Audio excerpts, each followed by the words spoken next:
luage, tot să luage la fântâna lui Iordan, numai ca pe din Cârlan, la fântâna lui Gheorghe, numai ca uitică prin râdu.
părinți stăpâniți, cheamă și-un câine cel mai bărbătesc și cel mai prețesc. Că la pus de soare vreau să-mi te o mare baciu și cu cel vrâncean.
Another and another not and enough. another. The Serpent Wards are trying to They get need the one more finish. hit. Oh, they hold can. on 100 health on the throne.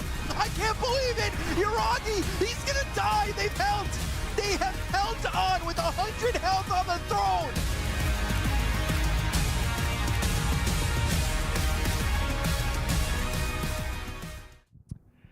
That is 2 days in a row where we ended with an absolute banger of a game with Team Spirit coming out on top against Mega Creeps. Woo. That is quite the series to live up to here at the start of the day. You're watching PGL Wallachia Season 5. We are on day 4 of the group stages, and I am sorry to announce that we cannot end the day with Team Spirit having another one of those series, because yesterday's series puts them in the playoffs. That's right. So we'll have to wait a little bit. We'll give the teams a little bit of a break from those Mega Creep comebacks. Oh, potentially other teams will be inspired by yesterday's games. So a lot to talk about here this morning, also about what's to come and who's still playing to survive and advance here in this Swiss format. And to talk about all of that, I am joined by Fear and Tigov. Tigov in the morning. Hello. That's me. Yeah, I mean, I feel like because Spirit's now not playing in the evening, I don't mind. But if Spirit was playing again this evening, I'd you be would like, be so sad. Yeah, I'd give you some side. Oh God, I have to be on this. I want to be there in the evening. But yeah, I don't have any knowledge of Pokemon or Yu-Gi-Oh or anything like that, so I have no idea how I can, fill Jenkin's Oh no, this role. is perfect. I think Fear, we're very okay with this. Yeah, I mean, I don't know anything about Yu-Gi-Oh, but we all know who Pikachu is, and that's all that matters. There it is. But yeah, I have no idea about any of this stuff Jenkins does. So yeah, we'll see how it goes. Okay, great. That's that's all we need, really. All we need is the Dota knowledge, and we definitely have that one down. Let's take a look at what has happened over these last few days, because as I said, we're in day 4, and that means it's getting a little bit hot under some feet. Before we talk about today, though, I do want to talk a little bit more about yesterday. We just saw the fantastic highlights, especially. I mean, I think we're gonna talk about it quite a bit today. Spirit versus Navi was fantastic, but we also had another team making it out of the Swiss format into the playoffs. There's 2 others that also made it out in a different way, but we'll talk about that in a little bit. But yeah, 2 teams that are 3-0. We got ourselves Gaimin Gladiators and Team Spirit Fear as the first 2 teams. I think Gaimin Gladiators being in the 3-0 situation sits really good for them. This is a squad that has been struggling this year trying to find success, and I think this is going to give them a lot of confidence going into the rest of this tournament, going into TI and EWC. They really needed this. So hopefully they keep this momentum up, but they're looking the best I've seen them in maybe ever. Yeah, definitely this year. Yeah, I mean, with the interview with Tofi, he did say that they do feel like they're confident. They don't feel as lost as they were before. Sure, with Malady, Watson, you'd argue there's been enough time that if they weren't performing now, there's other problems to talk about. But the fact that they are so dominant in that, it was like a 25-minute game, 34-minute game, like they're back to the true gaming fashion of how they win games. I am intrigued to know what they'll do against like a Spirit where they can drag our game out longer, but I'm getting carried away. Yeah, you're getting ahead of yourself. I am getting ahead of myself. I mean, that's fine to talk about. They also will probably be thinking about that because they do get some days off to prepare for those playoffs. When 2 teams advance, 2 teams also get eliminated. So I want to also talk a little bit about the other side of things. I think I mostly am sad about the way, because this is not just for example, for AVULUS, it's not just elimination here for PGL Wallachia, but it's also, I feel like it's like the end of their season because they didn't qualify for anything, and it just feels very sad. Yeah, like I said to the other panel, I feel like AVULUS just let down their players immensely. Like they forgot to sign up their mid laner to the TI qualifiers. They couldn't secure him a visa to get to Wallachia. So the biggest storyline for this team, like bringing in Fly, trying to build a roster, the critical tournaments of Wallachia and TI qualifiers, they've had to use a stand-in who they did not really want to play with. So again, it's commendable that they are playing with Mobi. It's like, tip your hat, thanks for trying to continue it. But you know, at the end of the day, just the organization just let all 5 players down, and they probably might just disband after this, right? If you got no tournaments, nothing, why would you pay them? Yeah, or just restructure. We'll see. I mean, anything's on the table. You never know what's going to happen after the season. All these players will have new opportunities, options. Maybe they'll rebuild, maybe stay together. We'll have to see. And we'll have to see. Virtus.pro is also eliminated. They will still play in EWC, so they at least can take all the lessons they've learned here in Bucharest with them and improve upon their form and come back stronger. Now, of course, we have a lot of Dota to go through today. Before we do so, though, we do want to touch upon some trends that we've been noticing. Tigov, there's a team in particular that you wanted to highlight here this morning. Yes. In Heroic. Yes, the B Stream series, so we're not going to be covering it here, but weirdly enough, their journey in this Wallachia feels like it's the same as the previous Wallachia, where they go up against the top European team, right? There's Tundra, there's Liquid, then they go up against North America, and then they beat AVULUS, and then they play Edge. So it's like, in regards to the storyline, it's lose to top EU team, lose to NA team, AVULUS is your lifeline, you overcome your regional team, and then again, unfortunately for Heroic last time, they did lose out to Aurora, but weirdly enough, they are on an identical path in both of these Wallachias. That's pretty funny, actually. Yeah. I mean, they should be pretty happy with this as well, because Edge is a team that they beat in the region a lot. So I think that is something they're going to be fairly comfortable with. However, this is a new and improved Edge, some would say, with the addition of Parker playing against Heroic, and then, of course, Puppy being added to the squad. So we'll see how they do. We'll see how they do. There's also still the chance that if Aurora lose their series today, there might be the full army. That'd be good. All right, Aurora. Sorry, lads, but I do kind of want you to lose, just so I get to see the story, the cool story. No pressure. No pressure. Other stories, more meta related in this case. Obviously, we've seen a lot of flex picks and that are new and exciting. You know, we saw Mid Venomancer yesterday. That was cool. But there's also a hero that we've seen being flexed, I feel like, for a very long time, ever since we've seen it being played fair. Yeah, I want to take a little look at Pangolier, because in my opinion, this hero has always looked good from the mid lane, and every time I saw it in the off lane, it was like meh.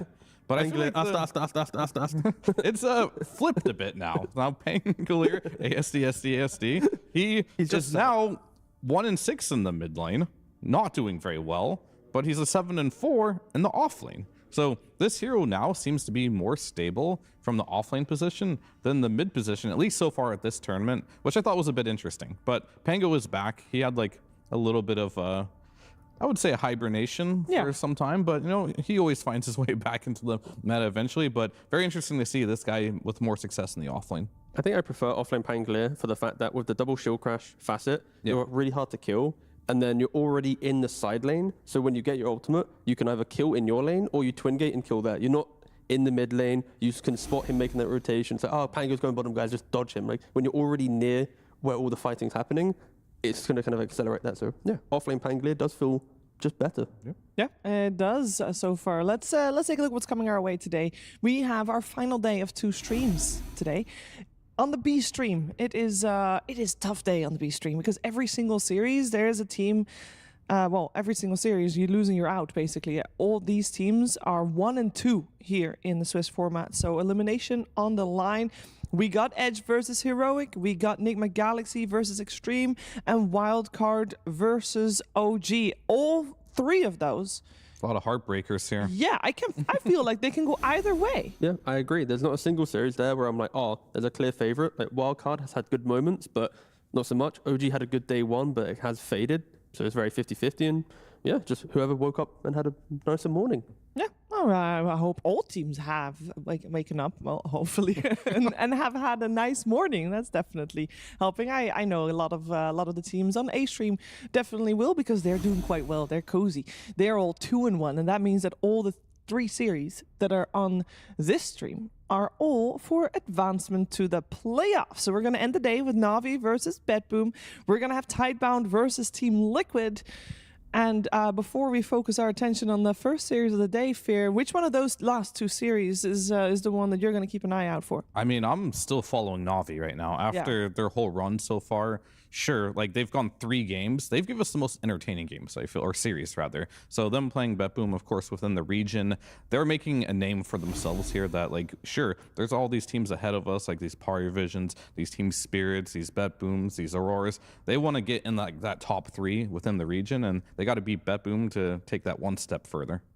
Yeah, I think before the event started, I had Navi in my head as one of the teams that was maybe in a similar boat TKFS to AVULUS in terms of they don't have anything planned after this. You know, they're going to get relegated because the real Navi or the normal Navi is going to be Navi Junior that's going to get promoted. Yeah, well, again, the roster is disbanding. This is the final time that we'll see them under the Navi banner. Then there'll be all free agents. And yeah, I think just the fact that they know there's nothing in the future, that pressure is enabling them to feel good. And maybe during the qualifiers, they had this pressure of like they want to do well for the organization, a very legacy organization, and it clearly made them look very weak. And now they're getting kicked. They're like, oh well, we're good. It's insane. Like, logically, when can you remember a team where they've underperformed for a month or 2, and then literally within the matter of 2 weeks, they're now potentially top 8 at LAN, right? Like, I can't think of the top of my head.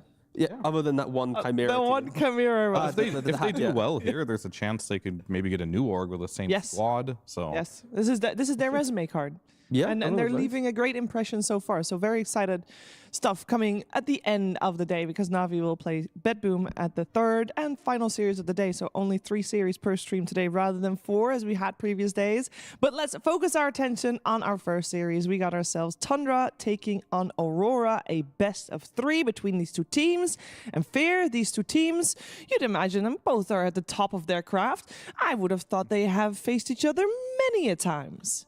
They've faced a decent amount, and a lot of the times they faced have actually been here at Wallachia in different seasons, and it's been a bit of a mix on who takes it. So far, it's gone to 3 games every single time these teams have faced in the past, and Tundra has taken a slight edge in that regard, but it's going to be close. Like 3 games every single time. Not entirely sure right now who's in better form. Maybe Tundra, just because Aurora took a hard loss against Gaimin last night. And I feel like Tundra, they had a rough day 1, but that's because they haven't played for a while. Like, this is their first tournament on this patch, and this is a team that we know evolves very, very quickly, and they've shown ever since they took that loss on day one, they've won in 2-0 every single time, so they've been looking good. Yeah, they have had a little bit of a ramp-up time, Tigov. It feels like they're getting definitely into the groove of things. Yeah, I mean, I'll be honest, haven't really seen any of their games yet. I've been kind of on alternate schedule, so I'm kind of intrigued to know what Tundra's power level is as I watch this series. But you know, from seeing the drafts and the kind of the way that they are playing, it is just very aggressive. Like I'm looking at these like combinations where you got like the Axe 4, but you're then also got like the Huskars and stuff. Like their drafts look really obnoxious to deal with, and I think that's a critical thing for me. Where Aurora yesterday, when I covered their series, their drafts were like, if Phil was on the panel, we could have gone real negative together. You know, like it was egregious, some of the Aurora drafting. They really put Kiyotaka all by himself, and like they picked like it was like they saw mid quap, but then they picked Pangolier for Kiyotaka into the quap to then lose the lane, and it's like, of course he's gonna have a bad time. You're just griefing your mid laner. So I hope for Aurora's sake, because of how bad that loss was yesterday, coming into today, they are gonna have like a fresh way to approach the draft. Yeah, I mean, on the flip side too, if you look at Tundra, I feel like they were gifted free drafts against Edge, where, you know, Edge ended up picking Axe first pick, and then this Axe is playing versus Undying Shadow Demon, for example. Then they give away Death Prophet, and a lot of teams are like, okay, DP and Undying are heroes that nobody shall get. But Edge was experimenting a bit with giving these heroes away, so we'll see what they have in store for themselves. I think 33 is a hero to look at, a player to look at, and I think also Crystallis. These are going to be two guys. Because you wanted to take a little bit of a closer look at Crystallis' Sven play. Yeah, just because that's what he's been playing. He's got 4 games on Sven already. This is a hero that they're just falling back on. Like early on, they tried picking him his Monkey King. That didn't really work out. They tried a Lifestealer, and like, you know what, buddy? How about you play some Sven? And you can see his item build is just the same every single game. He's winning every single game on the hero. Yep. So like, this is like something they're falling back on right now. And I'm curious, will this be tested by Aurora? Are they going to give him the Sven? This is a hero that can be exploited. It's a very standard, safe carry, I would say, to pick in most games, but it can be definitely exploited. Yeah, and I think when we saw the hero pools just now, it seemed like Aurora also sometimes likes to get their hands on the Sven. So we'll see if that's going to be one of the highly contested heroes of this upcoming best of 3. Focusing our attention on Aurora, this is I would say a relatively new team. I mean, this is only their 6th event so far this year, Tigov, but they have been exceptionally strong. Yeah, I feel like out of all those events, they've still been able to break into top 8 in the majority of them. So I think it is just testament to the players individually where, again, you make a roster halfway through the year and you're already talked about as being the favorites to make playoffs in any tournament you go to. Like, that is just very, very good to see. Of course, I think the issues with the roster is just sometimes the drafts can be a little bit lost, where Kiyotaka, he is such a powerful mid laner, and Toronto Tokyo on the off lane, I feel like he's also very hit or miss. Like sometimes he pops off, sometimes it can be a little bit difficult. But yeah, we are looking at the 2025 season here. Sure, the first event, the Playground, wasn't too good for Aurora, but since then it has just been looking very consistent. But Tundra, as usual, that's just a resume right there. Yeah, I also think that the Fisher Playground one, wasn't that the SEA Aurora? Potentially, yeah. So, and the fatigue, I think, from Tundra, right? Because like they qualified for Dream League season 26, but they just didn't want to go. Yeah. And they're just like, we're going to take a break. Yeah, it did help Aurora, because I think both Tundra and Spirit were missing for that Dream League. And overall, Aurora has been getting top 6 as their best placement. Yeah. But that Dream League, they got 4th. So if Tundra and Spirit were above them, they would have still been top 6. Yeah. But let's see how they do here. They're definitely on the right track again. A best of 3 with the winner of this best of 3 making it to the playoffs here at Season 5 of PGL Wallachia. Definitely a good result. Tundra on the dire side for this game, number 1, and they'll have overall last pick, and that means first pick for Aurora, and they will be on the Radiant side. And they got their hands on the Batrider. Yeah, kind of solid opening for them. Ban the Abaddon, pick the Batrider. If you're already talking about Crystallis playing Sven, you want to have BKB Piercing Stuns, ways to threaten him, both in laning phase and the map. Of course, Sven as a hero is, I'd say, very like cookie cutter. You know exactly what he's going to do. Like his lane will be farm focused, not kill focused. After lane, he wants to jungle. Once he jungles 3 items, he's very explosive. But along that timeline, if you kill him in lane, find him in the jungle, control him during the BKB initiations, he is victim to, do I do damage during that ultimate or not? I mean, Or the Sven's BKB. definitely a hero that's super timing based, and if you miss any of your timings, it feels incredibly bad. So if they can stop that, that would be very good. However, you know, he's not a one-trick pony. If there's a game for a better hero, he will play it. It just really depends on how the draft progresses. I do like the Oracle. It's a hero we talked about potentially coming out in a lot of games. Seen it. But people aren't actually picking it very much. But first bat, always good. It was insane he was on holiday. Like, if he was here, they'd be playing Oracle nearly every other game. Like, in top-level pubs, Oracle is in that kind of top 4, position 5 kind of contention where it is that annoying to deal with. The changes, obviously, to the way healing worked and Oracle and the kind of positioning he has. It is so hard to find him and kill the front line, find the Oracle. He's a very good hero at the moment. Let's see, we have the Queen of Pain banned already. Are there any other usual suspects that are still in the pool? The only one that comes to mind is the Templar Assassin. I don't know if either of these teams heavily favored this hero, but we have seen... It's been very mixed. Either team's first phase ban/pick it, or they completely ignore it. Are these two teams of the ignoring variety? Yeah, I would lean towards... Aurora doesn't really like it on Nightfall. No. Right? And also Crystallis, sometimes, I'd argue... play it. Yeah, during the previous slam, he was entertaining it, but also the BZM would flex it. But So I think And more plus, likely your for first Tundra. Bat Rider too, right? It's not going to be a high-value pick. True.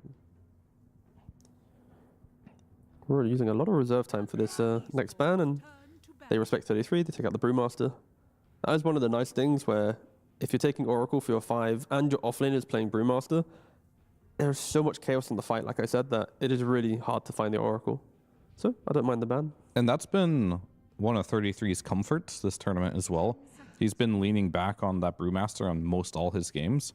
So I do like that one as well. So he's basically played Brewmaster, Death Prophet, you're never getting that one, Abaddon, which banned out as well, and then he tried the Sand King, but realized very quickly that one is not to be played this patch. Yeah. He lost me 25 MMR like 2 weeks ago. I still hold it against him. We don't speak, but in my The head I'm Sand holding it King. against him. Yep. Yeah, of course. He just didn't blink. But he said sorry, so it's okay in the game. He's like, sorry guys, I didn't blink, but that MMR, I'll never get it back. Like, did he just not blink after what? Yeah. Epi He just, didn't blink? yeah, we saw they're running into us. We saw them. Gotta know the details here. Didn't blink. He died. Didn't have buyback. It was like one of those clutch moments. But again, it was a fun game, so I didn't mind losing. It was There you go. just blink diff. Blinked. Another bunch of bonus time used here by Tundra. They get their ban into pick, and we've been talking a lot about how important counter picking is in this current patch. Yeah. It seems like Fear. They already counter picked obviously with the Oracle against the Bat, and now it's up to Tundra to make the first move. I guess the first move that they don't have to counter pick, or they don't have anything to counter pick. Yeah, they could either just take a flex pick somewhere around here as well. That could be good for the game. You don't want the TA. I mean, Shadow Fiend versus Bat isn't particularly great either. This is the annoying thing about this Bat Rider hero. He shuts down a lot of picks that you just don't want to pick into it, because this Bat, it could go mid.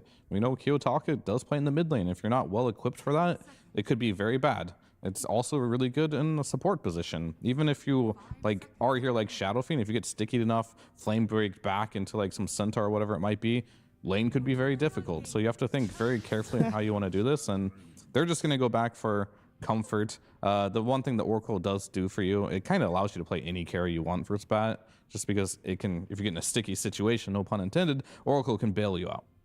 It does open up Aurora to find some zoo pressure from the offlane. When I see Oracle, I naturally think anyone with summons can take over the lane. Sven, even though he has cleave, he doesn't deal with the summons until much later into the game. The cleave doesn't hit like Boris or anything. No. No. Yeah, exactly. Not enough distance. Well, they'll get themselves a Tusk. I'd be down for Tusk and Enigma here, if just for like to dominate the lane, force Tundra to start thinking about heroes to have to kind of course cover that. But it's just like with Sven, I'm yet to see a team actually move Sven away from carry. Yeah. It's not as if there's like some support meta where you take the plate. I can't remember the name of it, but It's just called heavy plate. heavy plate. I said, yeah, it's like plate something. Okay, yeah, no one takes heavy plate anymore on support. But if there was someone that would do it, It would be Saxa. Saxa could do it. Because if you pick Enigma here, like then you just slam a gyro in, right? Exactly, yeah. That's why I'm like, I like the idea of Enigma, but it's more, do you think Tundra is going to suddenly put Sven to a support? You pick a gyrocopter, lane looks really good for Tundra. Tundra Esports. A Magnus. Okay. How do we feel about Aurora's heroes in terms of who's going where? Is it indeed mostly, as we've seen, it's mostly Toronto Tokyo playing the Magnus? Does that mean you have a position for They have that? 3 of the 4 heroes I hate playing versus most in Dota. What's the other one? Pudge. Yeah. Repositioning. Or BKB piercing stun. Yeah. BKB Alright. piercing, repositioning. Yeah. I think their idea of how to play this game is just like, skewer away from the Oracle, force the Oracle into a bad position. And then that's how their take is going to be on this game on how to play versus it. Yeah, at the moment, it looks like Bats 5, Tuskers 4, Magus 3. Of course, depending on what Tundra pick here, those pieces can get slightly moved around. And for Tundra, they know that the repositioning is pretty strong for Aurora. So getting an aura buying hero that also can kind of jump into the fight. You see your Sven get, I can't think of a word, but dragged away. That's a simple way, I guess. Darkseer happily will surge after him, throw a couple things, a Crimson, a Piper, whatever. Yeah, buy enough time, counter initiate. Yep. It's quite strong here. Because, Aurora's like, they're pretty all in with one play style right now. Kidnapped. That's the word I was looking for. Oh, kidnapped, of course. How could we forget That that is word? the whole draft of Aurora. They are kidnapping Crystallis. But he's a big boy. These heroes don't mind so much compared to like your Lina carries or TAs. Like those don't like getting kidnapped very much. But Sven, he can survive. He can take a bit of a beating. It was an instant troll, by the way. Yeah. They Oh, did, good troll game. Yeah, I like it. sure, but they didn't take a single second to think about that. I mean, I think ever since that Sven was picked really early on in the draft, Nightfall has had time to Yeah. think about what he wants to play. And the Darkseer sets up more, right? Like eventually Troll can I get the Aghanims, I believe it still does the whole dispel. So It you does, yeah. threaten the shell and the surge and The only downside is if in rare situations, Yeah. Okay. if Troll presses ulti on a wall, he'll just keep killing his illusion That's over and true. over again infinitely is true. and get stuck there. But if he does it correctly, he locks on the Sven, he wins that fight every single time. Your lockdown for Troll is pretty limited. Like you have Terrorized, you have Sven stun, that's about it. And that's what Troll doesn't like playing versus stuns. Anything that prevents him from getting his ulti off and kiting him. it does feel like Tundra to feel good in the game, they do need to find a hero that can create a lot of tempo early on. Because, Troll, he has to still farm a Battle Fury, then a BKB, then he goes damage items. Like that window, if you have an explosive mid laner playing with the Darkseer and you keep hunting the Troll whilst Mags off farming his Blink and other items, I do feel like for Aurora, they don't mind. Like they have all the farming tools to get into the mid to late game to showcase how they can grab this Sven, kill him off. Yeah, you need another threat from the mid lane. Yeah, 100%. You can't just rely everything on this Sven. I don't think that's a good idea. Like the first thing that popped in my head, what could be really annoying versus Troll? I mean, it's not good versus any other heroes, but like these Bezium Arc Wardens and stuff that can just cause a lot of chaos and be an X factor. Do you Well, have to we don't keep really in know yet. mind that if you are whichever mid laner they go for has to be able to live through all this repositioning that they've got going for Aurora? Or are you just going to hypothetically speaking, that's just not possible, right? Yeah, Like if you get lassoed into a Troll, anybody dies. There is one hero, guys. actually, Uh-oh. One hero can do it. okay, what is it? Outworld Destroyer. You buy the Aghanims, you have the Banish to keep kiting the Troll, Okay, maybe. but there's a puck, so I don't think I'm too excited anymore. If the I mean, that's the thing too. It has to be good in this yeah. in the lane matchup as well. Mm-hmm.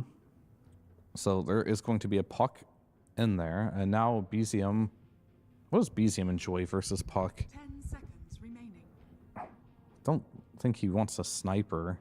5 I seconds. mean, the Ags on. I still think the R coordinates like. I don't even think it's good this game, but it's interesting.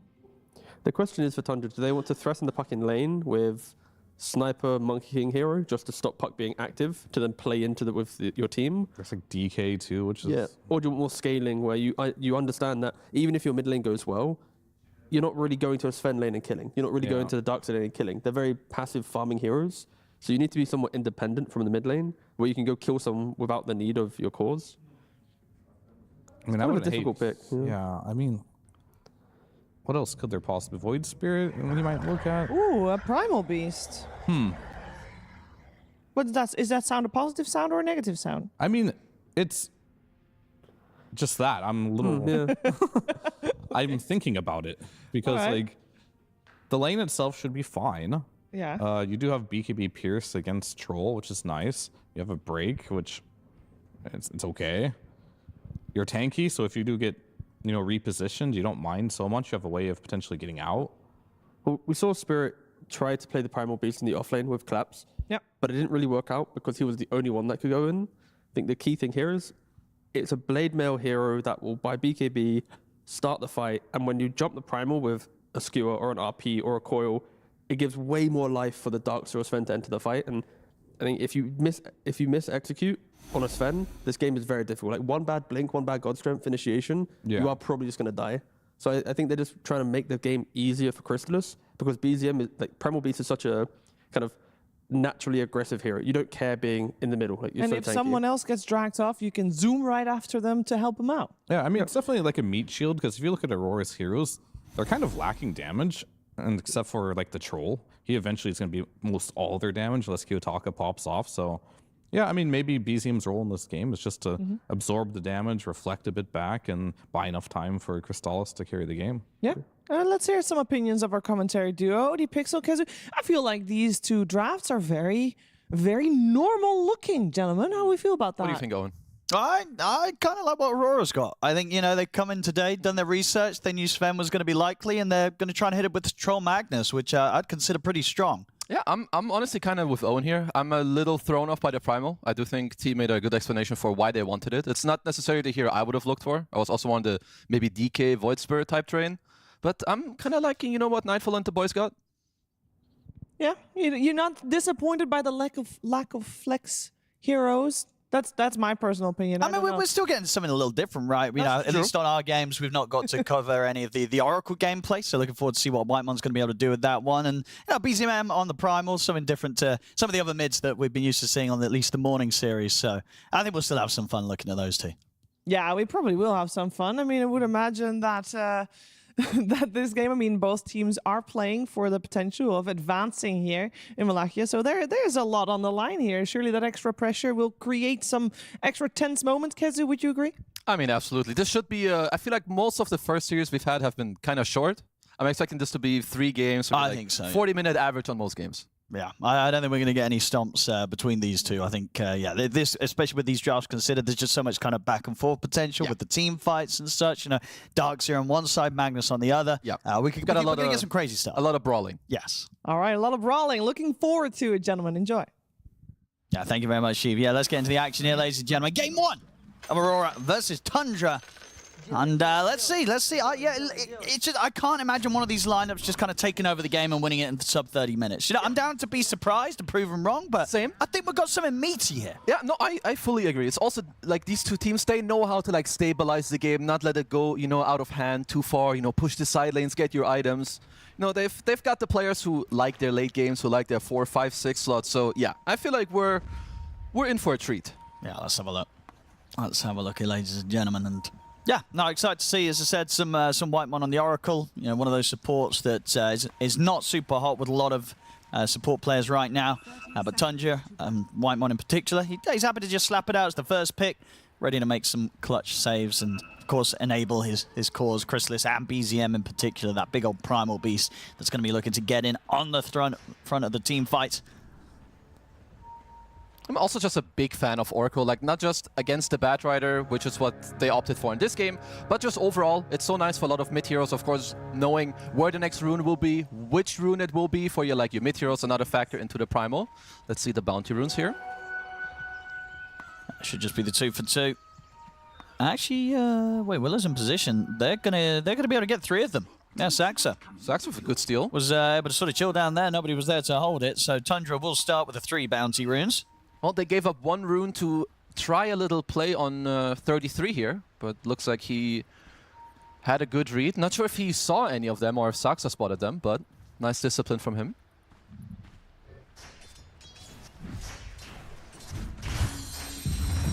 So BZM at the primal. I mean, so this sort of pick, what does it sort of do? Is it going to do anything necessarily from the laning stage now already? Like, what can we expect from the primal coming in as the last pick? So I would say laning-wise, he does beat the puck a little bit. First of all, you have higher base damage, and then anytime you like proc your uproar, you have even more. So he should do very well in the lane. Then later he knows where the active runes will be with the Oracle, and I do think they have the capability to like go bottom to the Darkseer. You get surged, you trample over the troll. So I honestly expect BZM to have a pretty strong and explosive early game. And talking about the trial down bottom, Nightfall with the backup of Bat, being played in by Panto. Is this a pretty chill lane for him, or is there going to be a point where 33 and Saxa can kind of threaten the troll? It should be a chill lane for Nightfall, but honestly, Darkseer Willow is not a lane you're allowed to underestimate. If you get brambled, he can vacuum into another one, you can be shelled up, and there can be a lot of pressure, but this should be an Aurora favorite lane. Very free Batrider lane as well. And of course then up on the top, so we saw in the stats before, Chrysalis, he's been very much enjoying the Sven. This sort of top lane, see bottom 33, they got him. Panto throws down the blood grenade, make sure they finish him off and get that first blood secured down here. Yeah, I mean, I'm not gonna lie, if I got to play Batrider in this lane, I would be pretty happy. You don't care too much, you can just keep sticking them, you hit them from range. Yeah, it's looking good to me. Easy dodge of the brambles. And so up in the top lane is mid, BZM. Fairy Fire, bottle. Oh, he was so close, but Kiyotaka comes out on top, and of course will immediately throw out the tip to BZM. I don't mind the play from BZM, he nearly had him, but both the Fairy Fire into the Fate Shift and then the perfect timing on the bottle for Kiyotaki Yaki, and he gets the kill. Very nicely played there from Kiyotaka. Kept his cool, didn't panic. There was a chance to come out on top of that one. It's kind of a big deal, because I definitely expect Primal Beast to beat Puck in the mid. Not very hard, but at least have an advantage. Yeah, definitely it was a risky move. One that BZM won't be doing again this lane. But felt, and as you said, you can't sort of fault him for it. He was that close to getting it. It's like some 10 See HP it again difference. here. Yeah, that's 30 HP, Fairy Fire bottle comes out. Another time 8 HP, and then he gets the kill. Yeah, I mean, it really was, as you say, that little sort of bottle charge. Just giving him just enough HP to withstand the final right clicks coming in from BZM. So well played there by Kiyotaka, despite BZM coming in with a great effort to take him down. And yeah, the Crystallis Sven, of course, they also showed it with the graphic. He's been playing it, I think, at least 4 times, and he's looked very, very good on the Sven. Yeah, we have a little bit of the old Carl, eh? Yeah. Reason? I'm sure nobody felt it. Oh, we lost him. Some disconnecting. But yeah, the Crystallis Sven has looked very, very powerful. And yeah, just a very formidable player. I feel like Crystallis nearly always has a very good game. Even if the others struggle, he will look to bring it back within the mid game. So yeah, very, very impressive hero-player combo. Yeah, super tough for Aurora's offlane to get any kills up here right early on. Yeah, I think it's hard. They would need to catch Whitemon out of position. Yeah. And I feel like Whitemon doesn't normally get caught out of position. No, this guy is also like... I mean, there's a reason this is one of the best teams in the world. They've got some very incredible players. But yeah, maybe if you get like level 3 on Mira, I mean, at least now they could look to threaten a little bit. But even if you go on Oracle, you've got the Warcry, you've got the stun. I mean, something that Mira could look for later is to rotate. Maybe with the coil, you can go mid, or even TP safe lane around like minute 5, it turns nighttime. You 3-man the Darkseer, then you double move your supports mid. It's a very natural move. There we go, looks like things are sorted. Well, Mira is pinging to attack the Dire top tier 1 tower. I can't tell if they're maybe getting into a double wave territory, or if it's just an absolutely random ping, or what do they have planned? Let's try and find out. Yeah, because it feels tough to, even if they do get the waves pressured in, to try and dive the Oracle.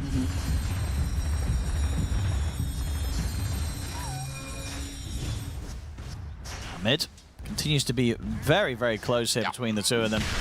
Top lane, Mira taking quite the punch here from Crystallis and Whitemon. Has got the stick charges. Final nuke, not enough to finish him off, so Mira will be fine.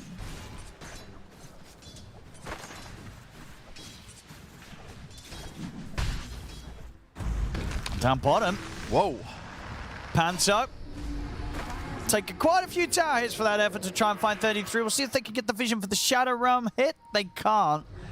But Panto should still be dead, I'd imagine. Maybe can deny to the Ancients. He's going to try.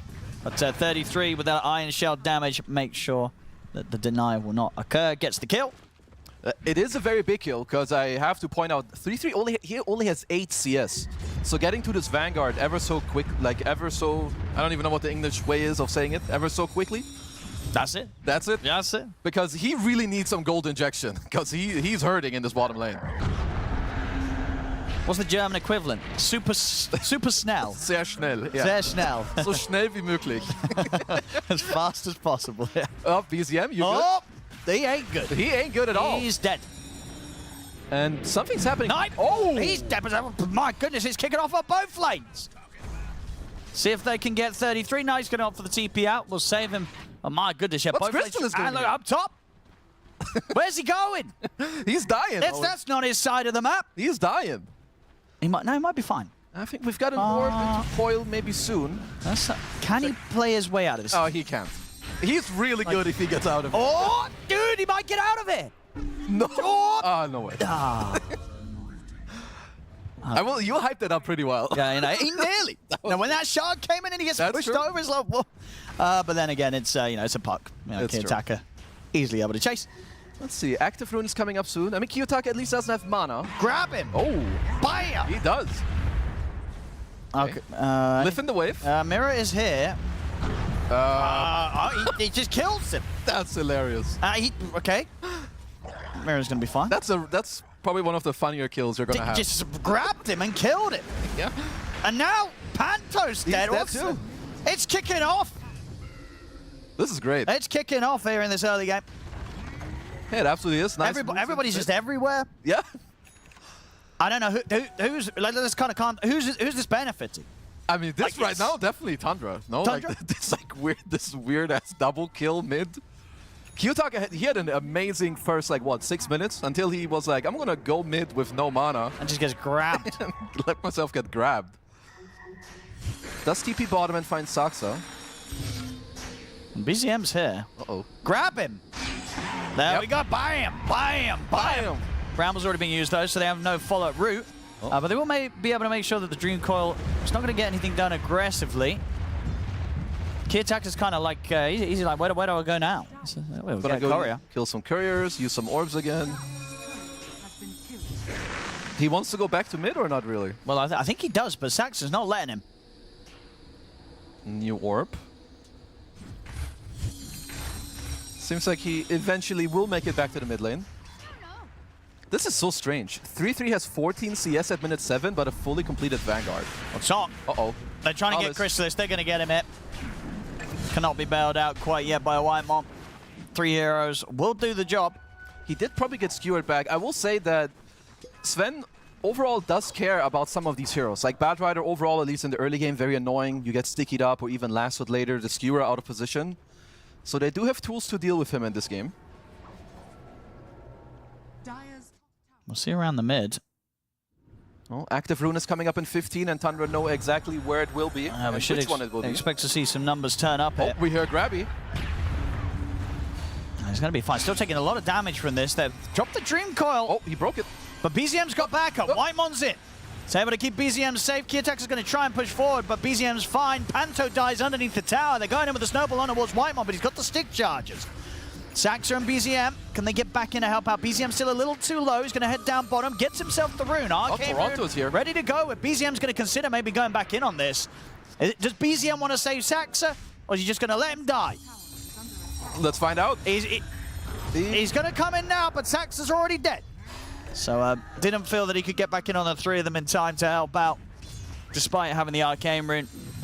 Oh, they have an RP. Oh! Swing and a miss. Oh, the Grabby. They grab, he's got him, but the skewer's there to stop it. Oh, Whitemon's back for round 2. He's going to try and get the control on towards Kiyotaka. He's dead, and BZM will live. There's still 3 heroes mid, trying to kill Whitemon. That's not going to work. That RP, though, unfortunate. That was very close. It must have been on right on the edge. Yep, that was right on the literally edge. maybe 10 range. We'll get a replay of that one. We absolutely will. as Whitemon goes for the smoke up. I mean, 3-3, he's just chilling down bottom. He's got the Vanguard now, so can't really be touched too much by Nightfall anymore. How's he doing? Yeah, he's got the cornucopia. This is a strong Primal Beast if he gets on top of you. He gets shelled up, he gets surged. Oh, Nightfall. Night Daddy. See what they can get out of him. And he's going to pop the ult, but that's all part of Tundra's plan. They wanted him to pop that, waste the cooldown, because they're going to kill him anyway. Yep, see ya. Very nice move. I mean, this is one of the best moves you can make as a Primal. Eventually, you go into the enemy safe lane, you help out your offlaner. This is great. Again, some good damage onto the tower, though, top Toronto Tokyo. Half the way towards the Blink Dagger. Catch it on the replay. Look at that. See again how close he was to getting this RP. As Whitemon turning up, of course, just in time to keep BZM safe. Yeah, this initial dive even was already crazy. Bad Rider diving into an Oracle into the tower. And then here, we'll see back in action. He dayed. He very dayed. Didn't even need the coil, nor the lasso. So just a couple of flame breaks, chuck him back into us. They get the kill. Looks like Tundra were able to hold their safe lane tier 1 tower though, which is pretty big for them. Radiant are scanning.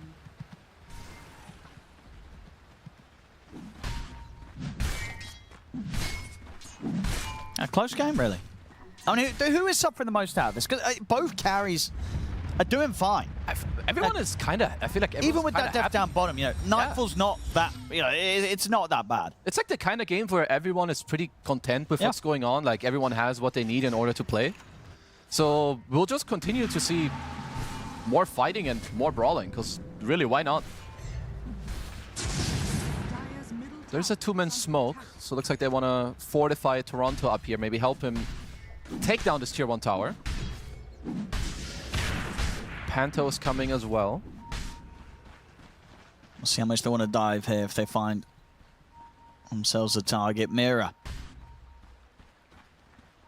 He's going to get eyes on Crystallis. I know there's rough whereabouts. Crystallis in trouble. Is there going to be any backup TPing over for him? There is from Saxa, but it's not going to get here in time, surely. Crystallis will indeed fall. Saxa not able to save him despite the fear coming in. It's going to look to Mira. BZM will be able to just completely run over the Tusk. Turns his attention over towards Panto. Can they close the gap? They can't. He's a bit too speedy. He's out with the Firefly. Well, 1-for-1 trade. Very good for Aurora. I mean, if you're Tundra, the best counterplay was probably if Whitemon TPs first. But maybe they were like, let's just, you know, ditch him. Let's get our stuff done mid and bottom. But overall, good move from Aurora. That puts Crystallis on the bottom of the core net worth, at least. Not by a lot, but does matter.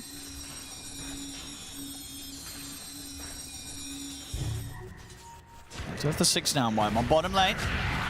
Looking for 33 again. He's going to drop the wall. Back him onto the 3 of them. But he's still very dead in the RP. Actually catches BZM as well.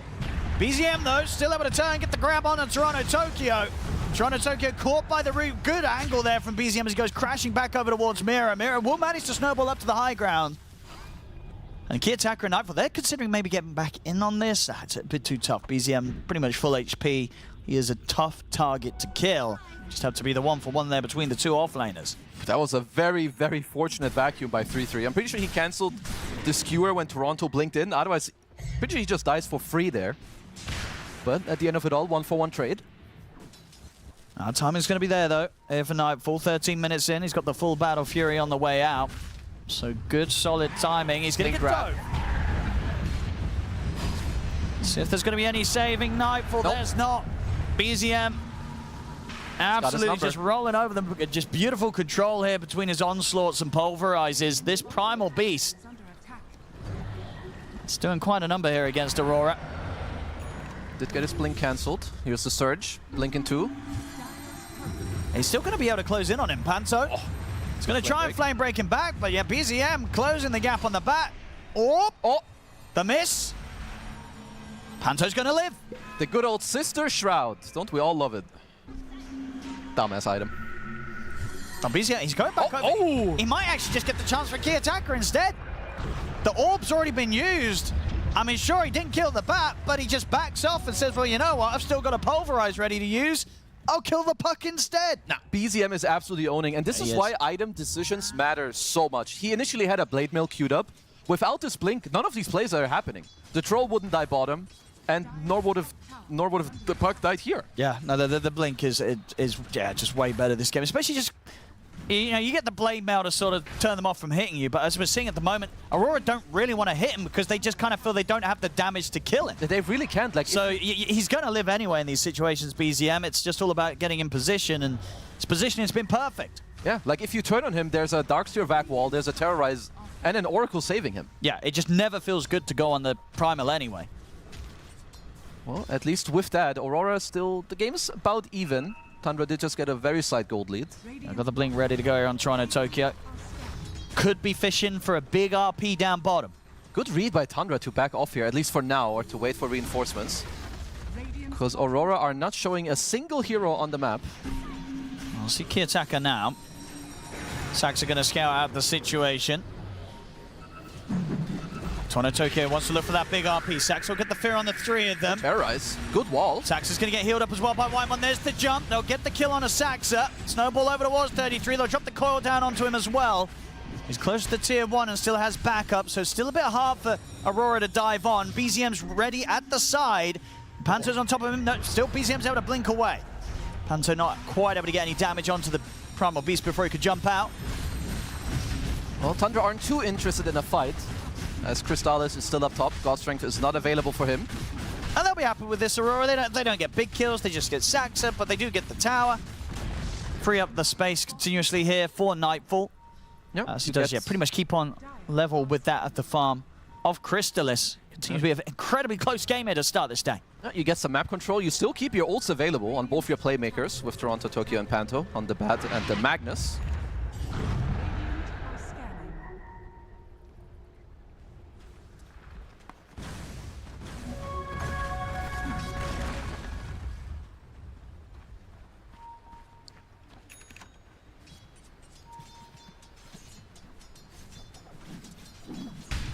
Just looking for the BKB next, Toronto Tokyo. Wants to make sure he can go for these blink-in skewer backs without any interruption from vacuums and brambles and roots. Hit the scan down bottom. BZM and Whitemon. We're heading in the direction to try and hunt down Nightfall. Well, he's got to be careful. Might settle for Panto instead.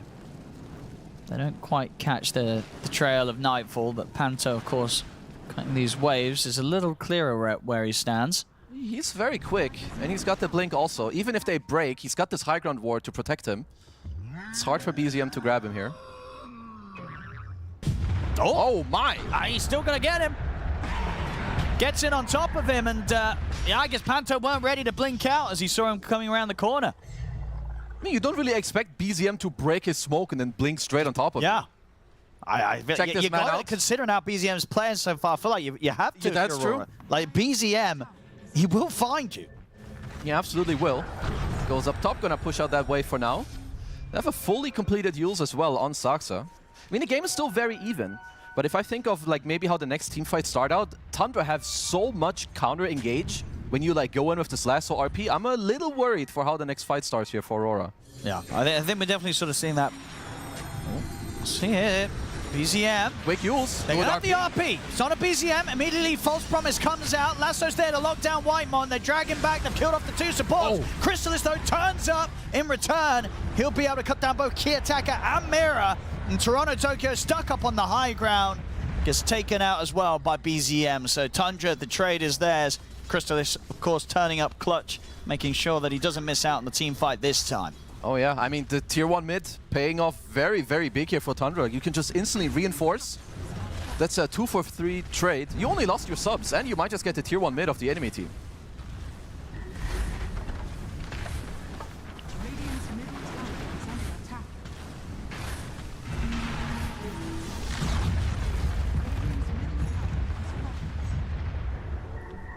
Full pipe online for the next team fight as well. It's going to definitely cause issues for Aurora's damage. Now we'll catch that again. So as we had at the start, both teams very much interested in trying to get something done. Now, it was a solid effort from Toronto Tokyo, wanted to sort of make sure the key attacker didn't get immediately pulverized. So did drop the RP just onto the Primal. Didn't matter though. Tundra still able to overwhelm the fight with Crystallis turning up. And BZM, again, just being pretty much an impossible target to kill.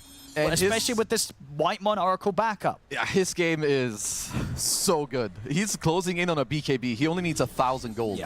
Yeah, I mean, he's making this Primal Beast last pick look fantastic. Oh, absolutely. Like, it was exactly what the lineup needed. Halberd pipe. They won't even dare. Aurora should be making the call to wait for this double BKB on Toronto, Tokyo, and Nightfall here before they look for the next fight. Because, yeah, Tundra, they are so strong. There's Pipe, you've got Oracle heals, you've got the level 4 Warcry as well on Sven. Saxa looking with the Yules. Oh, he's got the setup. The route into the Pulverize. Is there any save for the puck? There is not. The two of them gone, Kiyotaka and Panther, and that's... Oh, wall hit. I mean, this is sort of the timing. Mira is trying to get this Blink Dagger, because once the Blink's there, that's sort of the save that they need on Aurora's lineup. Until that's there, it's just pretty much impossible to stop Tundra getting their hands on someone with BZM going in with the Pulverize. Yeah, Aurora need to be the one starting, but even then, it needs to happen in like a very nice way. You need to lasso, drag someone in, obscure, Mr. Nightfall, you're in trouble. This is a little risky. Just kidding. Should be fine. Just kidding. Just some fake hype. BZM. Oh, now he goes. But yeah, Mira's got the Blink. So save potential is now there, which is absolutely crucial for these cores of Aurora with the way they're being grabbed by BZM in these fights. That's a 5k lead. Shard for Mr. Whitemon as well. Very strong one. Oh, Saxa with another catch. Finding the ult setup. Toronto Tokyo. And he's going to be fine. Lasso. Panto able to keep him covered by coming in with the Blink Lasso onto Saxa. And Toronto Tokyo is able to keep his cool. Was not forced to pop the BKB there. Well, I still look to go again. I mean, BZM's pushing up. Well, much needed kill for Aurora. They did also get to cleanse the ward that Tundra had in their area. I mean, Roshan should be what's on the mind of both teams coming up. Yeah, I think, for Aurora, if they get a kill, they'll go straight into the rush. So the lasso's not available, but of course they do have the RP. They're hoping to find 3-3 up top, but he's TP's out, ready to join the rest of them. Knows that something a little bit fishy's going on the map. Well, they thought that there's some Roche action potentially happening.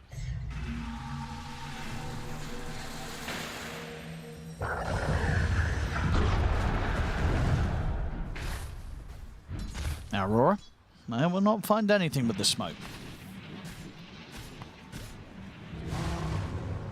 There's also something else that's cool with Oracle and Primal Beast. Like, Primal Beast is a very good hero at using runes.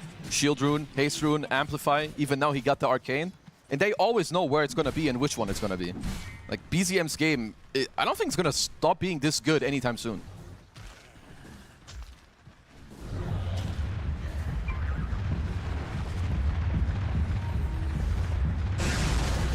They're going to come in for the Roche themselves here with God's Strength.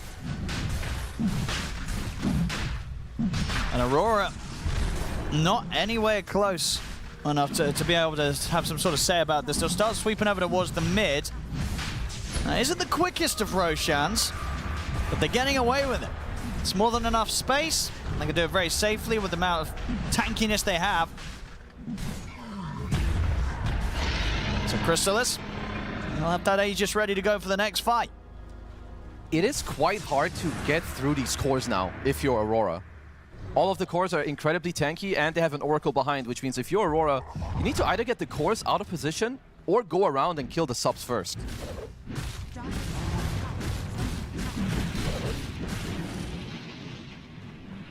This could be unexpected. Even with the God Strength off cooldown, they're looking to get a grab on this mid wave.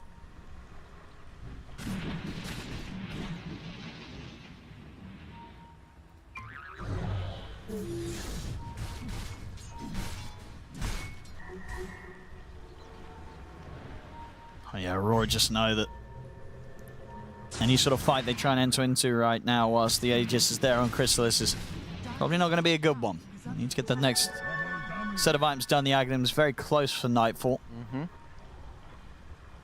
Tundra on the hunt themselves at BZM. Seeing if he catches anyone out here. Not this time, perhaps. Close. Ooh. Close one. Panto has done a very good job when it comes to the map. Sure, he was caught earlier once by BZM, but the Bad Rider, he now has Blink and Force, and they really need these items. Quick on the Yules again.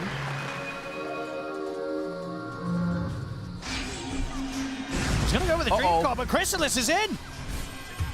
Oh, Mira will get the kill done, but he could be in trouble himself as well. He's going to try for the TP out, and they can stop that easily. It's going to be a couple of kills for Chrysalis to pick up. I mean, they really wanted that Dark Willow dead. They get the kill, but... Why I out from shift? Let's check the replay. Get it up. He shifted. He was in like the brambles, which he didn't get caught by. But then the bramble did disappear, I noticed, under him. We'll be able to check the replay. Yeah, we're going to have to... we'll have to check the Ref, I don't think anything... I don't think I saw anything weird happen. But we'll have a look. Yeah, I'm going to call out player Kid coping Tucker here, asked, you know, we're here to check. Absolutely. We're here to check for any glitches or, Who are we bugs. to judge? We're the bug checkers here live. I know, he phase shifted, right? It was a pretty short phase shift. Oh, so okay, the second one when he was the fighting. second one looked... Let's have a look. So, it wasn't this phase shift that he's on about. This one was fine. Yep. It's on about the one that happens up here. Let's have a look. Let's have a look. I feel like... Phase shift. Oh. I mean, brother, you're dead. He thought... I don't know, isn't that just a misclick? I think it's just a misclick. So his orb was still out. He could have maybe orbed to it, I believe, because everything else is on cooldown. There's no blink, nothing. Yeah, it's got to be a user error. Yeah. Well, it's user error on that one, I think. Yeah, he just... Because he came out and immediately attacked. Now it worked. I don't know. So I think we're fine. This one worked. Yeah, check his keyboard. Get him a new keyboard. Maybe something's wrong with that. Because Aurora, they were doing really well in stabilizing the game. They brought it from a 5k to a 1k. Now it bounced back a little bit. I mean, they're still getting lots and lots of items. But I still, like, Nightfall needs like another 1 or 2 rounds before he can really cut through these dire heroes. Well, lots of Lincoln Spheres coming out for both Kiyotaki and Toronto Tokyo.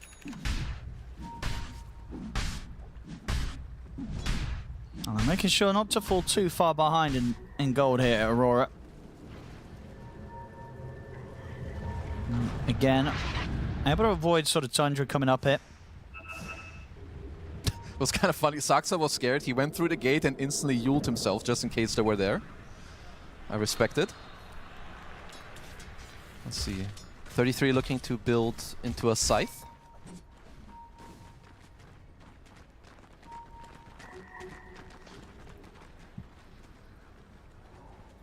Mira. Saxa could go for the setup. Yeah, he's going to try. Yules into brambles. Chrysalis brings in the damage.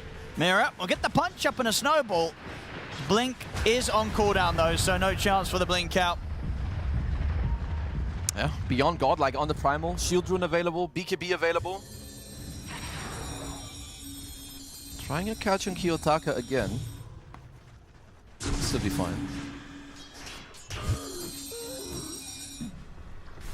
Wouldn't mind if Tundra pick up a gem soon on one of the heroes. They've got pretty much the full map control, and Aurora just trying to dodge them.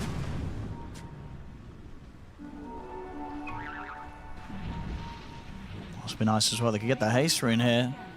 So shield rune up and haste rune ready to pop on BZM. Maybe Aurora will feel fine to look for a fight though now that the Aegis has expired. They're coming in with the smoke. Tundra did spot Kiyotaka on this ward here earlier. Oh! Gets the phase shift off, and he's able to blink away. Still, though, they're closing in onto him. The Linkers will be popped. They get the lasso straight in. There's the skewer back. Pushes BZM out to the side. Nightfall, he's in. In on top of Chrysalis, beaten down on the Sven. Nightfall destroys him. He's ready to turn over towards Whitemon as well. They'll get the 2 of them. Nightfall finds the perfect spot to be right on top of the Sven, and they're not done yet, Aurora. See if they can get something else here as they surround Saxa. And they will. By sometimes here with the Yules, but Nightfall gets him on the way back down. Perfect time for them to sort of gear up, go for the fight. They know the agency is expired. They go for this play, get Nightfall involved. And obviously, as we're seeing, you get this Troll on top of the Sven without any interruptions. The Troll will destroy the Sven. I mean, it was the perfect catch. You have both your Bat and the Magnus in front. You get the Oracle first. And not just that, you get the Troll on top of Sven, and his Warcry was on cooldown. He must have used it to get to the fight more, like, just faster, but that kind of bit him in the ass. Just perma-rooted. I mean, that is the reason why this matchup is so good for the Troll. And we'll see this again. Sort of the start of it. Tundra obviously felt that there was a chance to try and get Kiyotaka having to reach forward pretty far for it. Back in action as having to go for the BKB and run away. Kiyotaka's able to force that out of him. It's not a big win. That's 90 seconds on the board, where Tundra have to play a little cautious. And they could just start moving around the map, maybe start pressuring further objectives now that Nightfall's in the spot that he is. Feeling very strong as the Troll, top of the net worth.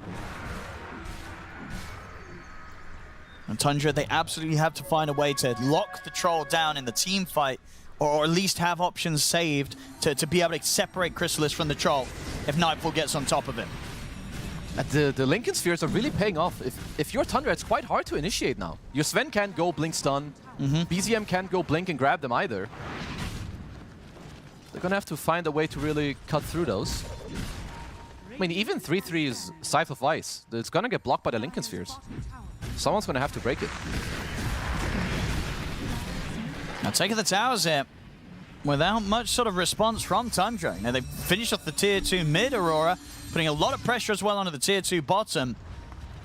Tundra in response, not really having much to say. They're going to look to try and just take the Tormentor potentially here with the 3 of them, but Aurora, they're keeping track of the timings. They're making their way over. So Tundra, they've got to consider the fight first. They'll make the jump onto Mira. Mira, though, with the Gale Guard off. Finally, they'll drop the Pulverize onto him. The RP comes in for Toronto Tokyo. Nightfall, he's in position straight at the front of the fight. He's on to BZM. The False Promise is there, protecting BZM for now. But BZM's going to take a fair bit of damage after that. Not enough to kill him, though. BZM will live for now. Kiyotaka's going to chase him down, finishes him off. Kiyotaka gets the job done. Crystal is trying to head over towards the bat, but he's getting kited, knocked back by the Flame Break, and Nightfall is ready to close in again. Onto Whitemon, onto Crystalis. This is going to be a cleanup from Aurora almost, as 33 and Saxa have to split. Mira, maybe seeing if he can grab one of the 2 of them on as low HP as he is. Will die for this. May have brought enough chance for them to get in with the gap closed. No, nothing to stop that TP. So Saxa gets out of there. Still, these team fights from Aurora just looking to be that much more simple. The Troll in particular. I mean, how do they deal with Nightfall? They're struggling. Nightfall is absolutely going ham in these fights. He can just run around them freely, take down whoever he wishes. Even with sort of all the heals and the False Promise pumped onto BZM, we saw how much damage he took as soon as that False Promise ended. Kiyotaka able to finish the job. It's getting harder and harder for Tundra to deal with this. I mean, even here, like, Mira just goes, he beelines straight in and doesn't even die of this. It was a good start to the fight from Mira. Just completely sort of grabs their attention. You get this beautiful 2-man RP coming in. Whitemon does what he can, throwing the saves out into BZM. And at the same time, a big distraction really from Panto, kind of dragging them off to the side. Back in action, Tundra, they're looking towards Kiyotaka. Kiyotaka actually jumps back in, does get caught by the Brambles. He's going to have TP backup coming in from Mira. Mira able to slide in, get the punch up onto 33. They have to use the False Promise on the Darkseer to try and save him, but the stun's there, into the axes. 33 is in trouble. As Chrysalis loses his courier, Saxa goes down, the lasso's there, locking down 33. Aurora, they are zooming ahead now. Oh, they're destroying them right now. I mean, even if you do save people now with the False Promise, it doesn't matter that much. They still die. Yeah, the Troll Axe, you just keep dispelling the heal, even if they get surged, doesn't matter, gets dispelled as well. Yeah, the Troll is looking fantastic here this game. As as I said, when you sort of saw the draft, they knew that this Sven was coming. They clearly turned up today, Aurora, with a strategy against it. And this sort of Troll Magnus kind of core of the lineup is feeling fantastic. Another team fight win into the mid-racks. Maybe more. Yeah, maybe. I mean, if it ever starts feeling a bit spicy, you just back off, you try to force the Roche. But for now, this just looks very free. Still 20 seconds or so without 33. Yeah, that's just a double racks. Oh, they got the fortification. That's coiled. CPZM charge forward towards the mid. They have now got the Daedalus on Chrysalis, so he's got decent damage, but still the Troll remains a huge issue. Saxa will live here thanks to the heals being pumped out by Whitemon. BZM tries to step forward. And the melee racks are already gone. Chrysalis reaches in with a stun, but the 4 stars there from Panto to get Aurora Nightfall back out of this. The rest of Aurora on the retreat. I mean, maybe considering going back in, though. Nightfall still feels strong. He's going to look over towards them. They get the grab. The lasso's there. Vacuum wall drop down onto the 3 of them. But Nightfall, he's ready to keep standing his ground. Turns to Chrysalis, gets on top of the Sven, ready to go with the battle. No way. The RP on about Chrysalis and BZM locks them down. BZM to full. Chrysalis is going to pop at the end of this false promise with how much damage is taken for sure from Nightfall. Triple kill for the Troll. Tundra getting cleaned up once again. Ultra kill. Give him the rampage. Come on. Nobody grief him. No. Key attacker. What was that? That was his Parasma. GG's cool. The game's over. All right. I mean, Aurora really zoomed through this game very quickly. They're like, right, now we win. Yeah, they were down, what, like couple K gold, 1-2 fights? See you later. 20K gold lead into the GG. Yeah, this Troll really looked good towards the later stage of the game. They played it really well in the sense that his game didn't really get slowed down.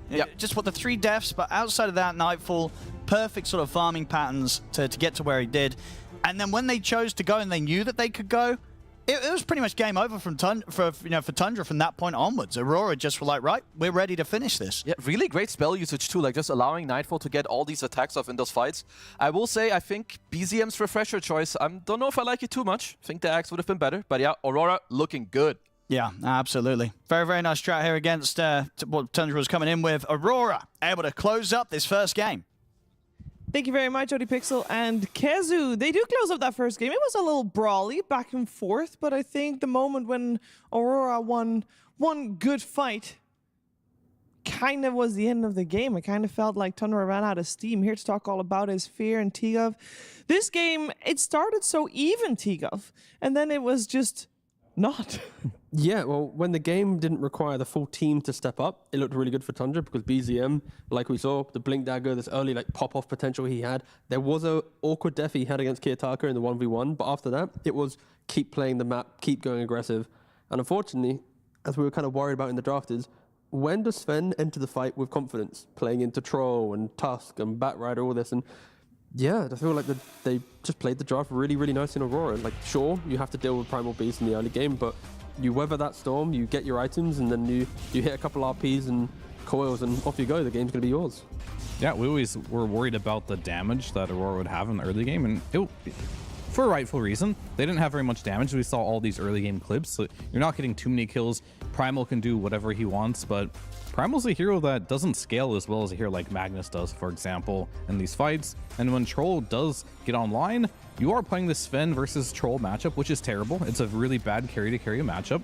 And then to add layers on top of that, you have to worry about Tusk, you have to worry about Magnus, you've got to worry about Batrider, and he's your only damage dealer. That's why we're kind of looking for something that's going to scale a bit more from the mid lane, be an additional threat for damage. Didn't happen, so it's very easy for a Toronto Tokyo to be like, I just need to buy Refresher, I just need to RP this Sven, and if Sven isn't hitting heroes, we're going to stay alive, and we are going to win the fights. And you can already see here the fact that they get these initiations, and when the fight's broken like this already, Sven's in the middle of it, you know it's not going to go well. I think ideally for Tundra, if they wanted to win these engagements, Chrysalis had to be hiding in the tree line. You offer up the Darkseer or the Primal Beast, terrorize, and once the fight's developed, he then comes, sweeping in with a big Daedalus hit. But he was hiding a lot. I wouldn't, wish this Sven game on my worst enemy. It's it's a tough one. He was somewhat countered. It was a fairly early pick of the Sven as well. It was insanely early. Like, they just picked Oracle Sven. That was their opening 2 picks, right? But they already saw the bat as well. That's how confident they were. It's like, you see that Aurora is moving down this line of, we preemptively are picking to respect that you might go Sven, and Tundra still go for the Sven. It was, it was a very, very kind of bold attempt, I feel, for Tundra. I think it's a wake-up call, too. Yeah. Maybe it's also just a power play. Obviously, it's the best of 3. If they would have won this game, you would have been in a position where Sven always has to be somewhere, maybe not first phase, but at least second phase ban. And then, you're in a stronger strategical position for games to come. Sure. Yeah. If it worked, yeah. Live head. If it worked. Yes. But when I see Aurora's heroes, other than maybe even Nightfall and Troll Warlord, I feel like every other hero is incredible specialty that they have played recently. Of course, Nightfall has played Troll in the past, but in the last couple months, if I think of a strong Aurora lineup, it's Mira playing the Tusk, Panther on the Bat Rider, Kiyotaka on the Puck or ever such hero, and then, of course, the Magnus. Like, the fact that they got all of their comfort heroes and it hard countered the main identity of Tundra's lineup is why Aurora was able to close out this game. And to be fair from Aurora, I think they did have some moments in this game where Kiyotaka had some awkward deaths, of course, but it doesn't really matter because he just kept pushing his team forward, buying the time for everyone else to come online. And the 6 deaths, it doesn't really matter because also he had 11 kills, 12 assists. Yeah, it was overall, I mean, it was Aurora at the end of the day, ending strong in that game number 1. And yes, we can probably blame it on the draft partially. But we do also want to look at some fights and see how potentially maybe Tundra could have done a little better, maybe positioned better, as we mentioned earlier. First fight we're going to look at, Tigov, is the first real fight where everybody shows up. Yeah, and it looks good because of the way that the fight's starting, but Crystal, as he blinks in, doesn't actually convert on any damage. I don't think he even has God Strength here. So this is a no...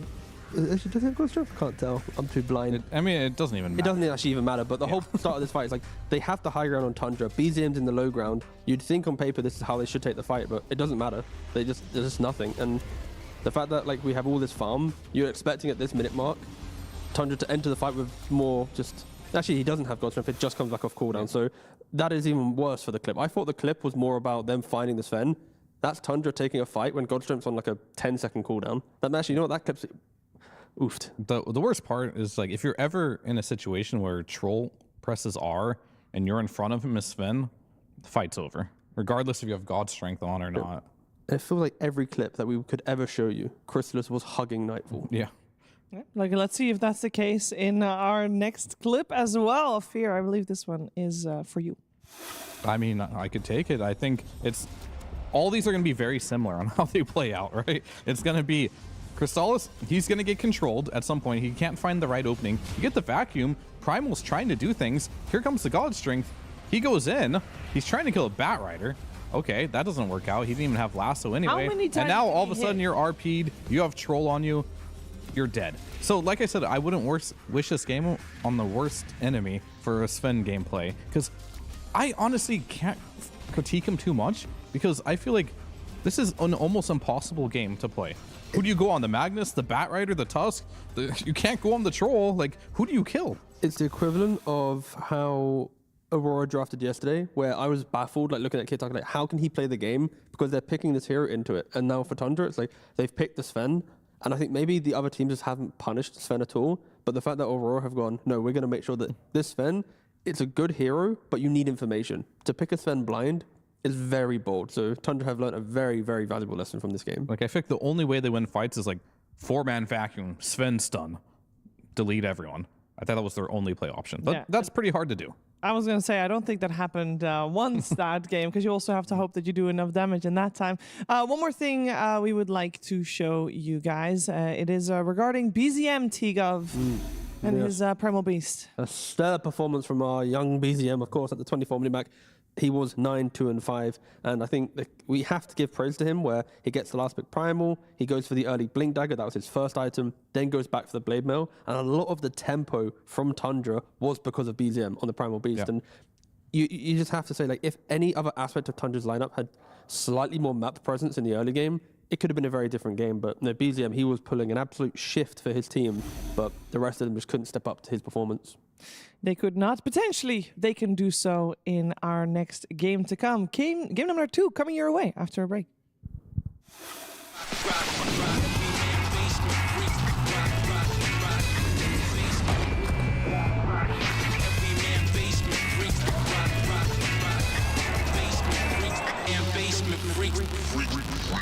The new breakthrough, an innovative phone with 1xBet app. With 1xBet app, you can register and start betting in just one click. Intuitive interface and thousands of sports events every day. User-friendly app. Big wins, fast payouts. The human body was built to move. Not trapped at a desk in one singular posture for 12 hours a day. It's time your chair evolved. This is Secret Lab Titan Evo. A ergonomically engineered for you. Gamers, hybrid workers, artists, backing your every move.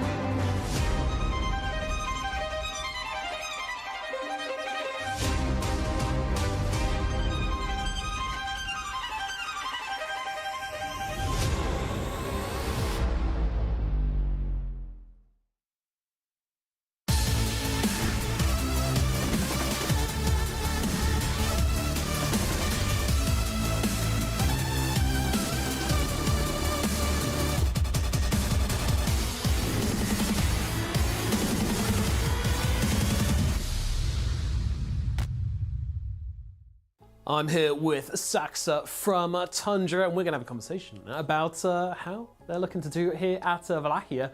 I mean, firstly, welcome back once again to Wallachia for another season. Yeah, thanks. It's good to be back. Absolutely. So, how do you feel like things are progressing in Tundra recently? You know, how much have you had to learn over the course of this season? I mean, over the course of the season, a lot. I think we've been doing pretty consistently all tournaments, like every tournament top 3. So we've had good results, and yeah, we're looking to finish the season strong. Absolutely, and a lot of other teams have sort of, even like the top sort of packs of teams, they have a few tournaments where they'll sort of drop down, but you guys have stayed relatively consistent through the entire thing. Why do you think that is? What do you put that down to? I don't know, just too good. But I think really it's like, we're not like the kind of team that's gonna go like, it's one tournament they're gonna like skyrocket and play like out of their minds, and then one tournament we're like, overall I think we have a good grasp of the game and we know what we like to do. We're like pretty calm people, so we don't really make too many emotional decisions in the games that can throw the game, so. Yeah. So what about yourself in terms of like the heroes? I think support has changed quite a lot through the year in terms of what heroes you have to play and like, you know, the flexibility angles. So how have you found that? Do you enjoy that? Yeah, it's nice to be able to play like new heroes. You see some guys like 9 class coming to the scene and they started playing all type of shit, and you know, they're doing good. So I mean, I've enjoyed the position right now. I feel like you can get away with a lot. You can play like, I don't know, if you play it well enough, you can play anything you want really. It's just, yeah, just finding the heroes that you like, I guess. Sure, and why is that? Why has this not been a thing in the past for Position 4? I think in the past it was more demanding in the sense that you need to perform a certain role. You need to help people, like for example, you need to help your offlaner get farm. You need to kind of scout for them and stuff. But now I think it's because the map is so big that you have more freedom. Like it's very easy to delay the game and get to your timings, so people can't really force too many objectives. That's why you have like a lot of space. So Position 4 can kind of be in a way Position 3.5 too. Interesting, yeah. I mean, all these little things sort of add up in Dota and sort of create like a new meta. Happens a lot. When it comes down to like more recent patches as well, you know, I think one thing that's been quite interesting is seeing how changing the Tormentor from 15 minutes to 20 minutes has completely changed things, because now it's a case of, is it we do Tormentor and then do Roche after, or maybe maybe you can sneak a Roche? Like, how do you feel like that's impacted the game? I mean, the Tormentor now being minute 20 is like, people don't really care about it as much. I think they still kind of go for it, but it's not really like a big objective before, especially when the goal was higher for Tormentor. It was like, if you get a Tormentor, you like 90% won the game. Now it's like it doesn't feel as important, so I guess you have more space to farm on heroes and kind of play for your timings instead of playing for these objectives. So. Absolutely. All right. Well, looking at this tournament especially, there's a pretty deep pool of like teams. We have, you know, a lot of teams which haven't really been at that many events this year.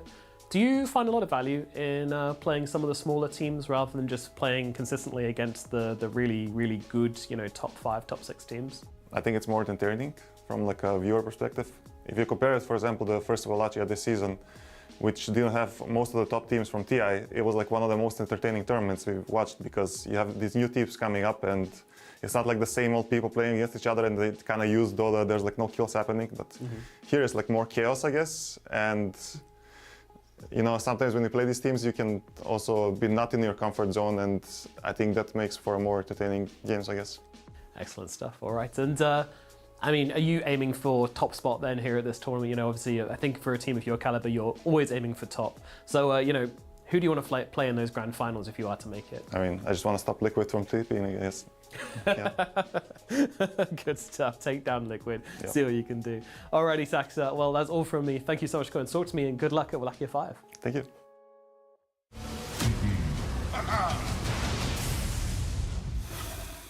He just wants to stop Team Liquid from getting the three-peat here for PGL Wallachia. Of course, Tundra will need to be making it to the playoffs if they want to have a shot at taking that championship for themselves.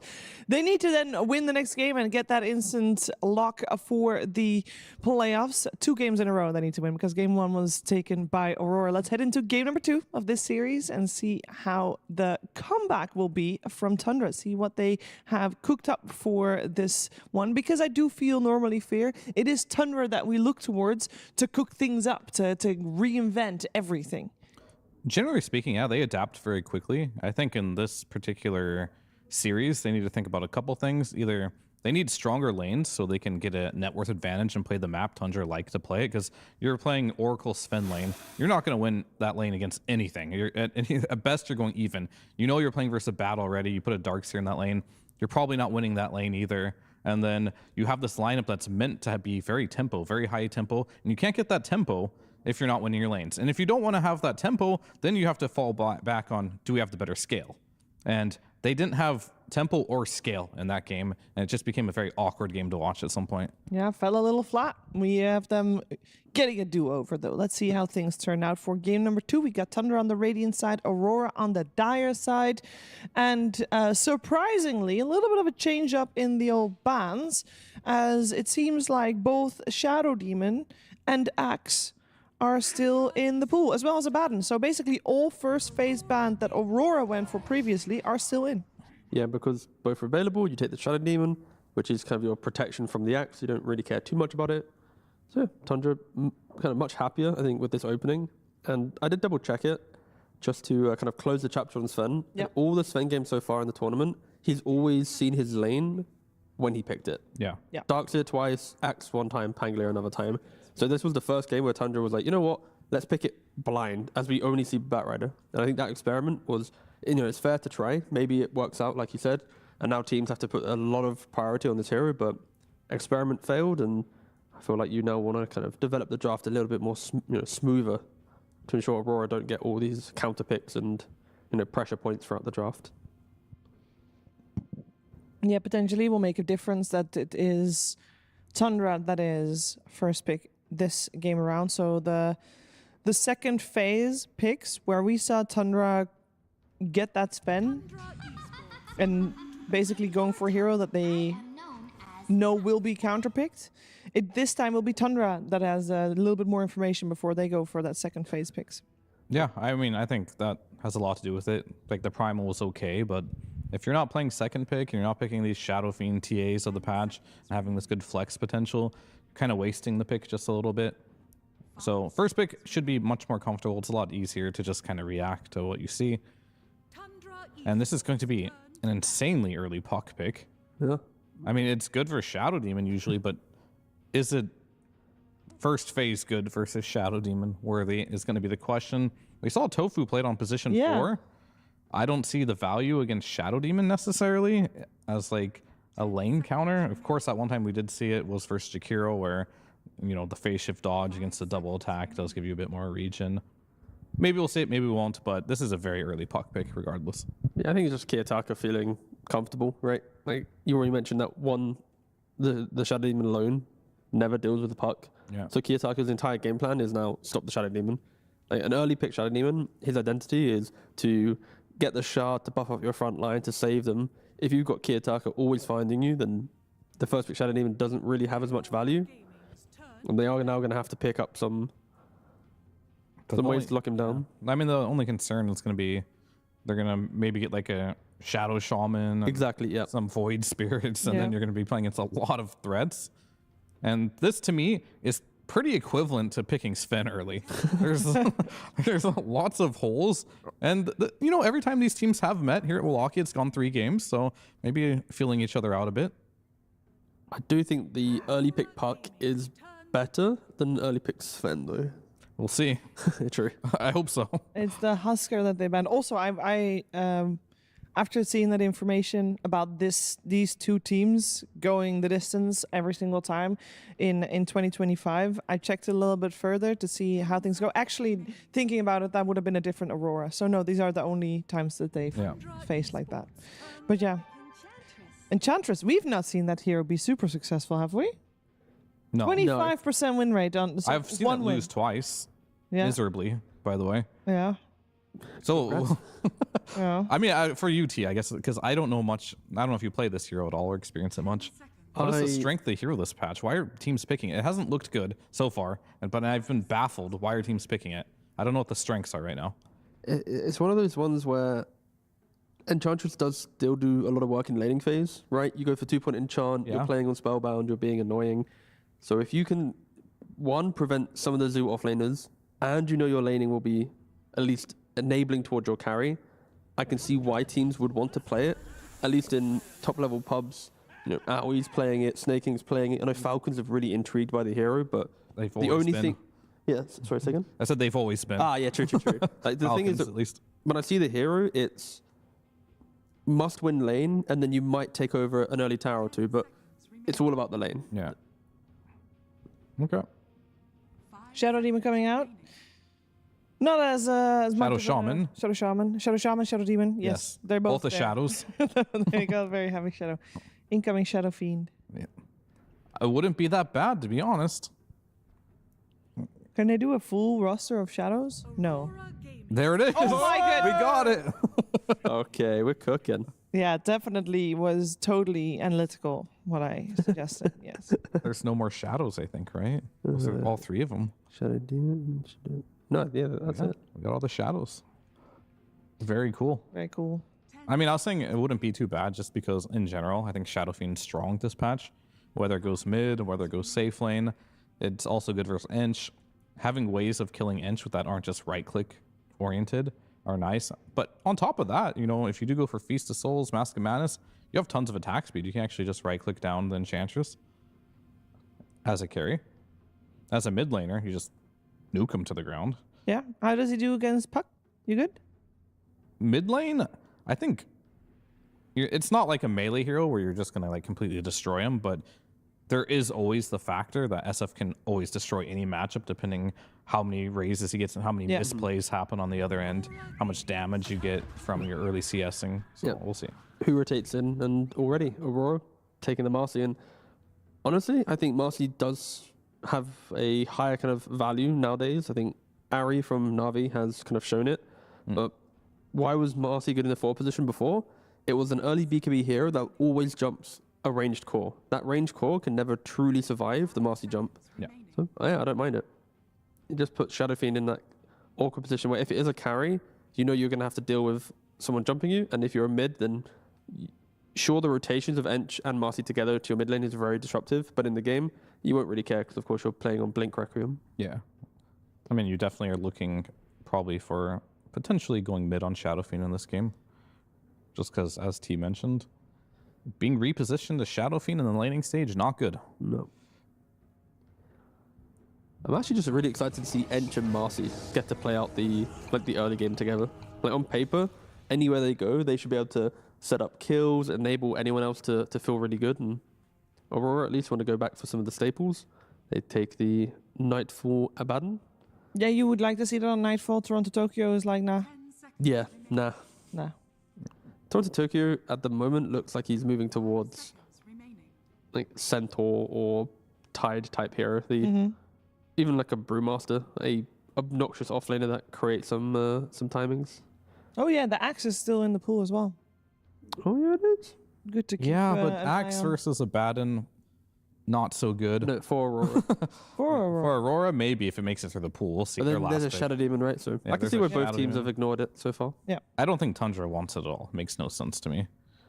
And they've just picked up the... Which it's fit like, in the if color you- scheme. if But they you- go for the Darkseer again. Yeah. I wonder if there's any value of putting Shadow Demon in Abaddon's lane as well. Just because you can steal his E, but I don't know if he's going to use it too much in this game anyway. And I guess Shadow Demon Darkseer is kind of an awkward lane. At least for Tundra, the identity of their draft is different.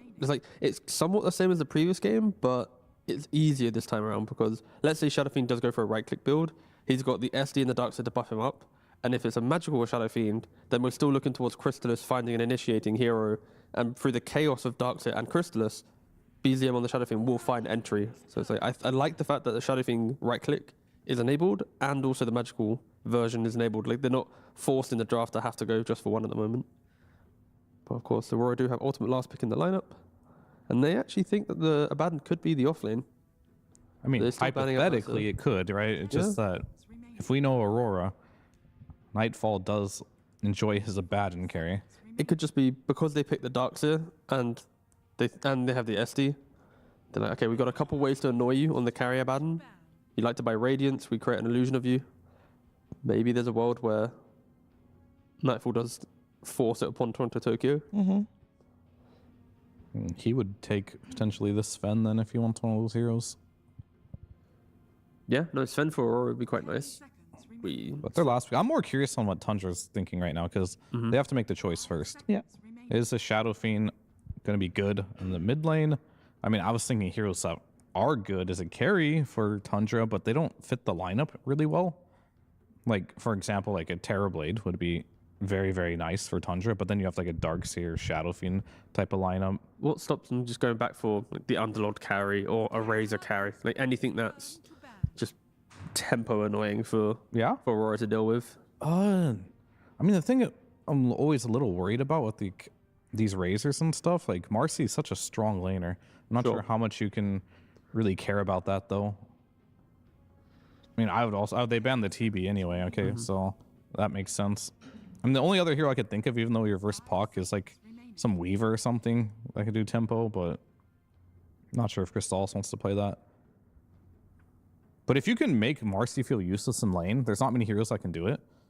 It feels good. There's like two parts to Marcy. One is, can you survive the lane? And the number two is, when she presses R and fights you, are you stronger? And that's why I kind of suggested like the Terrorblades, where Marcy jumps into a Terrorblade, she's like, oh, I'm dead, right, instantly. So heroes that can make her feel uncomfortable in that regard are nice. They'll go for the Sven. I mean, similar. Marcy jumps into a Sven, doesn't feel great. And it gives him a stun too. Yeah. But it's still, even though Sven isn't a ranged hero, he's still kind of like a Terrorblade as far as like, he requires a lot of farm. So does the Shadow Fiend, and so does the Darkseer. But once they do get their farm, their lineup looks great. That is true. I'm looking for Aurora to identify, do they want to try and outpace Tundra in the early game? We've already said that with the map play of Ench and Marcy, you can be very disruptive. But if you ever make a mistake in that movement, and then suddenly Sven, Darkseer, and Shadow Fiend all got top net worth and scaling, your rotations will kind of lead to your own demise, falling out on XP, not having as much farm, and yeah, Tundra's lineup, I would not want to play against it at 40 minutes. Ooh, Nigma coming up. I was actually thinking like would Black Hole be good? Like these Ravages, these Black Holes, like something that gives them an edge in these late game fights, and they have no way to deal with the Eidolons in laning phase. This is good. Yeah. Like Aurora, they had either to try and find the scaling for the late game, bring the fight, or you break the early game and you play around a lot of tempo. And they kind of found both. Exactly, he does both. But I love the fact that there's a clear way for Aurora to play out this early game now. Like take the early tower, you get home of Dominator potentially. You can take mid tower, Marcy and Enchantress. You're just playing behind Enigma the entire time, and then of course we do get to see the Nightfall Abaddon, which is quite a stable hero for him to be on. That being said, I like this Enigma pick, but this is way better game for Crystallis regardless than last game, right? Like this is a very playable game with Sven. Yeah, getting Black Hole isn't great, but he's got a Shadow Demon, so that's like his only real threat this game. So these both lineups have a lot of cool things going, but I actually do like Tundra's a tad more just because of the scale.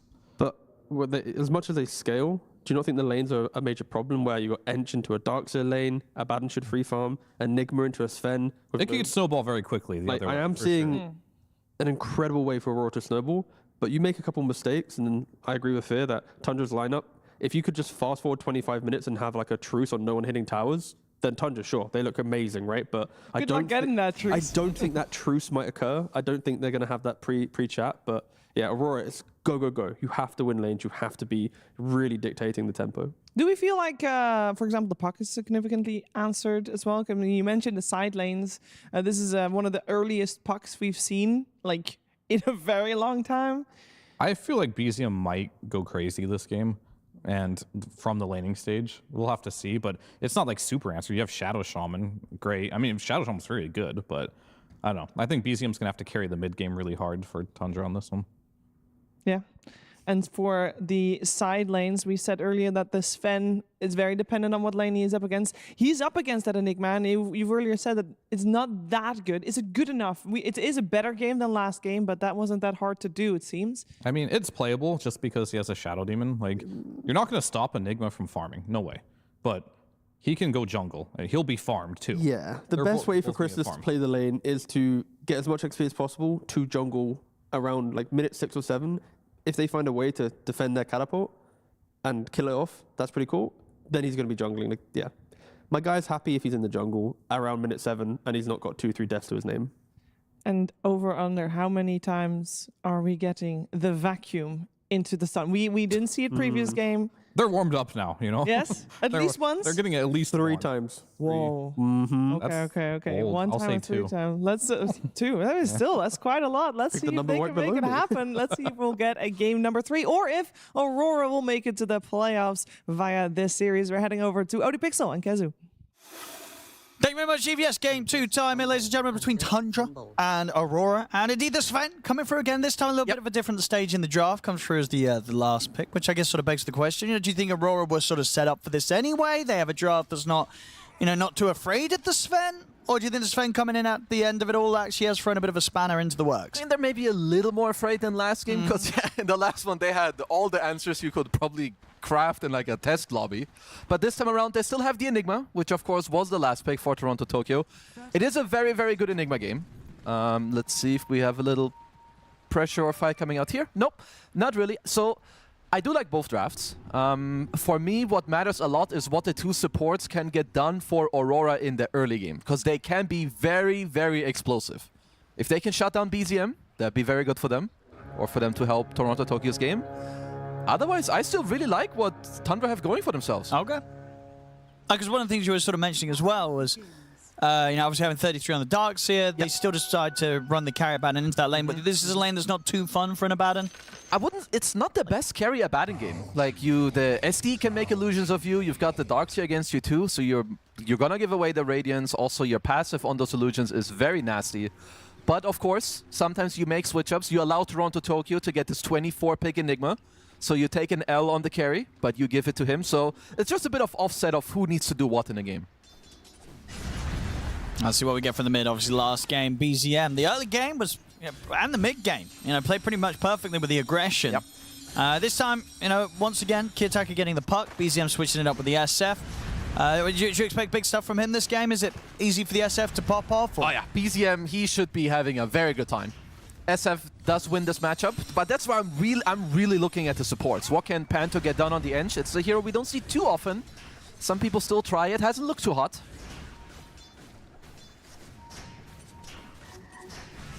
Definitely one of those mid matchups where we may get some solo kills going down. These 2 overstep them and mark.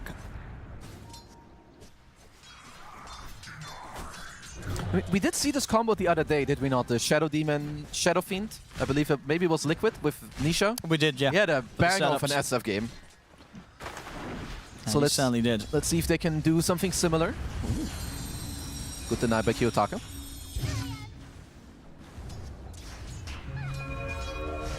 They're very close so far on the mid lane. Obviously, once that level 3's there, we'll start to see if a bit of difference comes out. Yeah. If BZM's able to land those raises.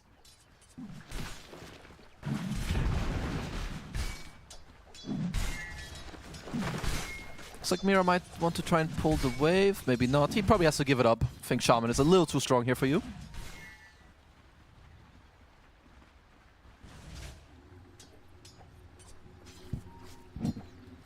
On top lane. Well, so far, Mindful still able to get quite a few denies in against these 2. Sax are trying to run down Panto a bit, but they're going to bring in the micro to maybe sort of block Saxa off. Saxa's going to try and stand his ground. The shield comes out onto Panto. Sax is in trouble. He's dead. First blood for Panto.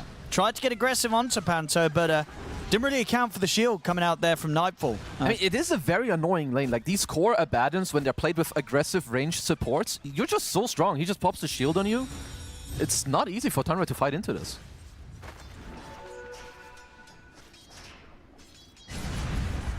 Yeah, very difficult for them to win those sort of trades at the moment. Amid starting to see a BZM begin to creep ahead on the last hits and denies as expected. See how much of a gap he can create between them. I mean, both are fairly happy so far. Let's see about the 4-minute water rune also. Bottom lane. 10 and 5 at the moment on Toronto Tokyo, 16 and 4 on Chrysalis, so no signs of Chrysalis being pressured or slowed down at all. So far, he's still doing very well. Could change with the more levels we get in the Eidolons here. Radiant structures are fortified. Saxa is going to start grabbing the creep waves. So they can sort of mess with the top lane. 33 taking a lot of damage from Nightfall as he's been left the 1v1. Does have the salve at the ready. And we'll be able to make it meet. This could be troublesome for BZM also in mid. He's been taking a lot of pressure from Kiyotaka. Panto is on the top rune. Now BZM. This sort of, you know, this is going to be a good bit of time that he's just sort of bullied out of the lane. He probably has to, he just has to go back to base. Whereas Kiyotaka, he gets a double refill. He can abuse his innate on the tower while BZM is gone, so... That's pretty annoying. That's a big deal.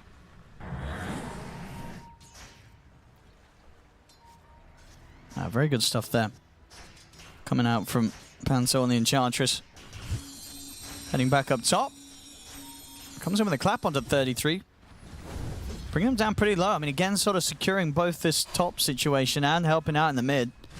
Some good early stuff here from the Enchantress. Bottom lane. Charm with the jump, and they've got the Eidolons out. It's a lot of damage coming in. And they really want to try and push for this kill, but can't quite finish the job. Oh, the bottom lane, it's starting. The impending doom of this Marcy Enigma lane versus a lane that is not too well equipped against the Enigma. I saw that on the first round, they're both being bullied out. Whitemon could be in trouble. The blood grenade comes in. Can they get that last hit in? He's speedy. But Amira is able to catch up to him.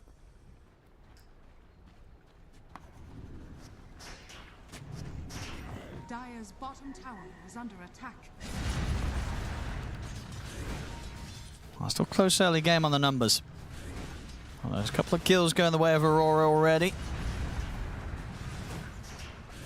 Kiyotaka close to having the 6. At least you do still have every core who's very happy in this game. Crystallis as well. Has not been kicked out of the bottom lane or anything of the sorts. They do have a pole cam to deal with as well.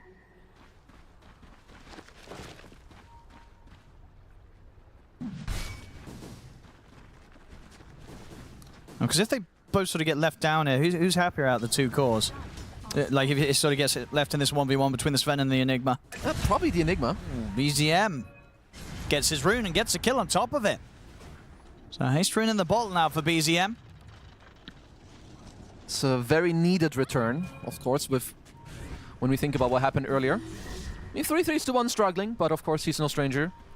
Just gets himself some recovery, also has a stacked medium camp. He's giving this free farm to Nightfall though. He's feeling very chill up on this top lane.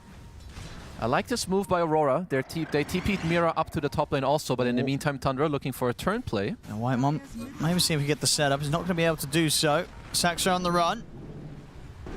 See if Mira could chase this down. He does have 33 around, just TP back over to the tower if he wants to head over and help out, but he might just let Saxa go. He's not going to step up and do anything about this one, so Nightfall gets a free kill. Tundra are pretty happy with this because there was a full siege wave with an Eng creep. Like, I believe Aurora could have pressured the tower a lot or maybe threatened the Wisdom Shrine. So very, honestly, quite a worthy death here from Saxa. Over in the mid. They're looking for disruption. They've got the setup. Here's the combo. Oh, but there's the phase shift. You got to get that timing pretty much perfect if you want to try and do it against a puck. Because when the phase shifts up, he's out. They're gonna land that one better next time around. Because that was, yeah, they left some time in between. So of course, Kiyotaka, he will be fine. Still a good try. This should be, no, just dewarding around mid. Because I guess what, in terms of timing, what that was the Requiem coming a little too late, right? Yeah, like you've got to do it early, so as soon as he comes out, the disruption, the souls are like already on the way out. You don't even need to do it like perfectly. You can like even blast it a bit too early. It's just got to be earlier. Exactly. Well, it means they did lose their bot tower. Looks like Nightfall is also coming to the 8-minute active rune fight here. I mean, this is one thing that, this is Aurora early game is explosive. Yeah, I mean, Nightfall ready to make these sort of moves, just heading over from top lane, just in case anything was going down. That wasn't going to be the case here. They don't quite have the Dream Coil on Kiyotaka.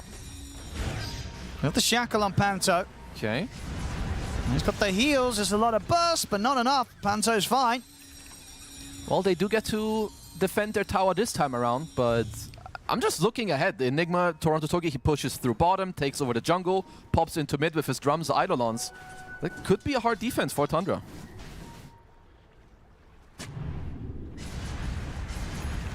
See, Whitemon fortifying their own jungle. Very nice move. Just making sure there's nothing around in terms of vision from the Aurora side. Next, they do need space to farm Tundra. And when you have this sort of Sven's, Shadow Fiend, Darkseer, you know, they want to be eating up the map, eating up the neutral creeps. So if they start to lose areas, it's going to be tough for them to all keep up.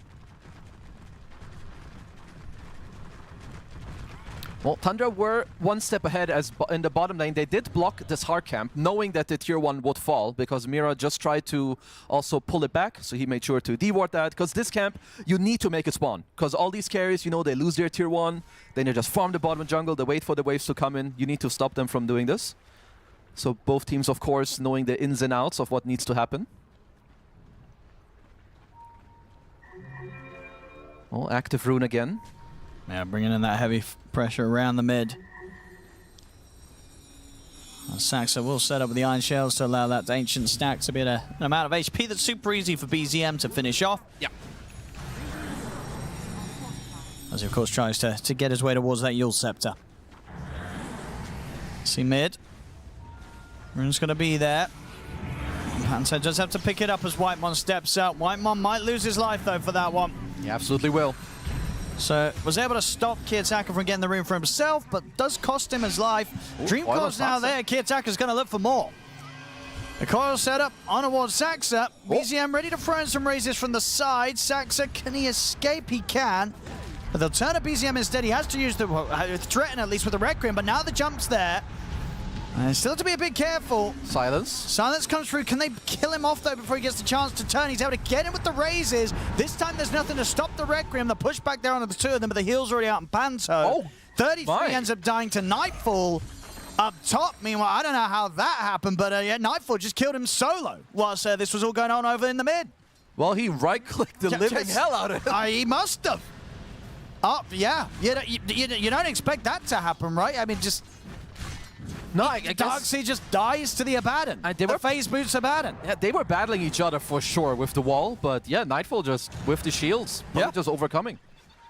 Well, very nice kill for Nightfall to find, and that's going to burst him pretty close towards that relic. And back in action, BZM will be able to catch Mira going for a little bit of a D-ward. Does get the D-ward, but does lose their life. Looks like they got the combo off this time around with the Disruption Requiem. So he's got the Yules, which means they have a couple of different setups now, of course. You've got the Disruption, he can set up himself with the Yules. It's still going to be tricky, though, as we saw in that last situation. There's a lot of stuff that can stop the Requiem from coming out. So finding the opportunity to Yule someone, get in and use the combo, it's going to have to be this pick-off sort of situations. Because anytime there's backup for Aurora, they've got numerous ways to stop him from Requieming. They've got quite a few, as they did also get themselves a 2k gold lead. But Tundra are stacking up their jungles and triangles a little bit to get some recovery. This Enigma is going to be pretty farmed. Oh, yeah. Very close to having the Midas Toronto Tokyo. Yeah, I kind of like these builds where early on you get like an item that helps you speed up the game with the drums. You take some towers, and then you fall back. You make sure to keep up your scale.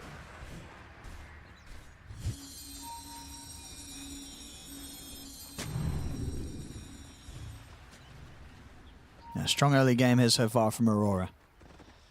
Tundra not too far behind, but some slip-ups, and as I say, you know, this is going to be a pretty fast Radiance on Nightfall this game with how free of a lane he's starting to have up top. Well, Crystallis, you're waiting for a wave, but there is none coming.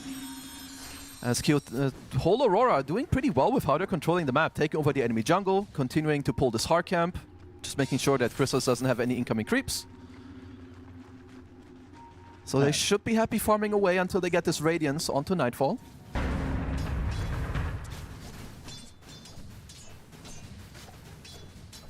And we're sort of the space that Toronto Tokyo is getting down here. It's probably going to sort of be similar timing from Nightfall having... Well, actually, yeah, Nightfall's going to probably be similar, actually. Nightfall getting the Radiance and Toronto Tokyo having the Blink.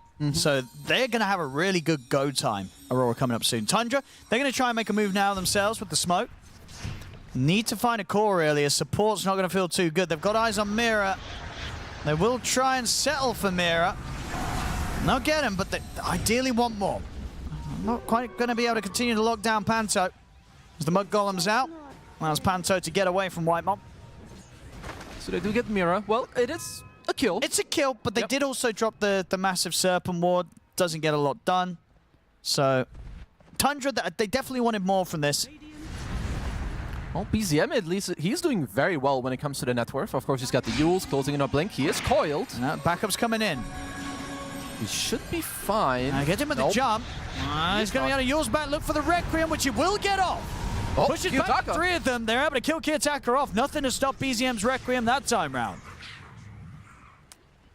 A smiley face. Wait, why is he smiling? Ah, the face. Oh, let's check the replay. Okay, we'll have... I mean, if it's happened twice... The only time Kiyotaka dies is when it bugs. I think it's his keyboard. Somebody get that man a new keyboard. Pause the game now. I've not heard of any phase shift bugs. Me neither. I feel like it's the keyboard. Could be him. It could be him. But who am I to judge? And to be fair, you know, last time when he complained in the all chat, he did win the game. So maybe it's just sort of like it's a lucky sort of thing to do. The lucky charm. Yeah. Oh, Toronto Tokyo. Oh! Mira! Never mind the cleave. He tried. Good attempt with the save there, Mira. I respect it. The Eidolon, though, they're going to be able to finish off Whitemon. Very cool. And they might still be able to threaten Crystallis because Nightfall's turned up. He's got the borrowed time. BZM's got the Yules. This is looking cringe. Yeah, I mean, Crystallis is just going to turn, but that's an easy raise for BZM. Walks up, finishes the job. That's big kills. And meanwhile, up top, 33 will die. Kiyotaka's going to be able to orb out safely. Phase shift did work this time around. Panto should be fine. Let's see what I can do here. I got the Hex. Stacking up that poison. Stacking it up again. Panto's got the heals going, but BZM in with the burst. Some good kills for BZM. Gets the 2 down bottom, comes up top, picks up another. 5-0-2 now. On the way to the BKB after the Yules into Blink. Yeah, Tundra doing some good stuff. BZM certainly doing the right things to make sure that his team is doing... Oh, here's the replay. Let's give it the review. So, just to give you guys context, Kiyotaka's saying sometimes the phase shift is not phase shifting as long as he wants it to. It was indeed instant there, but obviously it's hard. I can't tell if he's like just cringing it up. Yeah, we don't know if... We need to camera on we his need finger. to watch his hands. We need to see his finger. That replays, but we need a close-up on the fingers. We'll get that later, of course. We'll get a slow-mo on the finger. We'll see if it happens again. I'm going to stay clicked on Kiyotaka. I'm ready to back him up, see if he has any more problems with the phase shift. We've got a smoke gate move coming up. Yeah. BZM is kind of on top, though. Whoa, whoa, whoa. Well, luckily for Toronto Tokyo, Mira was around, or he would have been a goner. Could it be like some sort of auto-attack setting that he's got? I don't think so. Shouldn't take you out. No. Someone just needs to tell him that he needs to not press around all the way on the map. I think it's the... It could be just the keyboard. Like, maybe the key's like a bit like... Wiggly? Yeah, just... Could be. As we said, we'll get the replay later. We'll do the investigations. Radiant's top tower is under attack. I will say he did have a lot of deaths last game. I highly doubt the phase shift bugged out all of those 7 times. No, we'll see. But he did win the game. He did. So it worked out last time. Maybe it's like a lucky bug. As I said, up top, Mirror. That's a triple race. That's another kill for BZM, now unstoppable on the shadow feed. He is cooking. Well, Nightfall did have that kind of very nice solo kill earlier in the game, but then right around his Radiance time, did receive his first death, and since then, haven't seen him too much. Looking to farm away at his Manta style now. That's another close one. So far, 18 minutes in. And Crystalis up there as well. Level with the farm pretty much of BZM. I mean, these two could start to get some real good kind of momentum. You know, BZM running around the map getting these kills. Crystalis getting a lot of freedom down bottom now. There's not really anyone that's causing him any issues. Yeah, and he's got the Blink again, sitting on 200 CS, so I mean, he's kind of ready. If they find someone maybe on an active rune or on a side lane, he's very ready to come for a fight. Tundra are pinging mid.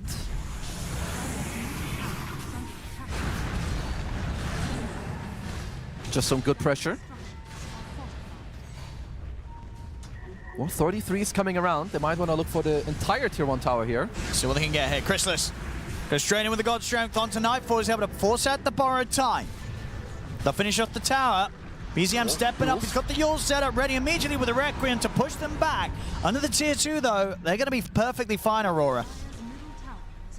No chance for Tundra to dive in any further there off the back of that one. Tundra do take the mid tier 1, but the Eidolons are pushing in the bottom side, and Kiyotaka is still happily farming away at the top.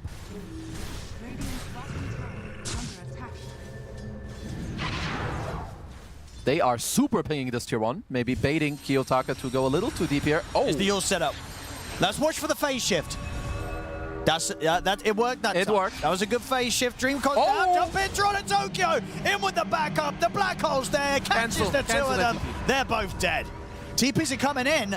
They want to still try and fight this. 33 and Crystalis are going to look to try and fight back against them. They're looking at Mirror. Mirror will fall, but Kiyotaka is able to jump in, finish off Saxa. They'll get the double here for Crystalis, but can he get anything more? Nightfall coming in from the side, closes in on a Crystalis. 33 trying to keep him safe here with the pipe, surges him out of there. Kiyotaka ready to chase down with the orb and the Waning Rift. Staying in on top of Crystalis. Watch the phase shift shoot. He's got stun in a second, Crystalis. He's not able to get it off or find a target. They dive in, kill Crystalis off as well. They might even see if they could get more. No, 33 should be fine, but too tanky for them to go for. Oh. Maybe this is for well, let's have a look. What's going on now? And all of this because when they initiated on Kiyotaka at the tower, they used both the Yules and the Blink Hex from Whitemon at the same time. That was just a free kill. Yeah, you're right. But they did stack them up, yeah. Little unfortunate. Settings. I mean, it did look a little crazy because they decided to take the fight after 2 people had died without the God Strength. But it didn't go that poorly. Is Kiyotaka top of the net worth? Oh, let's see what they're fixing. What do you think happened in that fight from Aurora's side that made them go, oh, one of my settings is off? I imagine maybe Toronto Tokyo when it has the Black Hole. They like a setting that affects Enigma gameplay that he noticed. He cancelled his Black Hole too early. I don't think he did he? I don't know. Yeah. I'm not sure. We'll have a look. Well, we'll see it here. Let's have a look. What setting do you think did they detect was needed to be changed? But they get the setup. I'll just say it's just a bit awkward. And then at this point, I mean, you can see what they wanted to do with the TPs coming in. They do get Crystalis that double kill. Do they end up sort of saying it was worth following from the TPs, or losing the Sven at the end of it all means that maybe they should have just not tried to commit in for the fight? I mean, it's probably better if you didn't go through with this at all, because honestly, like these pucks that get this injected gold, they're very scary. Yeah. Especially this Kiyotaka puck again. If he gets the Lincolns, it's not too easy to deal with him. As we're in the live game, we're seeing the same thing replayed. Vacuum. Little early. He's got backup. He's fine. He's fine. And they can maybe farm the Serpent Ward. It's a lot of money. Was it 250 or something? Now to 2 something. Was that 289? I think it's 289. Does it scale up with something? It must, right? Was it always 289? I think I've seen it between the 250s and the 290s. I thought it's scaling up with the minute, perhaps. We'll check the numbers. Yeah, check the numbers. Might get to 322 later. That's a lot of money, either way. You get that Serpent Ward, you get a lot of dollar for that. Well, it is a pain in the ass to kill. Yeah, it is. It makes sense. It is. Does take a lot of hits. Panto gets himself the little sproinky sproink. Are scared. Dire's bottom tower is under attack. So what do we have coming out? We're getting a Blink Dagger on 33, so they're gonna be looking for the Wombo Schwombo between him and Crystallis. BKB coming on Mr. BZM.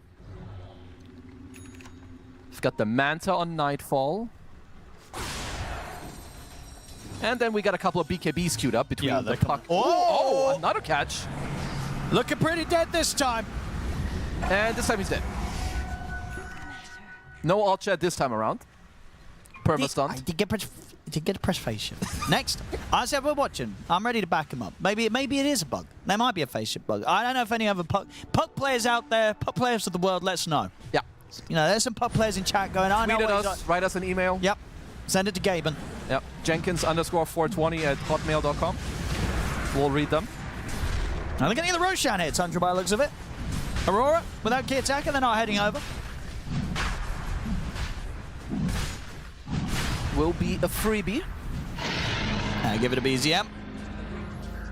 Straight up towards the top. Whitemon. Oh. He's ready to go. Gets the jump catch onto Mirror. Backup's coming in. Mirror. Oh, gets the jump off, but it's pretty dead. Another one for BZM. That was a good try. But yep, Mira did understand that there was a high ground ward, which spotted him walking in all the way through. I'll see what they can do with this Aegis now, Tundra. Time for them to definitely take back some of this map and maybe get up to the Tier 2s. They're feeling pretty strong here around BZM. Whitemon and him are ready to go, knowing that between the two of them, they get the setup into the Requiem. It's going to cause a lot of issues for most of the heroes in the game right now. Through the gate, so which means Kiyotaka has to be a little bit careful. Oh, let's see if they can grab him. Kiyotaka seems to be fine. Let's see if he does go through with the BKB, as yes, seems to be the case. So he is very, very survivable as long as he doesn't get hexed first. But even then, Nightfall should be able to bail him out.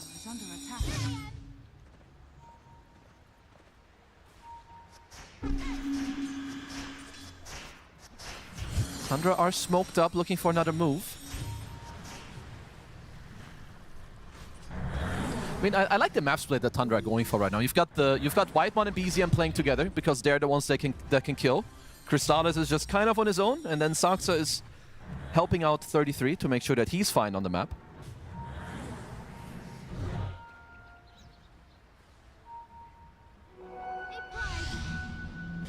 Oh!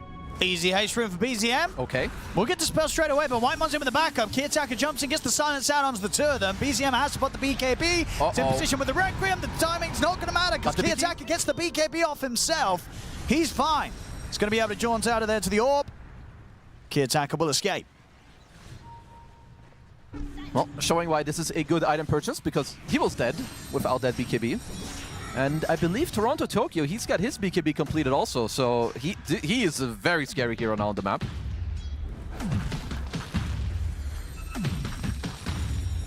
Bum, bum, bum, bum, bum.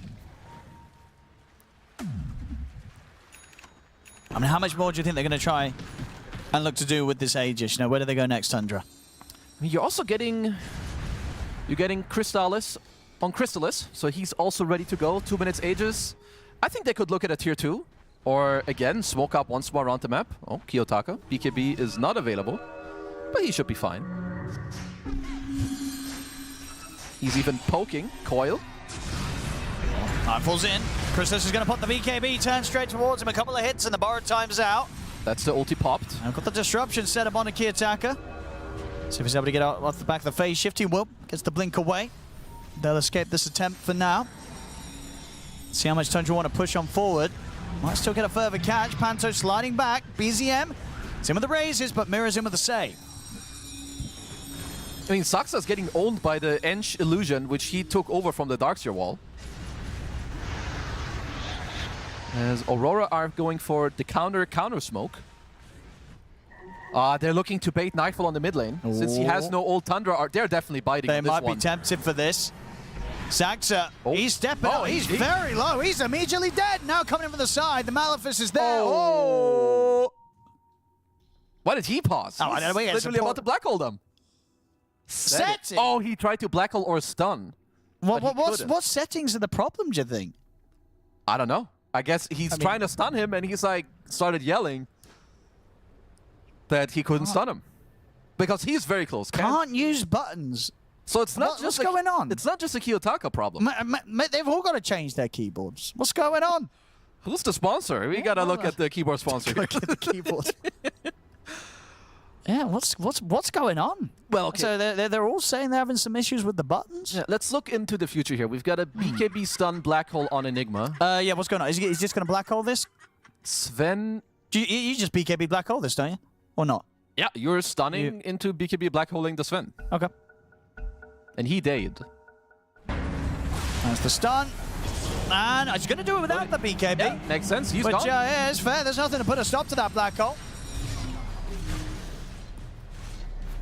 I like these moves from Aurora. This is the second time they move someone like very aggressively into Tundra's side of the map, knowing that they will bite. Like there's no ABBA ult. You want to instantly go on Nightfall and punish him.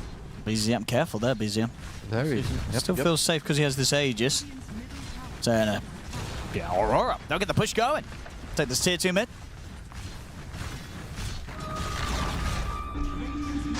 Oh, Dream Coil onto the side. That's Kiyotaka. Yep. He's fine.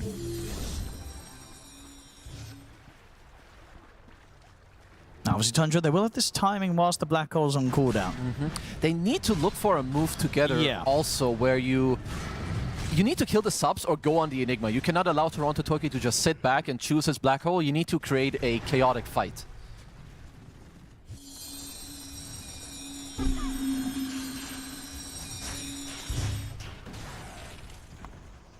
I mean, I'm guessing BZM can look to maybe blow up the Marcy. It's not too easy for him to kill any of the cores, because there's 2 BKBs and, of course, the Abaddon ultimate.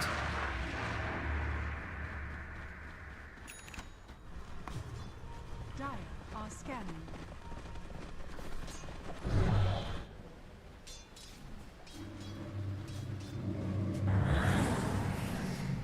They're ready to start looking for a set up top, but he's under this ward. So Aurora got good information on what's coming out here from Tundra. And Tundra.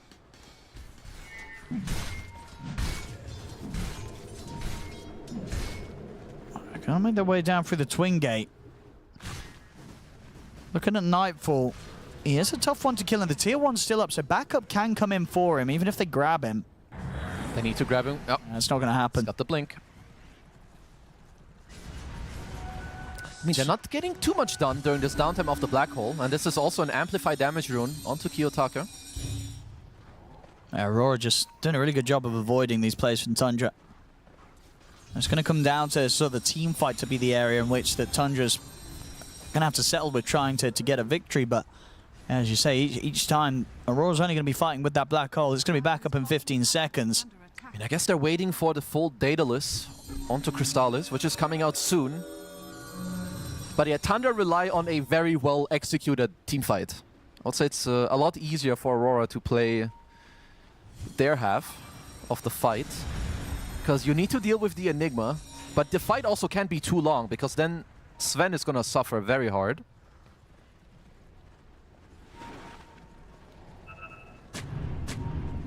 Dire's bottom tower is under attack. Good scan from Tundra.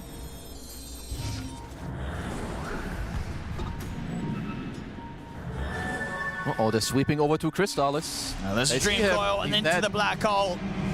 More than happy to drop that for the carry. Crystallis out for 70.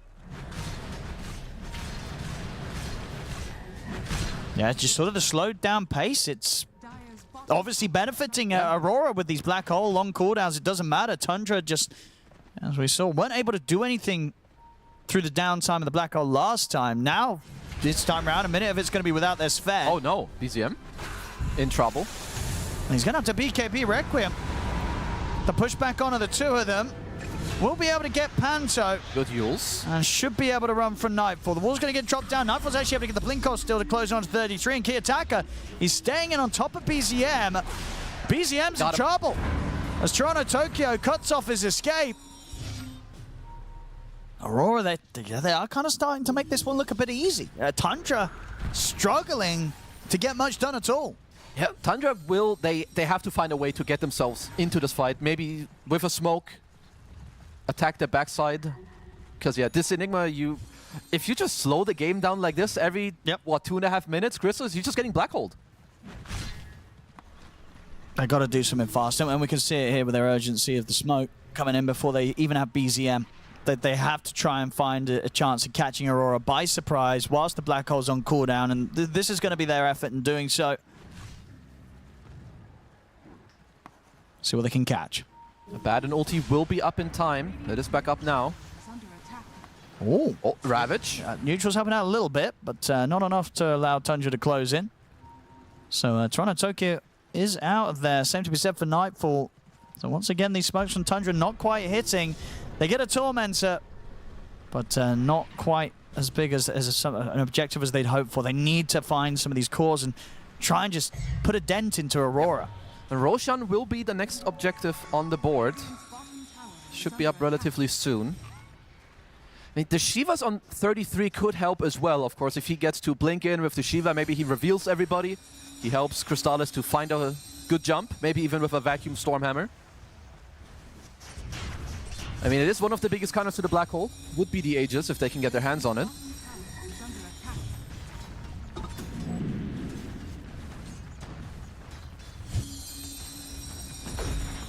Oh, this Enigma, he be getting real big. Octarine core, queuing up the refresher. Toronto Tokyo having a very, very nice time here, showing the strengths of getting that Enigma in as the last pick for this draft. Definitely causing a lot of issues for the way that Tundra want to try and approach Aurora. And as you say, you know, without Octarine online, it's Tundra couldn't really find the windows before between the black holes. Now those windows are going to be even tighter to try and make moves against this Enigma. It's all gonna be up to the team fights for Tundra. What can they find? Can they make the fight chaotic? Can they somehow save the guy with a disruption from the black hole?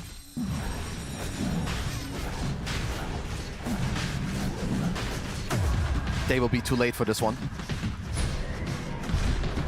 Abaddon passive, the AC as well. Panto, very nice positioning for now. See if they can still find a team fight out of this. As you say, Aegis picked up by Key Attacker. They get the jump. Nightfall's in straight away on a BZM.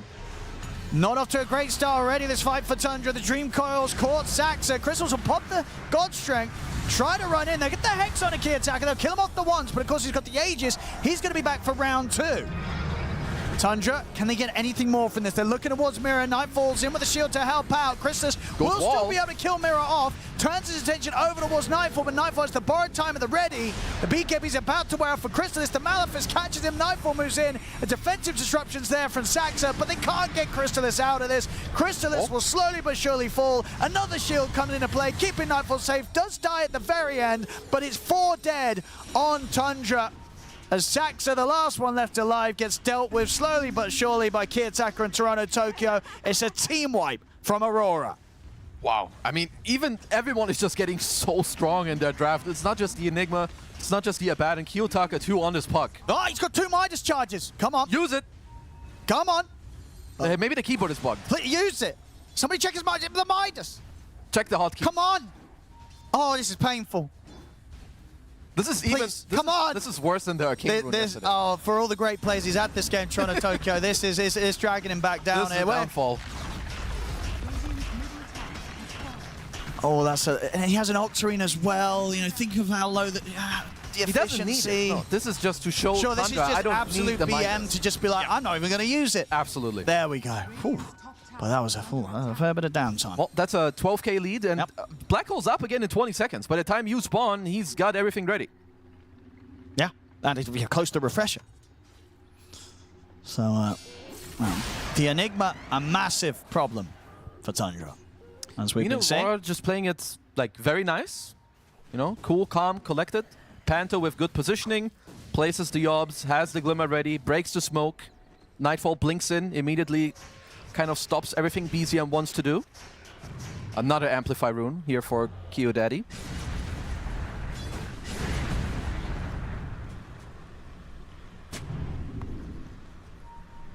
Tundra, what's the plan? They just haven't been able to sort of get a fight off the ground the last few times they've tried to. They came kind of close in that last one. Chrysalis was able to kind of get in, but it was always going to be tough when it was into a puck that just picked up an Aegis. Now there's no Aegis, but it's just constantly this black hole. It's always going to be there. I mean, likely the best thing they can do is either in a like more slowed down pace as now, you can look for a side lane pickoff, or B, you try to get to this Hex on BZM, because it will allow you to break the Lincolns on Kiyotaka, then Hex him and still kill him with the Requiem. But ultimately, Dota will always come down to a team fight. Tundra have not had the fight that they want. They haven't found the angle to go around to maybe start on Toronto, Tokyo, get a good Requiem out.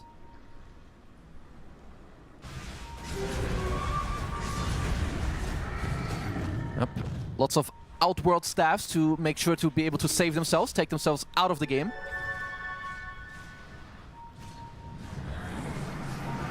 Oh. I hear it's the ult onto Nightfall. Not going to be able to do anything with that. The smoke now coming out from Aurora. Key attacker's in. Ready to try and get some info. The courier's been taken out. Chris has got the courier. Trying to take his movement in with the BKB. Defensive disruption will buy some safety here for BZM, but he still gets caught after. He goes for the BKB for the refresher. Second black hole coming in to make sure there's no chance for BZM to survive and fight back. They have to scramble for the TPs out here, Tundra. As the chase continues, the jumps there from Mira, bringing Kid Attack in onto 33. The buyback will come out from BZM. Oh, back there onto the three of them. Chris is in with the God Strength. He's looking towards Toronto. Tokyo will find the kill. We'll see the TP out here being attempted by Nightfall. He's actually going to stick around. Gets back in aggressively. Wants to fight on here with Kid Attack and Panto. Another buyback coming out now for Tundra from Saxa. Crystalis finishes off the job as Nightfall. Surely he can load the shield there. He'll get the kill. He did. He got the two of them on the last hit, but he is dead. It's a 1v1 now. Saxa versus Panther. He doesn't want any of it. TP's out. So he's not going to take that 1v1. So they managed to fight back. They do have to use 2 buybacks for that, though, and it was a dieback on BZM. So as you can see on the gold change, it's pretty much dead even. They'll benefit from, also that's the XP change, sorry, that's pretty much even. No, that is the goal. I always reading these numbers is hard. Reading, difficult. But yeah, the goal change is pretty much similar. The XP change, still a little bit more on Aurora, just down to the fact they sort of killed BZM twice. It was quite costly. Yeah, I mean, Tundra, they do get to hold, but it was costly. It was costly. Crystalis does get level 25, so here we see all of it. I mean, does Toronto have beef with BZM or what? He just straight up double black-holed him. I don't know if the second one was necessary, but at least the fight started out very well for Aurora. Here's the second one. Yeah, just to ensure. I mean, I think he wanted to try and do it so you caught him before the Requiem, but the Requiem actually still goes off. And still, just all in all, an expensive fight for Tundra, considering the 2 buybacks. As we saw, Crystalis. He did a lot of damage. Oh, he got a lot. You're seeing why they like the Sven, because when it hits, it hits. Crystalis, if he can find the opportunities in the fights, there's still a glimmer of hope for Tundra to have these scenarios where the Sven does get the chance to clean up. But towards the end here, it took a little too long. He just couldn't get those last hits in. The shield and such gets the kill at the end, but it's all too long as the damage has been done by Panto return. That was a really nice reposition by Crystalis. He did also get lucky. He rolled a crit to make sure that Kiyotaka does die in the backline. But he does have the 25 talent now on Sven, so even more damage. Honestly, they could try to just go for a chance play on Nightfall where maybe you crit, you overkill him. The ult doesn't come out from the Abaddon. I mean, it could happen. And that was the thing as well, right? Just before that fight, Kiyotaka getting that courier had the Reaver on. I believe he had the other components of the Satanic. So he basically stopped Crystalis having the Satanic for that team fight. And he has the Satanic there, then maybe he lives. Absolutely, that's big. So big snipe from Kiyotaka before that. So 14k lead, but yeah, it is. You're still dealing with a refresher Enigma. Yeah. Who's closing in on an Aghanim Scepter as well. Oh boy. So it's not like this game is getting any easier. A Basher also on Mira, so they have more and more tools. The Coil also pierces BKB. You do have problems on Tundra here. Yeah.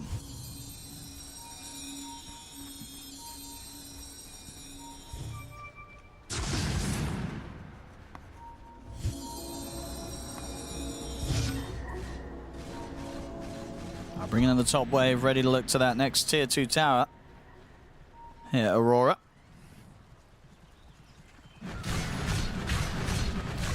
As the Satanic now put together on Crystalis. We'll see if it gives him that extra bit of a chance to take these fights that he has come, increasingly closer to surviving through. Well, Tundra, just like the last 20 minutes, they rely on they need a good start to the fight. I don't know if the Satanic will do much if you get Black Hole. Okay, maybe you survive the first one, you get disrupted, you pop the Satanic, but then what stops my bro Toronto from just holding you the second time? So they kind of have to put a stop to this combo.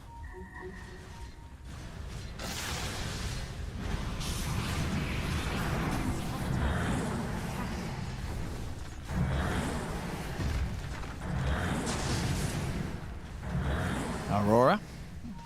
They can sit back, clean up some of the ejectors if they want. They can head for the Roshan. It's going to be up pretty shortly. Just about under a minute or so on the bottom. If they want to hold back and grab that before the next high ground siege. Yep, they've got the gem as well. Amira, they can just keep cleaning up the map. Wait for the Roche, like you said. Overwhelming Blink also on Nightfall will come out later. That's quite annoying. You've got a lot of Blink daggers on Tundra. He can just get in there, cancel everyone's Blink, then stay in there with the Radiance. Oh, looks like Tundra are gearing up for Wind Waker late game, as 33 already did pick up the first Yules. Oh well, I guess the second with BZM. See what they can get with the smoke. They're hoping to have Aurora run into them. This is not a bad spot for Tundra to be in. No, I like this one. Let's see. Eyes on Nightfall. Not the best target. Whitemon's going to try and see what they can get out of it. They're going to go fully in on this Toronto moves in though. He's ready with the black hole. Catches the two of them. He catches Crystallis and BZM. As Crystallis in trouble, caught by the bash. He's going to try and heal up here off Nightfall, and they'll kill him. Crystallis surviving. Now he turns over towards Panto, trying to cut through this Enchantress very slowly. One more hit on a swing. They're forced to the high ground. Panto's on the escape, but Crystallis will chase him down. BZM kills him off. Tundra, they'll absolutely take that. They win the fight. What did I miss? I looked to the other side of the fight. What happened with the... There was only one black hole, I right? only saw one black hole, right? But there was apparently two. What did happen to the second one? Because if the second one comes in then, I think it's a job well done, but something must have happened to the second. Well, I got brain damage halfway through the team fight, so... I think we're hearing he from refreshed production that he refreshed before the black hole. Well, so I guess because Tundra were there attacking early, kind of forcing Aurora like into this fight. Yes. All right. Well, in the sense that he needed a refresh roll because it was still cooldown. So yeah, did only have the one to play with there. We'll be able to catch it on the replay. Let's have a look. So they do get on Nightfall. So the moment he's got black hole up, but did he have to use refresher to get that situation? No, he had it there. Oh. Did he refresh his beekeeper? No, he didn't. No, the beekeeper was also available. I think it was just the wrong order. Seems like a settings issue over here. I don't know. His BKB was available. Yeah, I think it was just a mistake there from Toronto Tokyo, unfortunately. Just a little bit of a... Because, a second black hole would have done the job. Crystallis, he will live through one black hole, I believe, nearly always. He's got the Satanic when he comes out. There is a disruption save. But this just goes to show when you force a play onto the enemy of... I mean, you're playing against humans. Mistakes are bound to happen. Yeah. So Tundra... And they're ready to go again here. Yeah, Nightfall's still dead. There's no black hole available right now. 20 seconds. Brothers, get the hell out. You need like 10 seconds. Oh, Kill Daddy. He's in. Okay. I mean, if you can buy some time, black hole's going to be up pretty shortly. They've got them set up on a Crystal. Who needs black hole? Well, that went horribly wrong for Tundra. Oh, nice blink out. Kirtaka might still get him. Oh, he's got him. So now they can move into Roshan. So that was that earlier fight just now. Great for Tundra, but then bam, just like that, they lose Sack, so they lose Crystallis, and then they just, with that, lose any hope of contesting Aurora from getting this Roshan. Yeah, Mira just goes in with the ult, gets the bash. Nice coil, dispose, breaks the coil, boom, dead. There we go, they're ready to go big time now, Tundra. So that's an Aegis, a refresher. Let's pick up the banner, guys. Come on, we can do it. Yeah, Tundra, they've got to put everything into this next fight. Nice, there we go. There we go, they picked it up. This next fight could be the last one for Tundra, if it doesn't go well, because Aurora's ready to close it up. It very well could be. Tundra have to go all in on the next play. Aurora closing in on all the lanes.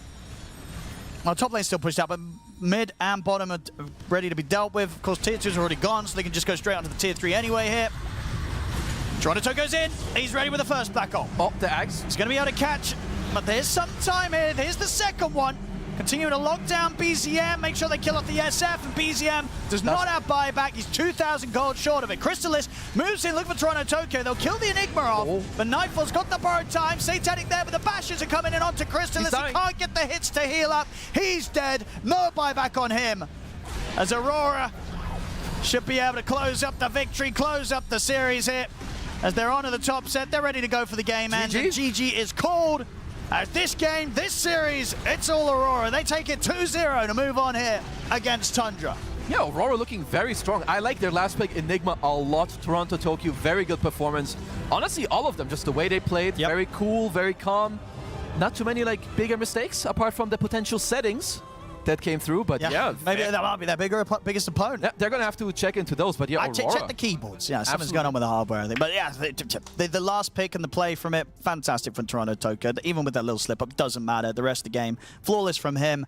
Just goes to show the real strength and something that other teams are going to have to bear in mind when they're going against Aurora. You can't forget about that Enigma. If they see a chance to get in as the last pick, Toronto Tokyo will win the game with it. Well, there we go. Aurora take the series 2-0. And with that, they also get themselves a spot in the playoffs. Congratulations to them. Of course, Tundra's not out. They'll play again tomorrow. But Aurora here, definitely a 2-0 champion over Tundra today. The first time that they're able to do that. This game was in their favor almost the entire time. Even though we kind of said, I feel like we said that maybe if the game goes long enough, you know, Tundra, they'll scale better. They did not. Yeah, I mean, they could start playing some fights, but then it just felt like Aurora always had their number, right? Like, as much as we're talking about, of course, Toronto Tokyo's Enigma, it kind of was that threat where it felt like Tundra was never able to create their own opportunity outside of when Black Hole was up. Like, every time Black Hole was used, Aurora broke enough of the resources of Tundra that it wasn't a sweeping move where Shaman gets a Serpent Ward outside an objective, you know, Sven can hold his Gold String. Like, they had to use everything to take the fight. So it felt like every fight Tundra took, it was like, okay, now back to your side of the map, wait. And for that type of playstyle, Enigma loved it. And I feel like they could never ever find the Enigma too in these fights, because like you're playing versus the Puck who's always in your face. It's carry a bad, and I feel like if you are going to win in these late game situations, it's on the back of, you know, maybe getting on top of this Enigma, killing them right away. But good positioning from Toronto Tokyo and not getting caught in these engagements and always getting the Black Holes off when needed. Sure, there was that one little slip up of, you know, only using one hole when you had two, but other than that, he had a pretty flawless game. Yeah, I think overall they played around it very well. You could see Tundra struggling to deal with it for sure. They tried to play when they thought that there wasn't a black hole, and there were even fights when the black hole wasn't even there, and Aurora still came out on top. Yeah, no, for sure. And I'm just looking more towards maybe 33 on the Darkseer. Like, they drafted 2 games in a row, and I don't know if you agree with me on this one, Fear, but I just didn't really feel the Darkseer. Yeah, I have not. Games. Yeah. I've only felt 33 so far on Brewmaster and DP so far at this tournament. Everything else that he's attempted to play, like he tried that one Abaddon game in the first series where his build was Midas Octarine Core, you know, it's like, where's the impact, you know? And in these games as well, it's like, I don't know if I want to blame him particularly, or is Darkseer just like hard to like, or maybe Aurora just countered the Darkseer very well too, but it's like, what's he vacuuming for? Like, he vacuums and then you want to hit some big combo with Sven, but I think the Nigma shut down the whole strategy. Like, if you don't get the Nigma, you're just gonna get black-holed every single time here. So yet again, I think Aurora just outscaled them. I thought the scale would be a bit better this game around from Tundra. It just wasn't there. Outscale or outskill? In this series, Aurora outskilled everyone other than maybe BZM in some moments. I feel BZM, like, sure, like his Shadow Fiend had some really exceptional moments, the Primal Beast some moments. He eventually did get picked off, which then enabled Aurora to feel good, but I'm really just confused watching this series from Tundra, where BZM's doing well, Crystallis, 33, and normally when you talk about Tundra, it's like, if Crystallis is maybe having a slightly harder game, 33 stepping up, BZM stepping up. Like, their tri-core is very good, that when one player is having a harder game, the other two will always fill that void. And at least today, it really just felt like they're just not clicking. Yeah, I wonder if they go back after this and they look at play or strategy. You could do both, but this Sven was very forced today, I think. Yeah. It was never going to be like a free Sven game in any situation. And same with the Darkseer. Like, you just throw the Darkseer in the game 2 games in a row here. Your Brewmaster got banned. 33 is having struggles finding a hero pool this patch, and it feels like Crystallis, I don't know if he's having issues finding a hero pool, but Tundra has decided that he's playing Sven, and today they're going to learn that you can't just jam it in whatever you want. You cannot. And yeah, maybe Tundra doesn't seem to be in their best form right now, but Aurora definitely on top of their game, and this guy as well on the Enigma. I mean, that's the thing. I think if you're playing Enigma, the times that you might make a mistake are just so much more obvious, considering you're literally the black hole player. Are you referencing maybe a refresher BKB on his black hole? Maybe, but it's the ones that you hit that count, you know, and that's why he does still get standout player of the match. But that's the thing, right? He's playing heroes like Magnus, he's playing heroes like Enigma. Your mistakes are very obvious, but your impact is also incredibly obvious too. So he's playing these heroes that just like are high threat. Like if he does hit his spells, he's gonna win the team fights, and he did that in the series. And whether you miss one or two, that's fine. It's more about not beating yourself up over mistakes, and you just have to hit a couple to win the game.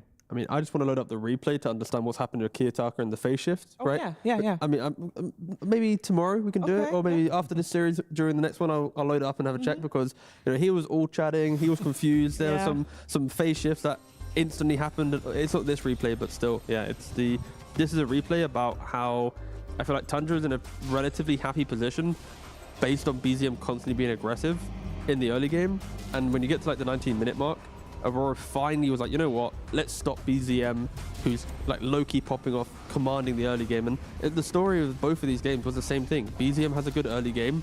Eventually, Aurora have the answers to him, and then Tundra just fade away into losing the game. Yeah, it was the first really big black hole we saw of the game during this fight, and it set the tone.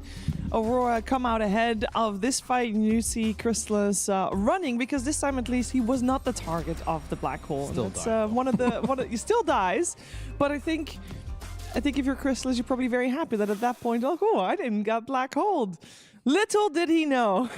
I'm sure he was very happy. He was going to be the target after that. He didn't know how sad he'd be, though, going into the future.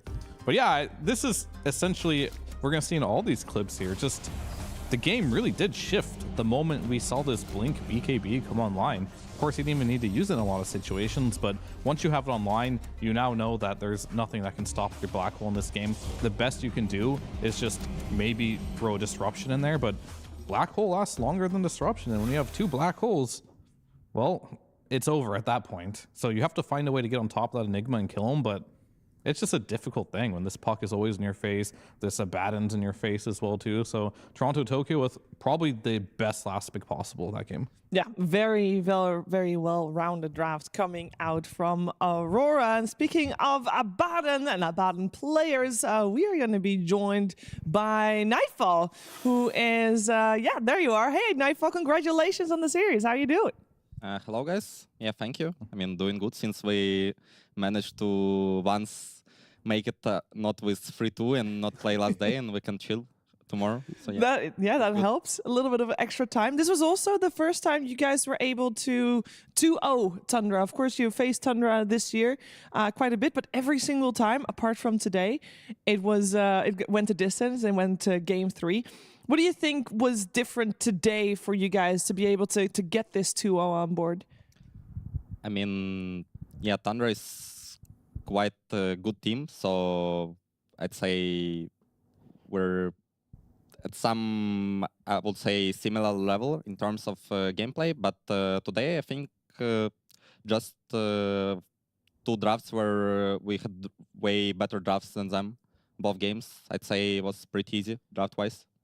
Yeah, the drafts look good. I was curious to the first pick puck you guys went for, or rather second pick overall, but first pick for you guys that you went in game number 2.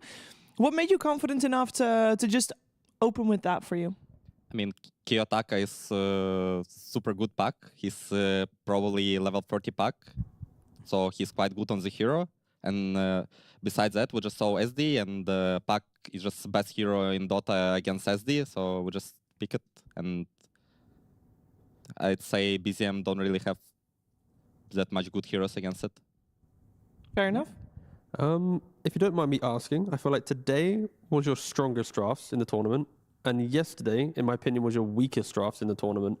What do you think was the reason for like your drafts being so different in 24 hours?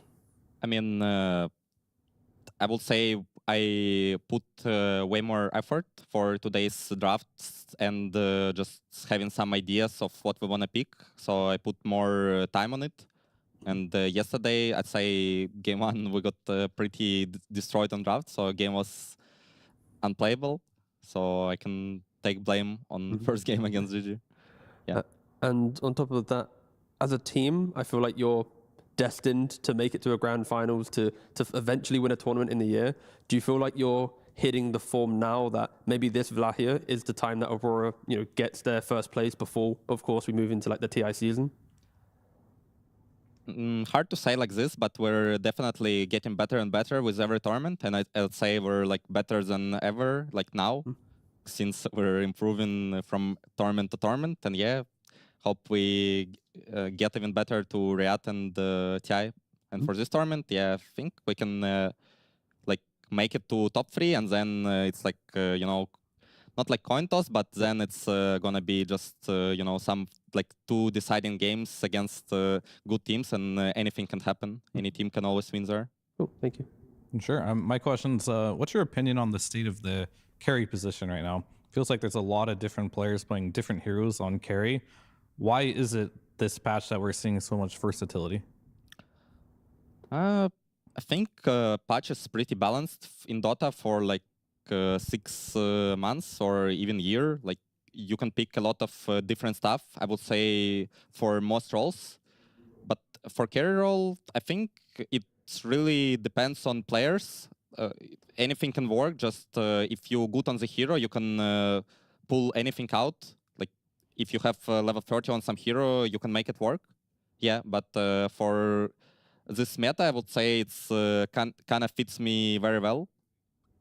A lot of Imba heroes, I invented them kinda, and I just keep playing them. So enemies have to adapt, either like steal it or ban it, or they lose. Yeah, so it feels good. Yeah, it sounds like you guys are in a good place. Also, of course, in a good place with going on to the playoffs. You mentioned it yourself. Happy to do that with an extra day to spare tomorrow. What's the plan? Are you going to take some extra time to relax, or is it just back to the Dota? I think it's pretty unhealthy to just go relax one day, since we only have 1 day, not 2. Yeah.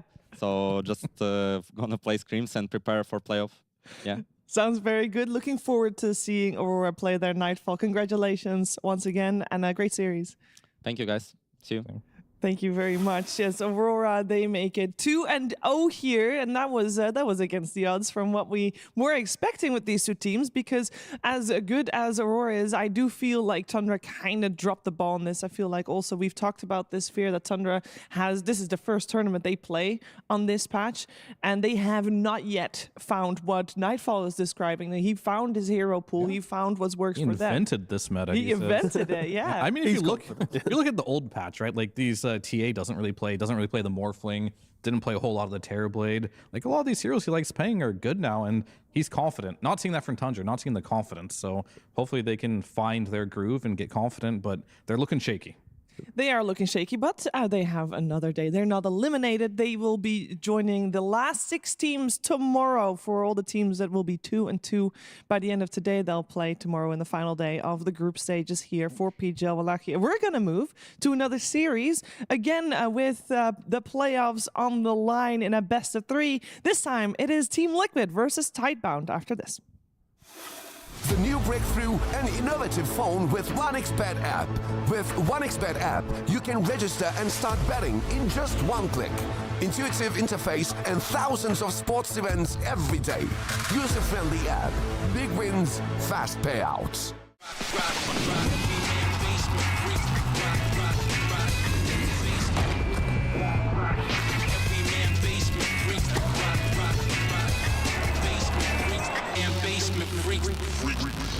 The human body was built to move, not trapped at a desk in one singular posture for 12 hours a day. It's time your chair evolved. This is Secret Lab Titan Evo. Ergonomically engineered for you, gamers, hybrid workers, artists, backing your every move.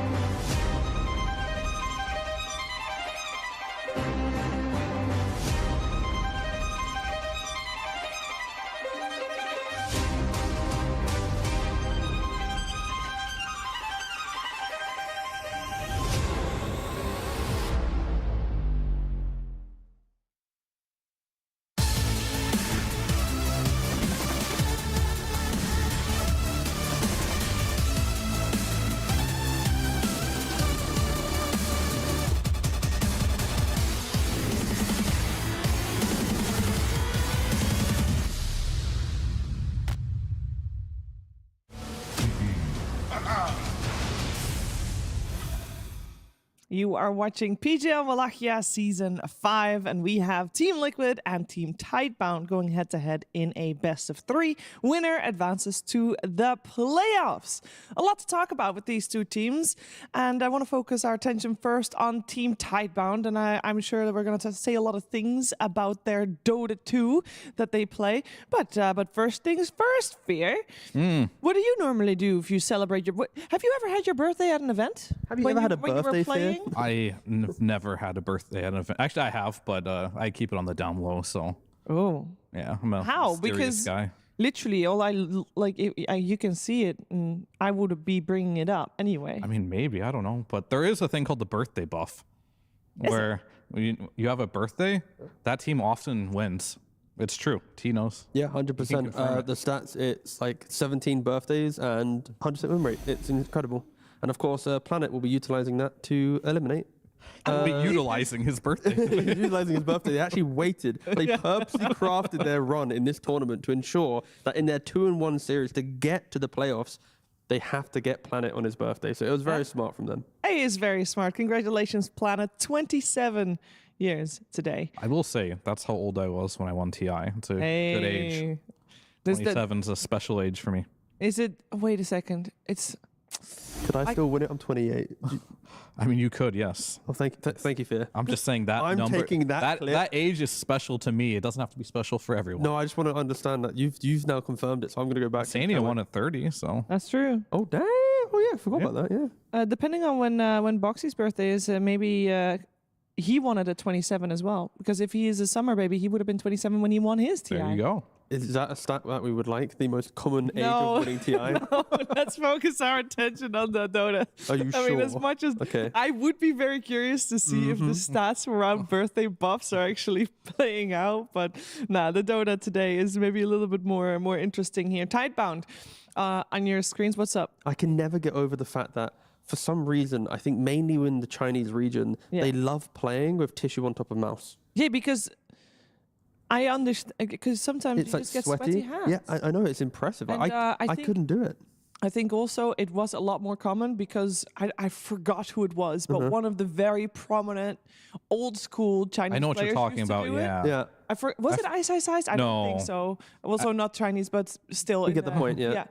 Someone did it, and then it became way more popular. Yeah, and that's what I'd like to know. Like, is this Planet the meta. being a bit of a Yeah. hipster, or does he have sweaty palms? Is the birthday getting to him already? The nerves. The nerves, yeah. But then he has it covered because he literally has it covered. Yeah. But no, again, I could not play Dota with that. Either way. Either way, Tidebound 2-0 VP, Yep. 2 at Wildcard, 0-2 Gaming. on the Series 3. I think Tidebound's journey to get here hasn't been the craziest, right? Like when you think about who they've had to beat, VP, arguably the worst team in the tournament, Wildcard, up and coming team, so I can see that's respectful. They lose to Gaming, at the moment, the most efficient team at winning Dota, I think. Like they might not be the #1 seed, but the way that they win their games is crushing. So Tidebound, it's like this is another good test for them. Yeah, and the flip side, we got Team Liquid, and they, in typical Team Liquid fashion, Fear, they scraped by. Apart When from is yesterday. Insania coming back? Wait, Is he back? is he back? We will have them maybe on the monitor in a second. Because I know we he was- know he's coming back. We just don't know exactly. Yeah, when. I mean, I think he should be back in the next any day now. Any day any now. day now. So I'm not sure if it's today or not, but that'll be pretty important information. And as I see Toby's in the lobby, he will not be coming back. True. Today. And we are looking at, of course, the common heroes here. And I know, at least for me, Nature's Prophet, Liquid has pushed it into the carry role very quickly. It is returning. Also, Pure from BB has dabbled with it. And that is something that Tidebound will have to respect. They themselves have played it in the support role. Shiro, I think he's only got about 7 or so competitive games on the carry Nature's Prophet. So it's not as if it's something that they often lean towards. But when you go up against Liquid, are you using a ban on the Nature's Prophet, therefore giving away a Batrider or a Shadow Demon, an Axe, Undying, like any of these heroes? Or are you strong enough to take it yourselves so you don't waste bans, and then you can also kind of show Liquid, we can do it too. And of course, Shiro on screen, I think that's basically the only he has the answer to if he wants to play it or not. Yeah, and He should be able to. Like, it's Yeah. not much different from the last patch. In fact, if you knew how to play Nature's Prophet last patch, you can play it this patch. It's just the same hero, but you don't have to micro Treant. It's just easier to play. Like how when you said micro Trent, it was not even Treant.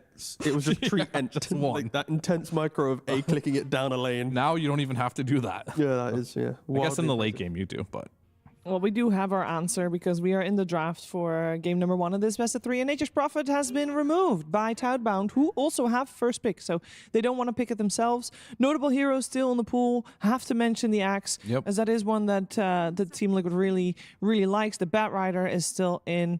The what else am I missing? TA is still in. I like the fact that for Tidebound, the Axe goes into the 5 role as well.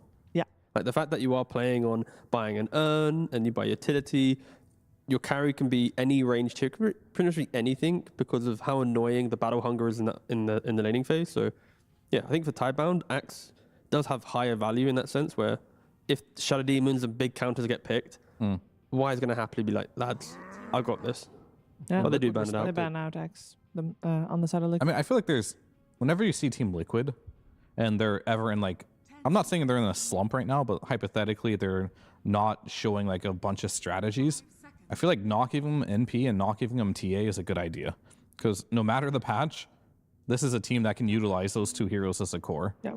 So we'll see. I mean, it looks like Bat will be the opener, and maybe that was a trade they're willing to do, right? Like, we'll leave the TA as long as we get the Bat, and they ban the Baton instead.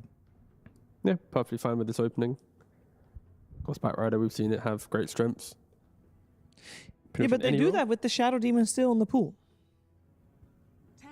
Versus Bat? Yeah. Yeah, I don't think Bat cares too much about Shadow Demon. It's one of those things where, yes, historically, disruption on whoever gets lassoed, turn around the fight, but the pacing that Batrider brings, finding the backline, forcing the positioning, like, it's fine. And yeah, Tidebound's like, Insania's not back. Don't have to care about Oracle. Yeah, we don't care about the Oracle as much anymore, so free Bat game. But Toby. Oh, they open also with the Puck. Okay. I mean, Nisha Puck is strong. It is I don't blame strong. him. The thing with Puck is it plays really well into Batrider. There was a period in 2 years ago when Batrider was mid pretty much every game, and to play against a Batrider, you had to pick up a Puck or Storm. Or Quap. Or Quap, right? They're That's like the the 3 heroes that survive the matchup.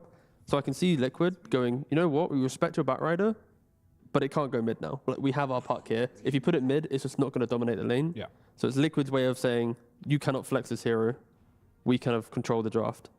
And it's what Aurora just did as well. Yeah, I mean, in hindsight, though, looking at what Tundra and how they responded to the Puck, maybe the Shadow Shaman support wasn't enough. Maybe they need to double down a little bit more. 10 seconds remaining. And try to have some more ways to make this Puck feel uncomfortable to get into the fights without getting out easily.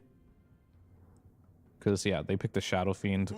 So I'm hoping that we see more reliable lockdown, but it seems like DK is just kind of a dead hero right now. And I get it. I feel like mid DK is very underwhelming.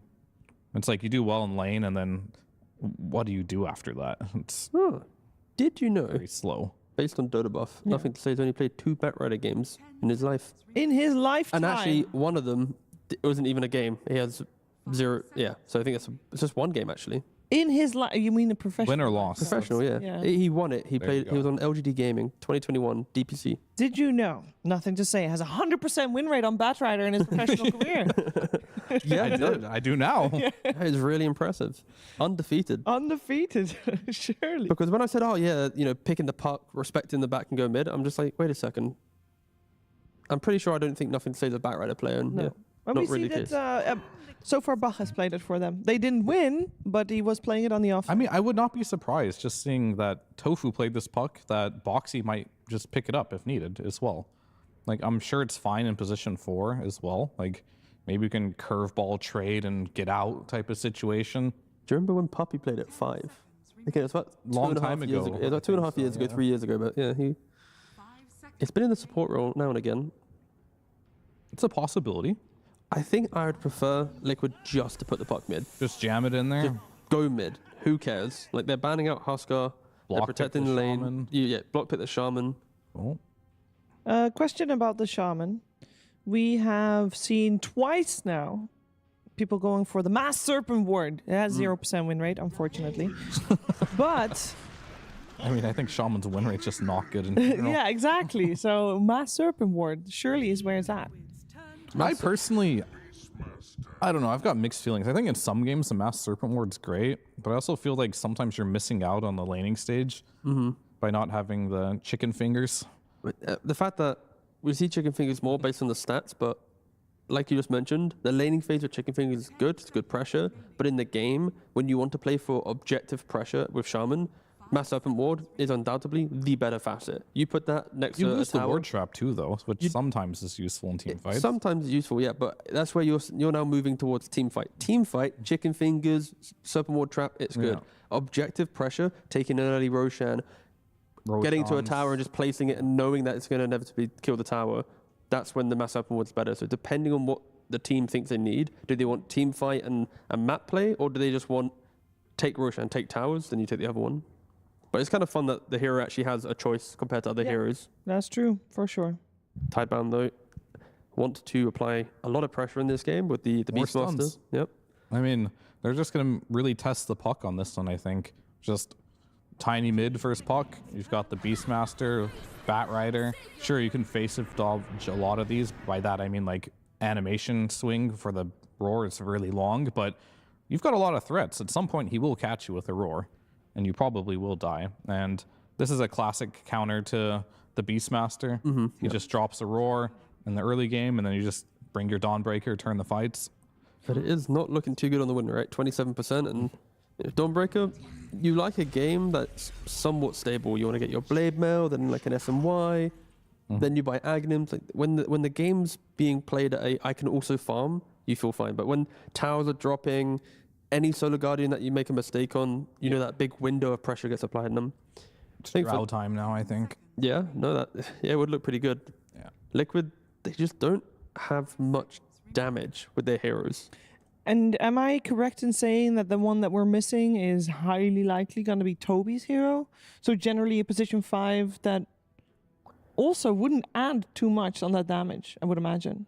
Again, just to clarify that, the damage comes through items and levels where, like, after laning phase, it's not as if they're running around the map together. Compared that to a tiny with a blink, Beastmaster with a Helmet Dominator. They're looking for fights, looking for a lot. So I think as long as Toby has a way to ensure the lane goes well, then you can just delay to get the items. So I'm not too concerned for Liquid. It's just they have to respect the fact that the early game is, moving around and respecting whatever Beastmaster wants to do. Are you trying to fight him with Coil and Solar Guardian, or are you dodging him because you're still trying to farm up that critical item to fight them? But they do have a lot of wave skip with the Terrorblade, the puck. They can keep this map really pushed out the entire time to kind of know when Tidebound's going to be running at them. Yeah, I mean, Liquid's draft just looks very complete. A lot of stuff you can do with it. And they go for Gyrocopter. That's a weird one for me. Are they block picking something with that as well? Or they like have bans preventing a pick from coming out? Not really. So what is this good at? Okay, so it gives them team It's fight. Planet's birthday. He used to play Gyrocopter 4. This is his birthday present from Tidebound. I'd be okay with that. Oh, okay. But But then again, it's like pause for gyro, like no. the lockdown you're looking for. No, I think I'm being a bit there. I think realistically, we already know that Beastmaster is going to have the helmet dom timing, Tiny with the blink timing. Gyrocopter played in the aggressive mindset. You take the twin gate, you throw down the cooldown. I can see it just being a pick of we want to break this early map and make sure when we go for a fight, we have the damage. We already mentioned that Liquid don't really have a lot of damage early on. They need items for it. How are they going to fight into Gyrocopter with a Batrider and a Tiny all running at them? Yeah, I mean, it's just risky. I guess the way is. my brain is operating right now is just like, you pick the Drow there, you have this Ags versus Solar Guardian Ags, right? You have that to deal with. You can always scale versus a Terrorblade. And most of the games we do watch, I mean, I know winning Dota quickly is coming back in fashion, but I'm not convinced yet that that's reliable, right? Yep. So, like, especially versus a team like Liquid, who's really known for coming back in games that are very difficult. Gyro versus TB is his second, actually might be his worst matchup. I would say Morph was up there, but that one hasn't felt as bad because Morph is kind of weak. But if there's a hopeless matchup for Gyro, it is versus Terrorblade. You're going to sit there. You do barely any damage. You do spread damage, physical damage, which this hero is very high in armor. So he buys a Scotty, so you can't move. It's a really terrible matchup, TLDR here. So you have to snowball this game incredibly hard, as T was saying. But this is Liquid. They're so good at just being patient. You're playing versus Dawn, who can be anywhere. I hope they do play fast and pull it off, because if they don't, it's tough. Can't Tidebound go for like an Elder Titan to make the draft feel a bit more complete? Then have like the ET with the Gyrocopter, the Aura just feels really nice. You got Aura against Terrorblade, feels good. That is good, yeah. I mean, ET does look like a good pick. That's also another good scaling pick against the Terrorblade. It kind of feels like they're trying to win this draft. Like, Gyro's not really a centerpiece here. Yeah. He's just kind of like... Everything complements each other, right? Yeah. Yeah. The whole, like, when I look at their draft, the identity is post-lane. Sure, Gyro might need to farm a little bit, but everyone's going to be trying to enable each other. That in Tiny's initiation, there's an egg, or Gyro's jump, there's a Batrider. Like, everyone's together. I want to say Gyro jump, I mean more like going for a twin gate, throwing down an ultimate. And the last pick, Warlock, just a casual 24 Warlock to kind of secure the lane, give a bit more life. I don't mind it, but again, I'm just looking at Toby's hero pool, right? He mainly plays Naga, Venno, Warlock. Part of me feels like that's just what was left type of situation. I love the fact that this game it's all about Tidebound. How efficient are they in the lanes? What do they do with the early Beastmaster timings? Because like Fear mentioned already, the Gyrocopter pick is not a Gyro that's going to dominate into the late game. Like with a Terrorblade plus the Puck and the Warlock, there's so much control and nuisance that Shiro can't just 1v9 this game. The Gyrocopter pick is about amplifying the early to mid game, and yeah, we'll see if Tidebound can do it. And the Beastmaster is going to be going to the mid lane, so probably going to be more towards the Aghanims build. I've yet to see Helmet Dom be picked up from the mid lane, so pick off will be his identity. He's got the beast mode selected. So. And Boxy did go for the chicken fingers on the Shadow Shaman, so no massive Serpent Ward, Kezu. That's right. No massive Serpent Ward, Cheever. You got that right. But I have loved the combo of having Bat and Phoenix together. You drag them in, you drop the egg. What you gonna do about it? That's true. I mean, I'm excited to see what Tidebound's got in store. I think, from what Liquid have, it looks a bit simpler from Liquid side of things. I think Mikke, if he gets a free game, free start, he'll carry this pretty easily on the Terrorblade. But yeah, maybe Tidebound can sort of bring some chaos that ensures that he just never really gets the chance to carry this one late. Yeah, that sounds like it's a good summary. We got hopefully though a lot of team fights coming our way. 5 versus 5. The team fight should be quite explosive. Let's see who's gonna come out on top of game number 1. Thank you very much, Shiva. Yeah, let's find out. Here's our second series of the day. Here on the main stream, we've got Liquid up against Tidebound. And yeah, let's see, because Tidebound's approach, I think, an approach that is very Tidebound-esque, right? Other teams would not be picking Gyro here. They wouldn't be taking a Beastmaster to the mid lane. Agreed. It's different stuff. I feel like it's what they did on day one, where Yes, they really destroyed with like the Shadow Fiend. You go together, you know, you just kind of take over the game very early on, because, you know, I mean, as they said, this is not a good gyro game against what Liquid have, but it's very great for your heroes. Beast wants to play fast, Bad wants to play fast, and I will have to say, when Mr. Bach played Bad Rider against Gaimin Gladiators the other day, that was atrocious. So he wants to run it back. And I believe this time around, this is a very easy lane. Oh yeah, Warlock that was the lane that fed quite a bit. They fed like 8 times. I remember. Yeah, that was a lot of feeding down So there. they had some replay sessions. Yep, no more feeding today. Absolutely not. So let's have a look. But yeah, at the end of the day, if Mickey has a good game and he gets to like 2-3 items, he is carrying this game. I think so, right. Yeah, they've got to really have a solution for shutting down this Terror Blade. 3 bounties to start with here for Tidebound. Yeah, the pressure absolutely has to be there on this bottom lane. But I guess that's the thing. Even if it is, Mickey is going to be able to hit creeps in the jungle eventually, the Terror Blade. And obviously for the lane itself, he's got that very nice Warlock ready to back him up, keep the lane easy with the heals that he can spam. Let's see what goes on mid. So people aren't really playing this anymore in the mid lane. Nothing to say wants to take it here today. Why do you think that is? What does it sort of do for them here?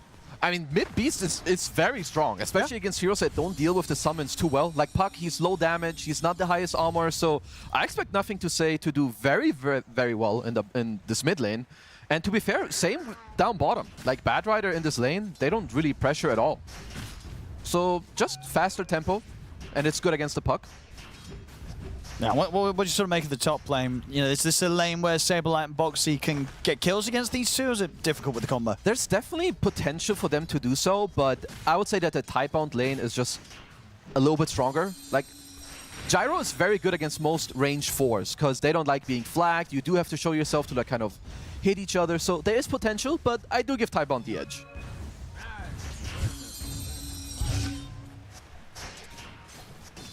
Well, Tidebound, can they get that advantage off these lane setups, as you say, as the heroes have the potential against what Liquid's got in this laning stage? We'll have to see if Liquid get through this bottom lane very nicely or not, because there is a lot of pressure with the Bat, the Tiny. Once you get the Ava toss back, very strong.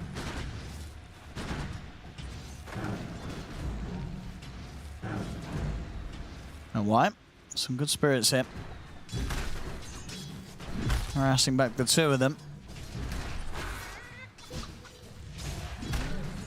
Maybe when, I mean, once the level 3s, like, do you even try and make a go as Liquid, or are you too scared of just Shiro and Y turning around and killing you off if you go? You can look for goes, but probably around the cooldown of the Fire Spirits. The downtime is quite high, at least in the early game, so that's something you could look for.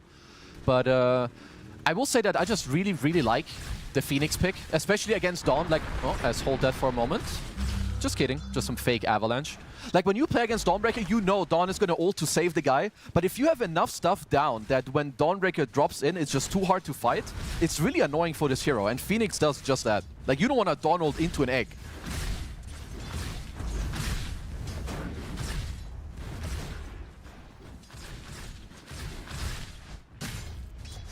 So far, mid matchup pretty much dead even. Between Nothing to Say and Nisha. I feel like Nisha is doing some good things, because as I understand, Beast is supposed to win this lane. Well, in terms of just being able to get easier denies in. Yeah, you just like out CS with your boars, but it looks like Nisha is handling them very well. Even giving himself a bit more XP.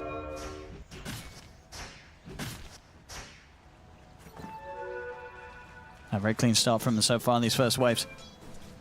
And Nisha has been having quite some impressive performances so far at Wallachia. It's been a good tournament for him. And top lane, definitely continuing to be the tougher one, as we can see on the CS. Not an easy time for Saberlight to get the farm. They are struggling, but at least against this lane, you will generally be able to farm under your tower, of course, because that is what Gyro does with his flag. Kind of pushes in the wave.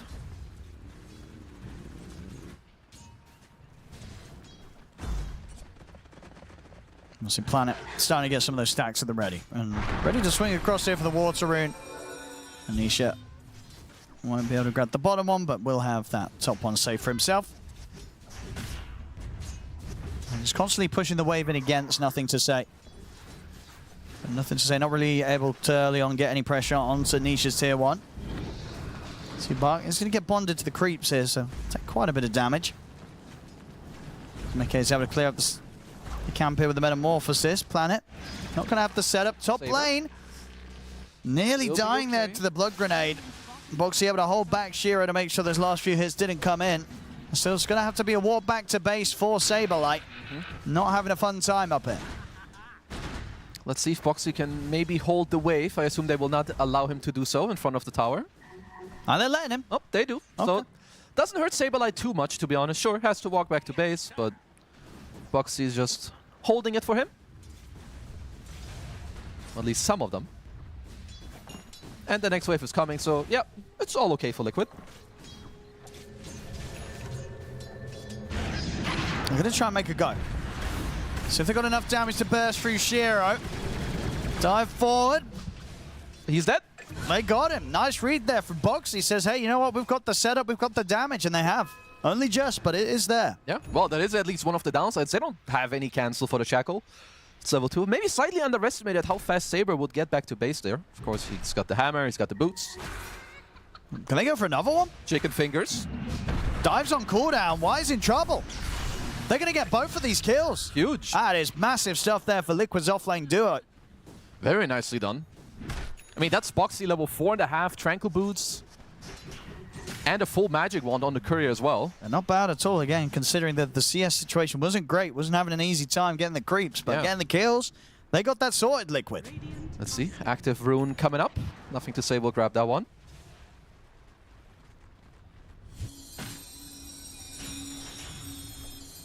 Anisha still absolutely keeping up with nothing to say. They're trying to lead him with the Avalanche. They got the Roar.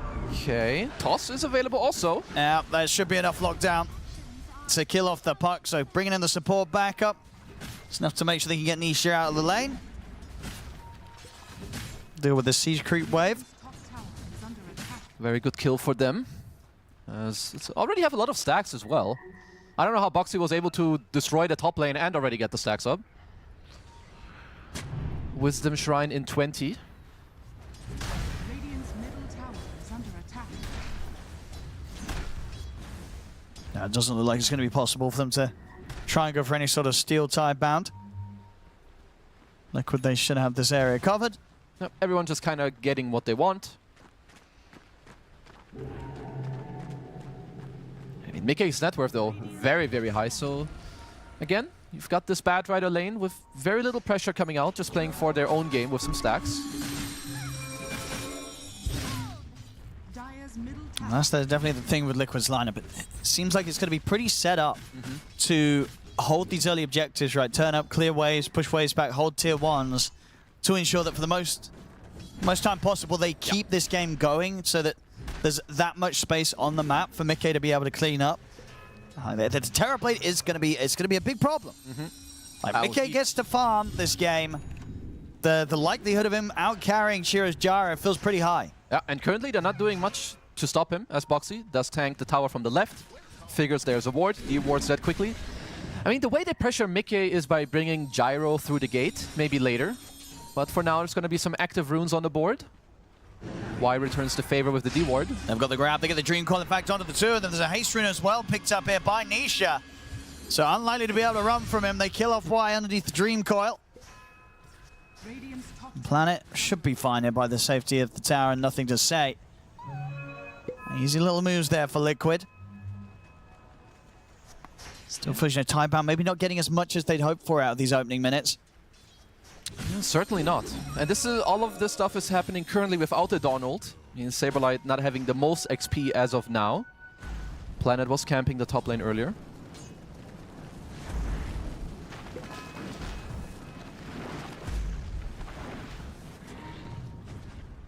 Liquid, they might get the grab on Bach. Mickey swinging over as well. Boxy is going to have his hands on him if he wants, but the Avalanche does put a stop to the Shaman for now. Planet tries to hold the back, but the Avalanche tosses. Not going to get Planet a kill, and if anything, it's just going to get him killed as well. As Liquid easy double. Chase him down. That's not a good sign for Tidebound. If you're giving Mickey these kills, he's already having free farm to start this. He's getting double kills like this. Nearly 5k net worth at 9 minutes in. Yeah. This is a huge problem, Kez. Yeah, you're not just giving kills to the strongest hero in the game, you're feeding kills around Warlock. He had 4 charges, he ate them up. Toby nearly level 7, he's got the Golem at the ready. So the next play you're fighting into on Tidebound, it's a Dawn ult into a Golem. It doesn't matter that there's no meta. They better be freaking careful about this fight right about now. The planet's CP'd in. I won't see him quite yet. Yeah, this is a funny standoff for now. They're going to try and lead in onto Mickey, but there's the Golem. Bonds drop down onto the 2 of them. Boxy coming in from the side. And at the lasso, here's the Solar Guardian coming in from Saberlight. Tidebound have to run. Planet's going to get caught by the hammer. They'll bring Shiro in. And we'll be able to at least find the support kills as Boxy and Toby before, but the TP out is there just in time. Pew pew. Well, 2 for 1. Honestly, them being able to kind of hold is quite good because that was the Dawn ulti used and the Warlock. As we watch our little friend walk all the way across. Pew! Got him.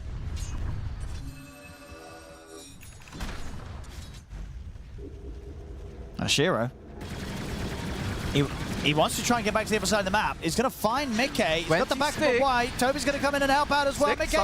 That's a bit of an awkward Sunder. Doesn't give him a huge amount of HP, but the Shadow Word is healing him up. He should still die though. Bart and Y able to finish it off. Shiro will be able to find Toby and they'll survive. Shiro lives. Very, very good kills for Tidebound to get there around the Twin Gate. Nicely done by Y to not give away a Sunder, but in the meantime, and kind of a saving grace for Liquid, Nisha and Boxy did end up killing Nothing to Say in the mid lane.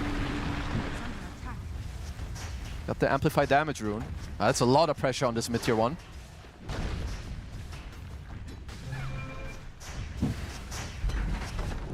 Looks like they're going to get it as well, top. White. Very low. But, I mean, Saberlight could try and snipe him with a hammer. Well, forcing can he snipe him? He does have phase boots, so he might be able to catch up. No. It's a bit too difficult now. Y's healing up as well. So, won't be able to have him hit. This is the type of stage where you don't really want to allow this Phoenix to just sit here in the tower. Of course, it is one of the hero's strengths. Very good around these tier 1 areas. You've got the dive, you've got the spirits to protect yourself. And Shiro will come over to take over the job. They might still try and fight this though. Pings are coming out. Now, if Boxy can get the grab, maybe they can take Wide down. So Wide's not giving it to them. So we continue to get the stacks going here. 12-minute power rune. It's going to be down bottom. So Nisha's going to be able to secure that. Regen rune for him. Got the full boost of bearing now, ready to go on Bart. I kind of like that. I prefer that over the Blink Dagger. Your entire draft wants to play fast. You want to get in there. You help your Beast. You help your Gyro. Well, they're going to go with the smoke here, the 2 of them. See if they can try and use the Supernova to great effect here. Baiting with Shiro for now, but nobody from Liquid's heading up here. No one's falling for this. I mean, this is a good move. The best area to attack when you play against Dawn is the Dawnbreaker. Yeah, Saberlight would be a very nice catch for Buck to find. Saberlight half HP under the tower. Be an easy dive. Straight in they go. Saberlight's gone. TP's coming in, but it will be immediately cancelled. There's nothing more to be done up here, at least not on their own. They need to bring in multiple members, and they'll start to make that move. Smoke coming in from Liquid. Did start head towards top, but in fact sort of shifts towards the triangle. They won't find anyone up here though. As we can see, Tidebound are all up on the top side, so not going to get anything with the smoke unless someone TP's over to try and deal with Mickey, but doesn't look like to be the case from Tidebound, so Liquid not quite getting a kill. At least they are setting up the map. It's just something we have seen in many other games, like the teams will only attack the area that the Dawnbreaker plays in. As Tidebound did also get to leave a very nice ward in the... Ooh. Oh! They're going to find Bark down here. Well, they sure do. Big kill. I might be able to push on as well. 14-minute Wisdom Shrine is coming up, so... Okay. Should be able to grab that. And it doesn't look like Tidebound are making any efforts to TP over, so it will just be the swap. Tidebound should be able to grab Liquids. Just a 1-for-1 trade, as both teams, I mean, they just have full control of the opponent's side. Oh, a Roshan. Yeah, saw this the other day as well. You should Yes, have yeah, Serpent nice Ward. and early one. Yeah. And Serpent Wards will do that, give you that opportunity to make such early plays. And ones that, yeah, Tidebound are just not going to account for at all. This is going to be a free roach for Liquid.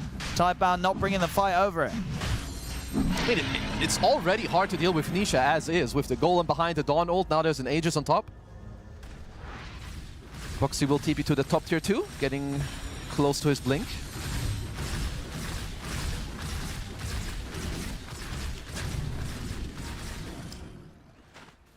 Well, Tidebound, Nisha. they are getting some timings of their own. The Ags on the Beast and the blink on Planet soon, because they would like to do something. They've got good team fight. They've got their ultimates. Like you said, the early items are done. But yeah, the Aegis definitely adding an extra level of complexity against Tidebound in terms of what Tidebound want to do with these timings. There's the Blink Dagger, so in return, Boxy also with his own, ready for the counterplay or the initiation if they do catch someone off on their own. Nisha very close to his as well.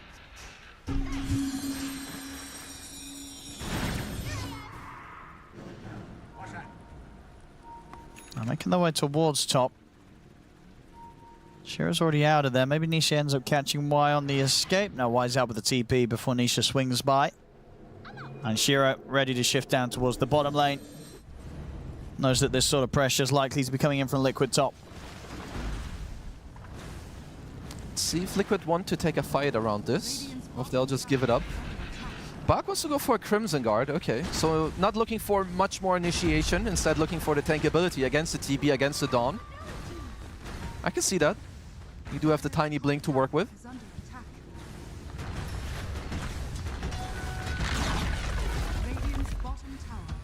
Oh, they just go for the trade. They are going to smoke again, the Tidebound, with this Blink Dagger on Planet. Maybe they find Mickey alone. It'll be a huge catch to find if they catch him in time, Mickey. Clear the camp, Planet. Is he going to get his hands on him? He's in with the Avalanche, but the Solar Guardian comes in. They'll use the Roar as well, and the Toss trying to kill Mickey. Now the Supernova, they're back on the full HP. The Lasso locking him down. They're going to try and hit the egg, but the Supernova will be a success. Why? Succeeds with the egg, and they're ready to clean them up now, Tidebound. They take out the 3 of them. Nisha has to jump back under the tier 2. The team fight coming together, and definitely we're seeing that power of the egg, as you mentioned. You know, you're in this position, you're able to get the Supernova. Solar Guardian's coming in, but then it gets all kind of awkward. Because they've set up the fight. They were, well, I think, literally one hit away from killing it. It was close, but it was enough. Why gets it off? I cannot believe that egg went off. He must have clutched everyone with the Fire Spirits and maybe got lucky on 1 or 2 misses. Because that looked... Mickey even got the Sunder off and everything. Big fight from Tidebound. Huge. Suddenly 4K lead off that. Very nicely played there. Let's look at that again. I know, and they got more than they went fishing for. You know, they were just looking for a Mickey kill. They actually end up getting so much more off the back of that team fight. A Stabilize in, but indeed, watch White. Gets the egg off. They're just not able to get the hits in Stabilize. Attack speed slowed. Toby's is slowed as well. Yeah, they just couldn't get the job done. Couldn't take the egg out. Fantastic fight for Tidebound. Well, Phoenix is one hell of a hero if you get all your spells off like this.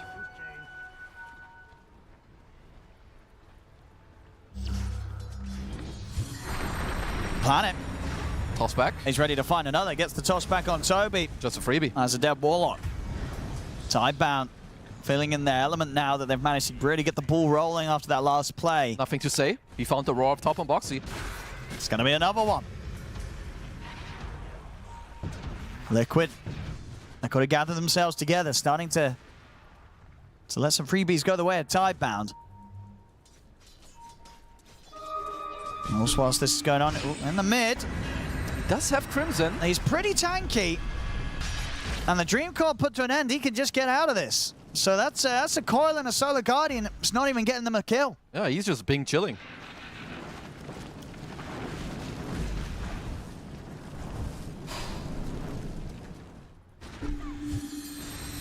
Nisha, only 30 seconds left from the Aegis, so unlikely that Liquid's going to be able to push on for more with that. And with those last few seconds. Shira. It's kind of low down here, but it's a bit of a bait because backup's in. The heals are coming in from Y. They've got a rocket on him. Can they even get him the once? He's able to dodge the rocket with the phase shift. Jumps back in trying to burst through Y, but they're relatively tanky now on Tidebound. Another phase shift dodge into a blink will get him out of the avalanche. Bark. I mean, the Aegis has now expired. The silence will stop Bark from being able to get the initial lasso off. Nisha has to use the Dream Coil to try and stop Bark from getting the lasso, but the flame break into lasso still there. Bark still able to get the job done despite Nisha's best efforts. Quite huge, instantly killing the puck after the Aegis expired. Yeah, things are really looking up now for Tidebound. Now we talked about sort of, Mickey's potential to carry. If this continues, it might be all on Mickey to try and carry this, because elsewhere things are starting to fall apart a little bit for Liquid. It could be. It's not too easy for them to like fight into the Egg, the Sunray, and especially also the Crimson. Might need another round of items here on Liquid. Planet. Oh, they got the roar on Toby. It is pretty deep. Solar Guardians coming in. Can they turn this one around, Liquid? They're going to lose Toby. They've dropped the Serpent Wards here, but Saberlight and Boxy, they're dying so quickly. Now the Egg's out. They've got to back away. Mickey's trying to hit the Egg. I don't think so. Can they kill it? They can! Another Supernova success here for Y, as 4 dead on Liquid. They just can't deal with the Super. Again, it's one hit off, but Tidebound, they're doing it perfectly. The way they set up, force these fights, bait Liquid in.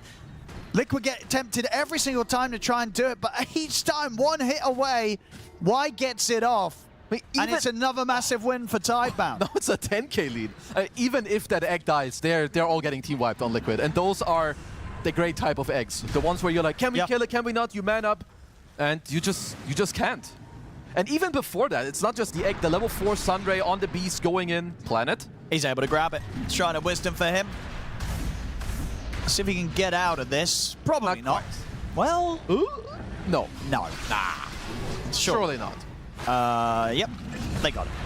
But he got the Shrine of Wisdom, so he doesn't care. He got what he wanted. Looks like it's Torment time for Tidebound. Yeah, let's catch this again. Just another fight that, again, it looked pretty deep. You know, nothing to say. He's charging in with this roar. Yeah. So obviously Liquid, they have Mickey on the high ground. They're like, you know what, we could try and take this. The Serpent Wards are down. But yeah, they couldn't deal with the Egg, and as you say, even if they did, this fight's already over. Saberlight taking far too much damage. They get the beautiful kind of avalanche again from Planet onto Mickey. And then just into the Supernova stun means that Mickey doesn't get a chance to get the Sunder off, so can't even bring anyone down with him. Tidebound survive on all fronts. This is definitely a bit of a problem. Liquid have a hard time fighting into this Tidebound draft at the moment. Dream Coil, but... Dawn ultimate.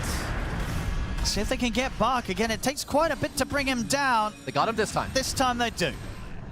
They will find a kill. Very, very needed kill.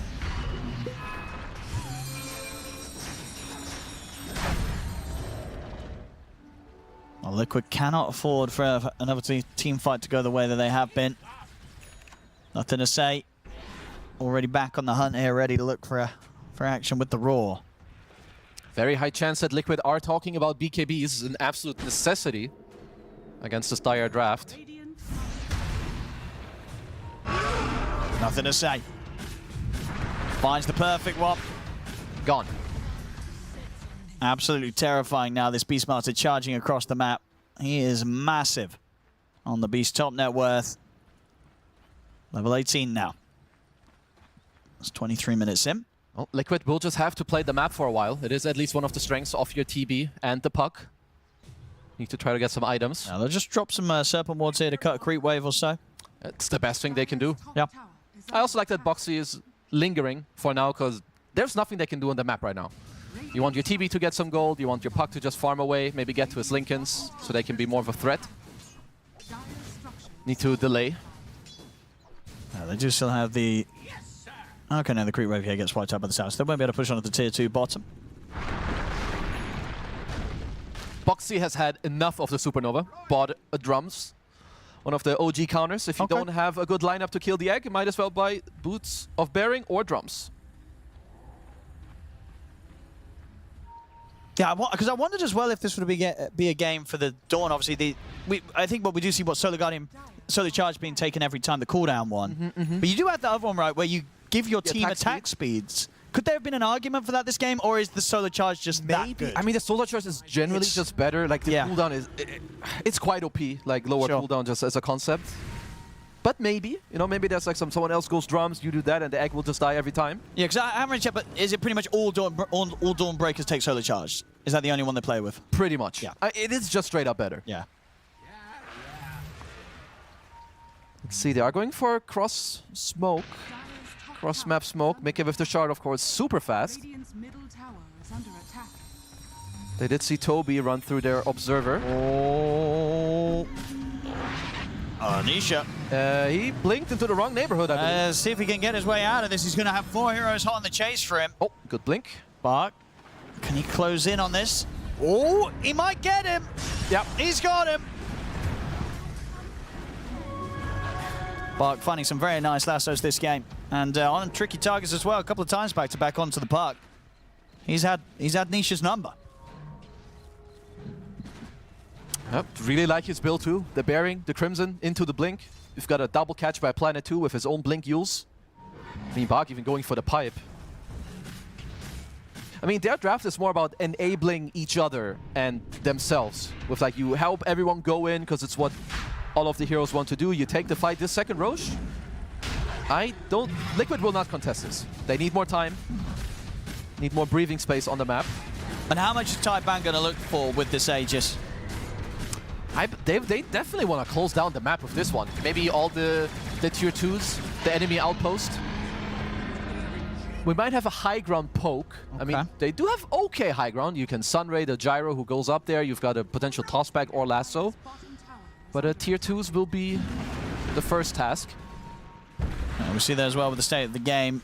Obviously, Mickey prioritizes the BKB a little earlier, so he does have the BKB on top of the Manta now, so knows that they are going to be forced into these situations where he's going to have to fight. And maybe with the BKB as well, we'll give him a chance to get rid of some of those attack speed debuffs and actually have a chance of taking down the Supernova. Satanic online for Shiro on top of that Aegis. He's going to be a tough one to take down. He's really hard. I don't think they can deal with him twice. Fresh BKB, fresh Satanic, and an Aegis? No way. Which means for now... Oh, Liquid. Are they looking to fight back? They are lingering around mid. Wonder if they're looking for a smoke. Oh, Nisha. Fine, has got the catch. And there's the lasso once again. Nisha's in trouble. Oh, get the phase shift off. Can he get away from them? Yules is there. Nothing more to allow him to jump out. That's Nisha gone for 50 seconds. Tidebound, they can get the waves pushed in mid. They're going to try for the setup. He's pretty tanky here on the Beast. They don't even get anywhere close to killing him. The Roar into the Supernovas there. Avalanche onto the two of them on top of it all. Boxy and Saberlight dead. And nothing to say, not even close to dead. They barely touched him. Yeah, I believe those two heroes just can't kill him. That's 3,400 HP. Yeah, I mean, Master. For as close of a start that this game had, this has really turned into one where Liquid, they've been scrambling. They're starting to look kind of helpless. Yeah. And Tidebound, they're only... I mean, this is definitely high ground time now. We've got the Sunray to back it up, the Solar Crest as well. Boots of Bearing, Crimson. Planet's going to be ready with a jump if anyone shows. Which means Liquid, how do you respond? What do they do? They are cutting the next wave with the Golem, but you have to deal with this one. Yeah, they're going to have to get Mickey involved soon, you'd imagine. Okay. They will be fine, because the next wave did die, which means Tidebound might have to go down bottom. Well, we'll see backdoor protection kick in a second. Let's see, does Saberlight give his life to kill this next wave before they can come? Doesn't look like it, which means Tidebound will just have to take the longer road into the high ground. Which they don't mind. Still 2.5 minutes on the Aegis. This is awkward though for Saberlight, because the only way for him to return to this next fight is with his ultimate. Does not have a TP available.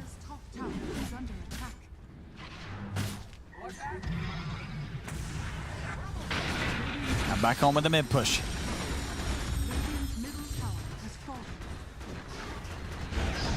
Looks like Mickey did swap up his item build. He had a... and there's the grab back. Catches Boxy. Uh-oh. That's one down. Sweep over towards the bottom. Liquid, what are they gonna do? Oh, Mika swapped his build from a Skadi to a Revenant's Bro because he ain't got time to buy the Skadi. I was gonna say he has to get whatever he can get online ASAP to be able to try and turn up and push back Team Tidebound. And here we go, Metamorphosis pop, they're in with the Dream Core. Solar Guardian ready to go as well. Shiro moving in with the BKB. Mickey's got the BKB ready to press and turn. Sableye at the front of the fight, taking a heavy hit. The Supernova this time, they'll be able to kill it. They kill off the egg. Mickey, Sunder, back up to pretty much full HP. He can turn and nothing to say. Kill off the beast, and now look towards Shiro. Sableye coming in with the control. Shiro falling very low. They'll kill him the once. Can they do it a second time, Liquid? Okay. Get him with the slow. Back. Boxy's here. And he's got the grab. The shackles are there. Shiro will fall. Liquid will hold.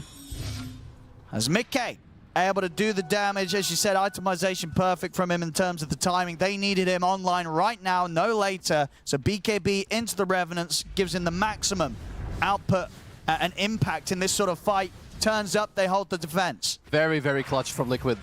If you drop that Drax without a fight, I don't see how you can come back. They needed that fight badly, and they get it, Liquid. So we'll see it here again. The great initiation with the coil into the Dawn ult to back it all up. And as a start, in terms of these sort of targets Mickey's going for, he's able to push back, nothing to say. They turn straight towards the egg. And once that Sunder goes off, there's just no way they're killing off a second time. Back in action, Planet. He's been caught.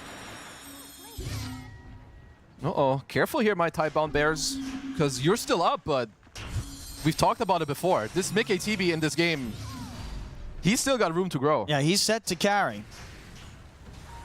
It's not in a bad spot at all. It's not an easy spot, but not a terrible one. He's top net worth after that last defense. Dire's bottom tower is under attack. Y might have to rethink his egg placement a little bit now that there's drums available, higher levels, more attack speed, and the BKB, of course, on Mickey.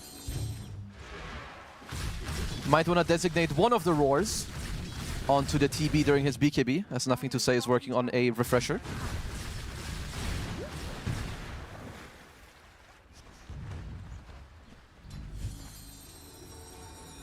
Well, Tidebound, where do they want to go from here? Planet's back in the game. Shiro wants to try and go for this butterfly next. Obviously, once that's there, it'll definitely have a bit of a better chance of surviving against the Terrorblade, but the overall damage output when the Metamorphosis is up is still pretty terrifying for the Gyro. Mickey can just hit that much harder from that much safer of a distance as the Terrorblade. Let's see, what do Tidebound want to do here? So Torm first, as Shiro will split his Chrysalis to get the butterfly. Shard for the bat. No more stack limit and some building damage. We'll get the tower on the bottom lane there. Boxy dropping the wards to finish that one off. So tier 2 to fall.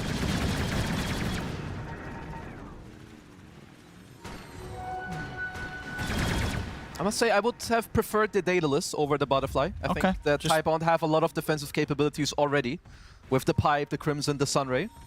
Yeah, it feels hard to kill the Terrorblade. Yeah, Tidebound, they have the type of draft where the moment they lose one hero, their entire team fight kind of crumbles. So they kind of need to just make sure to use all the defensiveness to also be able to kill what Liquid have. Oh, very big items coming out for everybody. Refresher, Skadi, Butterfly.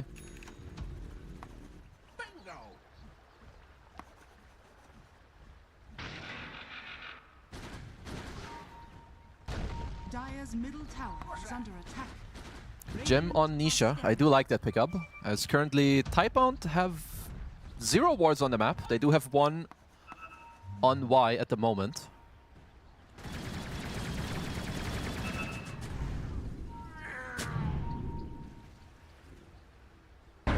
Liquid.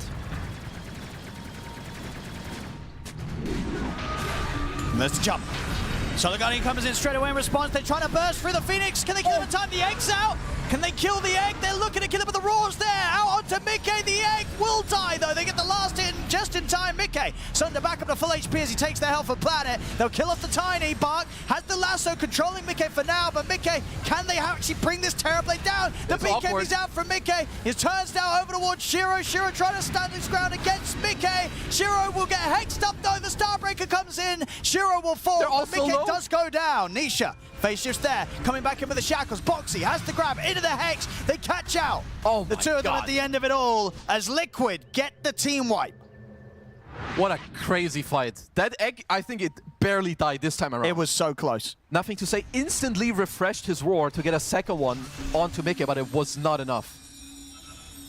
I mean, that's a perfect jump from Liquid. Why barely got the egg off to even begin with? Now, Mickey, even though they kill him, it's still just a bit too much at this point. This Terrorblade doing the damage to bring Shiro down to a point that even though the Mickey dies, Shiro can get cleaned up at the end of it. And that lead that they had just getting completely taken away from them now, Tidebound. Back to pretty much dead even on the net worth difference. Well, that puts Liquid ahead in my book. Their scaling with their heroes is...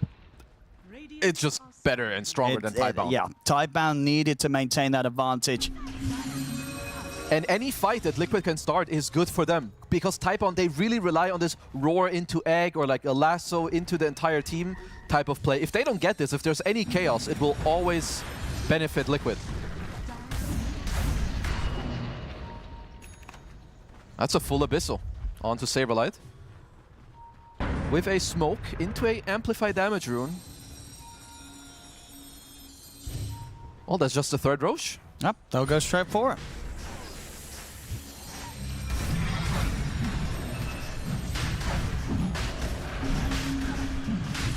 Tidebound. The fight's getting tougher and tougher.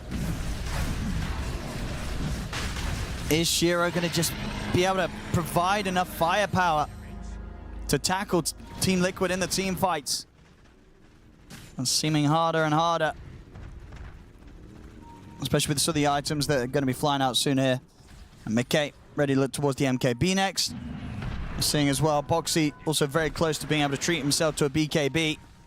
Already been able to work wonders in these fights with the hexes and shackles. Now it's going to be pretty much impossible to stop him from getting them off every time. Yeah, once Boxy has a BKB, if they want to stop him, they have to use one of their lassos or roars, which they desperately need to defend the egg. Yeah, they had, as we saw last fight, they were pretty much saving those exclusively for Mickey, which got them the kill, but if everything's been thrown on the Terrorblade at this point, the rest of Liquid get to play the fight pretty freely.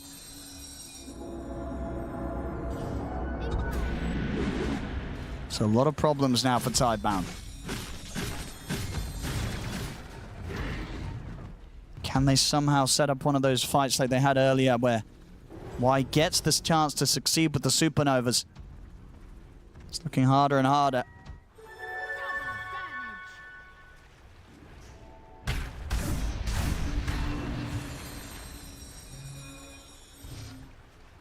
That's Liquid. I've got the luxury of this next 3 minutes of Aegis, and I think, yeah, overall, they're not going to feel too hasty here, Liquid. They know they can sort of just let Mickey chill and get his next item, get that MKB.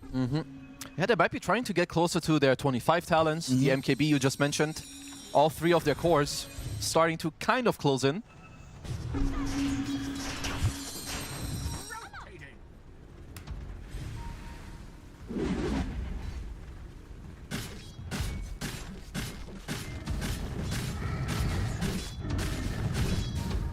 Tidebound. I mean, what's the call from their side? Is it just sort of wait out this Aegis? I don't know if they can. They need a fight where they start with lasso and drag the guy in. Maybe you could even try to do it onto the TB if the positioning is good. Okay, sort of baiting at the moment. They want to camp their Observer by the looks of it for now on Tidebound. I've got eyes on Shiro. Lotus up. I don't know if Liquid will bite on this. They might just want to look through bottom because the wave is pushing. Nisha. Well, if Liquid go here, they do feel very strong because otherwise they could just go bottom, drop the wards and force Tidebound to retreat from their area into the control of Liquid.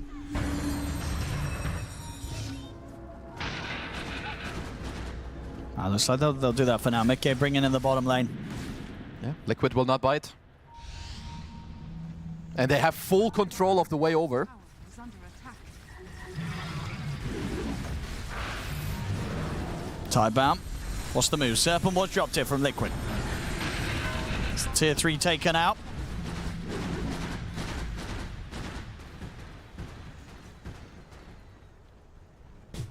Just a tier 3 for now. Let's see if Liquid maybe use this time to deward the area that Tidebound was lingering in earlier.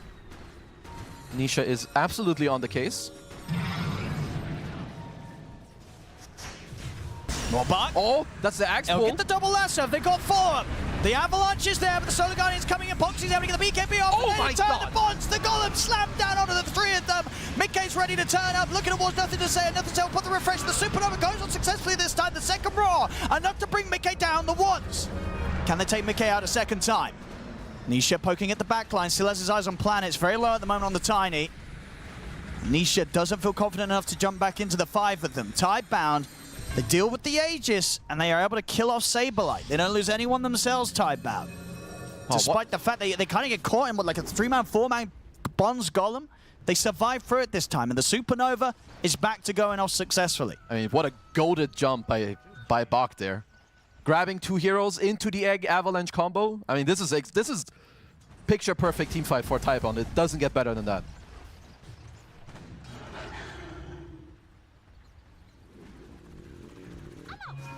Now Tidebound has shown they can do that, and the Aegis has gone on Mickey. They can maybe look to just get back out on the map as soon as those ults are back online. Obviously, they did have to use this. As I said, the both roars there for nothing to say with the refresher.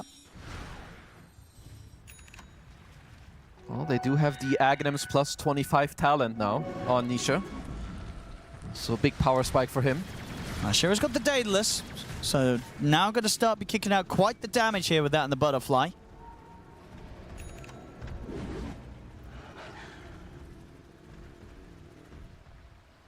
Nisha and Boxy. Both here. Probably not going to want to do anything here. I mean, there's no Solar Guardian still for 10 seconds with the Dawnbreaker dead. They want to ideally wait for at least the respawn of Saberlight before they make this sort of move. And they won't get the chance to. Tidebound, they back off.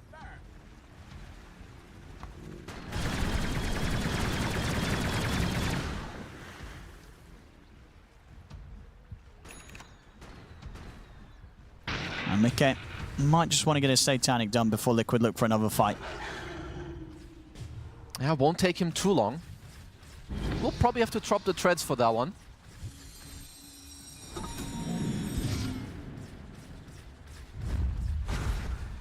They're going to try for the smoke, Liquid. Not going to be shaken up too much about how that last fight went. They know that if they can still get the jump themselves, deal with the presence of the Phoenix and the Supernova, the fight should still be in their favor. It does rely on them getting the initiation, though. As otherwise, Bach, if he's able to get a 2-man lasso like that again, our Supernova is going to come down so quickly by it. See, they will get the Wisdom Shrine. Help Boxy out with another bit of XP. This shackle better get cancelled.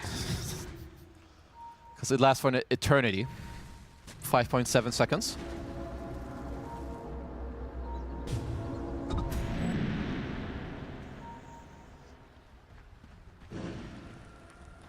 And Tidebound barely stepping away from one another, ensuring that at all possible moments they're ready as a unit. Leaving no chance for Liquid to get any kind of pick-off. If the fight kicks off, it will be a 5v5. And they just have to be so wary of the bat. Looks like we've got lots of refreshers queued up. Even Shiro wants one for the double BKB in the fight. Should get themselves a Tormentor here. Tidebound up top.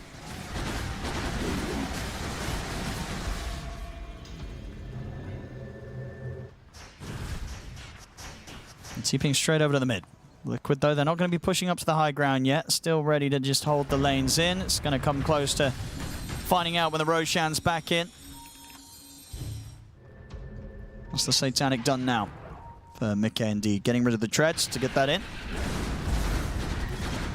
Well, for me, I've got my eyes on Bach. If he gets another one of those pulls. I mean, he is also kind of the X factor when it comes to killing Nisha, because Nisha has a Linken's, but if he gets grabbed off of someone else from the Aghanims, could be in trouble. Tidebound wanting to try and find the smoke play before Roshan respawns. Try and get a hit against Liquid. Dire are scanning. That's Toby. Oh, L-cell for Toby. The mini Astral, not quite enough. Oh, I hear a BKB. BKB's gone off here. Boxy, he was thinking about committing to try and get the grab onto Planet, but has to back off with the BKB. They don't want to take a fight 4 versus 5, Liquid, that's for sure. Okay, Warlock is down, no buyback, and no BKB on Rasta.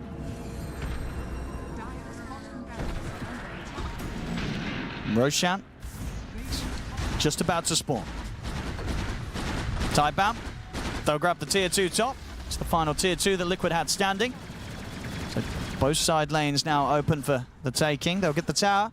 And Liquid, they're going for this sort of sneaky Roche play. They've moved straight over to the Roshan. They do it. I mean, they do it very quickly. So Tidebound's coming over, but Liquid, they should have this done in time. The question is if they can actually get out. As Aegis... He has no TP. Oh.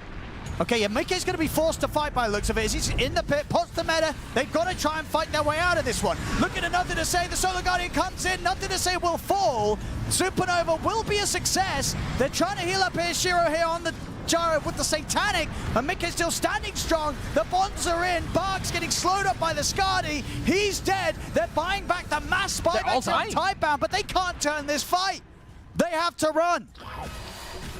As that was 2 buybacks there being used by both sides, but the bigger ones coming out from Tidebound, that being their mid and their off lane, and they still lose the fight, Tidebound. Hi, Liquid, they're just clutching. Taking those, also, Nisha threw his Linken's on Mickey right before the first roar popped. That fight could have been so different. And they've come out of that with the Aegis still intact on Nisha, so they can keep going now, Liquid. A big move there to go straight out, just avoid the fact that Tidebound were pushing in towards the top, get this Roshan.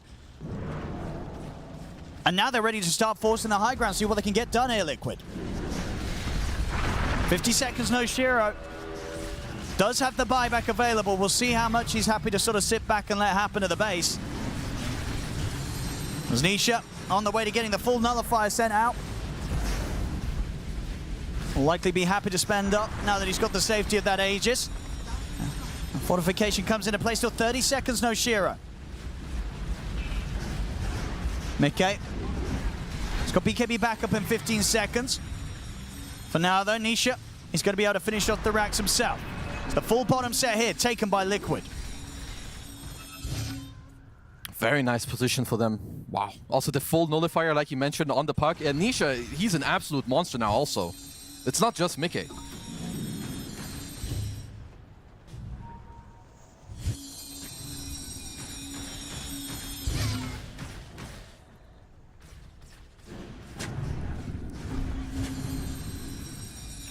I like Shiro's quick buy.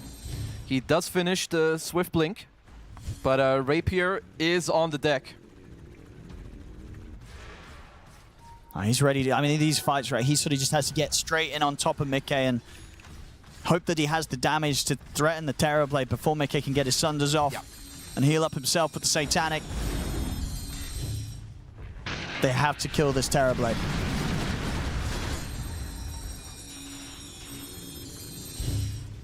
Liquid ready to push in now.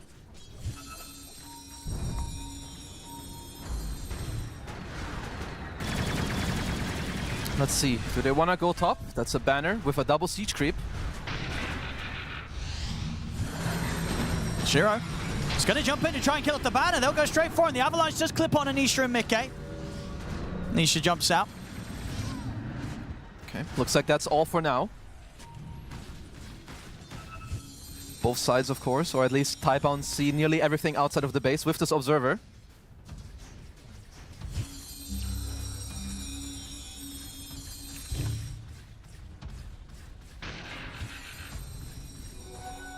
Tidebound. I think it very much is that Rapier timing. That's what's going to give them the capability of bringing themselves back in on this one. This game's only got harder and harder since Liquid pulled together that very successful defense down bottom. After that, it's pretty much all looked up for Liquid. Liquid might have something cooking. I saw Boxy pinging the bottom lane. Shiro was trying to get that Rapier picked up, but the courier gets sniped. They have to go for the smoke play to just buy the Rapier. They're smoking up as a team. Shiro's going to show himself on the wave. Saberlight is close by. Mickey's TPing. See if he wants to buy the Rapier and fight. He does. Rapier's picked up. They've got the opening stun. The shackles are there, though. They have to try and free him. They'll be able to do so. Lotus Assault comes in. The BKB's out. Supernova to the side. He's healing up Shiro. They're keeping the Gyro alive. Double kill for Shiro. The shopping trip, a grand success for this Gyro. As Liquid will be forced back. The perfect outing there from Tidebound. It's a very, very nice debut there of the Rapier. Yeah. Look at that. 11,000 damage. Excellent move. And anything less, and this game would be an absolute shambles. But with that play, Tidebound back with the chance. Back to even, and I mean, they're going to be forcing out some buybacks here. They certainly will be. 2 of them don't even have. So this is a 3v5 at best for Liquid. 2 buybacks. Saberlight and Mickey. Mickey doesn't have meta. He's half the hero. They're ready to get onto the tier 4s. Can they stop this Gyro? He's taken their base. Shiro. He's got a lot of backup wise ready with the heals, with the Lotuses. They'll jump in, get the silence onto the 3 of them. The creeps are up. They'll be able to heal up. They get the toss back onto Mickey. Mickey's in trouble. The backup comes to the Solar Guardian, but the lasso's there, locking him down. The Supernova again is going to be a great success. Mickey tries to sunder and run, but the Supernova stun catches him. He's out for good. A dieback on Mickey. They do get the creep, so backdoor protection has kicked back in. Oh, Nisha. He's going to try and grab the next creep wave as well. They glyph this wave. He's still going to be able to kill it. So Nisha making sure that Tidebound can't quite go for the game, despite the fact that the Terrorblade's dead for 110 seconds. Where's their nearest creeps? Is it what, top wave? They're running down mid. They've still got a wave mid, actually. Yeah, the mid wave is coming. Nisha wasn't able to grab it all, so the backdoor protection is going to get taken out again. They're going to try and have to hold 4 versus 5 here. Liquid. Can they stop Shiro from ending the game? The fortification's there. Such a long time without Mickey. Saberlight, he jumps in, he's going to get caught by the Roar and the Avalanche. The Sombra damage coming in as well. Saberlight's just dead. He's out. This game, it's absolutely over. They're on to the Ancient. Tidebound. They'll close it up in style. What a crazy game. So much back and forth. Liquid clutching it out like once or twice to bring the game back, get the advantage. And then Tidebound off of the back of a Rapier and like countless Supernovas that just keep going off. Yeah, so always satisfying to see a Rapier purchase, just, you know, absolute peak stuff there. Beautiful. From Tidebound. They make that trip with the 5 of them. They pick it up, and not a moment later after buying it, it secures them the chance to get on the road to the victory. Excellent stuff from Tidebound, as they'll get this game 1 against Liquid. We promised you guys good team fights. You're getting good team fights. Tidebound taking this game 1 against Liquid. You know what? Part of it was us thinking Tidebound was going to win all along. We were actually almost on our way already to get ready for a post game when Team Liquid was still able to bring it back. A lot to break down in this game because, of course, Team Liquid did bring it back, but then also Tidebound brought it back again after that, T. Yeah, I mean, of course we're going to cover it later, but what a nonchalant way to buy a Rapier from Shiro. Like, he's in his base, he blinks out, he flaks the wave, walks to the... It's like, you're basically screaming, hello, I'm buying a Rapier! And it's like, oh my god, I've not seen a Rapier bought in that way. Normally it's like some covert operation where it's like couriers flying out under the cover of smoke, and no Shiro's like, lads, I'm going for it. You want to come fight me? You can. And yeah, wow, it was really impressive. Yeah, it was really impressive. That was a fun game, Fear. Yeah, I mean, absolutely was. It was so back and forth. Like, at one point, I was like, oh, I'm convinced Tidebound's going to win. I was like, nope, they went high ground and through Liquid. They've got this in the bag. And then the Rapier purchase, okay, maybe they lost. No, they have buybacks. And it's like, nope, it's over. Tidebound were eventually able to bring it back. So it was very nice to see. Both teams had great comebacks. Yeah. But ultimately, only one team can win. Only one team can win. So let's take you through some of the highlights of this game, or some of the key-worthy, noteworthy points in this game. And we're starting around minute 20, Tiga, when we're looking at this Batrider and this Dawnbreaker and their items. Yeah, I think just the way that Back played the Batrider gave a lot of life to the early game for the side of Tidebound, right? He goes for quite an unconventional build, because again, normally the Batrider's from the support role. They're not doing this from the mid role, they're not doing this, but the Boots of Bearing and the Crimson Guard, it's max move speed, running around, buffing up your team, preventing Terrorblade doing that early game damage, because Crimson Guard, of course, mitigates damage to your team, physical damage, so it's nice. He then finished up by going for like Pipe and Blink, and yeah, just the way that Batrider was playing the early game really just tied everything together. Yeah, I mean, and you kind of like watch these fights and how they develop. It's just like so much crazy team fight after team fight, and you just see this TB on the top there just completely unchecked. It's like they just don't see him for the longest time. He gets off lots of damage, but eventually when you do find him, you have the egg, you have the Crimson Guard you talked about, you have the Sun Raid on top of you. It just felt like all these utility items that you did end up buying on these heroes, as well as just the overwhelming team fight, was really hard for Liquid to deal with in those early stages. Yeah, those early stages definitely were rough for them, as we also have the untimely death of Nisha's Puck, I believe as well, that we're going to take a closer look. And there was one defining death there, Fear. Yeah, I mean, this is where I was kind of like looking at the game, and I was just like, this game's just over for Liquid. Like, they can't really play. Of course, they did make a great comeback from this point on, but this kind of goes to show you, like, the strengths of the Tidebound lineup. They've got lots of stuns for Puck. And on top of that, too, it's like they're trying to kill this Beastmaster. They're using everything they possibly can. But then, yet again, the Phoenix with the Sunray, the Bat coming in with the Crimson Guard, all this defensive capability that they had made it so Liquid's damage looked like it was non-existent for the longest point in this game.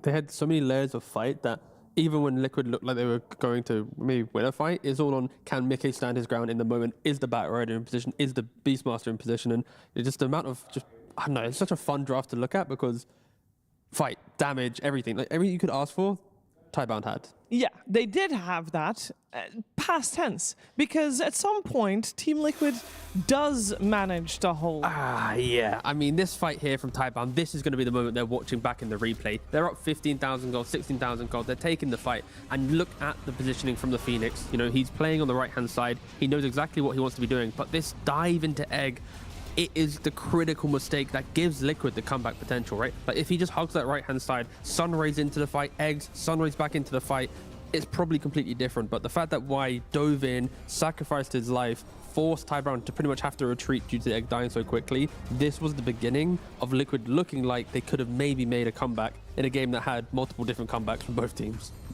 That was the moment that made this game epic. Yeah. Yes, it was. Otherwise, we would have just like Tidebound, you know. They stomped whole through the time, game, yeah. But there were a lot of back and forth fights from that moment on, where it seemed like Liquid was edging closer and closer to Tidebound, and surely was going to turn the 50% win rate of Terrorblade so far to a 52 Fear. But nice 52%, bro.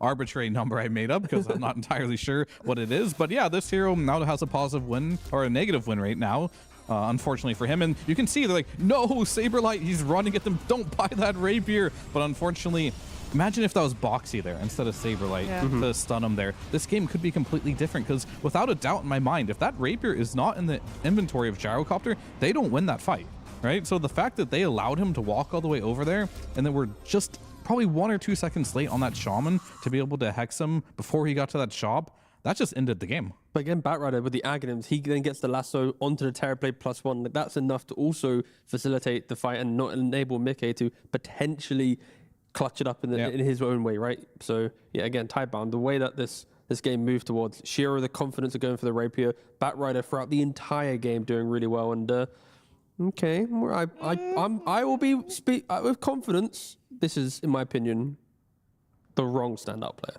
I mean, this was he was basically the reason why they didn't close when they were ahead. The standout player for making the game really entertaining. That's true. From a viewer perspective, he's the reason now that I enjoyed understand this extra. Okay, fair enough. That one egg, unfortunately for Y, is that because of that. I mean, all right, so we talked about it in the last series, like the Toronto, Tokyo, and Nigma, being these high impact heroes. Most all his eggs were insanely good, but we can give it to Shiro as well, because I think as a whole, their whole team, his back was against the wall, right? Yeah. Like he was in a bad matchup. He had to find a way to get to a situation where, yeah, they lost a bad fight. Now TB has Scotty. Now he's in like this really crazy spot to be in as a gyro carry. He disassembled his butterfly, bought the, the Swift Link. You can only do this as gyro, by the way. Yeah. And then he gets the rapier shortly after. So his itemization and quick thinking, I think, is what got them the win here. Yeah, I think we also should give an honorable mention still to Bach, because this is the second time that we've seen him play Batrider as a core on the offlane, and the first one didn't go well. But this one, this is a good showing. Yeah, incredible showing. And the fact that we're seeing an offlane Batrider with this utility style build, it's one of those games where this one I'll be, other offlaners will look at it and go, maybe I want to try this out. But a Boots of Bearing buying hero, how often do you see that item? Like, very Almost rarely. never, yeah. Almost never. So the fact that Batrider looks comfortable purchasing the item and you have the Crimson Guard, yeah, I think itemization-wise, really, really scary from a hero to be able to buy these items. Yeah, I feel like, I mean, we can name every player standout player at this point for Tidebound. This is the correct answer. This is the correct answer. You don't want to go for Planet. It's his birthday after all. It's a birthday buff. And nothing to say Told did you. well on the Beastmaster in the mid lane. We have to pick a single player. We already took Pick 3. I just wanted the Batrider. Production like the what's his face? The Phoenix because of content. What's his face? I panicked. I'm sorry. Go to break, Shira. I'm done. Please help. I mean, we could. No. Can we? I don't know if it's time yet. No. We can. It's fine. I think Tidebound also needs a moment to relax. I think Team Liquid has a lot to talk about for this game as well, and I can't wait to see what Game 2 is going to bring us.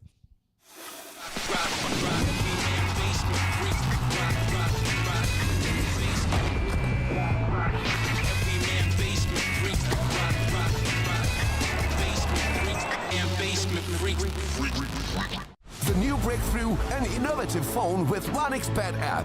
With 1xBet app, you can register and start betting in just one click. Intuitive interface and thousands of sports events every day. User-friendly app. Big wins, fast payouts. The human body was built to move. Not trapped at a desk in one singular posture for 12 hours a day. It's time your chair evolved. This is Secret Lab Titan Evo.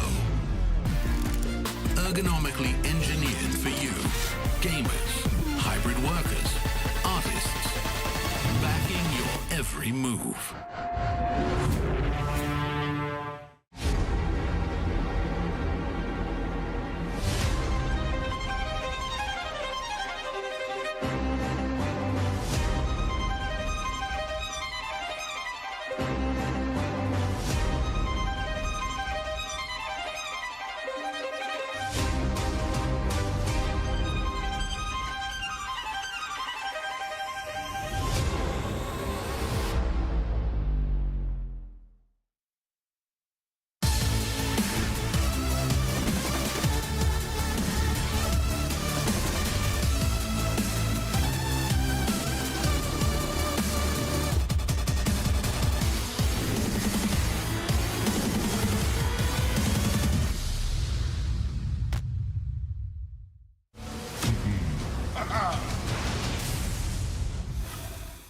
You are watching PGL Wallachia Season 5, and we are in the middle of a series. You're catching us in Team Liquid versus Tidebound. Game 1 was fun. It was a lot of fun, back and forth. I know that fun was created a little bit by mistakes, but that is fine because that's what makes Dota 2 games extra fun. I am hoping that game number 2 will live up to game number 1. Game 1 was taken by Tidebound, so they are one game up in a series that could mean playoffs for them if they win this next game. Let's see what Team Liquid is going to do, because for both teams, Fear, I think there's a lot of things to talk about after a game like that.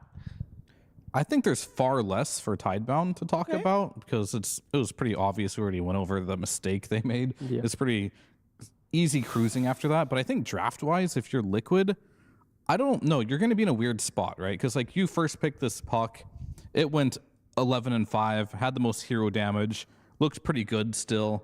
But my biggest complaint is I feel like they did not really utilize the last pick of the first phase very well. It's just a Warlock, which, you know, and I don't know. Position 5, it doesn't feel like there's many gotcha picks from the role right now. So maybe if Toby does have a limited hero pool, we see him play a lot of like this Bane, this Warlock, the Naga. Maybe just jam his hero a little bit earlier and potentially give that flex to someone else. I mean, using hindsight, they saw the Beastmaster in the draft, and then they double-picked Dawn and Terrorblade, off lane and carry. To your point about the Warlock, if you pick Warlock and Terrorblade, in your head, it's like, okay, we can deal with the Beastmaster lane if it's there. If Beastmaster moves away, Warlock is good enough. Like, that's why they picked it. And then on 24, Saberlight sees the entire draft and can then pick up an offlaner that, you know, can play into the Gyrocopter or something. That would have been maybe the healthier approach, but clearly in the moment they saw value in certain heroes, and of course it did complicate things. This was a game that they, in theory, could win, but For sure, yeah. in reality though, it's like the way that Tidebound played out the early game, I don't think Liquid should be going, oh, our draft was good, we can just change this thing. It's like they do need to tweak the draft, because you cannot expect Tidebound to always make that mistake at the high ground and, you know, always enable the comeback. Very true. We do have quite a big difference in drafting, of course, with this time Team Liquid on first pick and Tidebound on second pick, and therefore overall last pick. And we have got also the side swap, so Team Liquid will be dire this time around. In terms of bans, I don't think that previous game really warrants any extra heroes from that previous game to be banned. So I'm thinking we're probably going to have a lot of same bans. Saying that, it is Team Liquid that is for their second ban going into a little bit of bonus time. It is actually the Bat Rider still. Fair. So you're slandering our third MVP of the previous game. I mean, they have first pick. They could have picked it up. You know. True. They could. The self-ban. Yeah. Maybe they want the TA. Or the Axe. They loved picking first phase Axe in their game. Yeah, I mean, I'm with you, Shiver, here. Yeah. The Axe is great for Liquid, but give Mickey Nature's Prophet or TA. Their Nature's Prophet is banned. All right, whatever. So then TA, yeah, but they still go for Axe. I mean, the thing is, like, Mickey's in, whatchamacallit, Terrorblade was good too. It's just, Terrorblade is not an aggressive carry. Liquid is an aggressive team. They got out-tempoed. Perhaps maybe you fight back with a little bit more tempo. Just, you know, something to consider, I think, because Tidebound, they played really fast that game. They outpaced you. They went to your high ground. It felt like it was a very hard game for Liquid. But I get it. Like, this is a good Axe pick, generally speaking. Maybe you play against a Shadow Demon. Yeah.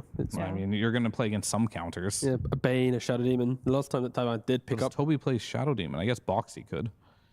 But wouldn't Tidebound? Oh, Tidebound. Oh, I'm sorry. Don't know what I'm saying. I meant to say why. I'm sure he does play Shadow. Oh, that guy. Yeah, that guy. That's his name. What's his face? What's his face? Sorry, what's his face play Shadow Demon? Now we got Bane coming out for Tidebound, so that will be their answer. I mean, yeah, that's a funny one, right? Like the sleep just boom, boom, boom, boom. Oh, Yeah. yeah, true. Well, it's a mini save at first as well, because one, you know, that you are basically invulnerable for that split second. Oh wait, that's Legion that bounces back, Yes. right? Legion's forced to attack. So I think the Nightmare actually straight up stops it. I mean, he'll still be called. Just Axe will be. Sure, but if you're It's good. It is. Yes. It's a way of. but if you're doing it on countering your teammate, I mean, Sleep is good. That's Yeah. the sleep TLDR. is good. That's Sleep the TLDR. good, yeah. Yes, there you go. Axe jump in, I sleep anyone, happy days. Okay, well, Obviously, they have the sleeping your answer there. teammate is the premium option, of course. Yeah. So we have ourselves a Tuskman coming out from Team Liquid. And I guess now that the Shadow Demon, sorry, the Bane is on the side of Tidebound, they don't need a Shadow Demon anymore, right? Correct, yeah. You don't Yeah, want that as your support duo. No. I don't think so. The Bane, in theory, would just be your position 5. You enable him to just kind of follow the Axe. When Axe also goes to play behind the tower, if he wants to wave skip, you just Nightmare him. The wave then runs past him, and it is like a very old school way to stop wave skipping. So yeah, I think Bane, as your 5, Axe being the 3, it is just a nice matchup. Yeah. I mean, I don't know if they're gonna do it, but like, I'm on the train right now. Whenever I see an Axe, I think Venge offlane just completely destroys everything this hero wants to do in the game. But, you know, forget that. They're going to pick Bristleback. That's probably going to be their offlaner, which is an interesting one because I've seen teams, actually Liquid, pick this against the Bristleback, but I also see other teams pick the Bristleback versus the Axe. I mean, the argument is, right, like you can make Bristle turn around so you can burst while called, which is good. But yeah. The nice thing with Bristleback is when you're playing it in the offlane with the Goof asset, you're buying Lotus Orb and all these like annoying, tanky utility items that you can dispel the battle hunger, you can step up front, and Bane wants to have a hero running in first to save him with the Nightmare and then take the fight after. So Bristleback makes sense because of the Bane. And then we got everything on our wish list for Liquid here. We got the TA and the Axe now, so that's good. I mean, TA is like one of the premier picks versus Bristleback too in the lane. This is a really bad matchup for BB here, just because their faction will eat all the cool stacks. Minus armor with the meld is not fun to play against as well, so they are going to be quite happy about this one for Liquid. Yep, they'll get a Willow on the board as well. I mean, the way that Liquid are drafting, they really are giving a lot of information for Toby, right? In game 1, he gets the last pick Warlock. Now he's potentially going to have the 18 pick, the closing of the second phase as well, where he sees 4 heroes of Tidebound. But Tidebound, they go back for 2 of the heroes from the previous game, the Phoenix and the Beastmaster. So does that mean Bane's going probably into the 4 role, and then Phoenix is your 5? Could be. I mean, I think you should do it the opposite way. I think Phoenix should lane versus the TA. Yeah. Okay, so Phoenix 4, Bane 5. Yeah. Okay. I think that makes a lot more sense than Bane lanes against Axe, because if Axe wants to cut waves, you got the sleeve. Yeah, I don't know why I said that, to be fair. Yeah. No, okay. Yeah. That's fair. I retract everything I just said. So now you have you just got Beast mid last game, right? Mm-hmm. So you can't let that surprise you, I think. Yeah. So you have to be aware that this Beast is either off lane or mid. Because Bristleback mid, we don't see it a lot, but it's playable. Yeah. They could do it. Also safe lane or off lane, I guess. Could be safe lane. I haven't seen it yet this tournament, but also probably haven't seen a Bristle mid, but they're both strength heroes, let's put it that way. So you probably want something that is a little punishing, like, I don't know, maybe Quap is hard versus Beast. Beast mid is tricky. It feels like it just plays most matchups. Yeah, Storm, there it is. That kind of exploits melee strength heroes. But I will say this hero did not win a lot last patch versus the Beast mid. And it hasn't really changed as far as like the strength of lane. It's just the Ags got nerfed a bit. It's not overall last pick for Team Liquid, but it does seem that they are once again saving their last pick. I mean, it's infinitely better than last pick of the draft, right? 24 pick Warlock is kind of wild, but got him. They'll never see this. It's the 23 pick Warlock this time. Yeah. Yeah, for Liquid, I am slightly concerned that the amount of farm required for all 3 of their cores to be happy is around the same net worth, around like 10,000 gold. You want Vanguard, Phase Boots, Blade Mail, Blink on Axe. You want Dragonlance, Deso, BKB, Blink maybe on the TA. TA often doesn't even buy BKB, to be fair. And then Storm, you want Akaya, Sanj, maybe a Witchblade. Like, everyone needs a lot of items. I mean, I'll throw it out because I did it last time as well, in the green room at least. Why not a Snapfire again? You know, you're versus this Phoenix hero. Yep. You can throw the kisses on Bane and the Beast. We have an Axe that can use it as well. I don't think you mind too much about the laning stage either, which I think is very likely to be Bristleback. I think one of the problems of that suggestion and Liquid's lineup is when you pick Axe, you naturally don't have a front line from your off lane, and everything in Liquid's lineup is, I hope we get the initiation, because if we don't, we're always hoping to then take the fight. Toby to initiate. Yeah, I mean, if your 5 isn't initiating right now, or at least front lining, like a Clock Tusk or type hero, then yeah. Why does Team Liquid not run the Axe as a support? Does also everything you say, and then is the support duo of the Willow Axe, and then you pick something else for Saberlight altogether? Because Saberlight loves playing Axe, Shiver. He does, I know, but Dawnbreaker's still in the pool. Why not? They ban out Timbersaw. They're respecting the it. idea. Yeah, they are. I think I prefer that because Saberlight on a frontlining hero gives a lot of life to Liquid's lineup. Mm-hmm. Picking Toby or Warlock or something, everyone's playing in the tree line, waiting for someone to show, and they hope their jump works. Because if the jump doesn't work, then you're just going to get Bristle running through you, Beast running through you.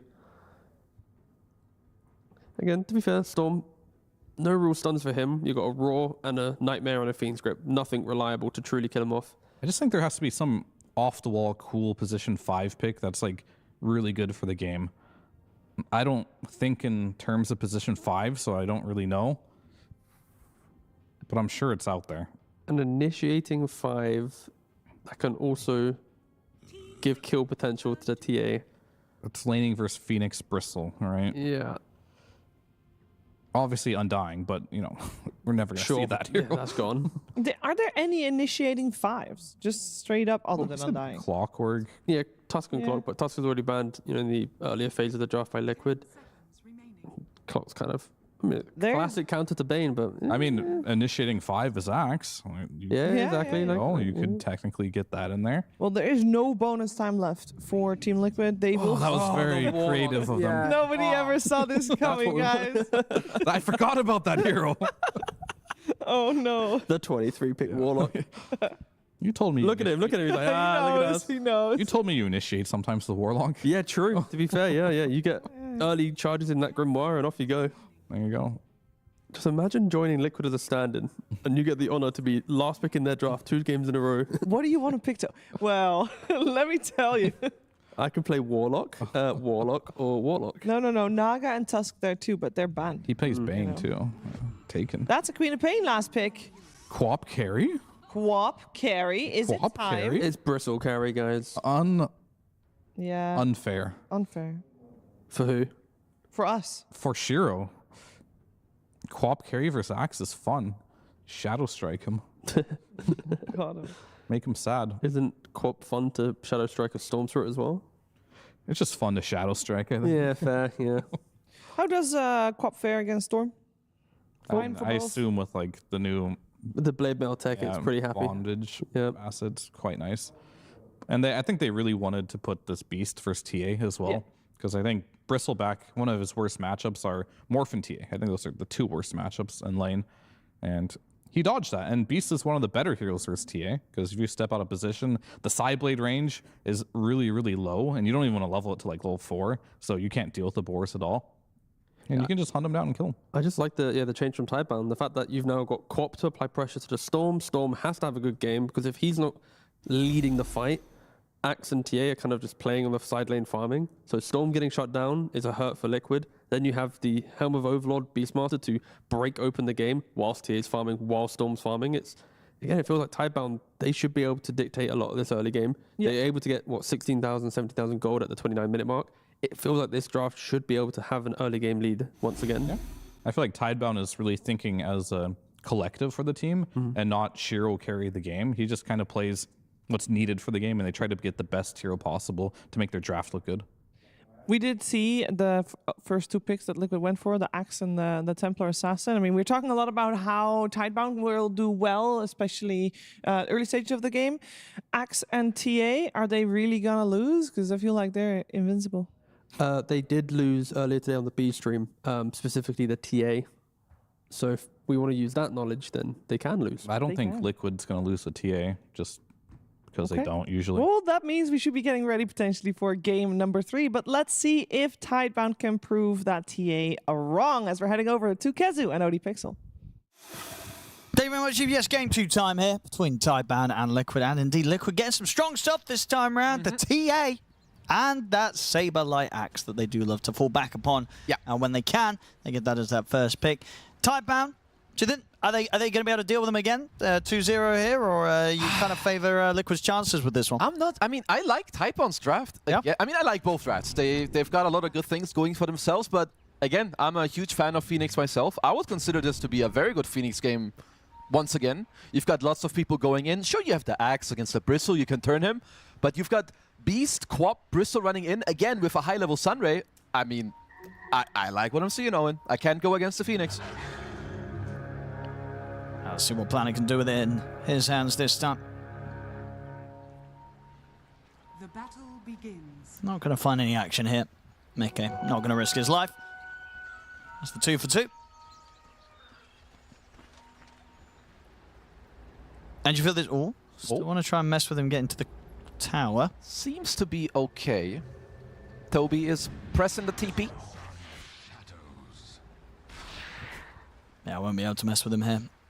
And overall, do you like sort of this sort of tempo that Tidebound are going to be able to try and look towards with their cores when you do run this Bristle as the carry? Yeah, I would say so, because what... hold on, Shiro. And the Quills are going to stack up quite a bit. Winning? He gets first blood. He will die. But as we see there, Tidebound do get the first blood themselves. Well, at least Saberlight gets the kill. He always goes for the Urn build, so he's already got a bit of build-up. But what TA hates are heroes that get on top of you. And, I mean, Tidebound have a lot of that. Bristle runs at you. Phoenix Egg is not something you like dealing with on the TA. And Quap also. So, while it is one of Liquid's best heroes, Tidebound have tools against it.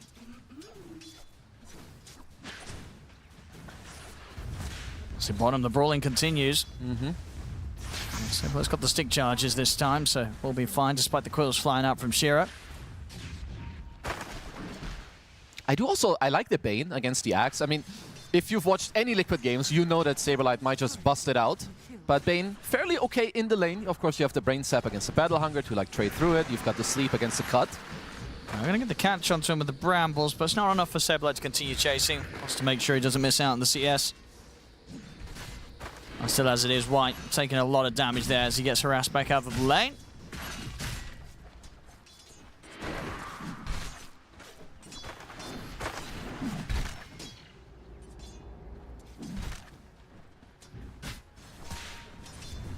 Mid lane.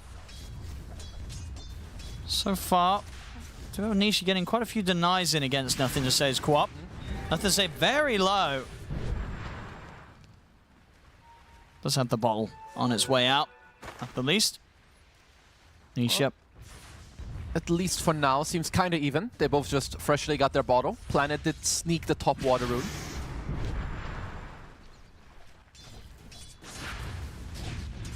Should be both in a pretty good position with the charges they've got on their bottles. But definitely a lane where we could see a kill. Both are very much dancing with death.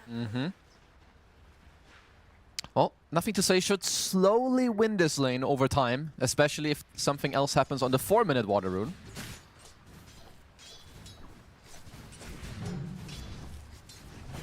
On top lane, I mean, how difficult did this lane get for Mickey against the Beast and Phoenix? It's okay for now, but it does... I think it's already at a point where it's not super easy, because Tidebound had very nice XP management. They let Bak at level 3 on the Beast very quickly. But I think Mickey should be okay up there.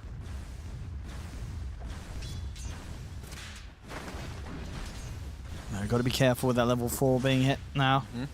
Just in case he does want to go for a play, Nothing to Say. Nisha.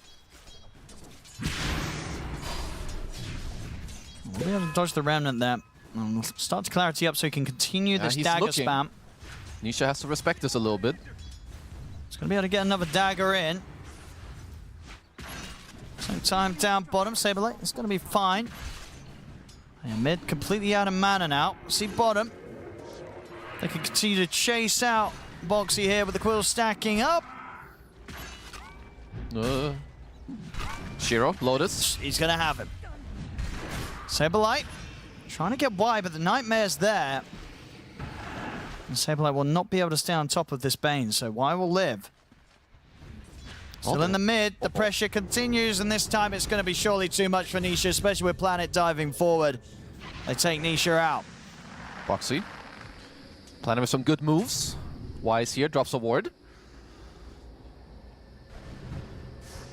And Y does have 13-1 charges. We'll have to pop those. Plays it cool.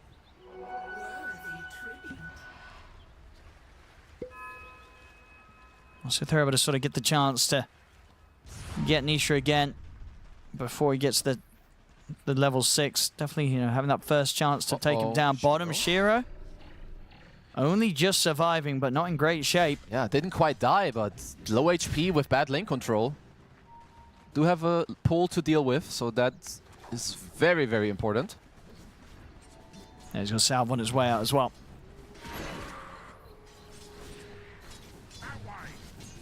On top, so far no signs of Mickey being slowed down. Having just as fine a time as Shiro is down bottom.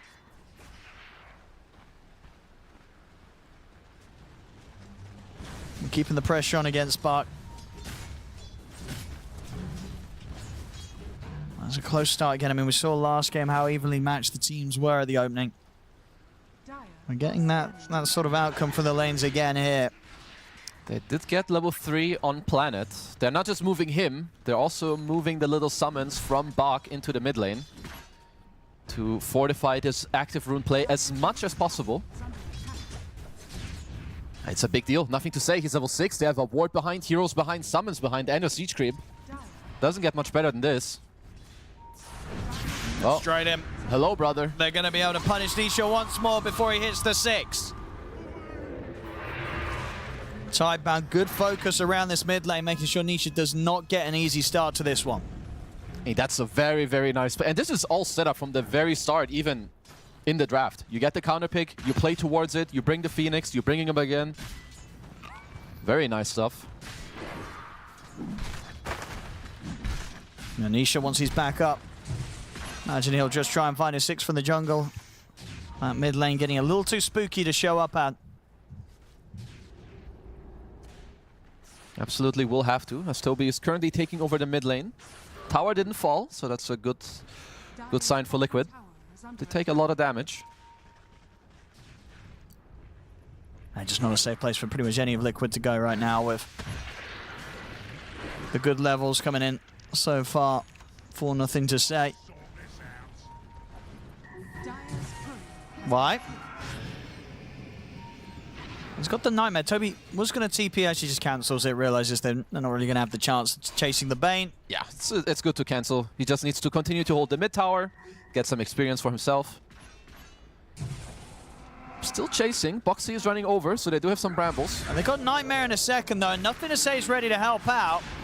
The dagger's in on a Saberlight, as the Self-Nightmare buying a bit of safety for White, but he will still end up going down. The question is though, can the 3 of them get out of it?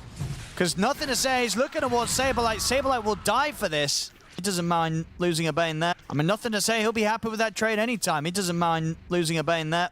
Yep, didn't even lose any HP, had the shield rune. In the meantime, Planet did also take the mid lane. At least for Toby, he got another charge on his Grimoire, so that should help them later if they want to go for a little sneaky play.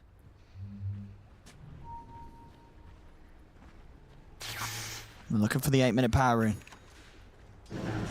Planet just going to try and mess around with Nisha. It's going to end up being down on the bottom. You see White has to end up taking it, as Boxy was on the verge of getting the steal for himself. Boxy might die for this. Yeah, he will. Sonic Wave comes in. Oh, that's Boxy gone. Nisha tried for the deny.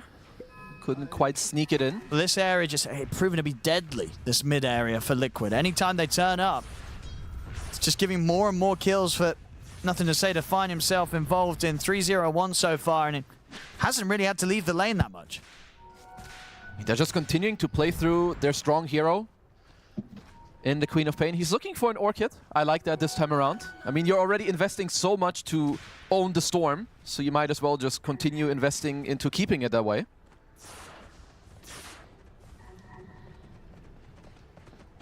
Nisha, once more, just having to stay away from that lane. In terms of fire, Mickey's still having a decent time up top, but also having to fall back to the jungle a little bit now with the strength of the Beastmaster coming in with the pressure. Yeah, especially with the Dom timing now. This could get a little awkward for Liquid. Like when we think about their map play, Axe doesn't really do too much, which means he's kind of bound to bottom. Nisha's having a hard game mid, and now Beast will start taking over top of the Dominator. And nothing to say, he's ready to look for the kill top. Yeah, it's just reinforcing. They're making some... They're very simple, but very efficient moves around the map. No chance of holding this tower here for Liquid. And Toby's going to show himself with the bonds. I'm not sure if that was a smart move. He's probably going to die for it. So it doesn't really stop the push, ends up giving his life another kill for nothing to say. Because the thing is, Liquid cannot return the favor here. They cannot take the tier 1 of Tidebound down bottom. Let's see in this mid play, Shiro's... Wow. And indeed, Wise, they're ready to mess with him. Make sure that he can't even catch a break there, Nisha. No arcane room for him. They've got their number, at least in this early game. And we've seen this before. You have a 3k lead, you take the enemy safe lane tower, you do have a summon Shiro. Bach will make his way through the enemy jungle into mid. Oh, a nice stack as well. Wow, that's a big one. It's going to give a nice bit of a boost to nothing to say's Orchid timing this game, that's for sure. And it will give Planet his level 6. So if they want to use that, to take the mid-tier 1, that's great. I mean, people can try to learn from this. Look at the two supports. One support gets to leech the Ancients, the other one takes the mid lane, and this is perfect XP management coming out from Tidebound.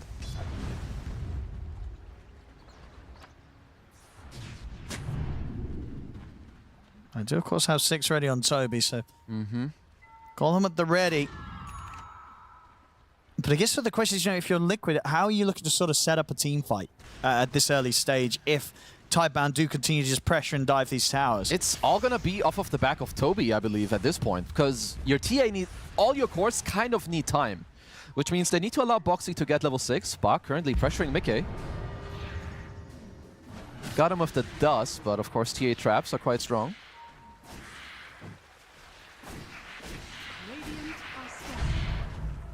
I would assume that Tidebound's strongest move on the map right now is to force this mid-tier 1 tower, have Bak push through the top side, get into mid.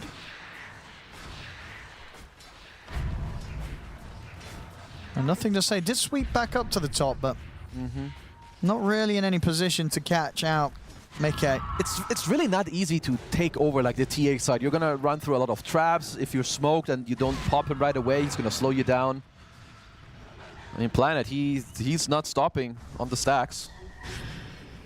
Boxy's around. Of course, there's a Terrorize for the potential. They've got a grip at the ready, but as you say, there is a counterplay in store. There's the grip. Is there going to be a chance for the save? It's too far away, so they're able to just blow up Toby. Nisha will get the chance to live, as there wasn't any follow-up damage really coming in during the grip. So Nisha will survive, but that is the golem out of them. And they'll be able to deal with that very quickly, Tidebound, whilst also finishing off another tower. Yeah, that's a big deal, because the one spell that I feel like Liquid can use to fight back, they had to use it in this fight with the golem. But at least in the side lanes, they do get to breathe in the meantime on Saberlight and Mickey.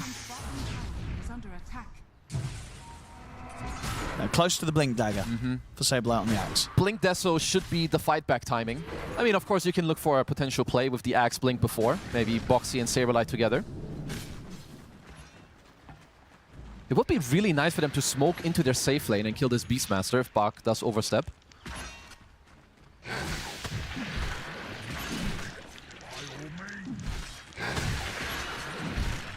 I mean, they're Liquid. They want to try and catch nothing to say. He's already playing it safe, though, with the Blink. Boxy not able to get the opening onto him. And will now be kind of clear what Liquid want to do down here, so nothing to say. We'll probably play quite cautious.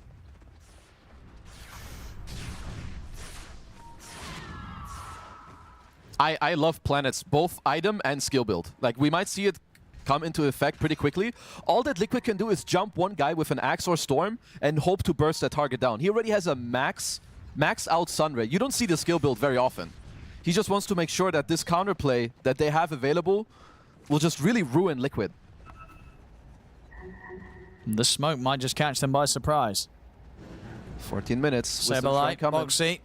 They're going to find Boxy. Well, Boxy gets the Shadow Him off. Saberlight's going to try and go for the fight, but the Sonic Wave's in. Onto the boat for them. Nisha jumps forward, but that's Saberlight dead. Boxy looking for the field. Will get it onto the 2, but Nisha's falling so low. Can he grab it? Nothing to say he can. They bring him down. Can they kill the egg?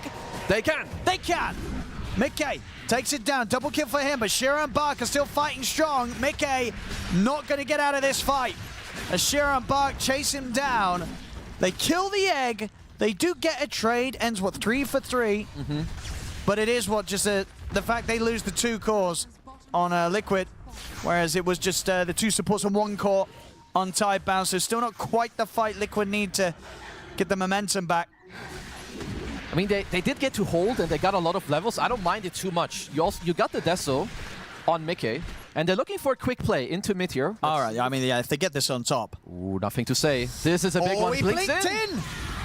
Oh, he is going to kill Nisha, maybe. No, the Urn heal? The Axe is going to miss. Nisha's going to live. That was an awkward blink forward there. He was not ready for that one bit. Absolutely not. This is very good fight back from Liquid. And we cannot underestimate some of their damage output. Mickey on the TA with the Deso. They also have, of course, the Axe call against the Bristleback.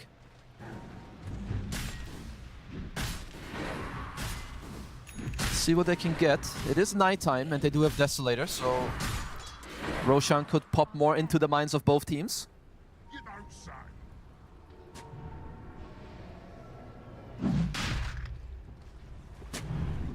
They want kills first here by the looks of it, Tidebound. Raw and Grip at the ready.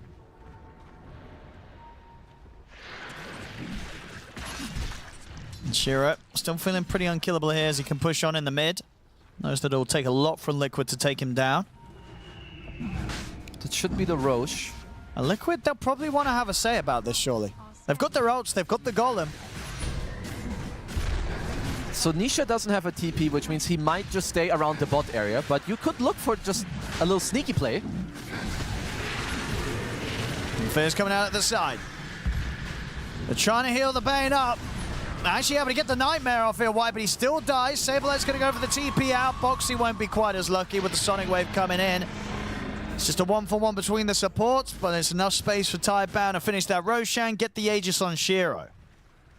Still good macro play from Liquid. You keep everyone on the map. You do trade 1-for-1. Sure, you give up Boxy's life, but you delay the Roche a little bit. And Shiro's ready to get that Aegis to work straight away as he's pushing in bottom. Liquid are heading towards him, and Shiro is pretty out alone. They should look for him. So they get the call. I mean, this is probably going to be threatened a second time. TPs are now starting to come in. So if they can get over to him, they get the pullback with the Vortex. Here's the backup. It's another call, but the Raw's there. On to Saberlight. Saberlight falls. Now they turn to Mickey. Golem's going to get dropped. Stops the chase here from Tidebound. So Mickey gets the space. They lose the Aegis, but they do get a kill. Saberlight to die. Perhaps a slight overplay from Liquid, but still taking out the Aegis, of course. It's quite good. Could have maybe called it quits after the initial kill. So it looks like Y didn't TP over to bottom just yet. Got out some very good wards in the top area on the Bane.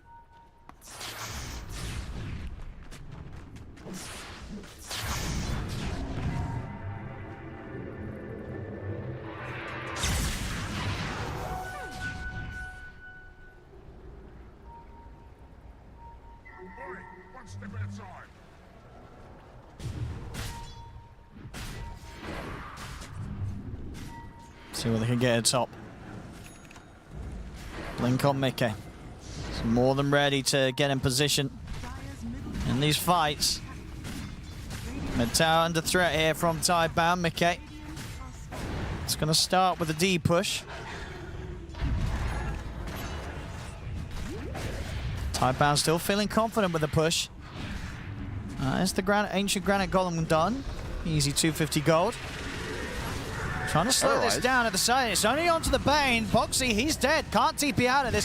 They'll get Y in return with the dunk, but the Raw's out. On towards Saberlight. See if he can get out of this one. The Sonic Wave catches him. Nothing to say. Did jump in aggressively for this. Nisha turns, looking to control him. Supernova will be successful at the side, but Nisha gets the kill first and gets away from the Supernova just in time. Mickey, burnt by the Sunray. He's just dead. Holy! He was not. He completely underestimated the damage there from that Sunray and the reach indeed. He's just dead. Hotspot with the good old Aether Lens. Yeah, he literally got burned to death. Yeah, he just, could have lived, but yeah, I did not expect to die that quickly. Well, usually the spells you care about when you play carries against Phoenix are Fire Spirits and the Egg. So he got caught by the next one. I'll see this again on the replay. Push coming in, you know, Mickey's ready to sort of start the defense. It sort of starts pretty split, of course, with that move coming in from Boxy towards Y up top with the Fear. Now, Liquid trying their best to sort of hold these tier 2s, but it's not easy with Tidebound having the lead they did at this point where they're pushing. And yeah, as we see here, now Nisha at least able to get something out of it by cleaning up the big kill against Nothing to Say. I mean, this even looked pretty good. They trade, like, what was it, like a 2-for-1 initially? Because Nothing to Say did go down. Yep. But then, yeah, with the Egg and the follow-up Sunray. Yeah, we just see Mickey burn here. So he wants to kind of step back in, and at this point he could run, but he's stepping in and he's like, oh, hang on. This is hurting a little bit more than I expected. And he's gone. Yep, that's when you click the Phoenix and you're like, okay. You ping the Facet, you ping the Aether Lens. Now he's getting the Holy Locket. Yeah, I love what this man is doing. I will say, even since back in the day, the Chinese Phoenix has always been the most impressive one. They really know how to rock the zero. Back on with the push top. Tidebound.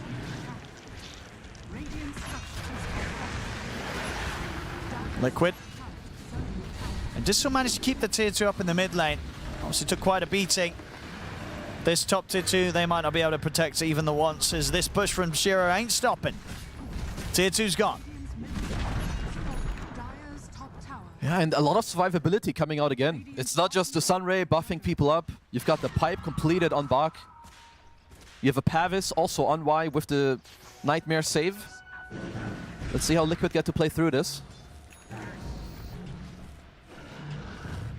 And those sort of auras coming out and saves, on top of the fact that the Kaya Sanj is now done for nothing to say, means that even if he does these aggressive blink-ins, it's highly likely they can protect him from the damage output of Nisha. So it's going to be much tougher for them to find that kill in return. We'll get the courier snipe though, Nisha. Takes that away from Shiro. And point booster. Would still have been about 2,000 gold off the Aghanim, so not too crazy. Just a little setback.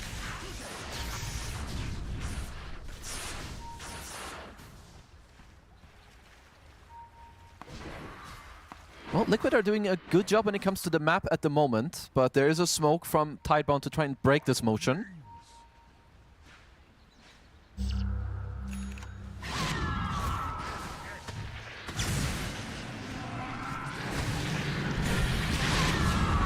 It's too much damage here. Can't TP out anymore. Toby's dead. It's seen as well with Boxy. It's TPing away from these guys is pretty impossible. Nisha. Too slippery for them to deal with right now, but Tidebound, they can focus their efforts on just bringing in the mid lane. Mickey is going to get the chance to get the tier 1 top. Oh, Liquid are recovering the map very nicely. Want to see how they deal with one of the next things. So Tidebound, do they just want to force a tier 2 into a tier 3, find a fight? But Liquid, they're one step ahead. They've got the setup. Into the fear. They've caught him. There's no saving, nothing to say. Gets completely blown up here by the physical damage as well from Mickey. They'll turn towards Planet. He's got the egg at the ready, but he's not going to use it. Knows they'd kill it anyway. So Liquid coming in with 2 easy kills. And nothing to say. Definitely has to be a bit more careful. The setup and control. Even with the Kaya Sanj done, he dies too quickly. They're not done yet. Bach is on a trap. Nisha. Setting up for the next trap. The Roar's there on a Saberlight, but the Bramble holds him back. That's going to be Bach gone. Liquid indeed starting to really hit back against this lead that Tidebound had. Mickey getting involved. One of the strongest things that I see from Liquid is how quick they are to just make a decision. First, they're split pushing for 2-3 minutes and one type of mode of how to play. Then they see B showing bottom. They see that nothing to say oversteps. Immediately they all TP and smoke. And nothing to say. Yeah, his game's starting to slow down. Nisha now taking over from him on the net worth and levels as well. You can see it with the kills that have been happening. Nisha 2 levels ahead of nothing to say. After nothing to say, had such a fantastic start from that mid lane. These deaths are hurting him big time on the co-op. Oh, they really are. Look at Mickey's net worth. Yeah. It's overtaken everybody. He's on the top. He's got the Crystallis. He's got the Shard as well. This shot is very good. Even if you just insta-pop the trap on either Bane or Phoenix, you're really screwing up their spells. You cancel the Sunray, you can even cancel the grip.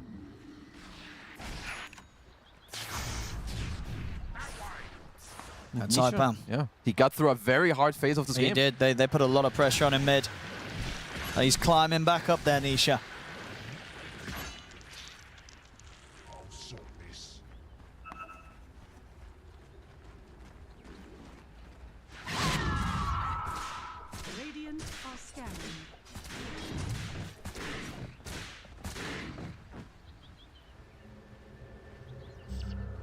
There we go.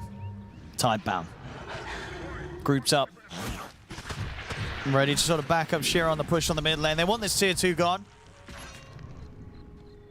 See if Liquid try and force together a fight. Last few times haven't been too bad from them. They do have the Golem ready to drop.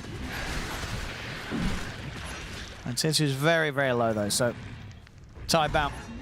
We'll finish off the job here. Liquid just maximizing what they can get across the map and That does continue to work out very well. They're The getting, net worth of TA. getting a lot of info from these traps. Like, Tidebound need to be careful. Look at how many traps there are in this jungle up north. And I think Liquid, they're going to want to say something about this Roshan.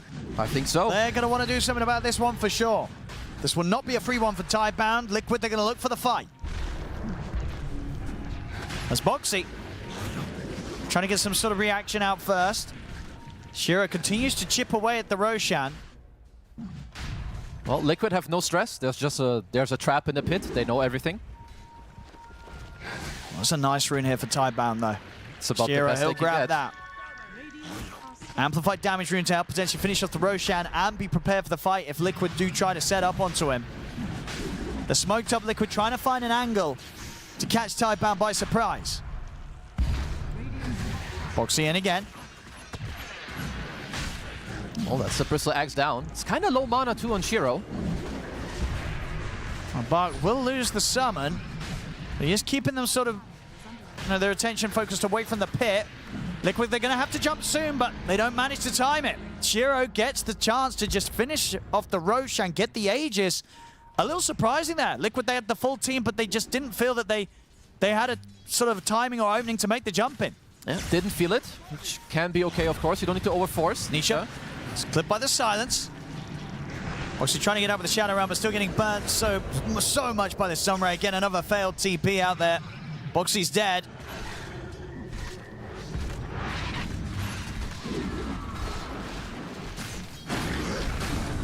Now Tidebound. I think getting that Roshan, that's big stuff for them. Liquid absolutely were in a position to maybe do something, but they just couldn't. It's kind of a dinosaur was sent at them, and that was that. They'll be able to swing back in, find White. It's a good kill for them. Some more Deso charges for Mickey. And of course some increased mana regen for Nisha. And Saberlight does have the Lotus Orb complete now, so at least a little bit of save potential for those that are getting gone upon.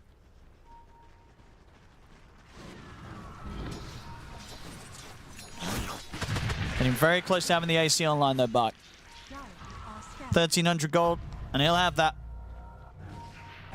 So the pushes are really going to get fueled up here. Tidebound definitely going to have a solid chance in the next 3.5 minutes of Aegis to go for tier 2 and potentially high ground. Yeah, I want to see where they go with this. I assume you could wait for the AC and maybe minute 30 for the siege wave and go up to the high ground? Or do they want to go before that? And Liquid look to be on the hunt again. See if they can maybe catch out Bark alone.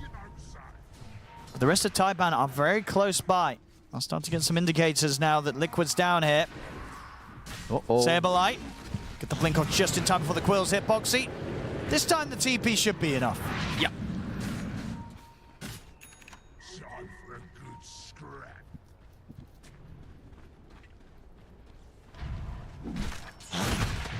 Against this Aegis Bristle. Holding the tier 2. It's not going to be an appealing option for Liquid. Liquid have good control of this area. They see everything. Do they want to jump this? Shiro pushing in against the 3. The Mickey tries to turn. Blade mail's out though. Brambles does catch on towards Bart. See the zip forward here. They're trying to deal with the summon. They'll get it. Bark was able to reclaim control of the outpost. Now the push can continue. Saberlight considering a jump. Does he want to make it onto this Bristle with the Aegis? He's going to go for it. Okay. Just some poke. So what they can do the first time round. Shiro's going to be fine.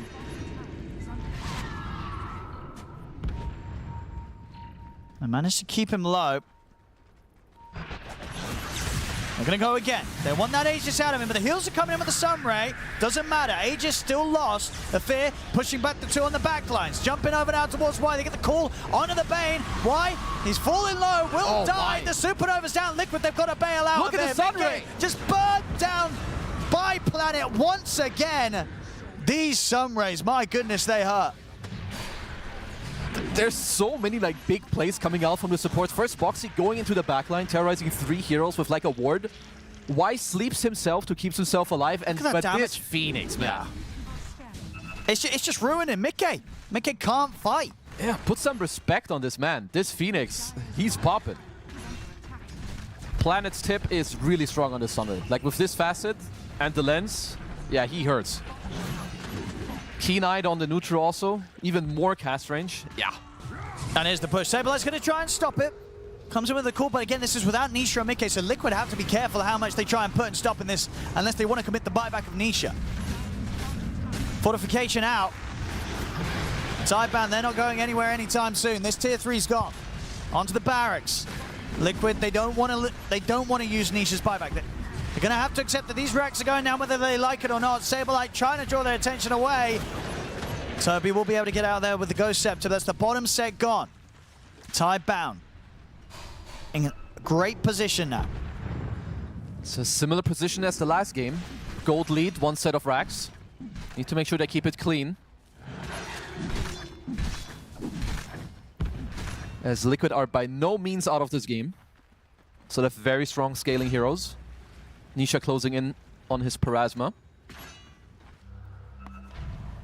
They do have to start dealing with Planet one way or another. Yeah, kill him first or kill, like, mass destroy this egg. I mean, it's what, sort of down to Saberlight and Nisha, one of the two of them to find an angle on the like Phoenix. maybe start on him and then you try to keep your range with Mickey to hit him and then pike the beast when he... Uh-oh.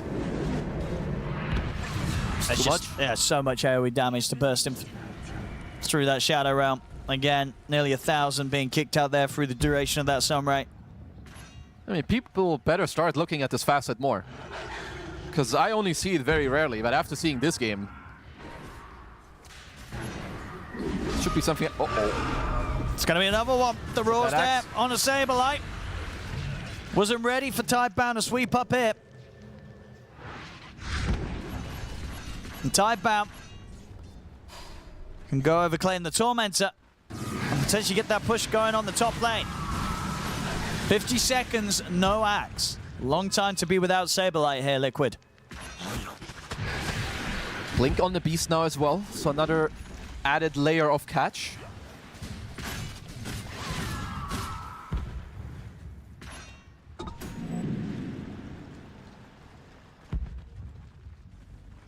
See how much they can try and get done whilst Axe is dead.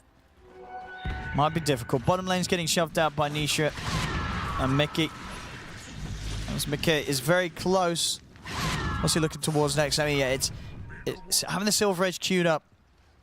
He pretty much has the goal for the Shadow Blade component, but would mean playing without buyback, which is getting riskier and riskier in this game. Why? Don't dare to go on him. Yeah, they're sort of afraid to even just go for the Bane now at this point. He's quite tanky. He's got Gale Guard, he's got Solar Crest. He can sleep himself if he lives through. Tidebound's heading down here. Liquid's got to be prepared, or at least has to get out. It would be kind of big if Liquid could even just get 1 kill or nothing to say and take this gem out of the game. Because they're not just losing map, they keep losing every trap that Mickey places on the map. But tries to lift the solo play, but the Shadow Realm was very quick there from Boxy.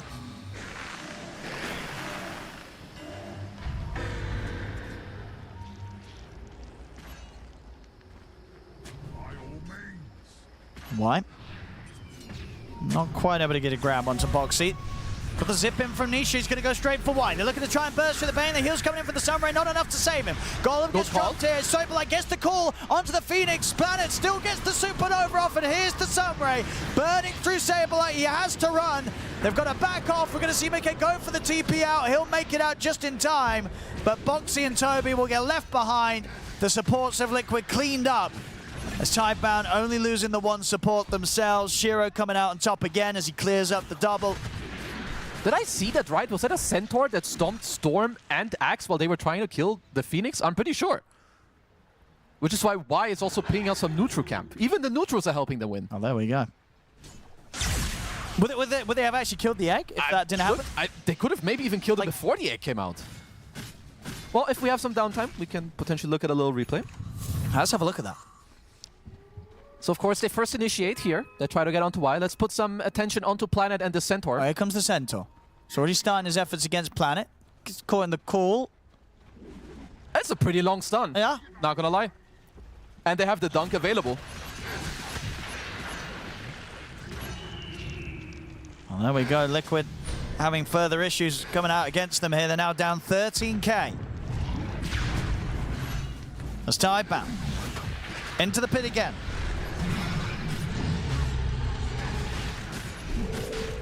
Liquid failed to sort of bring together a fight last time around the Roche. Looks like it's going to be the same situation here. Not able to make it over. Well, this time it's also Tidebound. Roshan's there's Aegis ready for Shiro once again. They're looking for the silver edge on Mickey. How close is it? He's very close. He's basically got it completed. But will be him spending up, so there'll be no buyback available for the next fight if he wants to go fully in, and he will. So that's silver edge online. They may now have a chance to burst Shiro, but of course they got to try and do it twice. He's rocking that Aegis. You need to deal with this Phoenix, but Planet, he understands this. He's got a full A on disc, so I don't see how they can cut through him. Liquid are hoping that Tidebound would walk over here into this area, but I don't see why they would do that. They're gonna go hit your high ground.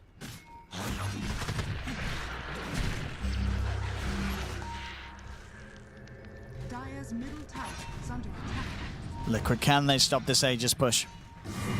Oh, Saberlight. Again with the blink, they've managed to drag him in pretty deep here with the break as well, bursting him low, but the sleep comes in, breaks him out of the combo. The heal as well with the Sunray. Shiro, he's fine. They can't even take him down the once there with the saves coming in from Tidebound. BKB now from nothing to say as he looks to walk it off. Another call comes in from Saberlight. Oh, down to finish him off. Big hit comes in from Mickey to clean him up the once. Can they go a second time? They're with the silence. Nisha, it's got the Vortex. The defensive nightmare again, though, breaking Shiro free. They're killing He's in with the BKB. They do get the call and the dunk down onto nothing to say. Shiro's BKB about to come to an end as well. Nisha, does he want to try and chase this? Saberlight also looking to see if he can get in range for another blink call. The smoke as well, trying to do everything to close the gap. They close the gap on one. Liquid, able to hold the defense mid. They keep the racks alive. They push back an Aegis attempt there from Tidebound. They hold. Very nice execution by Liquid. They're just slowly chipping away at the cooldowns. One Sunray, one Egg, the BKB on Quap, and then they just re-go. Gotta be careful, Tidebound might be getting some PTSD from last game.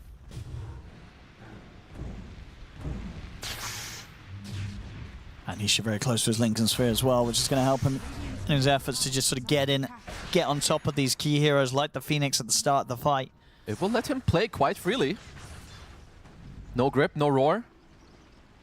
Mickey also working on one, which means they can help each other out.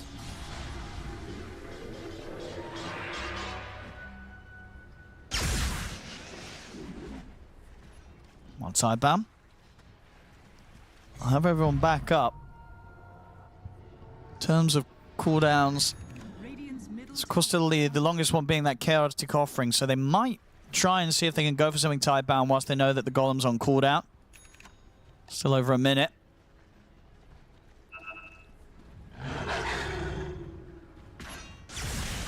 There's eyes on the mid.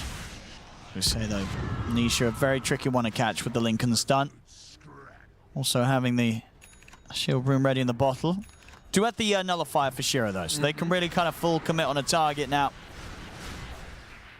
Yeah, they're getting a bit annoyed by the Force Staffs and the Gold Scepters.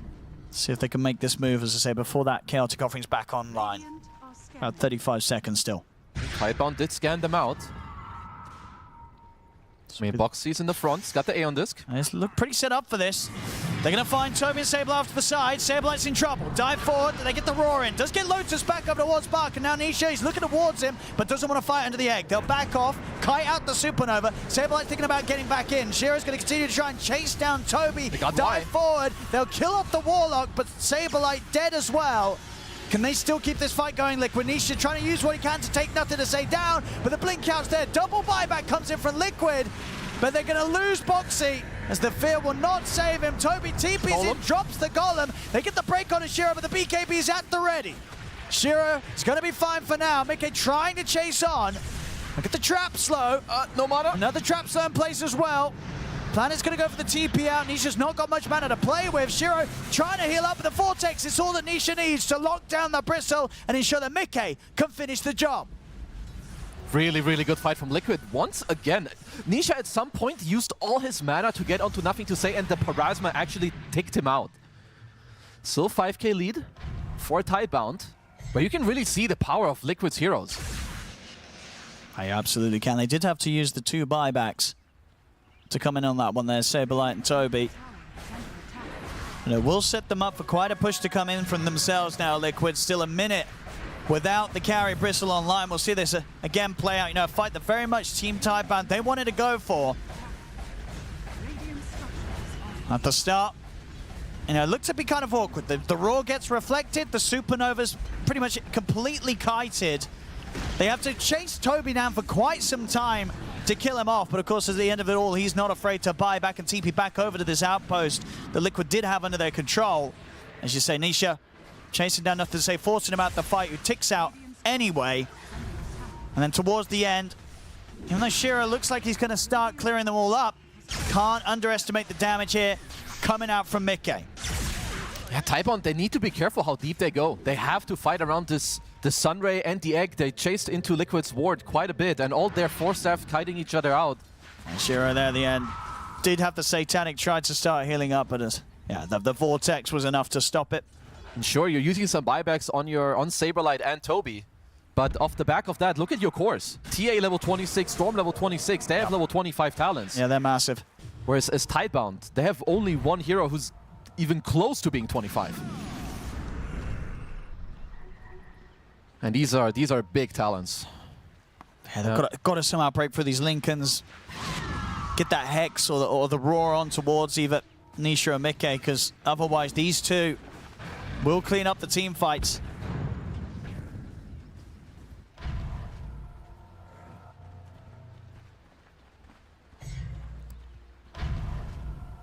Let's see where Nisha wants to go next. I mean, do you think he'll go for the BKB, or can he get away with just getting this Axe instead? Maybe BKB Shard is something I would like more, but let's see. I mean, if he feels frisky and spicy, he might get the Ags. Yeah, he's considering both for the moment. Yeah. I'll say the BKB Shard timing would make a lot of sense with your 25 talent.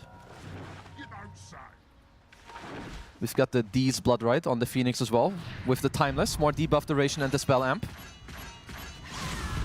Last few fights, Liquid have done pretty well at respecting Planet. I mean, they're doing very well when it comes to the kiting. The next row should really give us a brawl. I don't see either team shying away from the fight. Yeah, absolutely. Yeah, Liquid's not going to let Tidebound take that one for free. Absolutely no chance. In fact, Liquid's already been able to close that lead that Tidebound did have for the most part. Tidebound ready to smoke. They want to make sure that they can do what they can to shake up Liquid before that Roche respawn, so that Liquid cannot set up to contest it. Last few fights have not been easy, though, for Tidebound. Obviously, the thing that plays into the favor is the fact that there are those buybacks on cooldown for Liquid on Saberlight and Toby. Well, they will walk into the triangle again. Let's see. I mean, Liquid need to respect the fact that their Warlock and Axe do not have buyback. That's the risky thing right now. So they will give it for now. Still 4 minutes on those two.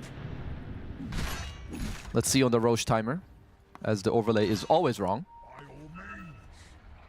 Let's have a look. How long is it going to be? Work. Do the clock. Work. It's not too much. It's like a minute? Yeah, it seems like a minute. That's about a minute, right? So not too long, as Liquid are... Well, they don't know how...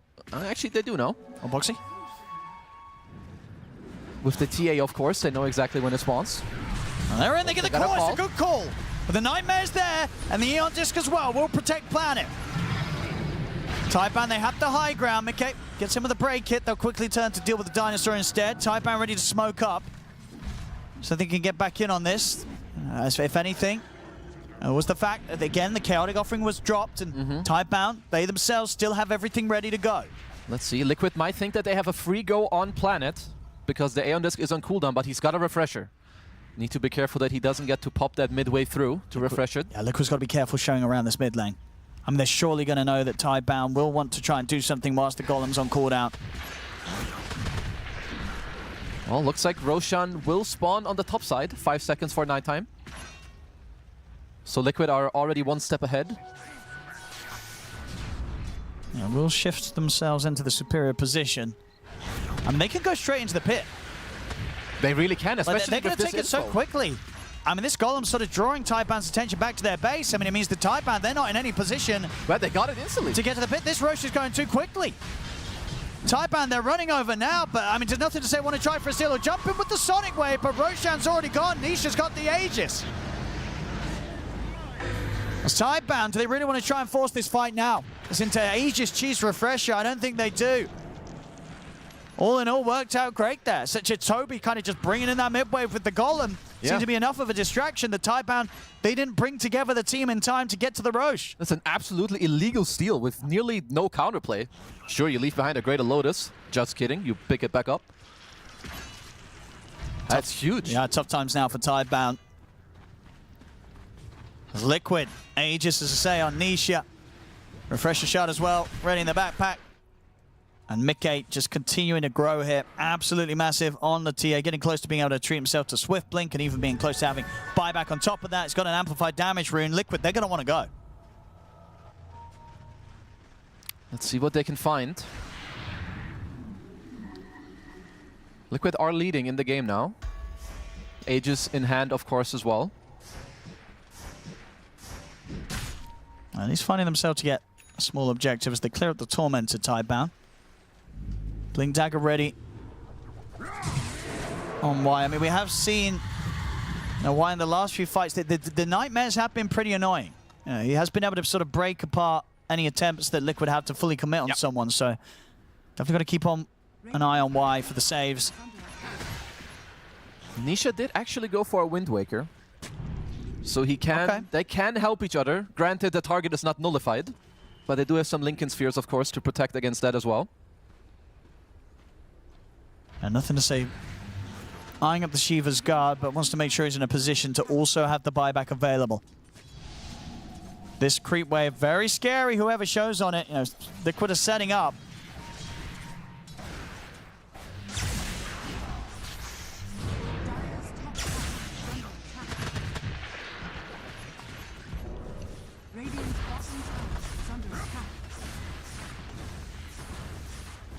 All tier 2s off the map now, both sides. Liquid still yet, of course, able to break the high ground, look towards the barracks, whilst they currently have that bottom one lost themselves. It's going to start buying up now for the Shiva's guard, and yeah, because he's got the money for both. So Shiva's is online for nothing to say, he still has the buyback gold available. On top of that. Oh, Boxy. Leader now, they're going to just open up with a grip. Nullifier. No, it's not going to save him. And Zisk, it's torn apart. Well, it's been a while since we've seen a grip. Maybe Boxy also forgot about it. Tidebound will get themselves. I mean, do you try and do anything with this? I mean, it's just a Willow dead. You know that Boxy's likely to have buyback. You try to take back the map a little bit and see where that gets you. There's so many traps on the map. Maybe cleanse through it. Get some wards out on the map too. I mean, it's like Liquid are playing with half map hack. With all these traps on the map. Yeah, nothing to say. We'll do the best to clear them out, holding the gem, of course.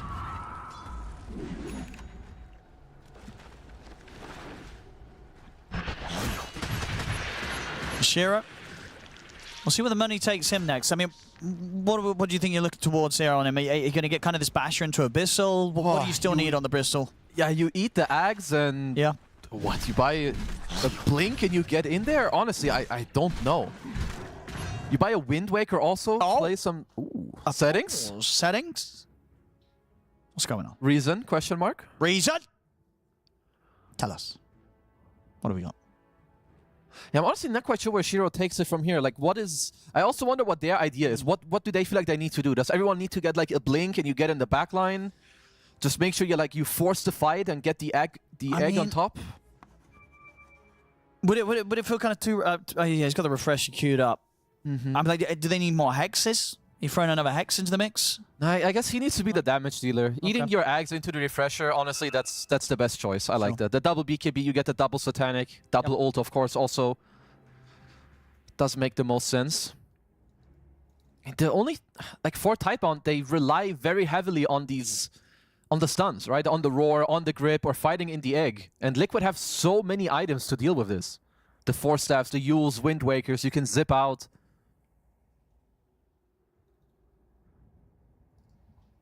Even just all the cast ranges and attack ranges on all the heroes just to keep the distance.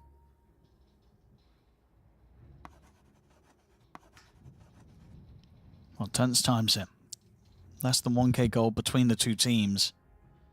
It's a close one. Overall, though, momentum definitely in Liquid's hands.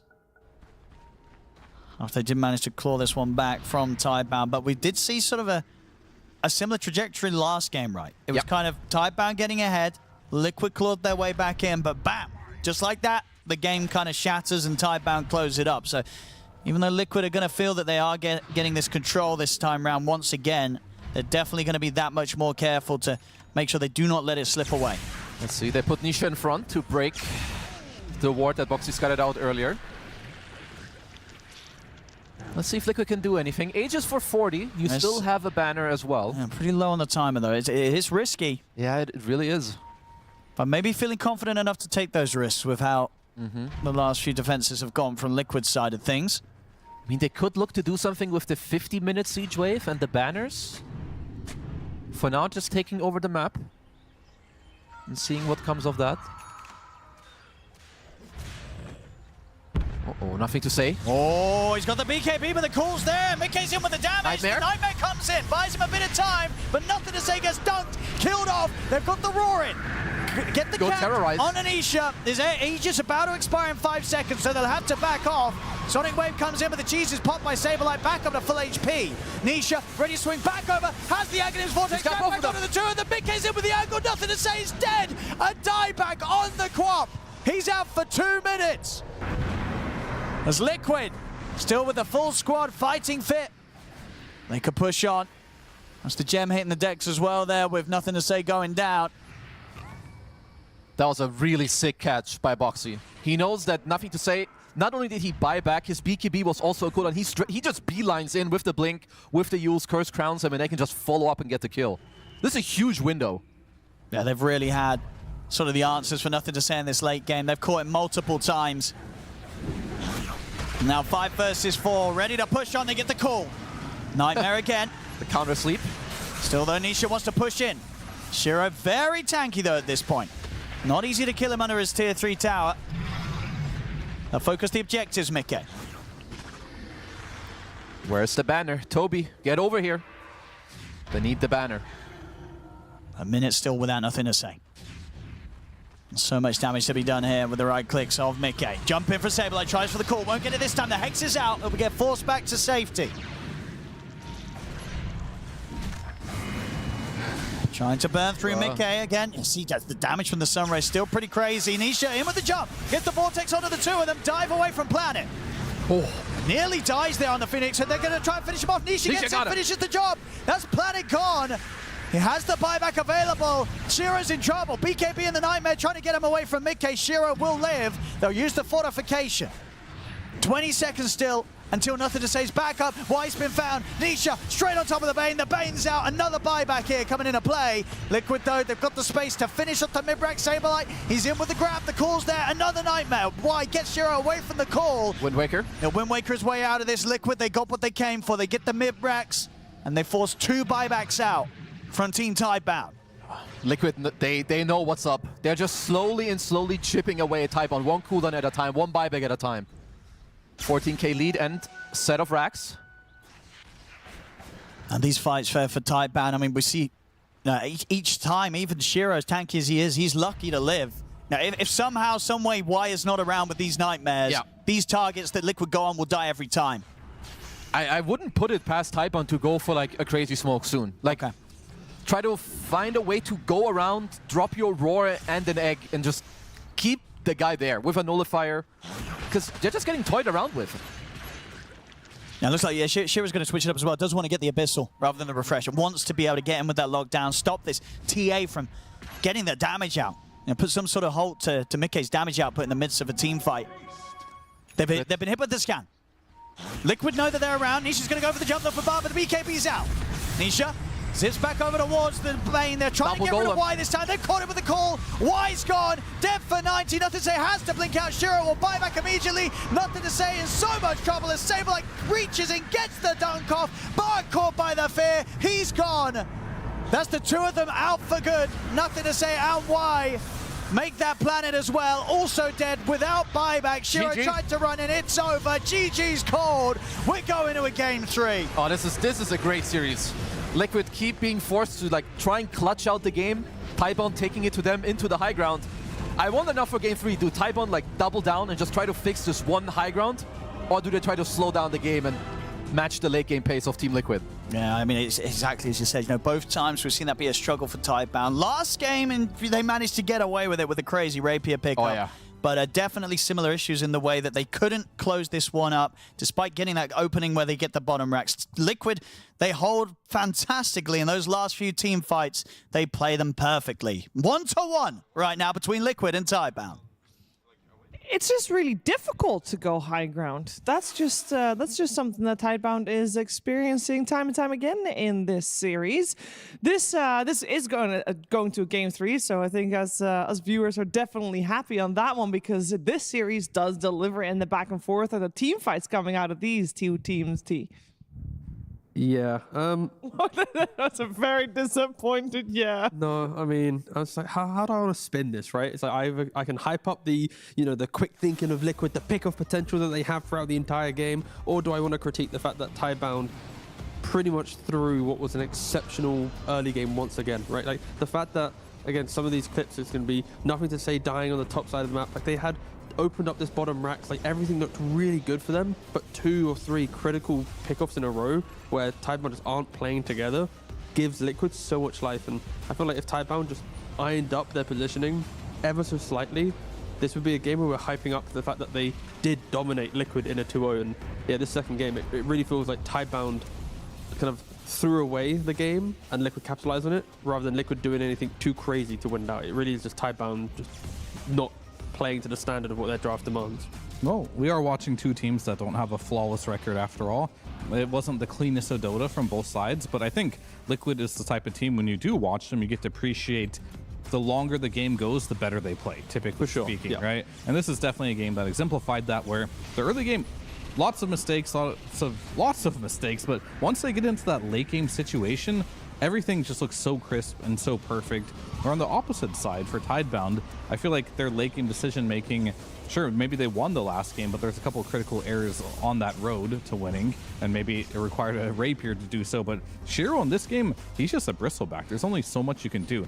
Every single piece of this puzzle for Tidebound had to function. Like the Bane had to get spells off, the Phoenix had to get all the spells off, and then it was just disrupted very well by the entirety of Liquid this game. Yeah, it helps a lot that during the time where Tidebound was very strong, I think both Boxy on the Dark Willow and Nisha on the Storm Spirit were being really obnoxious. The amount of times that you'd see like a backline terrorize from the Dark Willow, or Nisha has instantly killed off the Bane in every single fight, so we never really saw the value of the grip. And yeah, on top of that, utilizing the TA trap vision to see if there is like a millisecond where they're trying to move towards the hero on their side for Tidebound. If they see a Bane by himself, boom, you go for that kill. So like Liquid, they did all the things right to make sure they can keep the game alive for themselves. And yeah, for Tidebound, if you're going to play against Liquid, you need to play very cleanly, and this wasn't the case.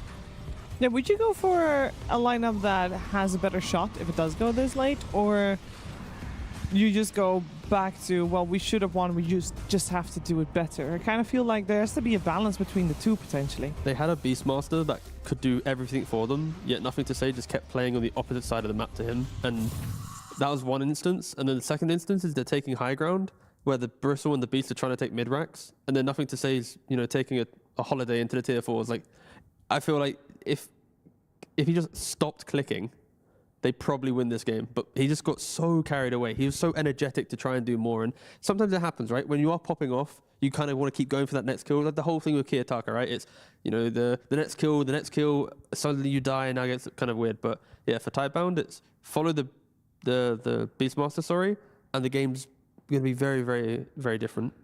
Yeah, we gave our MVP, our standout player of the match, to Mickey. He's playing the Templar Assassin, a hero that he doesn't get to play that often because it's banned frequently.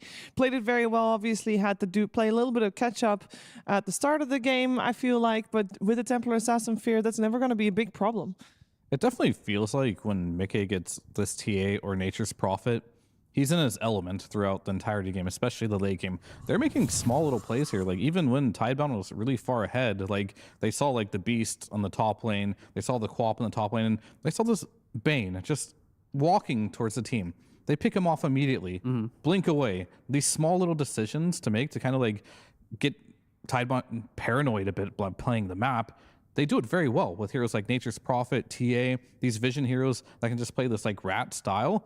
Liquid are extremely good at, and they gave him the TA. And of course, yes, I think they should have won this game. If you go back to the draft, don't change anything. This is a replay learning experience. Yeah. I don't think Liquids might allow that, though. I think there's probably some changes that will make, and we won't go all the way back to the draft, but we will go back into the game to relive some moments. And it started actually fairly early on of some moments that we should highlight here, Fear, with this Storm having a tough time. Yeah, he got destroyed mid, and a lot of it had to do with the rotations. And know what else is rotating? The heroes from Tidebound, but also the boars. So if you are thinking about TPing in here to help him, well, there's 2 boars here. No point, right? Like, there's nothing you can do here, even if you bring 2 supports. So they leave him wisely, because that could have been, you know, the death of Storm plus 2 supports. So it was a really cool gank, and I think the early game from Tidebound we'll probably talk a lot about, because it was so good. It just, you know, the late game unfortunately fell apart. Yeah, one thing that was really cool, coming out from Birthday Boy Planet, he was playing Phoenix this game, and he had, I forgot the name of the facet, but he had the Death Ray. Hotspot. Hotspot. Yeah, no, it was actually just really cool to see, because I think in the position 4 role, you do have more freedoms to not have to think about the lane too much. You're playing more on the small camp, blocking it, hard camp, pulling it, and the way that Planet ticked up the hotspot, every single fight, it felt like he was just throwing it at Mickey, and look at the amount of damage it was doing. Like with the Aether lanes, making sure that you have even more range to do more damage, because of course at the tip, it does more. So again, conceptually, it was really cool. Like, taking a facet you just don't really see every single fight is just him laser beaming to the backline. Sure, it gets cancelled there, because soon after in the early game they identified, wait a second, we need to stop this this Death Ray, because it was doing so much work in the early game. And then he has a refresher orb. I feel like Fury, he got his egg up quite frequently. Yeah, it looked really good. It's just the one thing that was not great for them was the fact that the Storm was shutting Bane down every single fight, and the Bane was so instrumental. Like, you need to get the grip to lock down the Storm. You're stopping the sleeps from coming out, from saving people from the axe call. So Nisha, to me, like, was playing out of his mind, considering his early game was completely griefed. Like, he just died twice just through rotations. He just had to jungle his way back in this game, so a great recovery game from him. Yeah, it was a great recovery game from all of Team Liquid.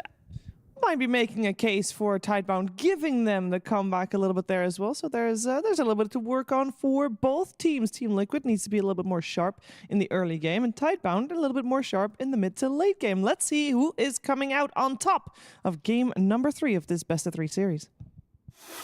The new breakthrough and innovative phone with 1xBet app. With 1xBet app, you can register and start betting in just 1 click. Intuitive interface and thousands of sports events every day. User-friendly app. Big wins, fast payouts.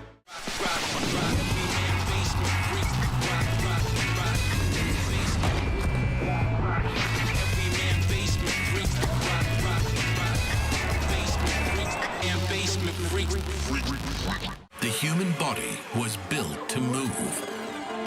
Not trapped at a desk in one singular posture for 12 hours a day. It's time your chair evolved. This is Secret Lab Titan Evo. Ergonomically engineered for you. Gamers, hybrid workers, artists. Backing your every move. It's time to play Guess the Highlights. We're going to be asking pro players if they know who the other pro players are in these clips, just purely based on the gameplay, the heroes, the situations. Can they figure it out? I'm here with Smiling Knight from AVULUS, Buck from Team Tidebound, Saberlight from Team Liquid. Saberlight, do you watch a lot of Dota when you're not playing? I watch some Dota, yeah. Yeah, I watch a lot of replays. I like to watch, like, get some teams I like usually it's like top teams in tournament. Yeah, I just watch like games. I also like see some drafts. If some like heroes I wanna watch, I watch. Nope. Great, okay, excellent. Love to hear that. This is gonna be great then. Let's throw up the clip.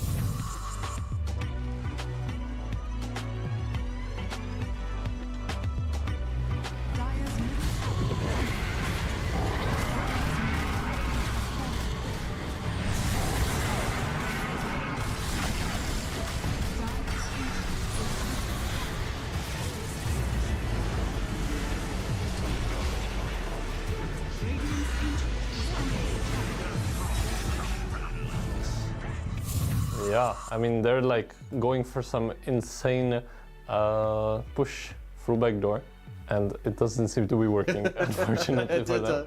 Did not work out this one. No, it's a lot of rapiers on the ground, Saberlight.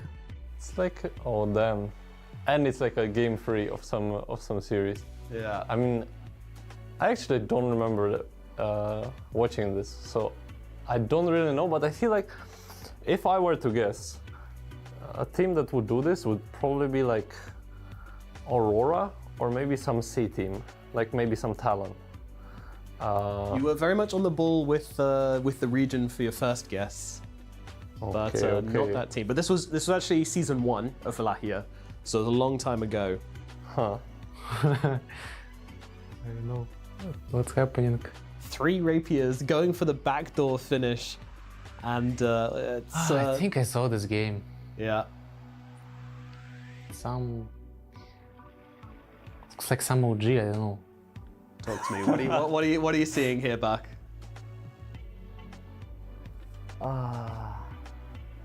They have good ideas. I can see they have good ideas, but it's fucked up.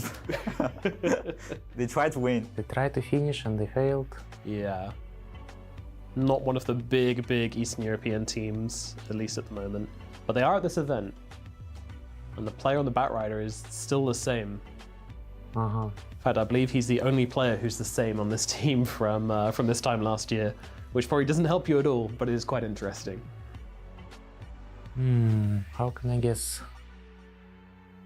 It's NAVI. Not quite. Aurora. Nope. So like unknown CIS team. That's a hard to guess. Yeah. Is it VP then? Yep, and then who would the Batrider player be? Well, that's a good question. I should. Antares.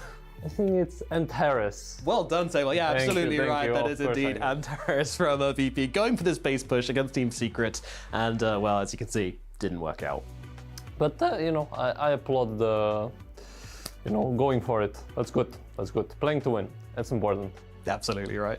Okay, I don't know. It's Antares from Virtus.pro playing on the Batrider here against Team Secret, and yeah, this is a failed base push. I'll tell you which team it is, and I'll see if you know the player. It is Virtus.pro from last year. They had the Rain. Rain is the 5. Yes, and +4 Antares.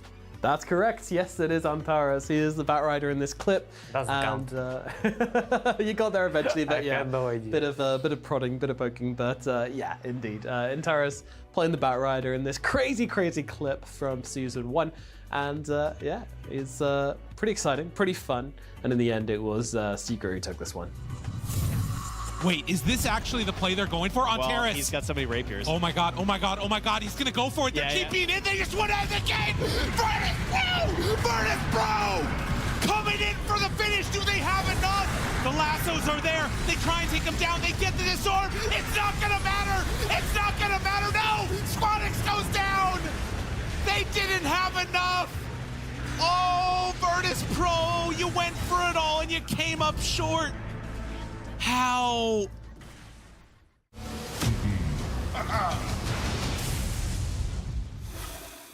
We do applaud teams for playing to win and for taking the risks, and sometimes that doesn't work out, but that's okay because it does provide us with some very entertaining Dota 2, which we're hoping to get from game number 3 here as well. Team Liquid and Tidebound are going head-to-head. Winner of this upcoming game, which is the 3rd game of this series, will be punching their ticket to the playoffs, get a day off tomorrow, and the loser will have to play tomorrow because I do have another shot there. But let's see how this one's going to go down. So far, we've had Tidebound be very strong in that early game.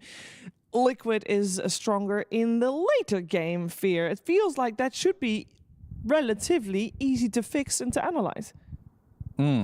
Easy to fix. Not necessarily. Easy to analyze, yes. I mean, I think defending high ground is always, or pushing high ground, sorry, has always been something that's very difficult, and you can't really fix that overnight. However, you can fix other things, such as the way they move on the map, because going high ground was part of the issue. The other part of the issue was how they were so separated so much in a lot of these fights. I feel like they have to find ways to protect their supports a little bit better. They also need to have a clear game plan. When I was looking at that last game, it's just like, what is their objective on how they want to take the fights? It seemed very confusing. They just would bait the bristle and they would react to that. Whereas Liquid, you just have a solid initiator. Didn't really see Bach initiating a lot in that game. Nothing to say was their main initiator. And I like to, you know, kind of go back to Liquid and talk about these heroes that they win with. And I love seeing this, right? They have now prioritized this over the Axe, which I thought was going to happen last game. But I think they've come to a realization that give Mickey Nature's Prophet if they're in trouble. Give Mickey TA if they're in trouble. And it's, you know, good old faithful. I mean, he is exceptional on the heroes, right? So, yeah, you cannot complain at this logic. Of course, for Tidebound, I mean, okay, they banned Beastmaster on Liquid, so... But Darkseer left through the pool. Okay. Darkseer, when TA was... I mean, it still, of course, is first phase banned a lot, but some games it's ignored. But at least a couple months ago, when it was always picked or banned, Darkseer was kind of the big counter. People weren't really banning Beastmaster, they were banning Darkseer instead. The Iron Shot that through the refraction, you get the wall onto TA, you then can start getting your own high damage illusion pumping out right clicks through the fight. I think in current meta though, Batrider and Beast are actually just higher value. For sure. Because like the last patch, we weren't seeing as much like the Wild Hunt Facet like getting buffed, and just generally speaking, the Overlord is just stronger now. So Darkseer can be really good, but I've also seen games where Darkseer just struggles versus the TA, where you just can't get on top of her. She just shoves out the waves. At some point, if you don't do well in the first like 3 minutes of this laning stage, she just starts killing the Ion Shell instantly. Yeah, I think it's very critical that you have the correct position to help you. Like a Tusk to shard the TA to contain her inside the Iron Shells. Like, I mean, ideally you'd get a Batrider and Darkseer in the same game, but of course, there's no way Liquid's going to give a Batrider and a Darkseer and all this. But okay, they do ban out the Tusk, which is in the premium 4 position for the Darkseer. I mean, they're probably going to protect the TA as well with Toby. Most likely going to play Warlock, which is pretty good too. Yeah. Get the heal running. What a surprise. I mean, it's hard to dive, right? Like if you push the lane out with the Fatal Bonds, let's say you get a Lotus, you have like 12 stick or something with the heal on you. It can be very, very difficult. And we're going to see a deny pick of the Axe here. So this must be a support Axe then. It would be pretty cool on position 4 too. Like if you battle hunger this TA and dive her with Ion Shell, why not? Yeah. Why not? Why not? I mean, they already have a Darkseer. It's obviously a support Axe, right? Yeah. They're not really, or support Darkseer, which sounds terrible. So support Axe definitely more up that alley. We've seen Y play it once, and apparently they did win on that one. So it is in his arsenal. I'm also fine with the 5 Axe that's taking the gate, and they're like doing some tri-lane shenanigans. Let's take a look how Team Liquid's going to answer. I think Warlock's pretty good here. They go for Disruptor, actually. Surprise.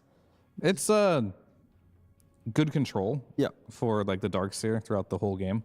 It's like a classic counter where Darkseer's entire life in the laning phase is play on Iron Shell, and then when the lane gets difficult, surge away, let the kind of lane breathe, and then you walk back when you know you can go to the lane. Of course, Disruptor, you're going to be glimpsing him every single time. So Darkseer just needs to be mindful. Of course, with this matchup, once you survive the couple minutes, you get to the Vanguard around minute 4 or 5, then probably over 5. Yeah, I mean, this is a hero, though, that could take a beating from Axe. Like, if you battle hunger the Disruptor, he has very little tools of dealing with that level of harassment. So, assuming it's a position 4, but it could be. I wouldn't be too upset with that. I mean, Disruptor's biggest and weakness from what I've seen is just like, he's very easy to kill in the lane. But if he gets his levels and the lane plays out very statically, he can become a big threat with his spells. This hero just needs levels, really.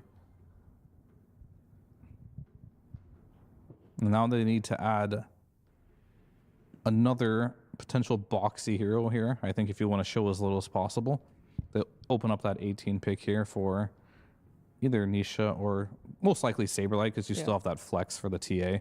Can't forget that. Nisha is also an amazing TA player.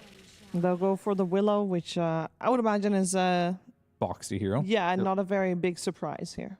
No, not at all. I think the way that he played it in the previous game, it was his terrorizes, his positioning that really annoyed them. They even had to, like, he went A on disc, sure there's a nullifier, but like everything he was doing was just further annoying Tidebound to then eventually, of course, throw that second game. Yeah,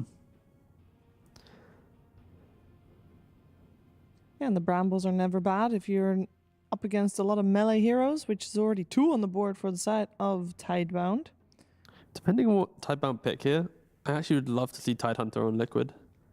Like, really hard to kill. Of course, then you get the iconic Tide TA draft. Iconic. Very. Signature hero. Got everything. Can't lose when you got both of them. It's true. True. Taking their time. It's Would kind of imagine- tough too, because like what's been really popular is heroes like Storm into blind picks, but playing versus Disruptor Willow, probably thinking twice about that. But like Embers are kind of harder countered by certain matchups. Do you want to just pick the Gyrocopter or something? And they're gonna pick Morta, which is likely to be their carry. Yeah, I would think so. Yeah, when they last played the Axe support, it was a 5 Axe with a carry Mortar. Yeah, it's strong lane. The battle hunger slow is no joke, which makes it very easy for the dead shots to land. 5 seconds. So it could be strong, and now they just need to decide what do they want to show here with it, because they've got an offlaner, they likely have a carry. I'd They like have a to support. see another support. Like, they have the last pick in the draft. Give it to Nothing to say. Let him agree. understand exactly what's happening. Team Liquid's turn. Oh, yeah, There's go a for Shadow Shadow Demon. Demon. Okay. Yeah, I don't mind it. Just being able to put any move slow on the TA. Buff ups on an Axe of Darkseid when they run in with Disseminates are always really nice. I think for Liquid, yeah, as long as Saberlight finds his annoying hero, like the frontlining hero, I'll be very content with the draft, especially like Fear mentioned with the whole Mickey playing TA. Like, you can't really fault it. Yeah. But you've got 3 ranged heroes. You do kind of need someone to now start the fight. And again, they had it in the last draft due to the Storm Spirit. So either Nisha or Saberlight need to kind of fill that role for the team. Yeah, I mean, I think the Shadow Demon pick is a bit of a block pick as well, because I think they may have been afraid of like a Legion commander coming out there. Okay. Anything that just duels Murta and buys a Blade Mail, she hates, because she wants that protection from her R, which you cannot get versus Blade Mail. But speaking of Blade Mail, Centaur will probably buy one for that very reason. Yeah, and I like the pick as well, because if Axe scaling into the late game does have this like pop-off potential, put a Centaur, get Aghanim's, you pick up your TA. There's a lot of like outplay. And the whole theme of this series feels like Tidebound have early game momentum, but then they're indecisive when they get to the critical moments. In game 1, they clutched up with Rapier. In game 2, they just got outplayed. So I like the fact that Liquid are kind of adding these layers of, if the game does go late, then we can showcase why we're such a strong team. And for Nisha, pretty much just any playmaker that he wants to play is what he'll get. Are there any heroes in the pool that would still keep it ambiguous who's playing TA, Nisha, or Mickey until after Tidebound has picked a hero? Like Maybe, but I don't know if it. With the Monkey King ban, they are maybe leaning towards TA could go mid, but I mean, they could pick Kunkka if they want a hero that can go both lanes. I just don't know if it's necessary. I'd rather just see like a puck or something on Nisha, and then you've got all the team fight, all the poke. Shadow Demon wants to show himself. You're getting locked down. Some Axe support is running at you. Like, you don't care. Yeah.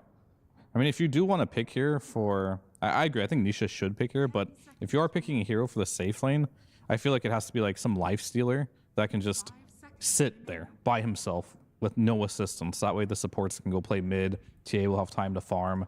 It has to be completely self-sufficient top laner.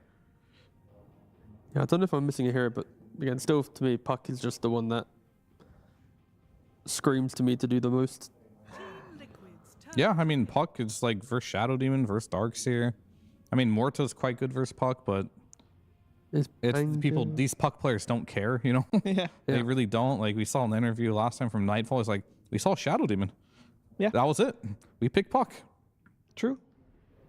10 seconds remaining. Just give the Puck players a reason to pick Puck, and they'll take it. But except for this game. Would you want to play Puck against this if you are nothing to say? No, I mean it's playable, but generally speaking, Void Spirit enjoys playing versus Puck. Instant silences are really nice for the Aghanims.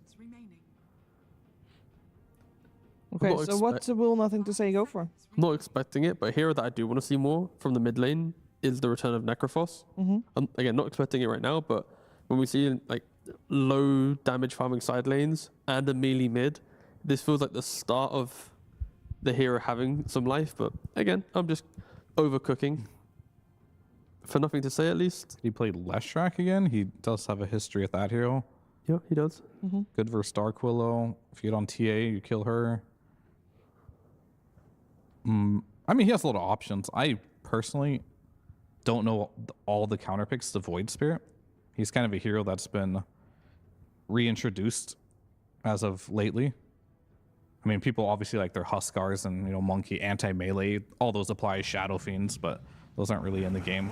No, they're banned, exactly. Yeah, so... We got Pango coming out then instead. Meh. Meh, he said. For the mid matchup, meh. But for the game, looks pretty good. All right, your Dark Willow, your versus Disruptor. You don't like playing versus TA at all. Mid lane, no idea how this lane goes. Probably don't like playing versus Centaur either, right, as a Pango? Not ideally. Yeah, the game 2 draft, I was very worried for Liquid. I was like, this is a draft where Tidebound have to make mistakes for them to win. Kind of transpired, and now Liquid's draft, it's okay. It's very, very different. They've got so many ways to pressure. They've got the TA to kill the Pangolier during the roll. They've got the Blade Mail Centaur who can soak up a lot of the early game damage when Morta doesn't have BKB to threaten her ability to fight. Yeah, I think Liquid, much cleaner looking lineup, and I'm expecting them to take a lead earlier in this game rather than having to make a comeback like they've done in game 1 and game 2. Okay, so early game this time in favor of Team Liquid. That would be the first time in the series. That depends on what Y wants to do this game. Okay. I feel like if Y collapses on this TA lane with Darkseer, they could win the laning stage, but if they don't, it could be a much different story.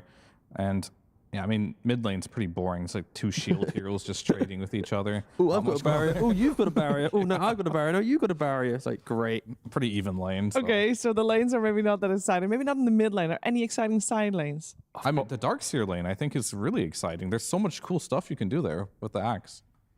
Is he laning, though? Because the axe is... The axe is the 5. The axe is surely laning with Muerta. Yeah. I want the axe... You want leave his lane. Okay. At 2 minutes even. 2 minutes. And just dive this TA. Grief Mickey. Okay. No one tries it. Grief Mickey. Yeah. That's the name of the game. That's it. All right, let's see if Tidebound can do that. If Y can Grief Mickey in game number 3. Let's see who secures playoffs with ODPixel and Kezu. Thank you very much, Jimmy. It's the deciding game 3 now here between Tidebound and Liquid. Kezu, what do we got? We got Y coming to the top lane at minute 2, Owen. Trust me. All right, we'll see if he goes for those dives. Yeah, he knows what's up. But now, in reality, we might have a clash coming up. Okay. Because Liquid, they're smoking around. They want to go for it. Saber super chat in the... Oh, it's the break. It's going to break indeed, so Tidebound, no. And nobody's going to get anything. I mean, Bach is super speedy. He's got the Heart of Battle facet. So, this Darkseer, he ain't being caught. Yeah, interesting to see what they're going to be able to do with nothing to say on the Pango. You know, coming into the last bit, we saw on the stats there pretty, you know, kind of serious stats really. 8 and 4, this hero, right, on the offlane this tournament. In the mid, 1 and 6. Yeah, that's garbage. Like, that's hyper garbage. Just the sort of drastic difference there between the outcomes of the hero in both roles. I mean, why is that? Is it just there's at the moment there's other things you'd rather be playing in the mid lane? I do think there's just nicer mid heroes overall. Like, he just does a lot from the offlane. He's like, you flex him, you shove him in the offlane, he buys whatever items you want him to buy. I wanted to look if Planet is just like disrupting Nisha to ruin his creep. Yeah, I wondered if he was gonna. Yeah, he didn't do it. just I was like, okay, he's just gonna mess with the block, but nah, he didn't want to disrupt that. And then we'll now go into the top lane. Okay. But I kind of like what Liquid have in this game. I do think the Axe 5 is very interesting from the Tidebound side, and also the way that they picked it. It's kind of a very big deny pick, but it is cool with the Darkseer in itself. And yeah, they talked about it. This mid lane, it's boring. Got some barriers, they're gonna hit each other. We're gonna pay attention to the side lanes. Yeah. So Saber like this game, ending up on the Centaur. What do you sort of make of this hero? Because I feel like we haven't seen this hero as much as I'd sort of expected to be picked, right? Because this hero, it ain't bad, right? No, I like Centaur quite a bit. He's also got some buffs. He has like lower cooldown on the double edge. I mean, Centaur is one of the biggest nightmares for range carries. And guess what? Tidebound, they've got a range carry. You build Blade Mill, you have the Stampede to get on top of him. You could even use the Stampede to try and kite out the roll a bit. So yeah, I like it a lot. I should have a pretty chill lane as well. See how well Shiro and Mike can deal with him. But yeah, Saberlight should have a fine time CSing down here, I think. Pretty aggressive lane here between the two of them. On top. Mickey getting this TA. Again, I mean, does it at least look like a more difficult TA game? Because he popped off at the end of that last one. I don't know. I don't think it's that difficult. I mean, there's an Axe who can call you, but he's a +5. So there's the roll. That's kind of all you have to dodge. You can even kill the Pango if you're having a good game. So yeah, that's true, yeah. I think Mick is kind of chilling. That's why we need to see Y come to the top lane and grief Mickey's game. Yeah, he can't have an easy start to this game, Mickey. Because it does feel, you know, as we can see on the win rate, right, he's only managed to get his hands on it once, and understandably so. Most teams don't want to let Mickey have a hero like the TA, or even like the Nature's Prophet. I feel like they're the two that if you let Mickey have those, you're going to be in for a tough time. Yeah, you're definitely in for a bad time. That's, you know why? It's trying to be as annoying as possible with the Battle Hungers and just hitting them. You do have very high base region on Axe, so I don't mind seeing him as a support. But I guess this is the thing though as well, right? Sure, if Y wants to make the move up top, that's going to leave Shiro pretty vulnerable, right? Well, these two will die. Well, if they deal with it. That's when you leave the lane as 5. Carry, deal with it. If you kill the enemy carry, it's fine. Then all Shiro has to do is not die. Or if he dies, then it's a 50-50. It's risky though. Even if you kill the enemy carry, your carry's morale probably still going to be great. I mean, hopefully he's just going to be mad you left the lane. Hopefully in a pro team, they've got the morale to help each other out. Well, that's true. You never know. Reason. Okay, we're going to have a Lotus. Seems pretty free for Liquid. Let's start fighting each other, guys. These side lanes, I'm expecting a little more action. Dude, check out the mid lane.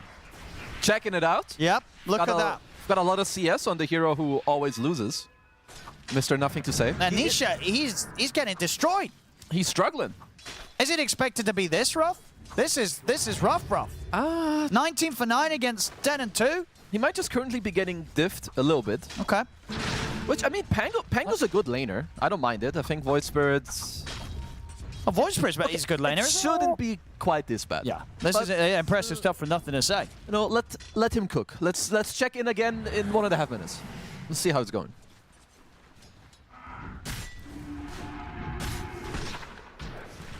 Bottom lane. Why still trying to just run around, be a bit of a nuisance. Is opening up space for Shiro to get the farm. So yeah, this top lane. Seeing Mickey getting a nice chill lane once again. It's not going to be good news for Tidebound. Nope, doesn't seem like they're putting any stop to it. And I like what Toby did. I mean, he used to be an offlane player, as hold that. Just kidding.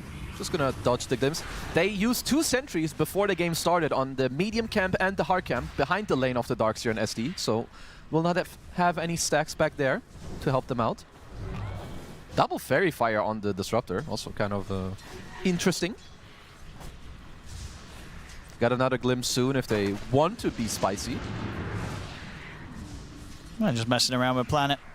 Keeping the two of them lowish so that Mickey continues to go unthreatened. Nothing to say is angry. I am watching him in the mid lane. He's denying creeps in front of his face. I was going to say, he's getting a lot of the range creep denies as well, right? He's doing great. 14 denies at minute 5. That's not too bad.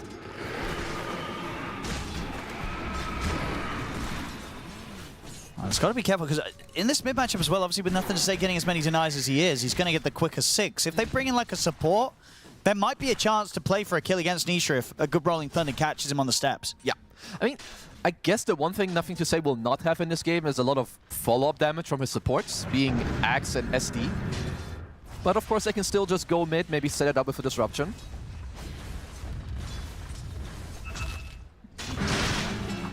He's got the 6 now.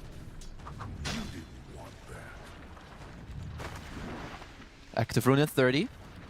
Boxy is around. Yeah, just coming over just in case Nothing to Say was going to try anything with the Thunder. White also swinging over, so heavy focus around the mid here for the first power rune. And will just be that much more difficult for Nisha to hold on to. They're going to go for some aggressive play here under the tower. I'll get the opening. Another bounce back. And Nisha, he's got to dissimulate. He's going to try his best to juke it out. He's got the stick charges as well, but the Battle Hunger's ticking him down. Nisha can't survive this first blood. Goes the way of Planet and Team Tidebound. Look at the glimpse on White. And they don't have any further damage to threaten the Axe with. Well, that's it. Just a first blood and a lot of damage on this tower too. Look, it's another wave that's protecting the siege. That's going to be another wave that Nisha's not going to get his hands on. Dying here underneath the tower. Well, Nothing to Say. He wants to go through this group stage. He wants to do it quick. Impressive stuff. Again on a hero that's just not been doing great in the mid. Nothing to Say, ready to show us how it's done. Bottom. Get the setup. Do they have the damage between the two of them? Saberlight's going to opt for the TP out. He's away. They didn't quite get the kill, but this lane is kind of cool. You dead shot into the call, then you can, with the call, drag them through another silence. Yeah, I like it. Stylen. Radiant are scanning. Amid. Nisha hits the 6 and tries to get him with a jump on a Nothing to Say, but knows that he doesn't have enough burst to fully commit for the kill. Bark's going to start hitting the jungle. Again, this is Mickey's getting complete free farm. We never saw the Axe head up here. It didn't happen. We did Your not. wishes did not come true. Yep, nor did fears. So this is Mickey having an easy start to the game. Yep, and we know what he can do with that type of start. At least Shiro has a pretty damn good game himself on the Muerta. And how does sort of Muerta match up against the TA throughout the game? To be fair, you do match up quite well, because of course your ult makes you unable to be hit by the TA. But TA also, you can keep your range pretty nicely. Like, it's not like you need a quick fight on the TA. Sure. So I would say it is more to favored, but it just depends on who can drag out the fight longer, really. Yeah, I mean, because that's the thing, right? If it's the Muerta, you got to be very aware of like the trap placements, right? Oh, yeah. If you pop the ult, you get slowed by a trap, feels kind of bad. Oh, I think that, yeah, that TP will not quite work out for Boxy. Maybe he can deny to Roche. See if he can do it, Boxy. No. He can't. Nothing to Say, comes in, gets the kill. Top lane, Toby trying for some setup onto Planet. Does have the disruption against the Glimpse. Go for the disruption. The trap is in place, though, for the slow as he comes out of it. As Mickey will be able to swing across, get himself a kill. They do kill Planet, but it means that Bak does kind of get away with just some good old creep cutting. I will say the difference between the network of the Darkseer and TA is it's a little too high for my liking. And Bak, he's going to die for this by the looks of it. Surge has already been used. And maybe the stick charges? No, Glimpse is there, dragged back. Dead as well. It's a slow start, as you say, definitely in comparison to his lane opponent. 2k gold right now difference between what Mickey's gotten out of that top lane in the first 9 minutes compared to what Bart got. That's quite a lot. And now with the traps, it just becomes even harder to take over this lane. And not just that, even if you do make a move up top, they have Stampede to bail him out. Radiant's top tower. Yeah, Mickey he's in his element right now. Absolutely.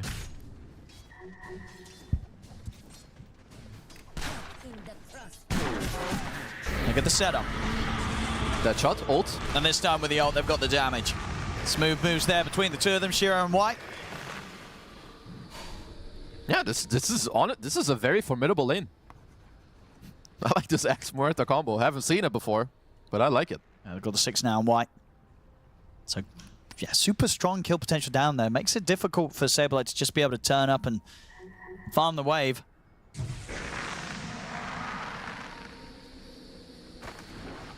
Active Rune does go the way of nothing to say.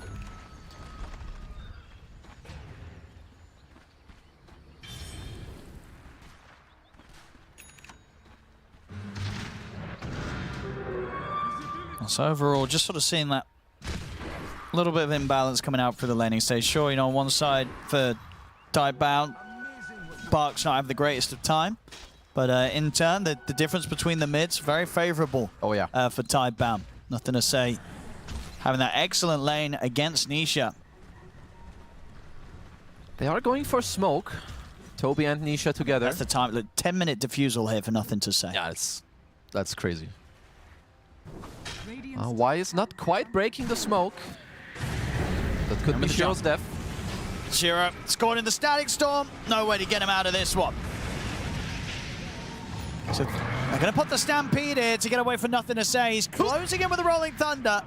We'll get the opening angle onto Toby. Comes in, huge damage here with the Diffusal and the Swashbuckle. They get the call onto Saberlight. Nice wall. Saberlight's going down as well. Maybe they can even look to move in for Mickey. They get the Demonic Purge down on towards him, heading up to the high ground. The Brambles will hold them back momentarily, but they close in onto Mickey. Mickey will fall. He's going to opt for the TP out here on Boxy, but the damage from Planet comes through with the poison popping. Liquid lose 4. That was huge for Tidebound. That roll from, I mean, the roll didn't even do that much. They only got the Disruptor, I believe, to start out with, but Saberlight looked like he turned around. And then they just brought all the reinforcements. And that's such a big fight to take. Killing off Mickey. You know, Mickey was having all the space in the world, complete free farm top. Turns up for the fight. Oh, no. Oh! Okay. They're kiting the Blade Mail. Sure. Whoa. See if Saberlight can live. He'll get the stun out onto the 2 of them, but the poison stacks up and Planet claims another life. Not the TP and that I guess just sort of assumed that they'd left. They had not. Tidebound stuck around and they reap the benefits from this. Yeah, that's not the only thing they're claiming. They're stealing the stack. Oh, they might get an axe. I mean, why gets the call off and there is a disruption? Why? He will. I mean, is he guys going to die? He will die, but in turn, Liquid, they're going to lose both supports again. Oh, we've got a feeding frenzy going on. Got to stop the feed here. If you're Liquid, that's a lot of heroes you just lost back to back. I mean, what was it? The initial kind of 4, and then Saberlight again. Yeah, and then the 2. That's 7. That's 7 kills. 7 deaths back to back. And what did they get in return? They killed an Axe, right? They got more hits at the start. So it was effectively a 7-for-2 trade. That's not good. That's true. And you lost your Ancient stack. Planet, he got quite a lot of kills. Look at his net worth. He's just under Saberlight. And we'll see if this pays off. Nisha going, would you kind of consider this greedy on this? He's gone for the bots first. I mean, in a game where he is playing from behind after a rough start. I mean, it is kind of greedy, but I don't blame him. I get, like, if you rush Ags, you could kind of ruin your game. So... Wait, how? Well, what's the downside of rushing Ags? I mean, because then you might just be looking to fight maybe a bit too hard. I could see them with this early game being like, okay we're going to play avoid. Exactly, just like game 1 and game 2. Okay, split them out, avoid. We drag it out because they're going to buy all their auras with their Darkseer. You just farm. That's fair. You get your 2nd, 3rd round of items, and then you go. All right, so yeah, indeed, as you say, that must be the indication here with that bot's been picked up on the Void Spirit first item this time. Just to avoid the action. We'll see if Tidebound let Liquid do that, because so far Tidebound, they've been able to bring the fights pretty nicely. 10-4, 4K lead.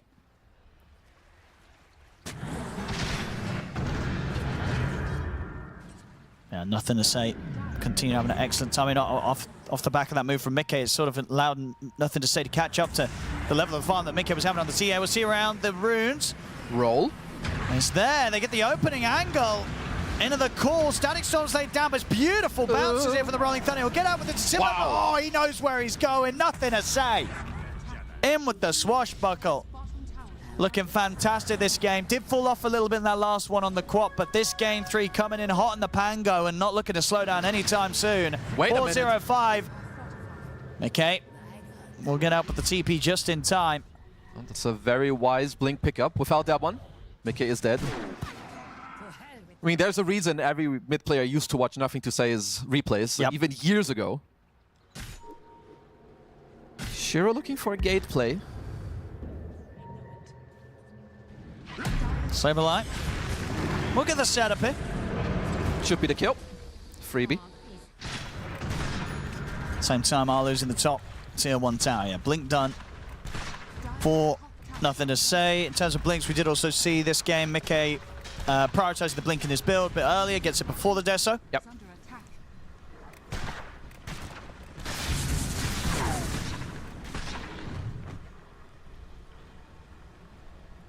Oh, let's see. Because we have, of course, seen sort of similar stuff in the last 2 games, right? It's always kind of Tidebound, getting the lead towards the beginning. Last 2 games, Liquid have been able to shut it down and bring it back in their favor for the most part. Obviously, at the end of game 1, they did still lose it, but there very much still was that swing back towards them. So I think, indeed, as you say, we're going to see Liquid play out this period of the game in a fashion that avoids what Tidebound's going to be trying to bring towards them, so that Liquid can get themselves back in and only fight when they're certain they can go for a 5-on-5. Let's see if Tidebound want to do anything different in this game. Nisha doesn't want any of this, instantly TP's out. Yeah, it's just going to be the 2 supports here. Maybe even just the 1. I mean, they're using the Stampede actually to try and bail Boxy out. Won't get out of there. Wise got him with the dunk. But if it's just a support here or there, Liquid will be happy in this period. Yep, that's absolutely kind of what they want. That's also why you rush the blink on the TA. Hey, this is nice. Amplified damage rune, head into the Roche. Yep, that should just be a free one.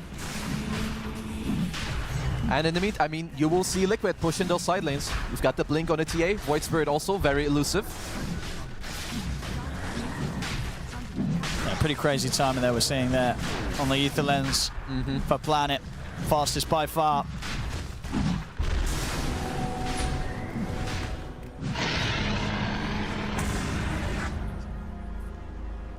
So again, Tidebound in the lead. They have the Aegis, but they need to get so much done. Any sort of time they give Liquid is just going to be playing into Liquid's plan to gear up for the comeback. But they've absolutely shown us they can pull off Liquid, even when they get behind here in the early stages. It's a 6k lead already. It's 17 minutes. Let's see if Tidebound are able to open up the map even more. That's a diffu blink shard timing. Because what's on the list really if you're Tidebound? What are you looking to next to sort of tick off in steps towards the victory? Could be this kill on Nisha. He's on a ward, but yeah, for now, it should be to close out the map and either force it here. I mean, ideally, you force the top tier 2 while you smoke across with the rest to also kill Liquid. Because Liquid, they're not looking to fight you. So you should not just look to take towers, but also pressure them on the map.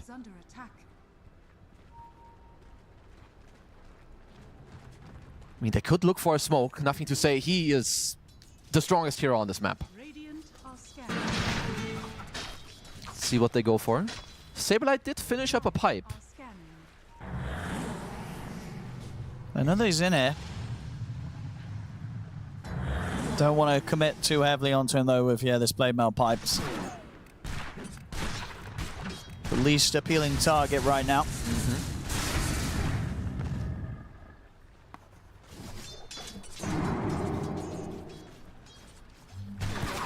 Well, Nisha also went straight for the shard after the travels, just to help himself more with farming some neutrals, easily pushing out some waves. Ooh, Wise on top, but should be okay. They're still hanging around, Nisha. He's got 2 steps. They're on the way towards him. He's able to get away from both the wall and the Rolling Thunder. Still catches him on the way back, but backup's here for Nisha. Stampede in place, they're trying to close in. They won't be able to get in on top of Good glimpse straight away, timing. but the glimpse is there. Back into the Static Storm. They've caught nothing to say, and they've got the damage to take him down. Liquid, they'll look to turn this into more. They get the step jump over towards the Axe, get the callback with the Remnant. Wise caught. Liquid, they know when to take a fight. Got to be careful as Tidebound, falling to some of the similar issues that they did in the other games. They may be ahead, but a bad fight. Liquid's going to know it. They know that they can turn up and punish. That's just quite good from Liquid, I'm not going to lie. That's like just knowing your hero so well individually. Nisha toying with them at least a little bit, making ever so much space for his team and dragging Tidebound in all the way to the tier 2. From 5k down to 2k.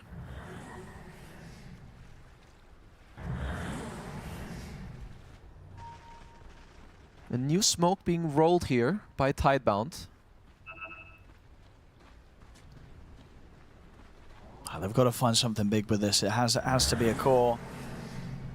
Killing Boxy is not going to cut it. It is at least around the Tormentor, so they can look for sort of moving in. The dead shot will cancel the TP, so Boxy very likely to fall here, clipped by the silence. So they get the Boxy kill, and they should be able to turn it into a Tormentor as well here top, so that will make it a little bit more worth it, but still with these moments, Liquid's cores are getting a lot. They really are. For the position you're in, I don't know if Tidebound is currently getting enough. Like, look again, Made is getting pushed out all the way, Bot is getting pushed out all the way. Nisha has just been, like, literally living within the top area. Okay, Toby, you're dead.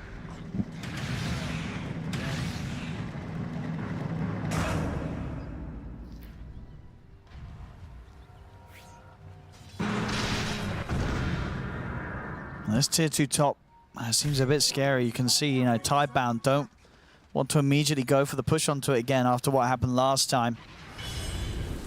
They have to be prepared for the counterplay from Liquid, especially now the Saberlight's going to have that Blink Dagger on the way, so even easier for Liquid to turn up and come in with the defense. At any moment, the Tidebound get a little too close to these objectives. Shiro, Aegis is about to expire, so highly likely that for Tidebound, they might fall back themselves onto just trying to get like the BKBs online, BKB for Shiro being the important one. It's going to take a bit of time, and again, that time that it's going to take, Liquid's going to be very happy with on the other side of the map. I mean, this Aegis didn't really grant you anything. I mean, I don't want to down-talk Tidebound, they're still up 4,000 gold. But they're not currently stopping like the map split that Liquid have, which is really, really good. That's a finished Aghanims on Nisha.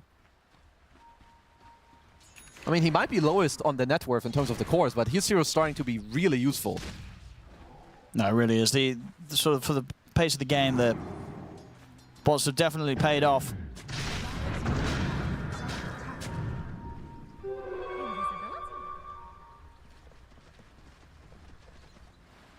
Trying to hunt down, nothing to say. Nisha.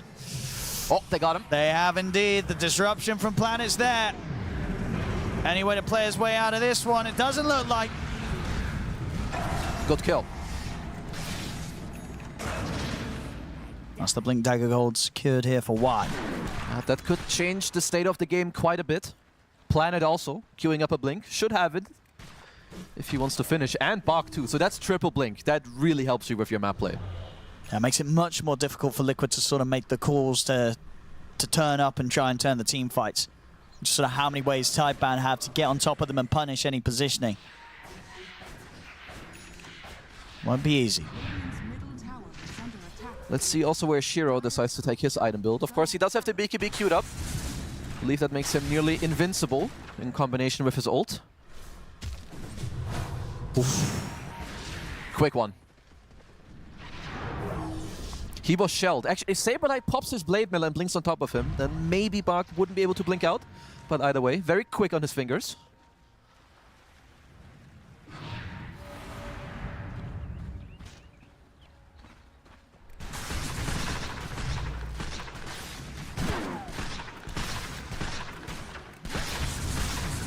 Shiro.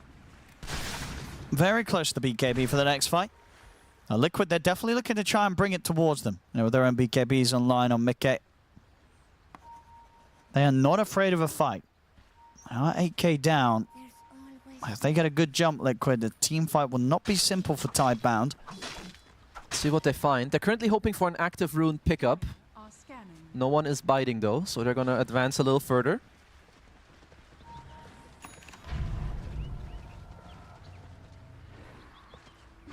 Not on track at the moment to catch any cores. They might find White. I see Shiro farming from the low ground. Nisha is going to go for the quick step on a Planet. Just the support kill.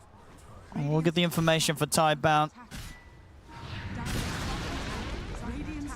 Liquid still able to claim the tower.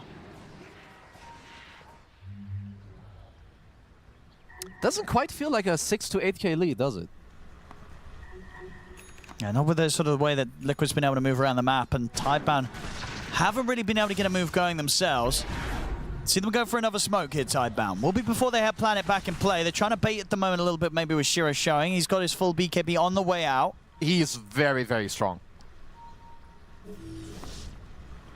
The last few times they've found a support kill here or there, but they need something bigger. Mickey would be a fantastic They know he's up catch. here. They have 2 good wards. It already spotted him. He might TP out Mickey if he senses something. He will. He's out, yeah. He knows that this sort of move's likely to be coming in, and he is away just in time. Crazy. Yeah. A matter of seconds. It also made them place another ward, which they didn't really need, but they were hoping, of course, to catch Mickey there. Let's see what Liquid can do in return, going for their own smoke. This could be a good one, yeah, because Mickey TPing over towards the rest of the team to join this sort of play. It's been hit with the scan, though. Tidebound knows it's coming in from this angle. Tidebound can prepare. Another scan hit, so they know that Liquid's up on the high ground. Another smoke. See Saberlight first. Saberlight's going to be able to get him with the jump. Mickey follows up. They look to try and burst through Planet, but Planet's able to get the defensive disruption. The dunk comes in. They fully control Saberlight. And now Nothing to Say is ready to roll on for more. Forces Mickey to have to put the BKB. Nothing to Say slides up to the high ground. Nisha tries to follow up with the Astral Step, but Liquid had to back off. Mickey's BKB coming to an end. Very quick stuff there. Great scans from Tidebound. They prepared for the play. And the Rolling Thunders always on par here from Nothing to Say. If they clash together, Tidebound they're definitely stronger. At least for quite a while. This Pango, especially if he procs his lucky shot, it's so much minus armor. Saberlight, he just melted. And this Roshan, I mean, Liquid, do they want to try and mess with this? Boxy's hovering around. Might want to terrorize into Blink. Just kidding, he has no terrorize. But maybe he still wants to be... Maybe just see if he wants to try for it. It's a little early, and White, he's able to control him. Boxy tries, but fails.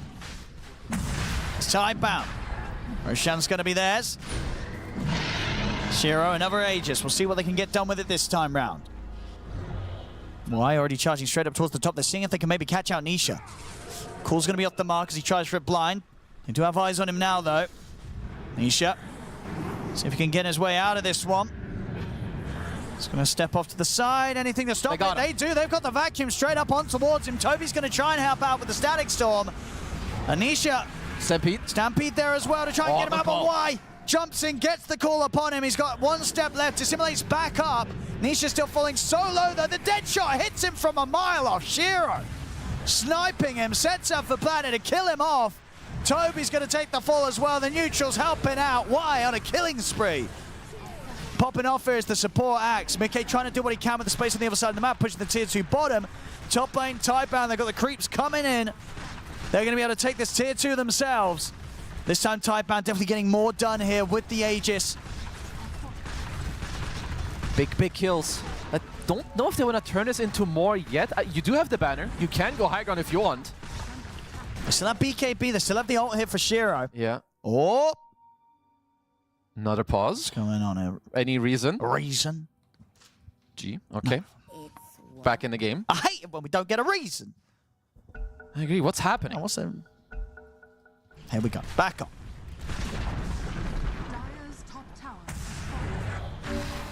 See where they go next. Here, Tidebound.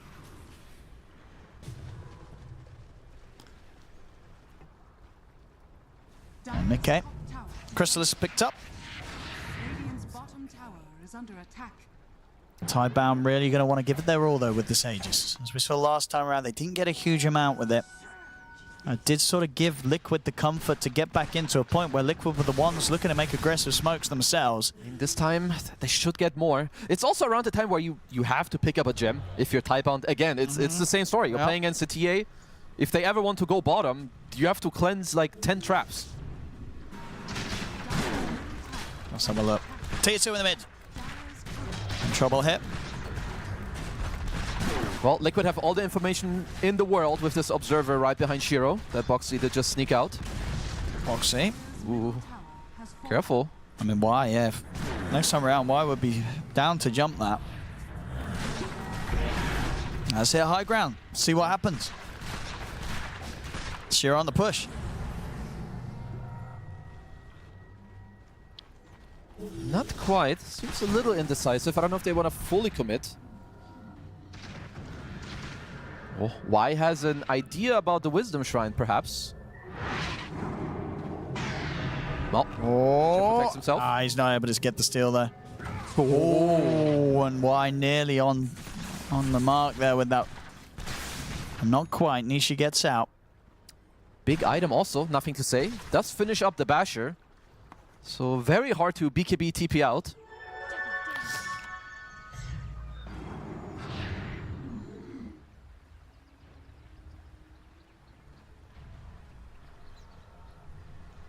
It's under 2 minutes left on this. They could look, of course, again, this is the siege wave. You have Aegis and a banner. Yeah. If you want to go high ground, it is with this wave. If not, looks like they're drawing down bottom. There's still a tier 1 and tier 2 for the taking down there. I mean, it gives you some towers, but it doesn't really change the game.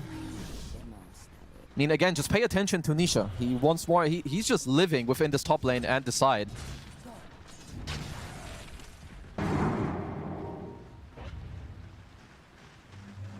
Dire's bottom tower. They're kind of split right now. Shiro shown on the bottom. They're eyeing Saberlight in the mid lane, if I see this correctly. Let's see if they can do it. He's pretty tanky. There's good angles with the Rolling Thunder again. Nothing to say he's going to head over towards Toby and just shreds him on the back bark. We'll get the vacuum on a Saberlight, but the Stampede comes out immediately. They're looking to see if they can burst through. Nothing to say in return. Nisha's in with the jump. They've killed off Bark. Toby, he wants to buy back and take a part in this fight. Call from Y. Good call. Gets the call onto the both of them. Is there any follow-up damage, though? There is not. Y is just dead for his efforts to jump in at the side. They kill off Toby a second time. Shiro now with the ultimate. Liquid, they want to kite this out.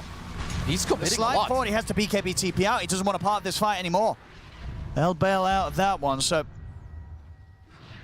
again, Liquid not dealing too badly at all with these sort of Aegis fights that Tidebound look for. Tidebound end up losing the 3 of them.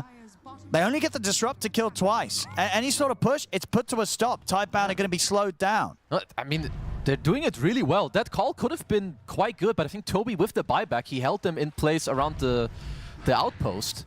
And, I mean, I want to point it out again. It's just like last game. Mickey's level. He's level 23. Like, sure, his teammates, they may be dying around him, but he always ends up getting the killing blows. Yeah, only the 1 death on him this game. Okay.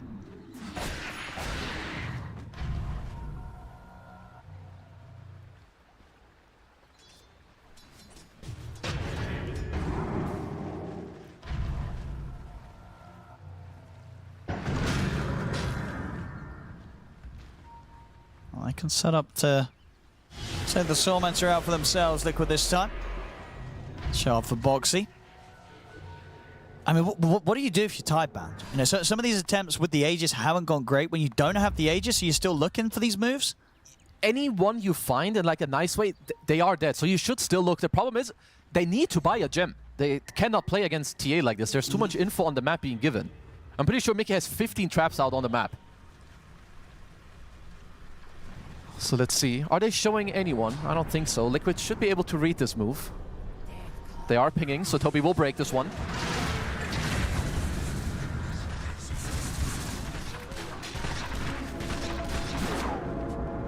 It's just a question sort of with these sort of kills, what can they turn it into? I mean, the Saberlight's been shoving out the bottom wave, so there's no bottom wave to work with, so they can't even really look straight towards these towers on the bottom lane. Tidebound need to start placing some side lane wards, like on these corners, so you see the Void Spirit, you see the Willow Centaur, like run out on the lanes.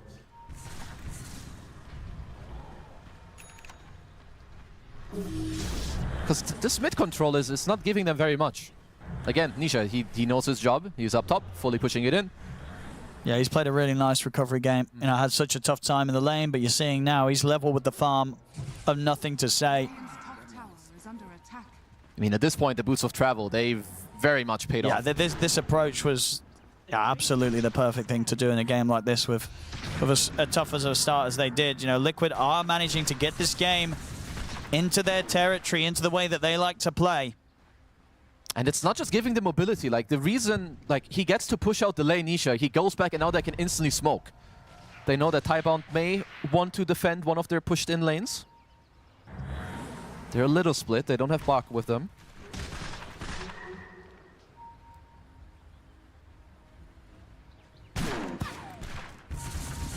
Shiro. Still a bit of a difficult jump. Does have disruption back up behind him.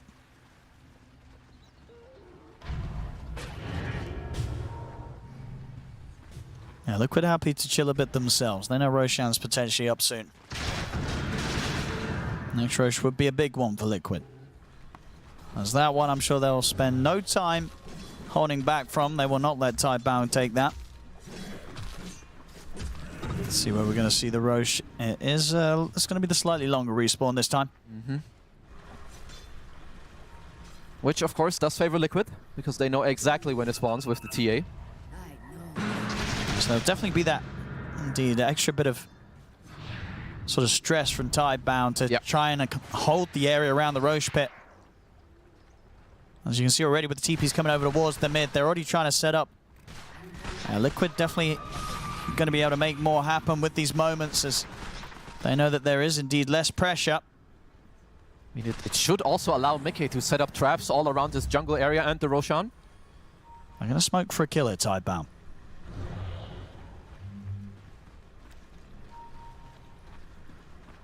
Why? Can he get the opening? Searched up up. Mickey. He's already out with the blink. Why still going to try and chase, but Mickey's too far. They'll settle for Toby. They do get the opening torn on towards Mickey, but he's able to get the BKB off, and the Stampede's there as well. Mickey on the run. Blink in 2. Can they continue to stay on top of him? They can't. Yeah, he's out with the blink TP. As of just the support for support.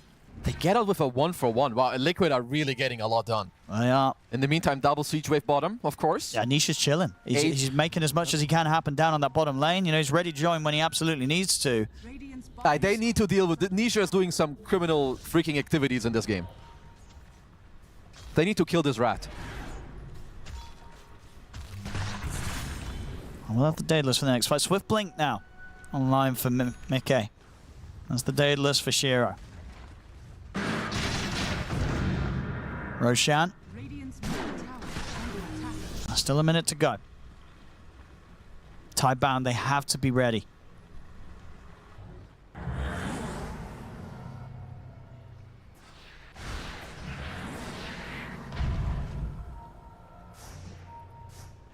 Well, Mickey does not have buyback and no BKB, at least currently. I mean, if they get to commit on Mickey, he will die. Blink call with the Blade Mail. You've got the roll with the Basher from Nothing to Say to follow. So Mickey he's not allowed to let that happen. He's been perfect about it so far. That's true. Because it will be a ridiculous amount of damage coming out from Shiro if he's in position in these fights. And we'll be going for the Blink next. Absolutely necessary to make sure that he is in the right spot to just blast out the damage during the Pierce the Veil. Buybacks will be very important. So far, there aren't too many on the board. He's got one available for each side.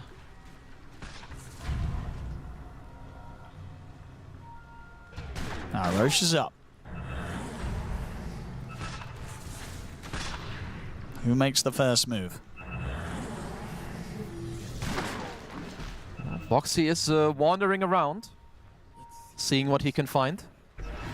Trying to get out some good wards on the Willow. Scan's been hit. Liquid know that Team Tidebound's up there. They're going to make the jump straight away. They fight back.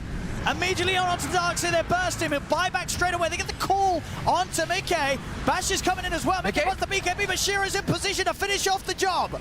The damage comes out here from the Muerta into the dead shot. Honorable Sableye. The fear will push him back for now. But the taunt from Y again catches on the Nisha. Nisha pots the BKB, but he has to run. Muerta getting brought solo by Sableye. Ends up, I believe, killing himself there on the Blade Mail towards the end of it. But the cleanup, it works. They get the 3 of them. They're going to get the 4 of them as well as Toby's chased down. Nisha, the only one to live. I mean, Tidebound, whilst they did get jumped there, they were pretty ready for that. But immediately in with the buyback. And as we saw this time round, this team fight, they were able to make it so that Shiro was in position to get the damage out. Sure, he dies at the end of it, but he got the job done. What a full maniac play by Boxy. He just beelines behind everyone, places his high ground ward. But all that needed to happen for Tidebound. Onisha, he's going to try for a steal, but he's a bit early. He got bashed, I think. And he's got to jump out. Okay, he's poking. All good, all good. He's probably not going to get the chance to poke in again, so this should be Tidebound getting another Roshan. We'll see again on this team fight. Bart, as quickly as he died, was as quick as he was ready to press that buyback button and get back in on the action.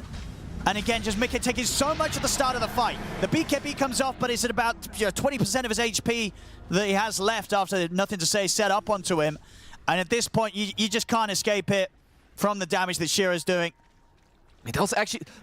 Like, Mickey couldn't initially BKB because when Nothing to Say rolled and jumped over the cliff, he bashed him with his axe into the follow-up call. And the live game. Planet. Good defensive disruption to keep Nothing to Say safe. Liquid, they'll have everyone back up. It's an amplified damage rune that Nisha's going to have to play with the next team fight. And there's the call, though. That's a good one. Quick grab on the mid. They take Boxy out. Well, I have watched this story many, many times. Tidebound, they're going to go high ground, double siege wave, and the banner. Can they do it this time? It's been the sort of toughest part of the game for Tidebound this series. On all 3 games, it's caused them many an issue. Liquid. Looking for some sort of wraparound from behind. Amplify damage rune on Nisha. Shira's got the Refresher Shard. Nothing to Say, of course, with the Aegis. It's the push. Saberlight tries for it, and the jump, but the Rolling Thunder's there. They get the call back up with the drag back of the Remnant on towards Y. The defensive disruption comes into play. Y heals up with the cheese, back up to full HP. Nothing to Say. Deals with Toby. Mickey has to put the BKB. The double support buyback coming in from Liquid. Mickey's BKB soon to come to an end. Shiro pots the Refresher. He's ready for round 2. Nothing to Say. Tries to get the jump in back on Mickey, but Mickey's out with the refraction. Blink out. Nisha jumps down to the south. Planet's got his hands on him with the disruption. There's still another Astral Step at the ready, though, so Nisha will be fine. Tidebound, 2 kills. Instantly responded to by buybacks from Liquid, but Liquid weren't able to get kills themselves with those buybacks. Nothing to Say, still with the Aegis in his hands. Just the Refresher Shard being popped there by Shiro and the cheese being used by Y to keep themselves alive. That's so tense. It is only the supports that had to buy back, so the rest are still okay. Banners now. There's the jump to Saberlight. He's in with the burst on his Shiro, but again, Planet's in with the defensive disruption. Saberlight trying to take down the banner, the BKB and the Pierce the Veil's up. They push forward, they get the vacuum trap back onto Saberlight. Saberlight's gone. No buyback on him. He's out for 80 seconds, doesn't have the money. Wow. He got shredded. This hard pipe didn't do anything. Well, Tidebound will back away from the base. And it's still this bottom lane that's been a bit pesky for them, that constantly has been shoved out against them. Tier 2 still there, so they are going to want to go back and bring that over. They will still likely have time to go for more with the 2.5 minutes on the Aegis for Nothing to Say. Shiro getting closer and closer to a refresh roll for himself. Well, looks like Shiro wants to desperately hold on to his tier 3 item with the attack range, at least for now. Can't blame him. That's understandable, yeah. What a nice one to have. Looks like nothing too crazy here. Still got the Aegis for 2 more minutes. Nothing to Say still with an impeccable game. Only 1 death to his name. He's doing really well when it comes to controlling Mickey in these fights. In yeah, the initial he's fight, just got his sights set for the TA every time, right? Keeps rolling on him. Yep. Then at the end, even just make sure he bashes Mickey in the base.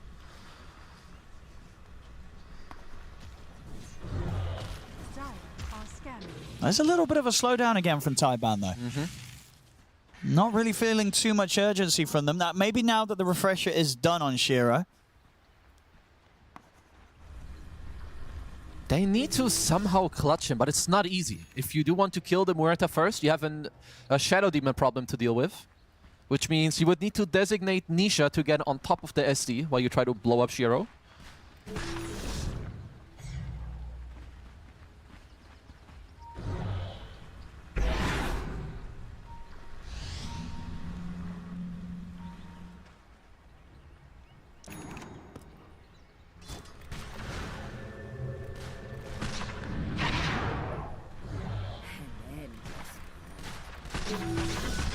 Tidebound.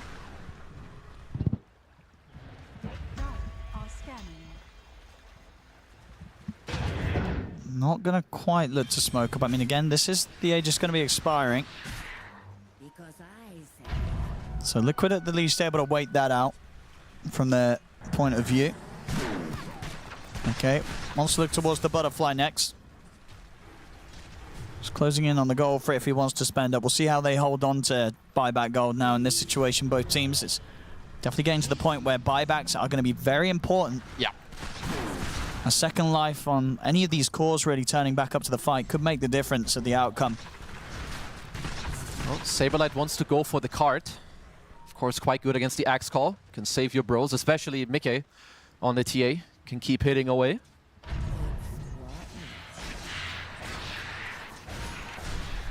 See if Mickey wants to sell treads and spend up. He's not going to do it quite yet. He wants to keep that buyback gold safe. Liquid, do they want to try and fight here outside of the base?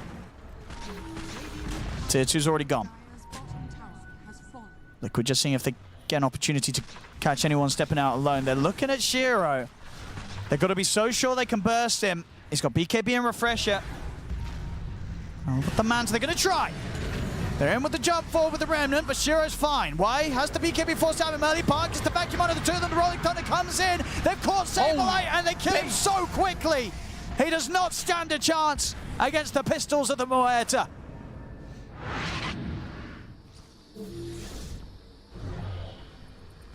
Dead for 80 seconds. Maybe seeing if they can look towards Shiro, but looking towards him a second time, it seems pretty impossible, as to say he's still got Refresher ready to press.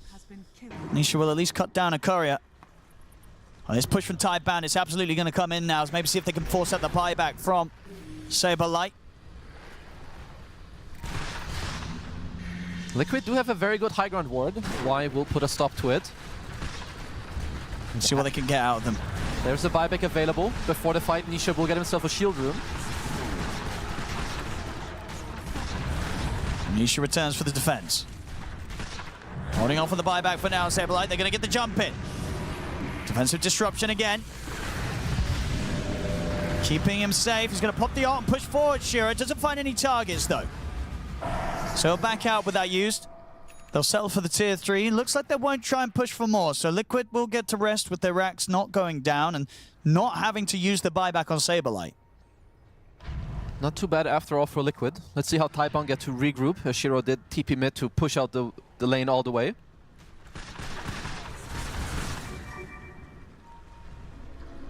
I mean, Tidebound have a very good ward here around the Wisdom Shrine, but looks like Liquid will wisely back off.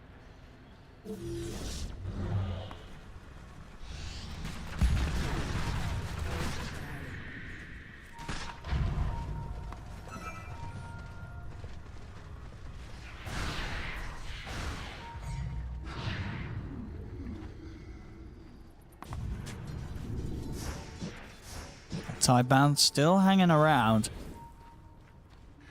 Liquid, they know, playing very cautious how they stick to the base. Only at the moment, Boxy heading out. Oh. Nothing to say, wants the kill. He's going to have to chase pretty far for it. Needs to consider backing off now, especially the fact that Y's been caught to the side. They're in with the jump, they burst through, and that's the axe gone. Boxy seeing if he can set up for more. Was the Pierce the Veil and the BKB used by Shiro. Nisha's reaching in to see if he can get a catch on and nothing to say. He's in with the Astral Step, puts the BKB. They get the Fierce set up on a Shiro. Silence as well to follow things up. Puts the Refresher. Second round of the BKB, good to go. We'll keep it safe for now. Nothing to say. Gets the angle. They get the setup on a Saberlight. Now with the Pierce the Veil, they're bringing in the damage. Saberlight gets the blade mail off, though. Shiro's got to be careful. Shiro. Defensive destruction comes into play, but Shiro's so low. Saberlight's in with a Who Stomp. They've killed Shiro off. As Liquid, they're going to definitely look to force more here as they'll look to Bark. Bark's got nowhere to run. The fight, it's going to be Liquid's 2 massive kills. Shiro and Bark dead.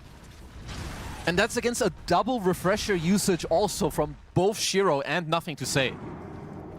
Oh, Liquid. They're winning the crucial fights again. They are. Tidebound running into the same difficulties that they have so far twice this series and both of the other ones at this portion of a game. So hard to try and close it up against Liquid. Tidebound, they need clear initiations to their fights. Like Mickey and Nisha are they're just going ham in these fights. Nisha has a full Daedalus Nullifier combo. Yeah, he's cruising. He's ready to dream big. He's got Silver Edges, Divine Rapiers queued up. He's ready for the big stuff, Nisha. See how much Liquid can get done.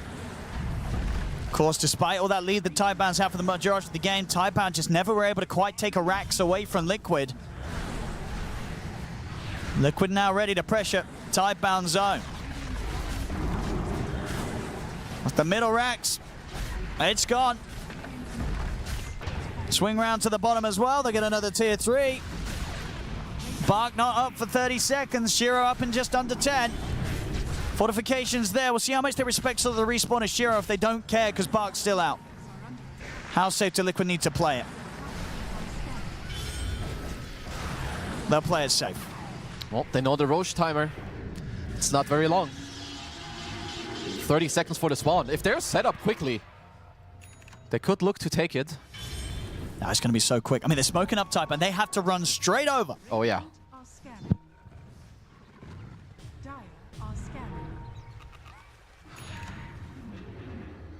Well, Liquid have by far the buyback advantage here. Especially with the outpost on their side.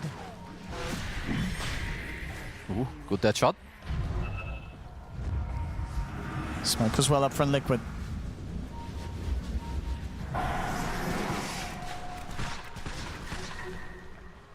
Both teams knowing how hungry each other is for this team fight. Nothing to say, he's going to show the mythic of the catch there with the who stop. The damage coming in from Mickey, he's gone.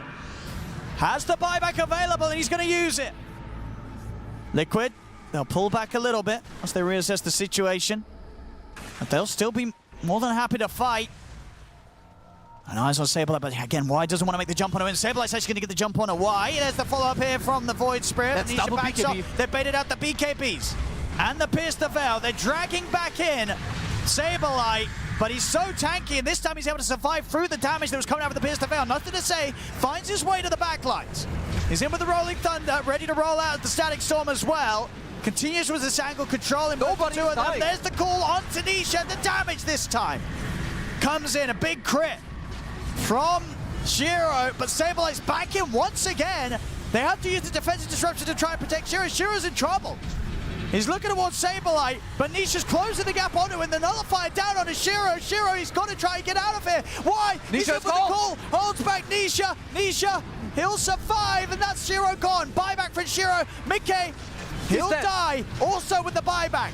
They're not holding back here, Liquid. God. They want to put everything into this fight. Same to be said with Tidebound with the mass buybacks coming in. Only Sableye dead right now, but he still has his buyback available as well. And sort of with the 3 buybacks coming in there from Liquid, 2 buybacks coming in from Tidebound. Yeah, good pause. My brain and heart need that one. Okay, so you have Nisha, Shiro, Mickey, Bak. That's 5 buybacks with Toby as well. I mean, yeah, the big ones that stand out here is Shiro and Mickey. Ooh, both of the big carries using their buybacks. A death on either of those will likely mean the end of the game. I'm still gonna give it a slight win for Liquid. That's 2 refreshers that are full cooldown for Tidebound. And they are very reliant on, we saw, you know, with the second round there from Shiro, he's able to get the job done. But the first one, they're able to kind of kite out. They need both. Mickey might just buy his own refresher to get the BKB out. Here, we'll see it again. So at the start here, you know, Sableye making some good moves. And at this point with his farm, you know, it's not easy for Shiro to kill this center anymore. Now BKB's up, helping him a lot against the damage output that Tidebound are trying to throw down on him.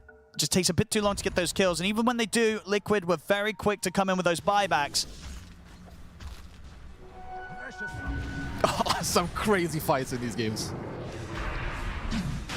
Let's see back in action. Liquid into the Roche pit. The smoke's coming out from Tidebound. Oh, Boxy's positioning. Can they get here in time?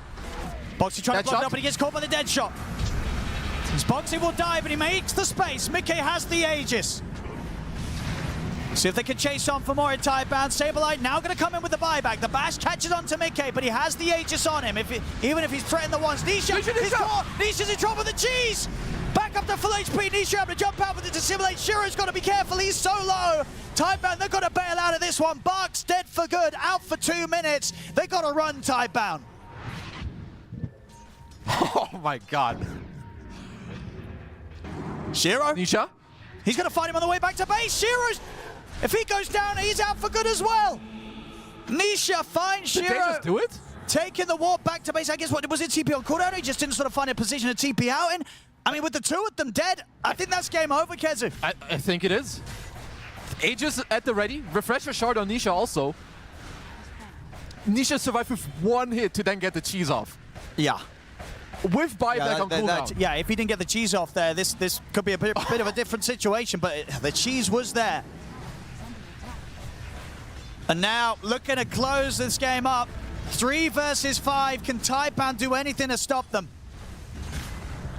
I mean, nothing to say has to come up. Giga Ultra Monster Clutch. It's got to be, you know, he's got to roll on every single bash positively, really, to just sort of slow down the siege damage. Plan is going to try and reach him with a disruption. Be able to back up with the BKB. Nothing to say. Doing what he can to try and buy whatever time for the other 2 cores to get back up, but the jump's there over towards Y. Nothing to say, has to back onto the fountain. The Ancient's exposed. They'll get the glimpse onto Nothing to Say. He's gone. No buyback for him. GG is called. Liquid take game 3, and with that, the series 2-1. Wow, what a series. Yeah, Liquid very deservingly moving on, because my God, they put up a show in all 3 of these games. Yeah, despite Tidebound's best efforts, all 3 times, right, Tidebound, they get kind of this mid-game lead, but they can't quite close it up. Liquid know how to sort of dig themselves out of a non-preferential start to each of the games. Doesn't matter, the comebacks are there. And Liquid coming in, and yeah, indeed, at the end, Nisha was able to finish that game with a lovely rapier in his inventory. Well played to Liquid. This series is theirs, 2-1 against Tidebound. And with that, they secure themselves playoffs. What a series. What a game. We really thought that this time around, 3 times the charm, Tidebound surely will be able to go high ground and finish and close out the game, Fear. But you cannot beat Mickey TA. I'm pretty sure, I mean, it's beatable, but if they ever get to the late game, he is so comfortable on this here with just the initiations. I mean, Saberlight's also, speaking of initiations, did so well this game. And Nisha, man, the resilience he had in both of the last game 2 and 3, he just was like, you know what? I'm just going to skip past this early mid game. I'm going to buy bot's first item. I'm going to split push. I'm going to farm. We're going to get to a point where no matter what, we know we have the better decision making in the late game. And that's exactly what they did here. So that was pretty cool to see. I mean, to be fair, I feel like I can forgive Tidebound for this loss compared to the previous ones, as like their early game dominance, finding that kind of footing, that early 4,000 or 5,000 gold lead, is because like they're skirmishing, they're utilizing the X really nicely. But they don't really have that way within their draft to take tier 3, take building, you know, to really remind Liquid, hey, we have this lead compared to the previous games. So, you know what? Again, I can respect the fact that this is, for this game, Liquid, they just outplay them. Really. They concede a lot of map, they identify when to fight, and, you know, like you were mentioning, I think just the fact that you did get to see Nisha just continue split pushing, it was an issue with, like, the pickoff, you could say, from the Tidebound lineup.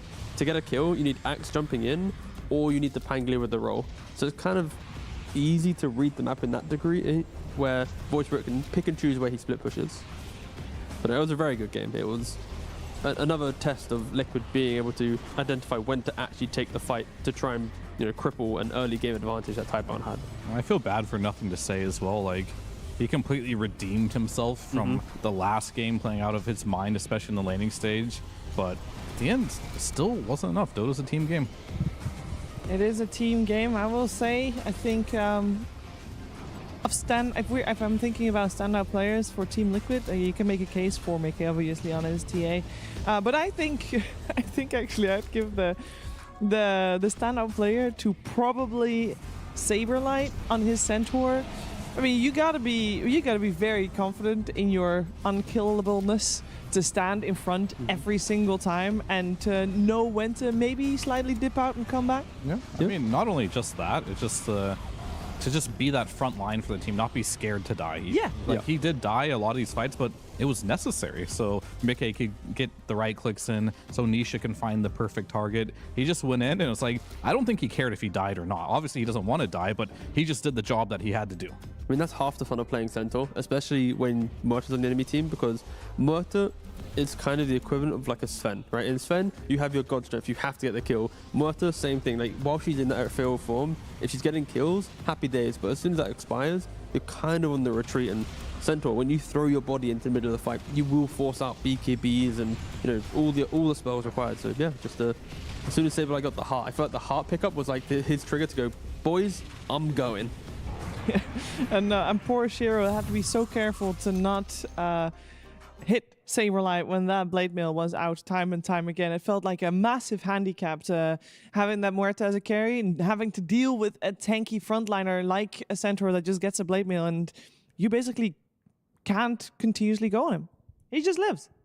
Yeah, he was dying still at some point in this game, just because the damage. But once you get Heart, then BKB, because all of Muerta's damage is magical. So once you get that 60% magic resist with the pipe on top, then it became a point where he could go in, not die. Then Muerta has used all her spells, and it was too tough. I think the good thing about Tidebound losing this series is this is an elimination game, and I feel like watching this back, there's a lot of information that you can learn overnight to make sure that tomorrow you're a much better team. Like the game 2, they could have closed it out, they didn't. The game 3, you know, again, I feel like so much to learn for Tidebound. Game 1, they could have closed it out earlier. Also they true. They did close it out, but... Exactly, yeah.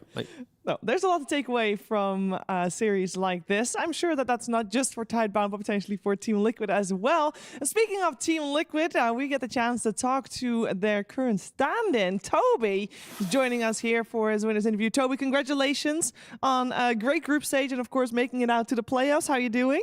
Hey, guys, good. Glad to hear it. Glad to hear it. I want to know, this series was not an easy one. It was not a smooth one, but I do want to hear in your words how you experienced this series and why it turned out the way that it did in terms of basically every game being that back and forth towards the end. I don't know. We just dodged them. They have that strong team fight. We dodged them. We have Nisha. We win. That sounds so simple. Yeah. Did you feel empowered by the fact that you got the Warlock last pick in 2 games in a row, game 1, game 2? Were you part of the drafting process for this, or was that Nisha just telling you, hey man, I'm going to pick your hero later, I need other heroes first? No, I told them 18 pick is not for 5 position. Don't need. 24 and 23, however. That's it. No, it's harder to pick this late. True. Fair.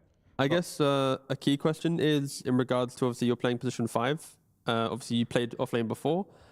What's the hardest thing with moving to the 5 role? Because I know you've been playing 5 now in pubs for about 6 months to a year, but like, what was the hardest thing when you made that swap to the new role? I know, on 5 it feels like sometimes you just don't do anything for 30 seconds, and if you're a core, that's like never happens. So you feel like you're doing nothing for 30 seconds sometimes. Mm-hmm. Do you feel like in that 30 seconds doing nothing, do you feel like you're getting better at understanding, like looking at like mini-map other stuff, or like are you crafting that 30 seconds to become more beneficial? Yeah, just looking for the next play, but it's not there yet. Understandable. Sure, I guess my question is position 5 related as well. Like, what would you describe your play style for position 5 to be? Oh, my play style? I like any certain heroes, etc. I like playing good heroes. I don't like those. Some people are like specialists who pick Ench when Ench is like super bad. So I don't like doing that. So you're versatile then. Yeah. All right. Thank you. All right. What are you going to do for the upcoming day, you think, Toby, tomorrow? Is the day off for you then? I don't know. Maybe we're scrimming still with me for some reason. Maybe I'm just playing pubs. Up to them.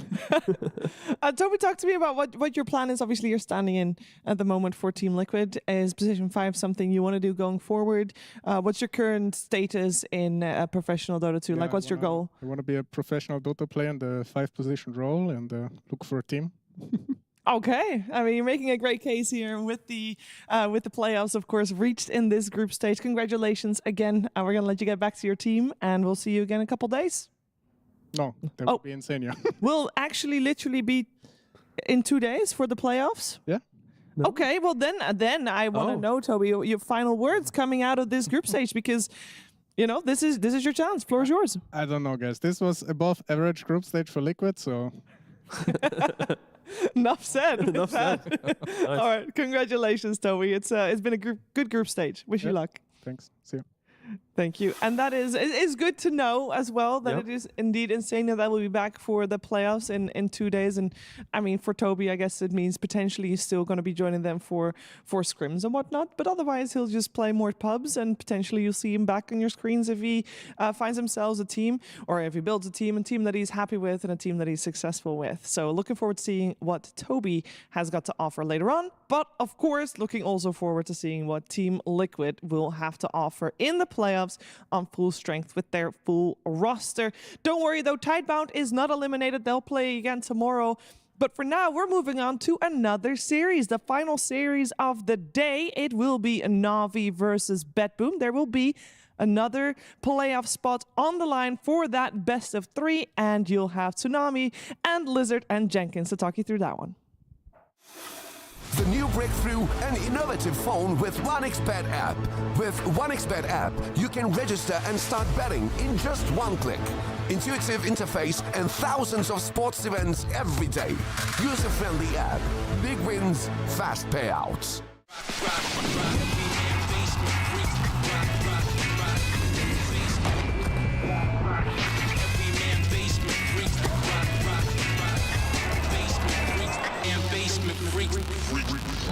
The human body was built to move. Not trapped at a desk in one singular posture for 12 hours a day. It's time your chair evolved. This is Secret Lab Titan Evo. Ergonomically engineered for you, gamers, hybrid workers, artists, backing your every move. Welcome to Roll Rumble. Sorry, Quinn. I'm here with Gaimin Gladiators, and we are going to be seeing who the best offlaner is on the tournament. Maldi, Quinn, you guys are going to help me decide by going through each of the head-to-head matchups in this bracket, and eventually we're going to reach the best offlaner of the tournament. So, Maldi, we're going to start with you.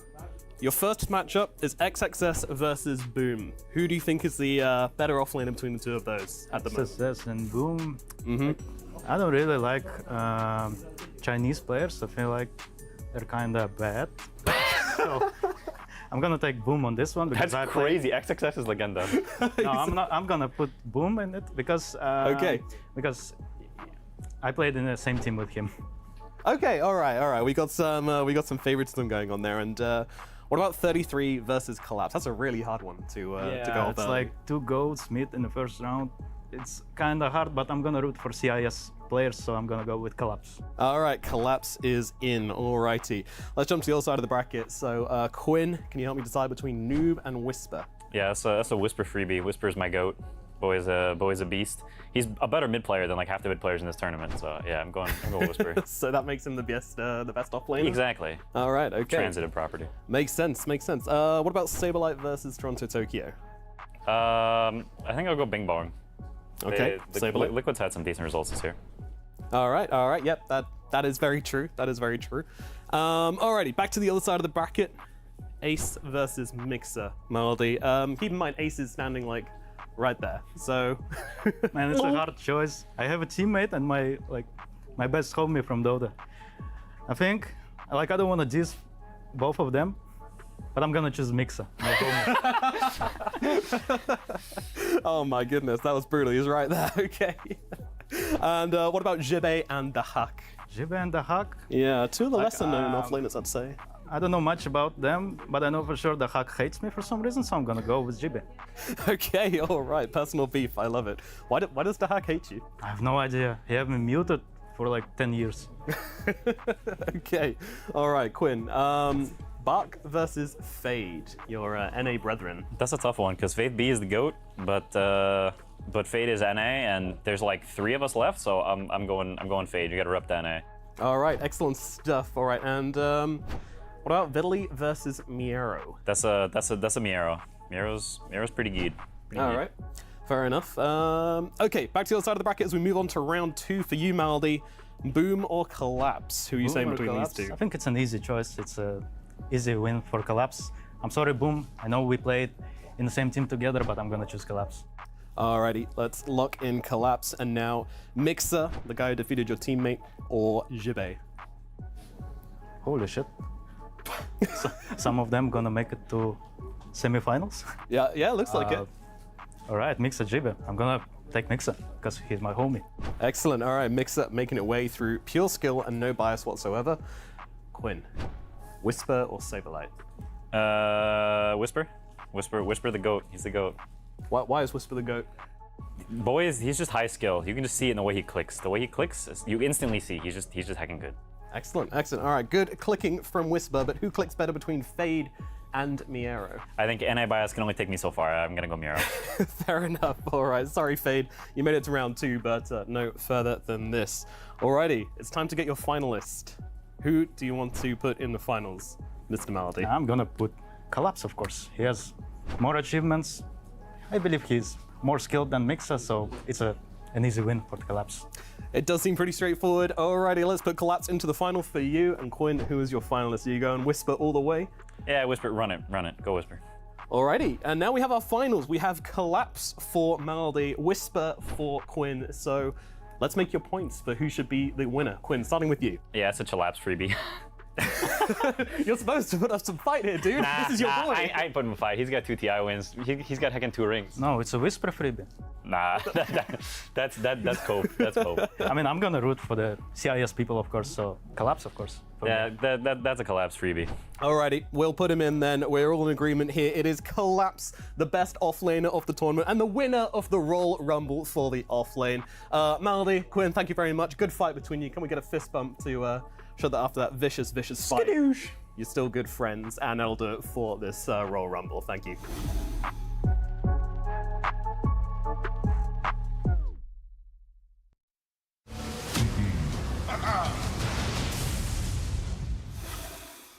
It's been Eastern European dominance in the Royal Rumbles with Nomad, and it's also going to be happening yet again for the final series of the night. Welcome, everyone. It's me, Tsunami, joined by Lizard and Jenkins. What? Who is this man? Great to be here, Tsunami. Is that part of your shirt? What did you do to Tiga? Is that gonna Admit be, it. that's part of your shirt? It's a Did you part. make that? Yeah, with my own hands. He threaded it. He It's sewed been it. it's been what a wonderful tournament so far. The Tsunami, Neil, Harrison. What's your last name? Patrick. Patrick. Patrick Bateman? Correct. I wake up every morning. Have you guys, speaking of Bateman, have you guys casted a PP game yet? Have you checked out what he's been up to? We did. We had the Edge versus Spirit. It's all. series. It's you guys have been getting all the edging. And, We've been getting all the edging and all the spiriting. and all the spiriting as well. And a little bit of Naviing also. Yeah, they've been doing great. They've been doing great. That's a shocking revelation. Of course, Milan is Serbian, and I'm now Serbian as well. So I was flying from Belgrade with my boy Milan. He was sitting right next to me, and, and he was like, "We're gonna show them. We're Navi for one more week. We're gonna show them." I don't know if I should. I don't know if I should correct you on his nationality or not, because Hey, it's Balkans, man. I don't even want to go there. One, His residence is he says he's He probably is. He to be says honest. he's Serbian. Okay? Then he's Serbian. I I just got here, dude. I just got here. All right. Did you get any insight as to why the prior week was not so stellar for Navi, and now seemingly he grew so much confidence, and it showed for the first 2 days of our Wallachia group stage? Yeah, I think it was a mentality thing. I think they've been working on just the general like attitude and vibes within a team. And you know, when you look at a team like them and you go down the list of individual players, they're all incredibly high MMR, high skill people who have been on like top tier rosters to a point where it's actually worth doing like attitude training for a team like this. If they're not doing well, it's some like lack of synergy within the team. There's some like the communication problem within the team. It's not related to individual skill whatsoever. The attitude thing is what I am most concerned about moving forward, because Lizard, their first 2 days were fantastic. And then yesterday, they hit about as hard of a roadblock as you could imagine against Team Spirit. And so I'm hoping for their sake that they haven't gotten rattled by that loss. I don't know how you don't get rattled, though. That's the thing. Like I feel like this is where you prove yourself and your worth as a morale coach. I'm not sure what kind of a coach Milan is right now for them, but this is where you have to prove your worth, because it takes a steady person to bring your team towards some calm outlook towards the game after a loss like this one. Like you had 2 Serpent Wards hitting the throne. You had all the necessary tools to end this game if you played it just a little bit more correctly, a little bit more cohesive, taking nothing away from Team Spirit. This was remarkable, and I wanted to showcase this highlight just because it was so cool, and maybe some of the viewers missed it from last night. But you can also jump into the replay with teammates, right? Yep. And go over this and start the blame game. Of course. And I really hope that's not what happened to them, because if they go over, because that moment right there is so chaotic, and Spirit are so damn good at defending that they will force out a mistake or two. I thought that people called Yuragi One Punch Man because he looks like him, but it's actually because one punch on the Ancient and they would have won the game. Pretty much. That's all it took. A single hit from Award, a single hit from Tiny. Yeah. Just utter devastation to the highest degree there. Yeah, because I don't have any emotional investment there. I did go over the replay, and there were a couple of players that could have perhaps hit the throne or used a certain spell that does damage buildings. Unfortunately, they haven't, but yeah, they still have some chances to go through to the playoffs. Nothing is lost yet. It's easy to put plays like that under the microscope after the fact. Oh, but definitely. Spirit is a team that consistently makes those mistakes happen from other teams. We saw it happen from Edge day before yesterday, a similar situation, 70 minutes, where Spirit just has that aura around them. And I hope that it's mainly a Spirit thing and not a regional thing, because NAVI, for their first 2 days, they were beating teams that weren't from Eastern Europe. And it seems that NAVI having to compete in the Eastern European region for all their qualifiers has been a real Achilles heel for them. And so they weren't able to get through for TI quals or EWC quals. Then they lost against Spirit, an Eastern European team. And now, Jenkins, they're facing off against BetBoom Team, another Eastern European team. That is a good point. I mean, that is one of the age-old curses in Dota, is that inter-regionally you will have some sort of tier list of which team is number one, but then internationally it's completely different. It feels like for Eastern Europe and China, this has always been a problem, but I think for Eastern Europe in the last few years, that's been kind of dispelled just because there's so many good teams from that. And they're all kind of making it one way or another, right? Yeah, exactly. But I want to take a look at this guy on your screen right here because, speaking of having some hard games and then looking back at those replays with a microscope and adjusting, BetBoom has been able to do this with Pure in his hero pools. So the first couple of games he played, he was on Sven, Tiny, heroes that in the tournament just don't have a very good win rate. Of course, he lost with those. These are melee carries. Then he moved on to play Lifestealer with the new facet. Just so I'm clear, the top line is Pure's win rate. That's correct. The bottom line is all of Wallachia Season 5. Yes, exactly. Okay. So it basically, as the tournament progressed, they started picking Pure, just better heroes. And this team's problem for a long time has been if Pure does not have a good game, they will not look anywhere near as strong. And now they're picking him ranged heroes, like these really strong range carries. And if you look at Katomi's heroes, he is playing Ogre, Naga Siren, Nature's Prophet, which is a flex between Pure as well, and also kind of functions as like a melee hero too. He goes Vessel plus Blade Mail. So I think looking at Pure's hero pool, okay, there it is. Instantly Lina, right? I think they figured it out as well. Like you were talking about, these glass cannon carries at the moment are probably the strongest ones. And I'm just waiting to see the next iteration of this meta. And will it happen here until the grand finals? Because right now everyone is like, okay, glass cannon, that's the way to go. Historically, there have been answers. Yeah, there have been. Like, you do have heroes that are good against these glass cannons. Like Axe, for example? Like Axe, sure, but he's kind of already figured out, I guess. Like, on the first day, we were contemplating if it's going to be a hero or not, and then we were proven in the next... We've confirmed, Axe is definitely a hero. Absolutely. But there are some other ways, so we'll see how they deal with it. One thing is certain, Undying so far looked pretty damn broken in any position that he played. Yeah, could I see those Undying win rate numbers again? Because it's rare that the hero slips through unbanned in the first phase, but actually relatively balanced. 10 picks and only winning 6 out of those 10 games. 50 bans is that's an insane number, though. This hero is so highly contested and still has such a high No one wants to win rate. play against it. That's the trick, right? Like, you just don't want to play into an Undying. 60% win rate, by the way, is still very high because you have to consider this is always a first pick. Yeah. Like, there is no way in hell this hero...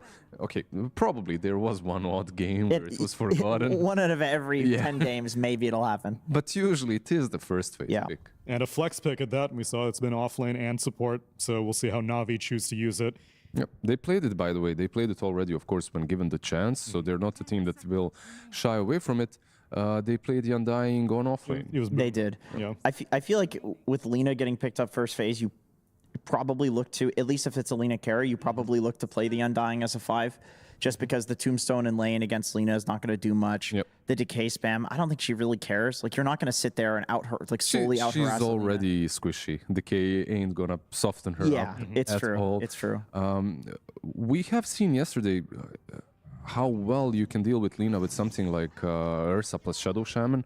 Like, Yuragi did that exactly, right? Versus Team Spirit. They had an amazing game with Ursa plus SS. Shadow Shaman, of course, banned out, but Ursa still left in the pool, and you would have to get some different sort of a control against her on that position 4. I'd really like to see that sort of an answer. I think that's an excellent answer. There's also the other approach potentially of just going with your own right-click ranged glass cannon, and you're just kind of doubling down on like which one is stronger. But I think Ursa is like such a more direct approach. It guarantees you win the matchup, carry to carry, and maybe it would prompt a potential like Lina mid swap. That's something that could happen. I just feel like at all times, whenever you're playing into an Ursa as Lina, you have to be careful of that one-on-one engagement where he just chews through you. You do for sure. So you have to have a pike on yourself, and someone else has to have it, and also you have to worry about an eventual Abyssal Blade that will come online. Dark Willow and Undying, this is, I believe, exactly what they played. Offlane Undying, position 4 Dark Willow, they played it before.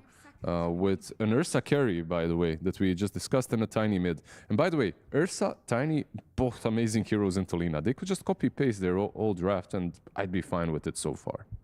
Yeah, the other solution they had was Pango, also to get close to the Lina and deal with her. Yep. I guess Jenkins, there is maybe a number or something like that that could counter you if you went straight Tiny, but do you care at this point? Not really. I mean, I think generally playing for the game is almost always going to be better. I mean, there's the Pango coming out. Yeah, that is going to be for Navi, of course, as the animation plays out. I personally, I mean, I like Lina against Pango. I guess it depends, like, if Pango has some... You just hit him while he rolls? Yeah, you hit him while he rolls. Like, if Lina has a Daedalus, BKB, Hurricane Pike, like, it is a very difficult thing to get away from on Pango. But like what you said, Neil, you need some hero that's like, you could maybe like disrupt the back lines while going for the Lina on the front lines. I had the exact same apprehension as you yesterday, and T-Gov's conclusion was that Copy is a very vibes player, and if he sees the Lina matchup and he's like, I don't care, give me the Pango. They see me roll and they hate him. They hate him. He don't care. Ringmaster into Pango is very interesting. That's like the highest win rate hero against Ringmaster in Dota. Because it's all physical ground targeted damage that Pango is doing. So the box doesn't do anything. I feel like they just went full into comfort zone with this Ringmaster pick, and that's it, nothing more. They just, BetBoom, for me, so far in the tournament have not been looking that great. They're playing what they want to play as opposed to what is popular right now. Like, even you, Jenkins, you had mentioned the Ogre earlier. I'm not really seeing this hero on any other teams. It's just Katomi. It's literally just him. Not analog. KJ played it today. I was watching. Oh, okay. Well, those are the two ogres that will play it. I think Katomi is playing it unwillingly, though. I remember an interview we did with him, and he was like, "I just play ogre because I was a 4. Like they just put me on ogre, and I get those multicasts." And he was joking about it. So. I actually like the hero. I know people are hating as well on the ogre, but. Does he have more use than being a Bloodlust bot? Because that's all I've known. I think there are some. We get the Ursa, by the way, that we discussed earlier before. Basically, copy paste with the Pango in there. I think there are. We're not gonna see it just yet. Maybe we will see it like the way the laser on Phoenix is used. Maybe we will see the other facet on Ogre as well. Not the learning curve. Not the learning curve. I don't even know what the other one is. It's like it's like I don't extra fat chance. Oh, the right click turns into no. You get extra percentage. You get extra percentage for strength. Right. But it's so little. It is so little, and I don't think it's worth losing the level 3 power spike. So my idea behind it is like later down the line, it's not so bad if you grief your team with the Midas. Oh, sure, right. If you grief them, but it's not only about that. I don't know if people missed it, but you got a 25% increase in your slow on level 1. On Ignite. If you take the other facet and you just play around Ignite in the lane, you can have at least one game where you surprise someone. That is so funny. So your idea is that you actually get a spell at level 1 when you go for this one. Exactly. You're getting a level 1 spell, which is You enter the lane because I can get behind that. A lot of lanes are decided in the first wave. That's why your teammates get angry when you're late to the lane. Here's an argument though. Does Lina not just need like a body to run in front at level 1? Of course, this is all theory crafting. We can It's a good move away it's a from it. good theory though, because that's the only way to get Ogre having a spell at level 1 is to go for the bad fast. Exactly. That's so funny. So I wonder, honestly, if Ringmaster was a response to the expected Ursa that they thought was coming out. They are copy-pasting the draft, although it's not copy-pasting the draft because it's Kaori drafting. But I think Ringmaster against Pango, like, this is obviously not good.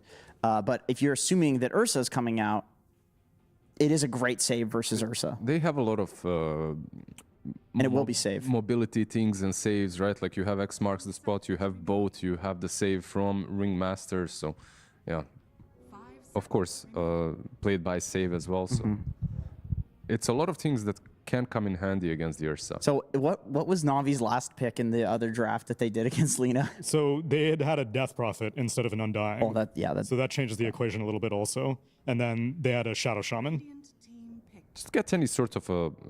It all depends on if Undying is offlane or not. That's the only thing that I'm seeing here. If Undying is offlane, get some extra catch, maybe a Lion or something that they've played before. BetBoom seem confident that it is an offlane Undying because they ban out a Monkey King and Storm Spirit.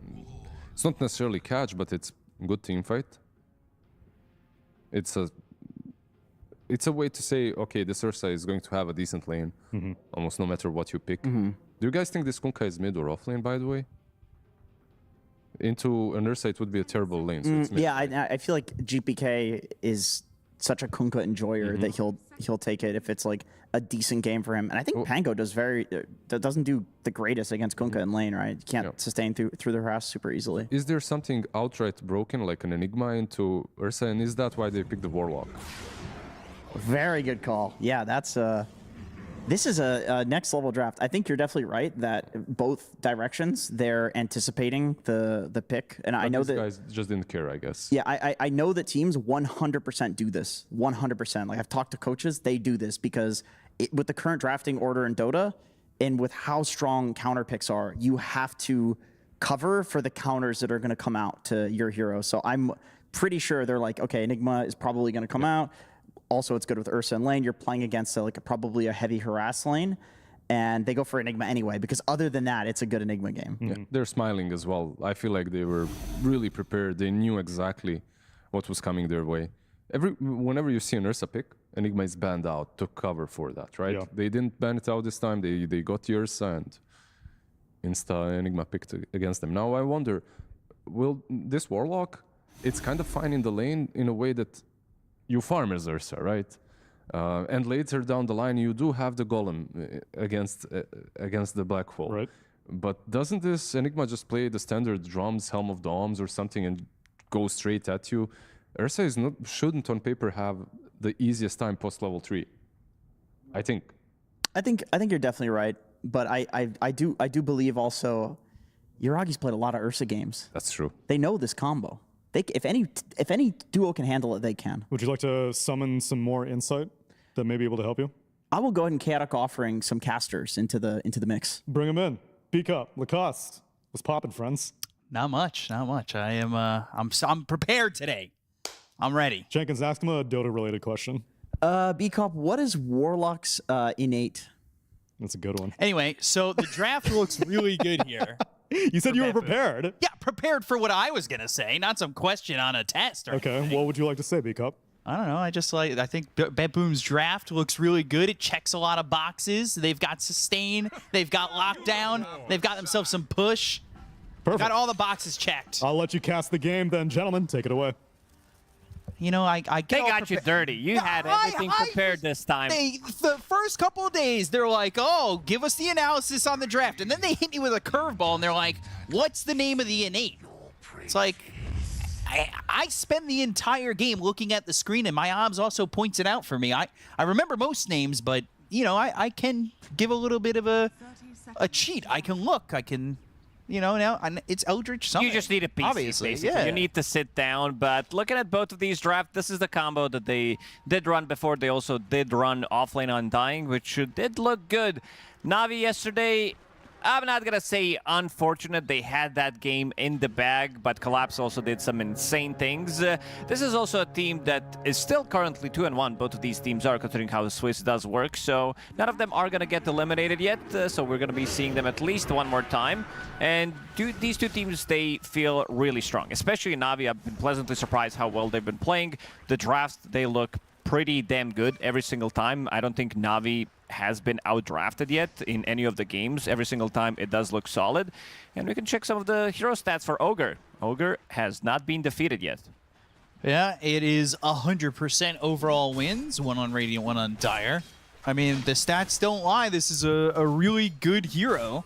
And in this lineup, offers a lot. You know, they'll be able to go after the Tombstone. They'll have Bloodlust ready. They can make sure that they're not dealing too horribly with that, but they've also given lockdown, damage over time. I like Ogre. There's a lot of attack speed against Tombstone, definitely. You have Lina, you do have Ogre with the Bloodlust later on. And something also to point out, this lineup is very easy to play from side of BetBoom. Every single hero, they do have a stun, they do have ways of starting a fight, and also a good amount of team fight, plus on top of that, they do have damage reduction. You have Rum, you have both buff as well from the Kunkka, plus as well, you do have Gravity Well, which is a good amount of damage reduction coming out from Enigma. It starts with 9%. If you're in 500 AoE from Enigma, it's still like, it's really starting to add up. So if he also builds into something like a Crimson Guard on Enigma, it could be a lot of damage reduction, and Pure is in trouble. He plants the branch, but Boom and Ari are gonna chase him down. Yeah, getting this kill out of the Lina, this is definitely a duo that can surprisingly get kills. You start with a Tombstone, you've got a couple of decays, Bramble Maze, Shadow Realm Strike does hurt early on. And Miero also struggling, and Navi continuing to show their lane prowess, which they've done really well throughout the event so far. I know they lost yesterday, and it ended up being a late game kind of comeback for Spirit, but their lanes have looked good. They have had advantages in every game. They definitely did. And this First Blood, it is the power of Ogre level 1, which does absolutely nothing. Tries to soak up some of the damage, doesn't have a spell with Learning Curve. But once he hits that level 2, now you have 2 points in Ignite, 1 point in Fire Blast. Oh, Ari's in trouble. He's very dead here. Yeah, Pure's going to be able to help out Kataomi, and Pure's the one who gets credit for it. But you've got the Ogre, who does have that Learning Curve, and when you hit that level 2 and have 2 in the Ignite, you cannot be that far forward like that. This will help out Pure. I mean, we have seen so many dominant performances from this guy.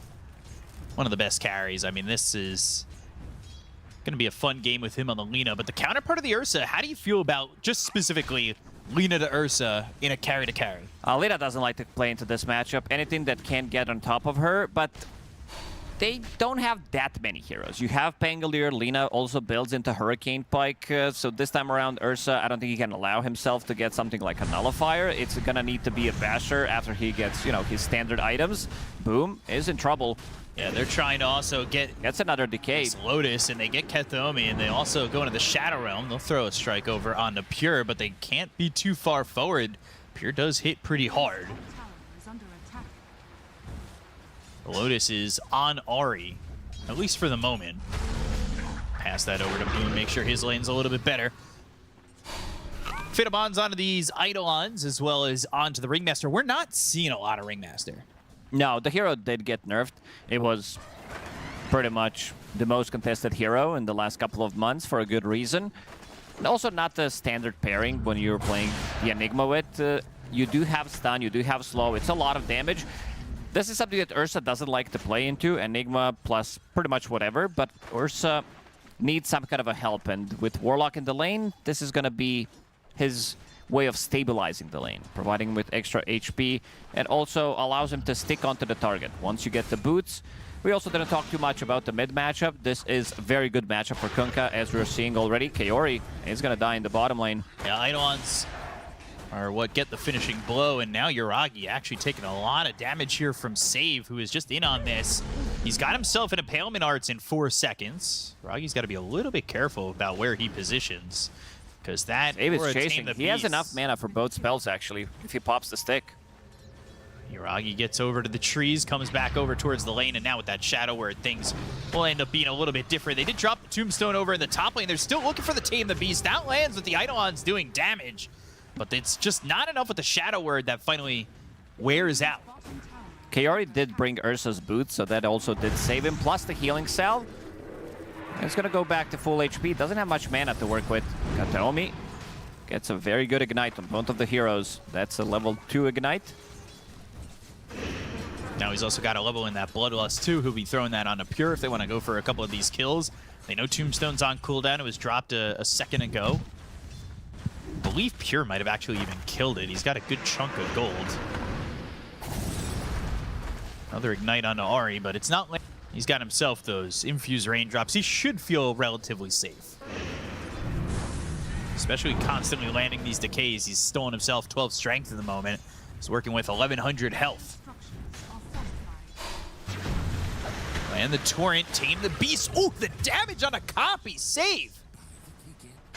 Rips the shell off that very well done. And he might stick around, actually. He might stick around, Ahri's but in looking trouble, at the but so top is lane. Pure. Boom. Getting another one. Involved in all 3 kills. Level 5 Undying. That's going to have Ceaseless Surge off cooldown in 30 seconds.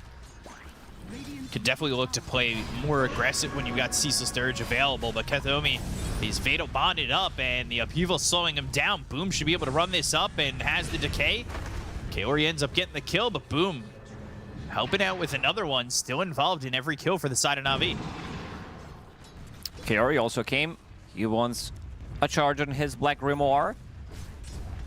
Leaving Ursa alone in the bottom, which is not ideal. You're playing with the Catapult Wave and 6 Eidolons in the bottom. So this is going to be pretty much a tower if they decide to commit in the bottom lane. Ursa might need to come and get some help. But now we're seeing save. He TP'd into the Bramble Maze and another Tombstone killed. Yeah, 350 gold there for Pure. Ahri sticks within the trees and throws down that op, so knew exactly where save was going to kind of avoid the vision. I'm not sure if this is the trade that they wanted outside of Na'Vi, losing this bottom tower, playing with the Catapult again. And this is going to be a good timing on Helm of the Dominator. Your Ursa is going to be having his lane pushed in, so he's not going to feel threatened coming through these twin gate rotations, maybe TPing to tier 1 tower. Tame the Beast this is again. A kill. Big kill if they can. He's going to respawn immediately. Yeah, he'll be back into the fight. He can TP over top, but look at the damage immediately onto Pure. Copy makes the rotation, and they're able to get another kill onto the Lina. They might even get another one here onto the Ogre. There's not really much of a spot for him to go. He actually went near the wall of the Roche Pit, hoping that Rolling Thunder might pop him over and he could survive. But unfortunately it ends, and Copy just kills him anyway. Still yet to see GPK involved.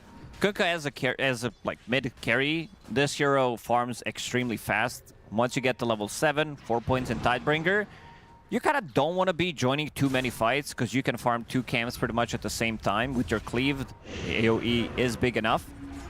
Oh, he's in trouble again. Pure once more.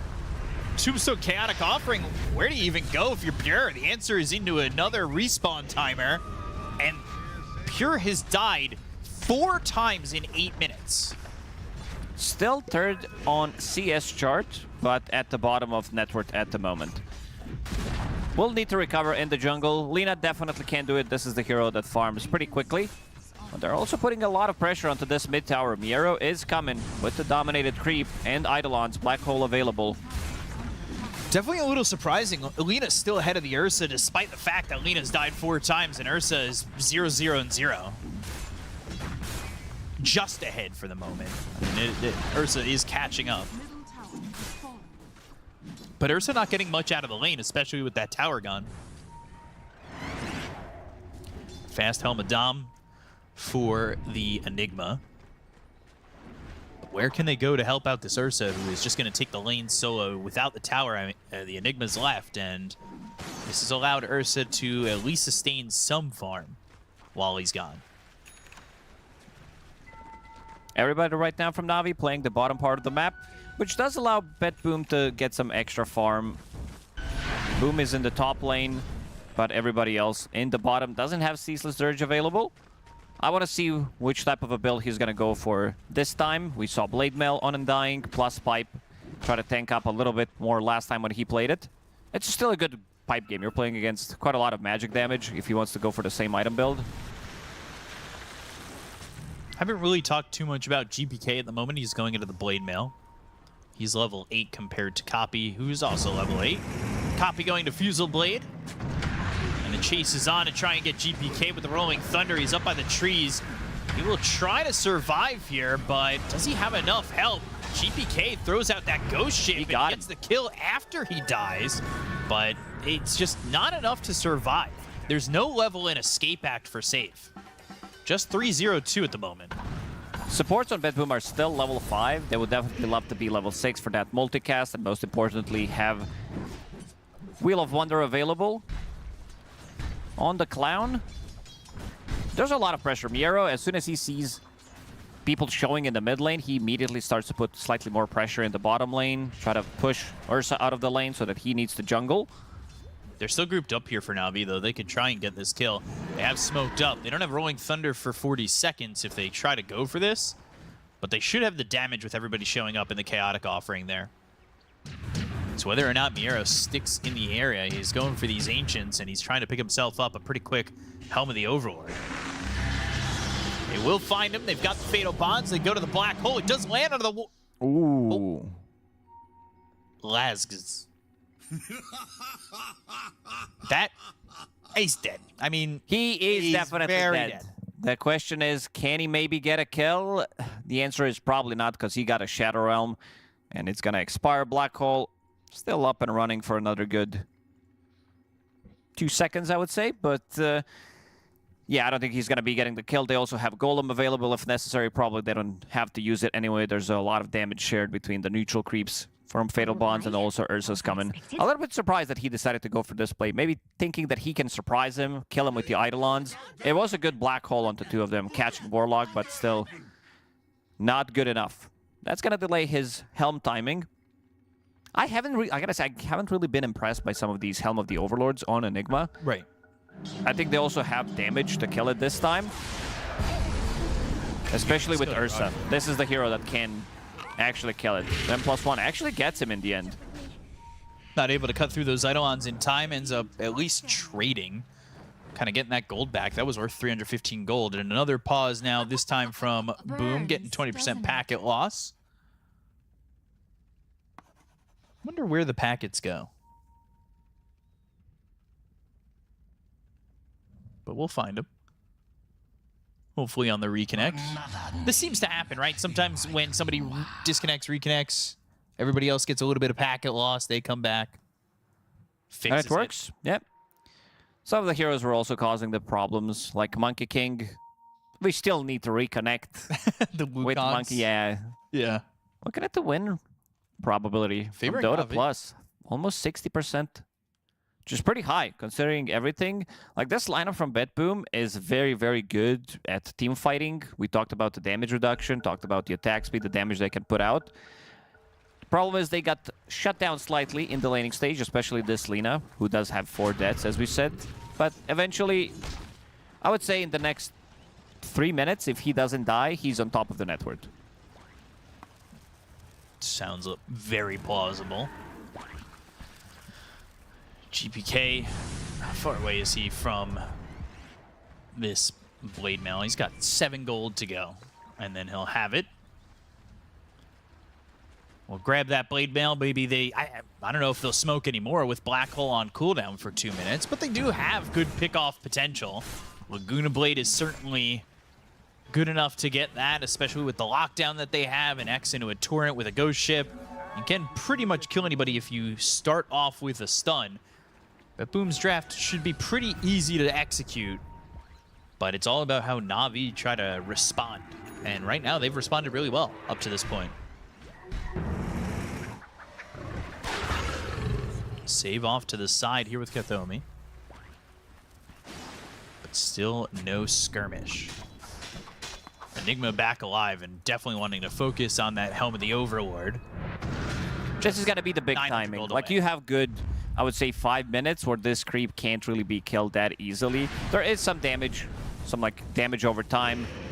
If you connect him with the Fatal Bonds, rolling Thunder does hit Tombstone as well, so maybe they can bring it down, but also it depends whether Ursa wants to join. He's also not going to be focusing the creep unless the creep gets isolated.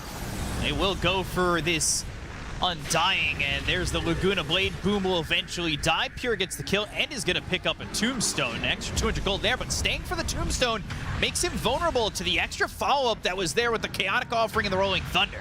They'll still go even deeper for Save, who will throw out that Wheel of Wonder. GPK is here with a Torrent that lands out of the Warlock, and Save surviving, getting chased by this Golem. Swashbuckle off the mark, so they kill Kaori, and now they're going to look over for Copy. And they've got some help still from the Tame the Beast to fear him up. No Swashbuckle for a Kataomi second. with the stun. Swashbuckle hits on the arrow. Kaori gets the kill with the Golem, but the Torrent connects and Copy is dead. Somehow Save surviving, and 100 gold extra for GPK by killing the Golem. They're getting some of these extra units killed as well. They do kill Tombstone, they do kill Golem. Eidolons are also not dying. GPK showing up to a fight as well, dealing a good amount of damage. Almost 3,000 damage actually coming out from GPK. Does have Blade Mail available. And I also want to see scaling from GPK. I want to see him go for Radiance, go for BKB, and then most likely pick up something like AC, because you're playing against Pango, you're playing against Ursa. All of that is going to be physical damage. Instead of going for like straight BKB or anything, I want to see scaling. Because Lina, if she gets focused, I also don't like Lina to be the only damage dealer in the team. Seen way too many games in the previous couple of tournaments where she falls off quickly. If you rely so much, she's playing against these Tinies, these Magnuses, Ursas that get on top of her, repositioning tools where she dies, and then the rest of the team is kind of like, well, we can't take the fight because we don't have enough damage. And we've already seen that 5 times. Lina continues to get jumped on, and it was that extra little bit of, hey, I'm going to go get this Tombstone for the extra gold that gave them just a split second longer to go for Lina. Copy's doing a very good job with Rolling Thunder, connecting onto multiple targets and not being greedy, not staying to get the kill on Lina. Instead, he gets a connection onto Ringmaster, he gets a connection onto Ogre in the backlines as well, so they do get multiple kills, but overall, BetBoom getting victorious out of that previous fight. Question becomes, when does Ursa get involved? We've talked about this before on some Ursas wanting to get involved after they pick up that Blink Dagger. I'll hold that thought. Paleman Arts lands. They've got themselves the Tame the Beast into the Wheel of Wonder. They end up trading Save for Boom, which is something that they'll take, but Kataomi is the extra price. As Copy again with a good Rolling Thunder to help get a couple of kills out of this engagement. Every single time in a right place. Oh, Kaori, he stayed for a way too long, and yes, now you he see did. this BBD, big Black Dragon. Let me see how many times they killed Tombstone, because I do feel like they killed it 6, maybe even 7 times so far. I don't think they got that one, though. I think it just timed out. Timed out? Okay. I didn't see the plus 200 there. Blink Dagger now picked up for Copy, so he's going to have an even easier time kind of jumping these backlines the way he has with the Rolling Thunder. Having that with the Diffusal ready to go, Copy, he may not be top of the net worth, but he doesn't need to be. He's very effective with what he's got right now. Yeah, and while all this was happening, apparently Lina died. Pure. Might be slightly tilted considering how his game is going. Tries to go for the solo kill on Ursa. Even if he lands a stun, he was alone there, he can't get the kill. If he has Enrage, he can phase boots, he has Windlace. Urcha can definitely just run away with the Enrage. On a bit of a...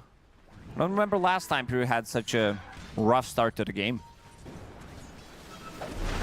He's been happy with how he's played previously, but this game has definitely been quite tough. Tame the Beast. Not only does it just fear you up, but the damage that Tame the Beast does is pretty brutal. Yeah, once it's maxed out, it's almost 500 damage. That's so crazy. With a 1.2 second max fear on that, you need to get pretty close to use that ability, though. Ringmaster also has the Sister Shroud with the extra 110 health from being brawny. And of course, in the Carney Classics, that's the normal facet we've seen for Ringmaster so many times. Gonna try and just chunk down. Now it's the time of the game where Ursa will definitely kill that creep. Good amount of gold as well, coming from a lot of summons. Pure, this time, pairing up with Kataomi, thinking that maybe they could get a kill, but again, they're focusing him down. Spot. You need to help him out, but Pure gonna try and survive. The Rolling Thunder persists. And Pure's dead again. Looking for the Terrorize, and that lands. However, Ari is still going to die with the Wheel of Wonder and the Ignite. But Pure dead for the 7th time. I mean, at one point, we gotta say this is feeding, right? It's it's not an easy game for him. Not a good start, but also needs to play slightly more careful. Once they initiate, it's Copy also that had his number throughout the whole game, managing to get multiple Rolling Thunders on top of him. Now with the Blink Dagger, it's gonna be much easier for him to get the connection. The positioning from Pure just feels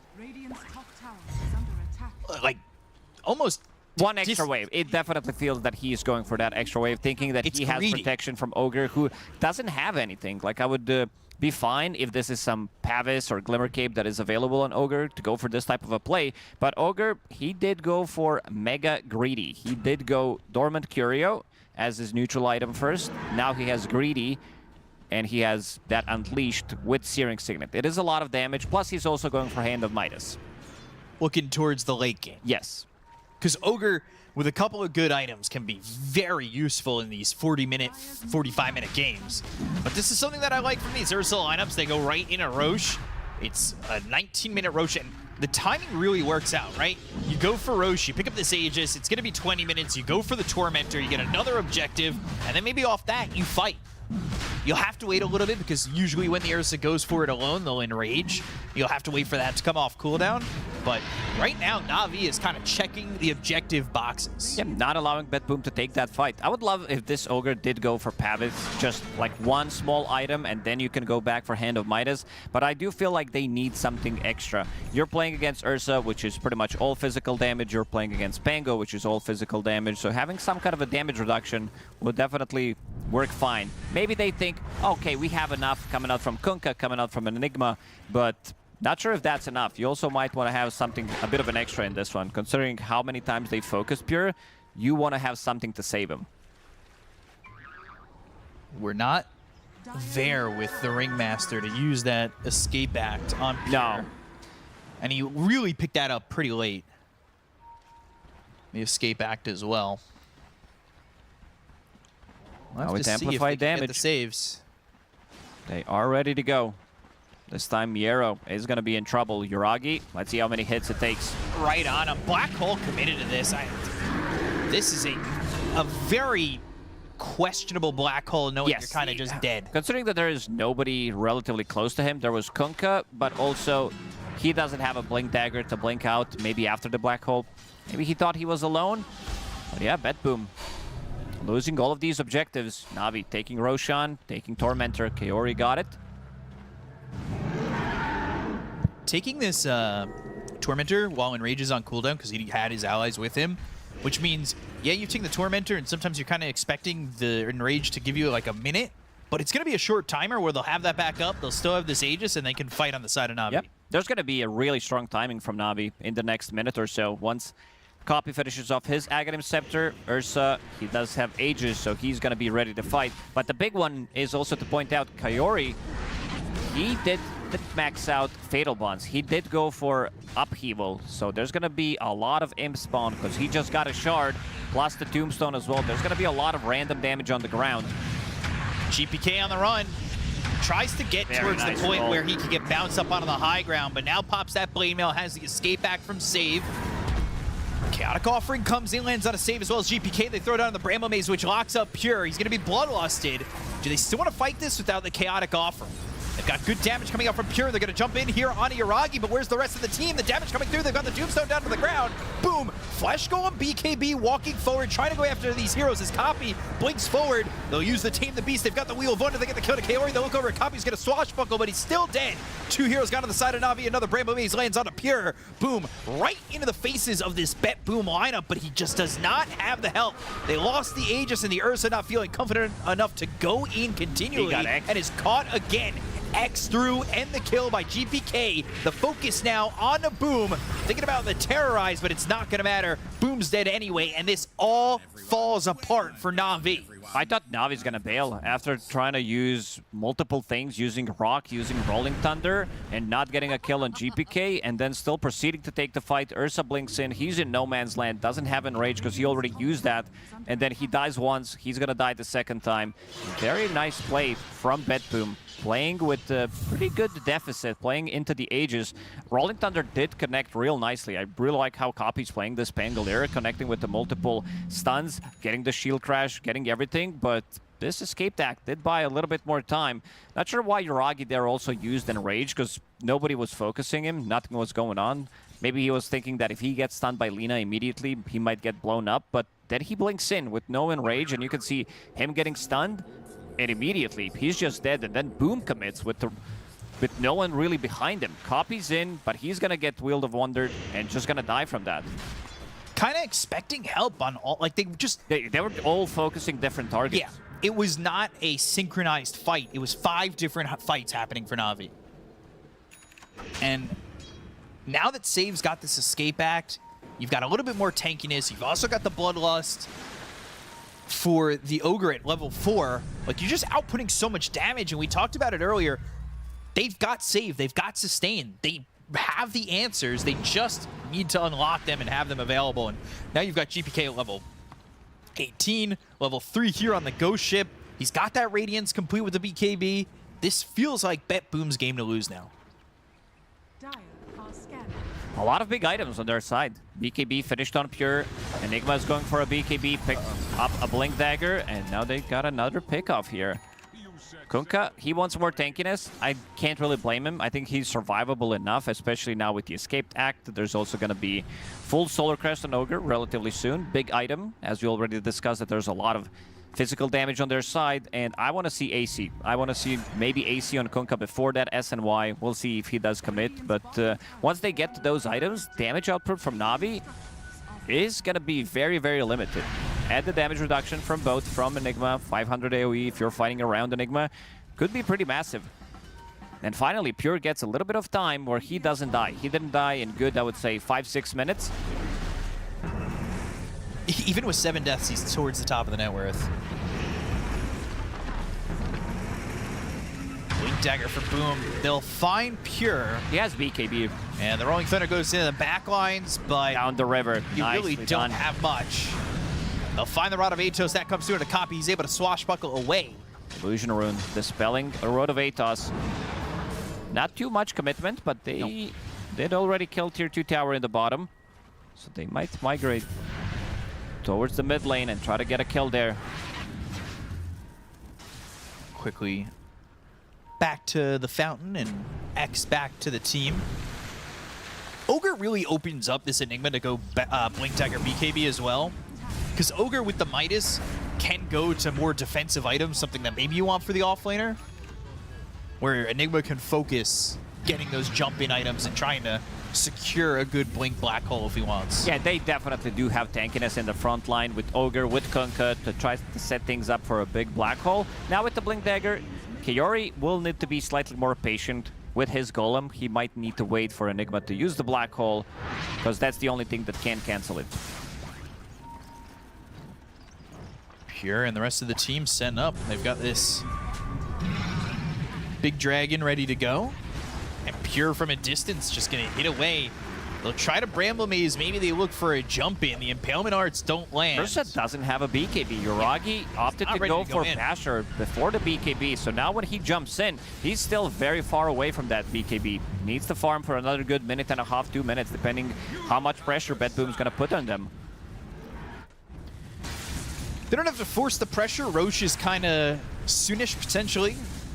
36 seconds plus whatever the extended timer is, and Brigand's Blade Unleashed is a really good item for Pure to have. It's a lot of attack speed. Blink for the Willow. Solar Crest for another both second Ogre Solar Crest. Really loving Ringmaster. Not opting to go for Ghost Scepters just to play for themselves. Instead, getting that Solar Crest. You use it when Pango uses Rolling Thunder on you. You're going to get a lot of damage mitigation. I don't think he's going to be dealing much. GPK is about to finish off his SNY, so that's going to be some extra status resistance on him. That fight that Navi lost just really... Yeah, it just turned the game around completely. Yuragi needs another creep wave for BKB. This might be the item that's going to change things a little bit, but if they are going to be playing the longer fight when Ursa uses a BKB, if he's unable to burst the hero, no enrage, no BKB, he just can't come back into the fight considering how many stuns they have. Every single hero does have some kind of a stun on BetBoom Team. Not to be pessimistic, but I feel like that for Na'Vi, if you don't win a fight with the BKB enrage now, BetBoom's just going to be too far ahead. And in a spot of critical mass, where Na'Vi won't exactly have many answers, if any, after that point. Roshan is about to respawn in 20 seconds, and Miro has his BKB delivered on the courier. They'll smoke. They want to fight. They know that Roche is going to be up timing. soon. Can they make the jump? Ooh, Torrent. Doesn't land, but there's the enrage early. Now do they want to go? The blink forward from Boom. They go to the Rolling Thunder. They'll find themselves the Ringmaster. If they can get the kill here onto Ringmaster to start. Oh, he dropped the rock immediately on Enigma. But he gets the escape back, the jump, the decay, the kill, save is gone. No buyback. BetBoom need to start to retreat. They don't have their supports to save them anymore. But saying that, GPK is pretty far forward. They go and land the LSA. They'll find themselves copy, but Boom's going to be on the back line. Miero, he's ready. He's looking for the opening. Here, Miero looking for the black hole. Oh, it's nothing. Miero, Nada. No! Pulls off the Nightfall. Oh, he's going to TP out. Dear, oh dear. Pure still alive for now, but the Blood Grenade, the Shadow Realm Strike, and now the Bedlam with the Fatal Bonds. Eventually, Pure will die, but Boom is the only one to drop for the side of Na'Vi as he's alive again. Trying to salvage. They do have that Undying again, but this is the fight that had to go right for Na'Vi to have a shot, and it went perfectly for them. Kiyoru is like, screw it, man. I'm not waiting for anything. I'll just drop that rock on top of Enigma, following with the Golem, so that he can black hole, and it really showed in that fight. They had vision this whole time. This observer board, scouting things out in front of Roshan, and now Roshan does belong to Na'Vi. Puts them right back into the game. This was what felt like a must-win fight. Yeah, they have also very strong front line on Na'Vi, where they go in with this Rolling Thunder, which wasn't perfect this time around, but still did a good job splitting the fight, allowing them to kill these two supports immediately who don't have buyback at the time. Like, they still had tier 1 tower available. Maybe with the buybacks available, they would be able to come back into the fight, and then Enigma comes in, and it is shorter than you think. It looks like a two-man black hole. In the end, it hits nothing. Oh, it hurts. It hurts to see. But if you're a Na'Vi fan, it's great to see. All outside the event horizon, and a very eventful fight for Na'Vi in this situation. Yuragi killing both Pure and GPK. A lot of gold going his way, pushing him top of the net worth. A fight that they needed, that they had to have. And it works out. And now you have Basher on Pango also coming. Aghanim Scepter plus Basher. This black hole is gonna get cancelled by something. Aghanim Scepter on Warlock. I see that Kaori wants to scale. I see Refreshers, so playing a bit of a longer game. And this time, Boom, going for a bit of a different items than what he did in the previous game. Not opting to go for anything too crazy. Instead, he's like, they have so many stuns. I need to be able to jump the back line, be very annoying with the BKB, with the Blade Mail, and also wants to lower the cooldown on Ceaseless Surge and all of his abilities. BKB as well, Blink, Blade Mail. A lot of items that are clickable. Taking that bottom tier 1 tower, starting to push these objectives, something that Na'Vi was doing really well for the first 20 minutes of the game. They kind of hit a lull spot, and then now they've found themselves in the driver's seat again at 30 minutes. Boom, right on top of Pure. Pops the Laguna Blade, but the Blade Mail was there. Pure still on the run. Boom will have a Blink Dagger in 6 seconds. But the search is on, and the TP is there for Pure, so he's just able to TP back towards bottom. BKB gets used, and that's going to be his 8-second BKB, now down to 7. And Pure is really high net worth despite the deaths. The KDA doesn't exactly look pretty, but he is kind of getting it done. The problem now is just Navi's overwhelming him, and we talked about how when an Ursa gets right in front of you on this Lina, you're in a lot of trouble, and these Blink Daggers and Scavengers way too many there. controls at the moment. Now you have Pango with the Basher, Blink Dagger, Rolling Thunder, Ursa with the Basher, BKB. You do have Hurricane Pike, but you would definitely at this point of the game love to have one extra item, either that being Satanic or that being Shadow Blade. Rolling Thunder. Miero. He is spotted and caught again. Gotta move that courier. It's holding onto that point booster. He'll move it out of the way. Miero still doing good damage. Unhealable damage. Croaker gets the stun and almost kills the range barrack. Not the most important barrack in the game, but overall doing something. Miero with some of these black holes did manage to get a return kill. That black hole in the top didn't give him much, especially that two-man black hole that he was going for and didn't hit anything. Might need to have a little bit more time, or they might need to try to jump this Warlock +1 and get the black hole on top of them. Octarine finished on Undying, lowering the cooldown on Ceaseless Surge. That's the big one. Undying going Abyssal next. They want to have every single way. They know that the only way, pretty much, that BetBoom wins this fight if Enigma lands a really big black hole. The opportunities have been there, but now it may not present itself for Miero to have a shot at a game-changing black hole anymore. Unless it's some crucial 3, 4, 5 hero black hole, there's going to be somebody ready to stop it. Even with the BKB. He's been using this Helm of the Overlord. He's been trying to push out these creep waves with the ancient creeps that he's holding on to. But he's certainly given away a lot of gold on creeps that have been killed, especially to Yuragi. We've seen him clean up a couple of these, and he's gotten at least 1,500 gold out of it. Satanic, like you said, now finished for Pure. He sits at level 22. Compare that to the Ursa, only level 21, but has the Abyssal, and will start to close in on a Nullifier. Can't disassemble his Radiance, get the Nullifier, but seems like he's valuing this Radiance, the miss chance against Ursa, and also fighting for these longer fights with the damage reduction that they do have. But I would still love to see AC. I think AC is such a crucial item considering what they're playing against. Give you even extra attack speed onto your Lina. I wouldn't also mind seeing maybe a Vlad's on one of the heroes, one of the supports, just to make sure that you're going to be able to dish out that extra bit of a damage, extra armor. Just like there's a lot that they do need. The game is pretty even in terms of network, but Navi, they're going to smoke up and look for an opportunity, look for some kind of an opening with all these bashers that they have. Full team of Spirit Breakers with all the bash they got going on over there. We'll see if they can use it to their advantage.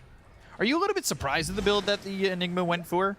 Blink BKB instead of maybe the Aura build? Because it ended up that Ogre went Solar Crest Yules. I mean, Ogre did go greedy. He already said that he did pick up Greedy Enchantment, which is fine. On level 2, did go for Hand of Midas.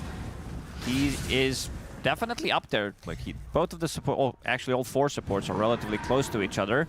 But Yule Scepter, it seems like there's a lot of items in this game that you need to buy. You need to have Solar Crest because you're playing against pretty much all physical damage. Then you also need Yule Scepter to kite Ursa after the BKB.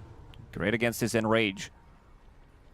Enigma, to answer your question, I mean, you can still sell your items. If this game goes late, you're starting to get rid of these drums, potentially get rid of the Helm as well, and then you can start to scale, maybe get the Aghanim Scepter, get to the Refresher, because with Octarine Core, you have more than enough mana for double Black Hole. The question is, are you going to be able to get to that point? Oh, BetBoom.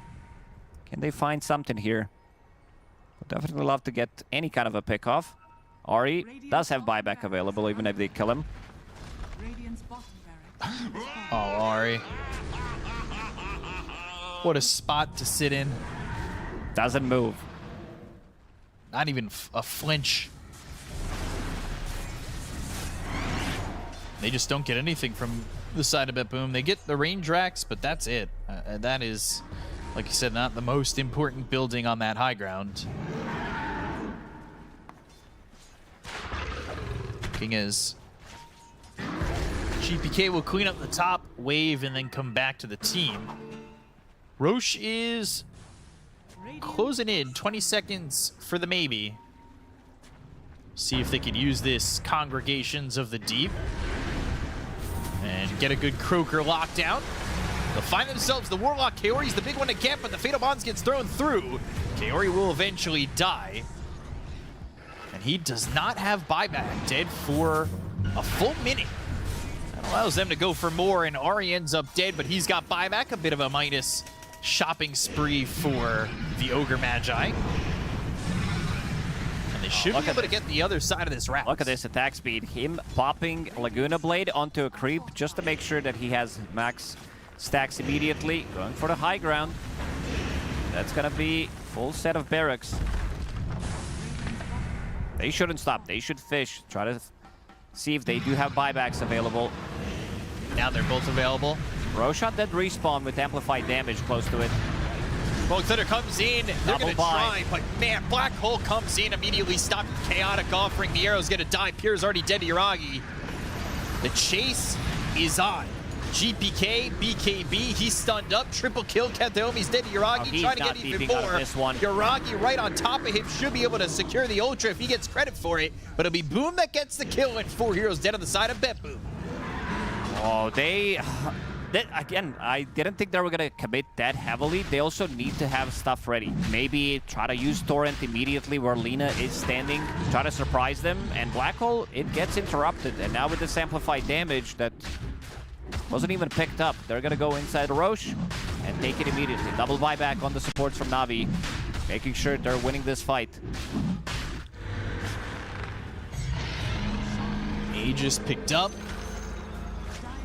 Save on the run. He's got a whoopee cushion. He's got some movement. Good body blocks. Does he get away? Curse crowned. They're gonna give up the chase. Ari, not a lot of life left. He gives it up. Heroes starting to respawn on the side of BetBoom. They'll have Pure up again, but they are starting to work on this high ground. They'll go for the tier 3 tower top. Yuragi having a really clean game up to this point. 7-1-3. And Copy has been such a big help for Yuragi to kind of pop off. He has just been all the lockdown lane. And now he does have level 20 talent, rolling Thunder Duration, lowering the cooldown with Octarine Core, and he also have Dazun as his neutral item, so that's going to be even a bigger AoE. What's the enchantment on it? Or of course it is Timeless debuff duration, so that's going to be even more stun. Copy has really enabled so much this game. 6-3-11, but the Rolling Thunders have been on point. When Diffusal Blink Dagger and that early pickup of that combo really helped Navi sustain and take some of these fights. And it looked like BetBoom were in a really good spot. When Navi had lost that fight over near mid, things were starting to go their way, but Navi resilient and end up now in another 7K lead for themselves. Back and forth game. We saw BetBoom not doing well, then them winning a fight, then throwing a couple of fights. Navi doing the same thing in the mid lane as well, losing a couple of heroes. Let's see how they're going to approach this one. Yesterday, they had a pretty big throw when they played against Team Spirit, allowing them to make a comeback against Mega Creeps. Question is, do you get gun shy after something like that about going up on the high ground? Oh, you're definitely having a talk. Like, for the next couple of months, when Let's somebody lock it says down. go all in, you're going all in. Push the chips forward, go all in. Hopefully be successful, and they are gonna have themselves a double banner. They've got Refresher Shard on the Ursa. She's ready on the Dark Willow. Things look pretty good for Na'Vi and what they've got ready in their arsenal. It's Ags for the Warlock going into the Refresher Orb, and he's already got 3,000 gold for it. There's the first banner down. And there goes the tower. Rolling Thunder, Terrorize, and the roll. Hitting on a Pure, the escape back, but holding the Terrorize and finally throwing it out there. But Pure can even get away. They've got the lockdown. The boat comes in. Pure won't survive. Black Hole on the back line. They get the gun to Kaori, but is that enough? Buyback from Pure. Can the side of BetBoom fight back? They'll find their hands around the Undying's throat, but he is continuing to decay. Miero in trouble and focused by Yuragi. They'll take him out, and he's dead for 70 with no buyback. Pure hitting pretty quick, but he needs to up that damage to take out this Ursa for the first time, and they'll pop that Aegis. Curse Crown's gonna pop on GPK. And they there's land the a stun on the Arts as respawn. well as the Sphere on a copy. They land a stun coming through from Kateome, and they'll take out this Pangolier. But now, Yuragi on the run, and BetBoom, it cost them a couple buybacks, but they have held a little bit. They did heavily focus onto that Lina, who is relatively survivable. Even with the Nullifier, I don't think they got him out of the box, so they need to commit pretty heavily. And then giving free reign to Kunkka. Kunkka that didn't disassemble Radiance with level 25 talent. It is a lot of right-click damage. Let's see how much damage he dealt in the previous fight. 7.5k damage on Kunkka. The Black Hole onto the Warlock solo, I believe. Stopping Chaotic Offering from coming through, and he's had enough. Yeah, he had enough getting rid of his shenanigans. Getting rid of the Chaotic Offering, getting rid of the Fatal Bonds, which is big impact too. Warlock going to the plus 40 upheaval damage instead of the Golem on death. That's a bit of a surprising one. Like, considering what Miero just did, you would definitely love to have a Golem on death. Yeah, that would... Because if they catch you inside of the Black Hole with 2 other guys, you're probably going to be dying first, which means that you might be interrupting the Black Hole. Yeah, it's a bit of a surprise. Especially if he's not able to stand still and kind of hold upheaval on the fight, right? Yep. Huh. Yuragi's got the Enrage. Does he even need it? He will. He'll pop it. He'll get that Tormentor and give a shard over to Boom. 30-second cooldown on Enrage. He's going for Refresher Orb as well. Refresher soon for the Warlock, but it's all Refreshers in the quick buy. Hex, that's the big one on Ogre. He can control the fight from the distance as well. Does have Mystical Enchantment, extra 100 cast range, could be pretty big, and this hero doesn't die that easily. He has 4,000 HP, he does have OD Staff as his neutral item, Solar Crest, Yule Scepter. In a longer fight, if he gets multiple hexes off, this could be pretty massive. Definitely a way to start a fight, too. Multicast on the Hex. That could definitely disrupt. Boom wants this overwhelming blink. 7, 8, and 14 for him. 4, 6, and 16 for Ari on the Dark Willow. Helped to get that initial kill on a Pure who bought back. Minute 35 till Roche is potentially back up, and they'll think about the Rolling Thunder. They'll actually jump through with it. Copy. Looking for something, but not really finding it. It's on a relatively short cooldown. Yeah, with 38 seconds 25 from now. talent and Octarine Core, you're going to have it again. Roshan may respawn in a minute plus. Looking for these refreshers. They'll take their time. This next Roche fight's going to be very important. We're at that 45-minute mark, and Navi's had a lot of these style of games that have kind of gone back and forth and late. And their most recent one being, of course, with Team Spirit. Something that maybe they would like to And forget they wouldn't about. have to play here today. They could have been chilling, prepping for the playoffs. Copy. Manages to blink out. Does still have roll up and rolling thunder if necessary. Damage from BetBoom is now going to be through the roof. You have Lina, who is level 26 as well, so that extra bit of a damage, extra crits on the target that are affected by the spells. And you also have Kunkka with level 25, as we said in the previous fight. Plus, he does have Silver Edge. Let's see what the extra timer on this Roche ends up being. Hag's Refresher for the Warlock. You gotta hope that you get to just drop the rock. He's also got the Dazun Blood Right. Massive AoE. I mean, they do have combo. They do have rock and roll with Rolling Thunder and the Golem. Solid genre. And let me look at this analog clock. About a minute 20 till Roche. There's the refresher for Miero, but I'm a little worried about if he's even able to really get the black holes off. They've got answers on Na'Vi.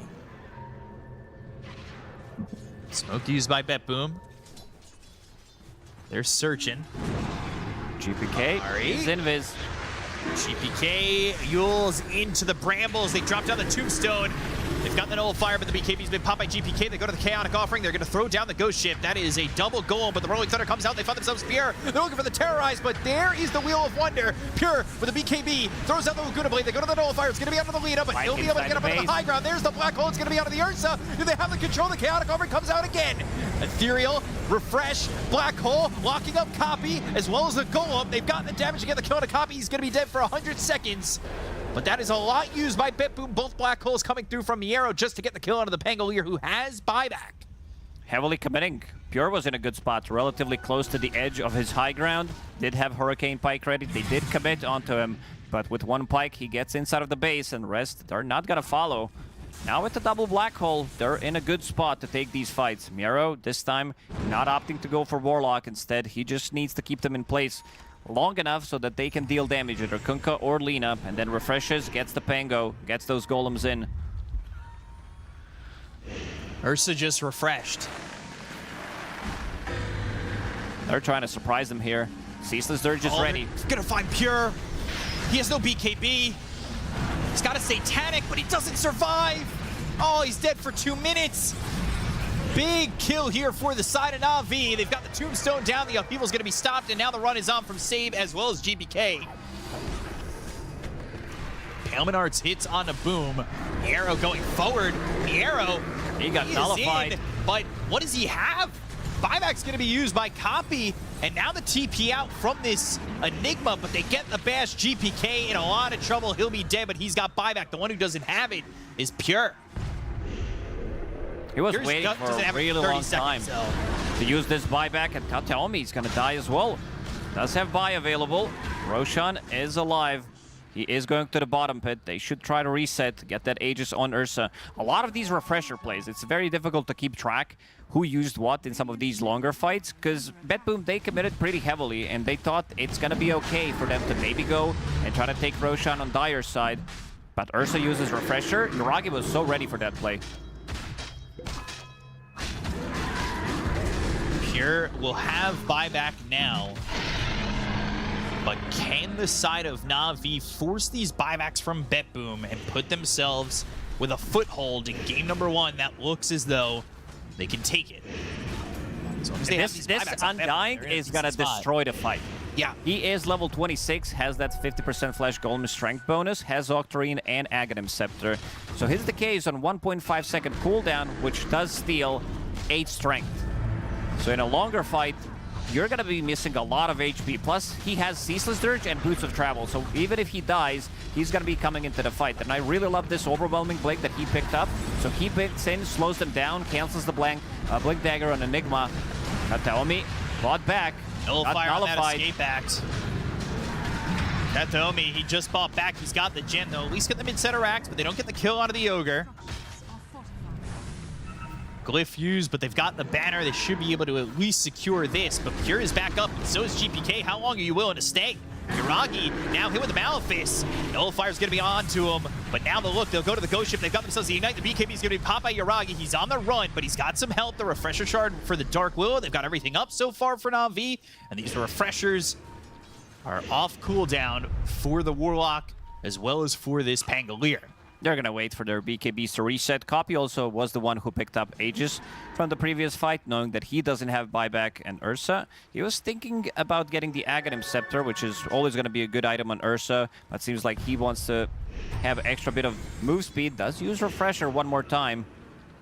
I do see Disperser. That's a very good way of dealing with some of these annoying spells. Just using it off cooldown. It worked the previous fight. Yeah. Boom cleaning up these creeps.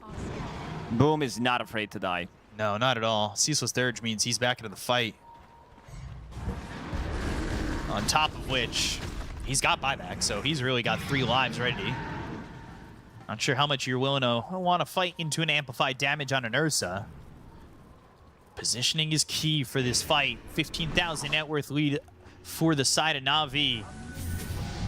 Similar situation, but not quite the Mega Creep situation that they had Spirit in yesterday. Yeah, Lina's lacking some of the damage.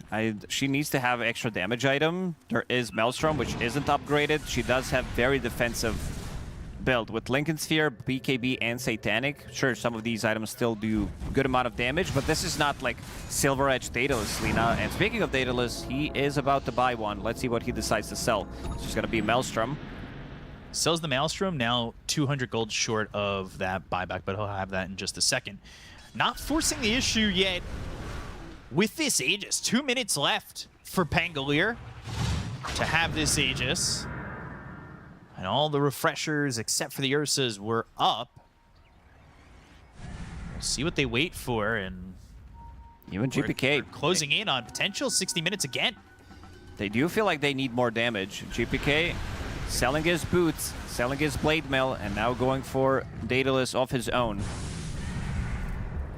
Usually it wouldn't work out because you don't have enough move speed, but there are 2 Solar Crests, plus you have Bloodlust, and you have extra movement speed when you are in Silver Edge, so that might be okay, but also if you are getting dispelled, you're not going to be moving quickly in those fights. Wonder how Na'Vi attack this. Gotta be careful because Miero, if he just pops these black holes onto Na'Vi on the first part of this fight, they're just gonna buy back and then he won't have it available anyway. Also looking at Yuragi's item build, he did sell Battle Fury, thinking that he doesn't need it. He wants to have Disperser. Ay, ay, ay. See you later, Demon Edge. Not fun. 3.5 minutes. Well, at least he's got time to save up some more money for buyback, huh? For buyback, yeah. I haven't seen people sell Battle Fury on Ursa, but in this game it looks really good. I think he has a very good understanding of what needs to be done. Ursa's in trouble. Ceaseless Dirge is ready with the Tombstone. Putting Yuragi into the Tombstone and making sure that he is safe. 15 seconds left on this Aegis. 4.5 minutes till we find ourselves at the tier 5s. Are Na'Vi confident without the Aegis to go up out of the high ground? Copy thinking about going in post-Aegis with a Rolling Thunder, constantly feinting it. They're looking to jam out with some rock, with some roll. There they go. And Pure gonna be caught for the moment. Yuragi's gonna go in, but they got themselves the Hex coming up for Kentheomi. And now they want Jumpy's in. They want to get the kill here on a Pure. Pure turning this around. The Enrage was already used. He doesn't have an Aegis. If they can get the damage out, Miero's looking for the black hole, but it's only gonna land here on the Undying. They've got the damage anyway to get the kill on a Boom. So now, they upheaval, the 2 golems doing some decent damage, but they go to the escape act. Ahri comes in with the Yules. That's going to be on a Pure. Pure, Abyssal up. Rolling Thunder coming in from Copy. And they kill him again. They kill on a Pure, and now they'll go to the black hole. He's dead. But they'll look over. They get the kill on a Boom. Now he's got buyback. It was the Ceaseless Dirge the first way back, but now he'll have buyback for another way back into the fight. There's the Nullifier thrown onto Copy. They'll kill the Pangolier. They'll lose Miero, but this is an okay fight for the side of BetBoom. Bought back on Pure, but they are holding on. They're recycling these buybacks nicely. They never have more than 2 buybacks on cooldown on side of BetBoom. And so, whew, man, him coming into the fight immediately on Undying, he still does have this 3rd life if he wants to buy back and come into the fight. No Pangolier, but he died immediately. What is this timer on Roshan? It's quite a bit. DOTA plus probability shifting back towards 50-50. And we are looking like we might hit this 60-minute mark. Another long game for the side of Na'Vi. It's not in Navi's favor, though. No. Seems like they've been crumbling in some of these games to close them out. Especially yesterday when they were playing against Team Spirit. 1 hit away from qualifying, and now they're here in another sticky situation. A bulwark, an arena, and a dream is what kept Spirit in it. And now, I mean, you're not even in the position to have mega creeps. You've lost out bottom center racks. Pure's going to move forward. They've got Boom back in 10 seconds, but Copy down for another 40. Roche is still not up. And by the time Copy is up, they should be finding themselves in a situation where they can fight 5v5.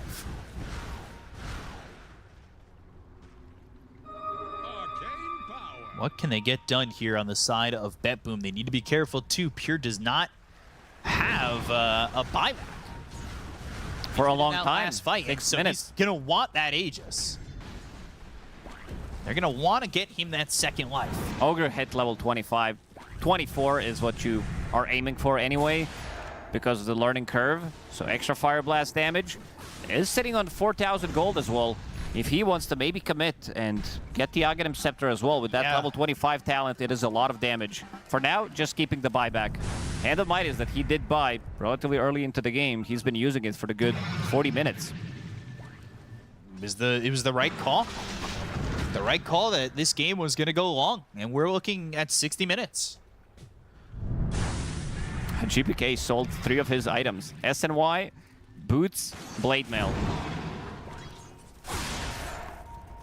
He's got Silver Edge, he's got Radiance. He picks up that Daedalus that he was waiting 3.5 minutes for. Yuragi, so much net worth. He's holding on to 9,500 gold, almost 10,000 gold. His buyback is very expensive. He's got 5,000 surplus, so he does have enough for an Aghanim's, but he doesn't have a slot for it, so he really needs the Aghanim's blessing to even want to buy out on that. Roshan still not up, and the scan actually connects in all of Na'Vi immediately. They connected, I believe, for a second on maybe Miero, but they immediately made this move over, and both teams are smoked up. Ari, not in a position just yet to break the smoke, but GPK's also got the Silver Edge. I believe his smoke was broken.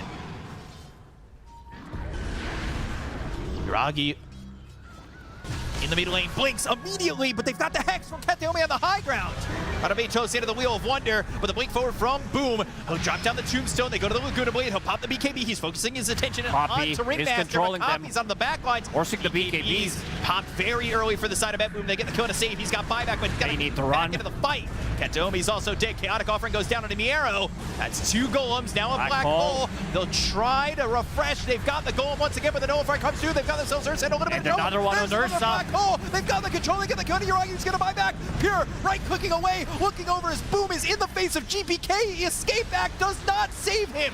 He's got buyback, Miero's dead, he'll have buyback as well. 12,000 HP on But they'll Undying. look over at Pure, they're right into the face of this Lina, and 2 minutes without the Lina for the side of BetBoom. They have to fight 4v5. Boom is finally low, but can they even kill this Undying? They lose save.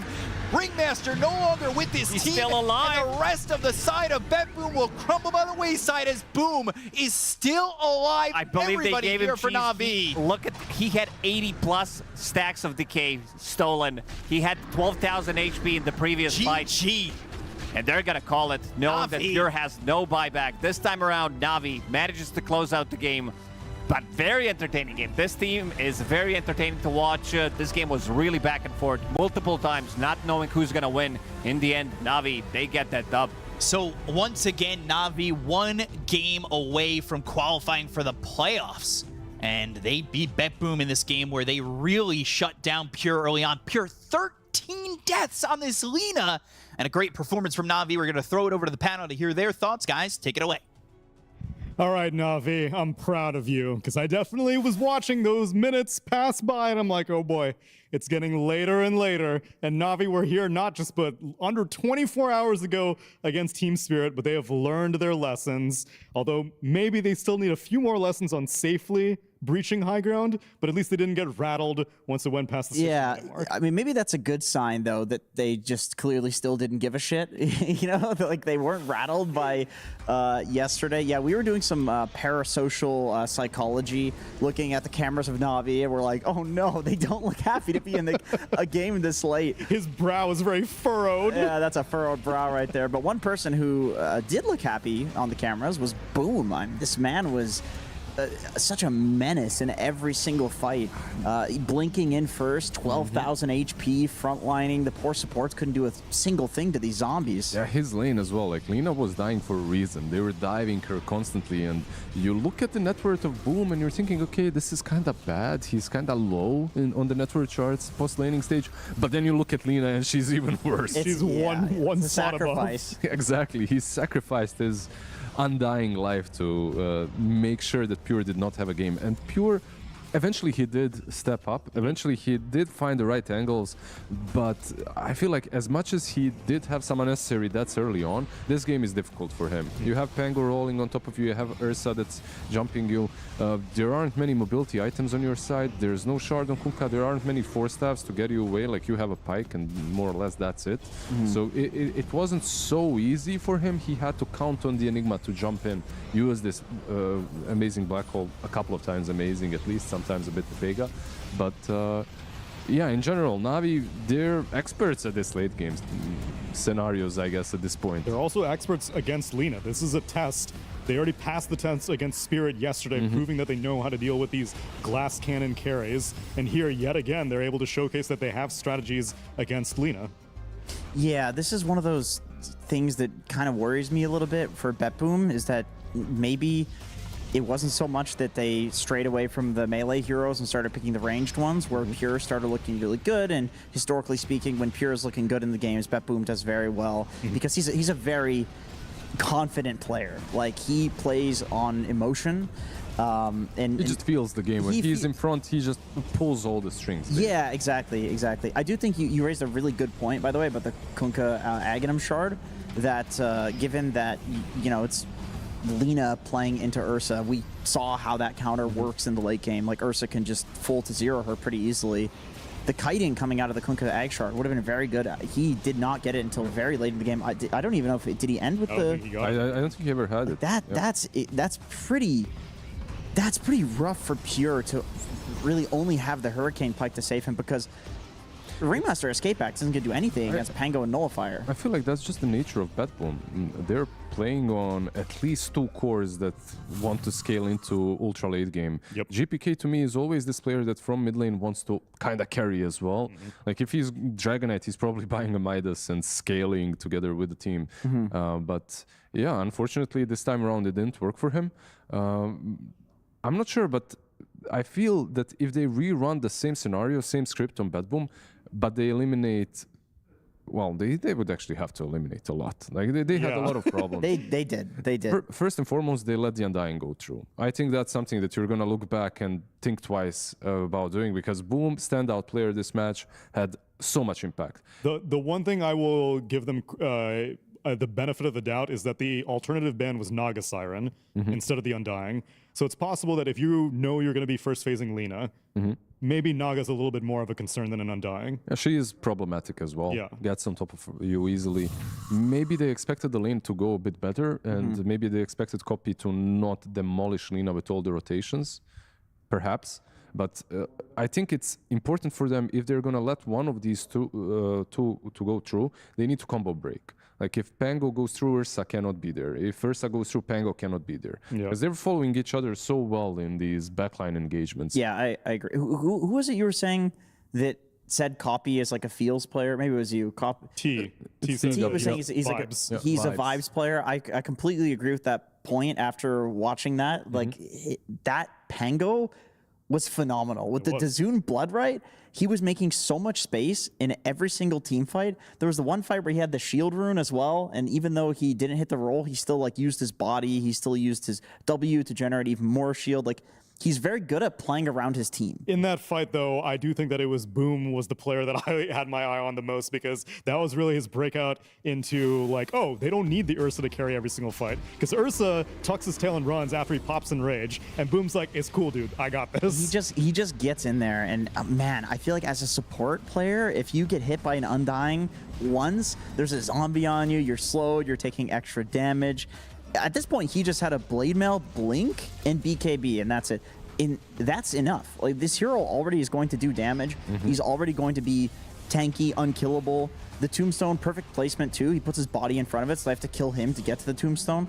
I love how Undying, through time, it was a ticking time bomb. It just took a couple of extra patches until he explodes like this, and he's now broken. Because if you remember, not so long ago, even with the K, you couldn't farm, you know, and then it did no nuke damage. It didn't nuke damage, yeah, it didn't do the nuke damage, and now one thing after another, and you have this insane beast on the offlane. Every time you give a hero increased damage to creeps on something, the hero becomes broken. Yep. And they had to remove it from Slardar. I think there's like one other hero they had to remove Witch it from. Doctor, I think. Witch Doctor, Clockwork as well. And all of these heroes became broken. It seems like a lot of these heroes are just inherently balanced based on not being able to hit creeps, and Crystal they can hit Maiden creeps. also. All of a sudden, Yeah. like, holy shit, this hero's broken as a core. Yeah, if you give them the ability to hit creeps that easily, suddenly you're not playing versus that hero that's kind of poor from position 4 and 5. He's jumping you with Blade Mail, Blink. He Aghanim's turns like, yellow what the hell is this? huge, and you're like, what the fuck, this guy? I can't kill him with spells. There were moments, though, where BetBoom Team were able to mount some defenses. It all really depended on whether Pure got caught or not. And there was another fight where he was able to do, ideally, like the prime situation for Alina, which is just be artillery from a distance without people jumping on you. Yeah, you can see if he's not getting jumped. If It's he the can, Kunkka, yeah, that's ideal. Exactly. If he can pick and choose where exactly he fights from, then the fights are way easier. Yeah, sure, he gets gone on here, but he has the BKB and he has a Ringmaster to follow up. And of course, a bit of a pike onto the high ground, followed up by the black hole. This was one of those fights where you're thinking, okay, BetBoom can actually outplay them, and they did outplay them. This game lasted as long as it did, not because they were just hiding in their base, you know, like just bunkering up. They had a couple of really nice team fights outside around the Rosh pit as well. Unfortunately, I feel like it was just a matter of time until this Ursa finds that right pick-off. And I feel like Navi always played with one extra buyback, right? Like they always had one extra buyback. That's what it came down to in the late game. That's what they learned. That is true. From the Spirit series. Although part of it may have been because Undying kind of had a built-in buyback that he was able to come back. That certainly helps. That helps. It helps quite a bit. Yeah, I love the travels Undying, by the way. He Just did. chill, go into the fight, soak up all the strength, travels back in. That was some. My favorite good part tech. was when he travels in and then he had buyback, and I was sitting there thinking he's gonna buy back and get to the fight, but he had already died, came back, travels in, so travels were on cooldown. That was the problem. Yeah, I think Lion stole some of his voice lines. It should have been the Undying. Hell and back and back to hell and back. Regardless, though, Navi have come back now from a late game situation and won it, so that they are not that rattled against Team Spirit. Will they be able to close out the series? We'll be able to find out after the break.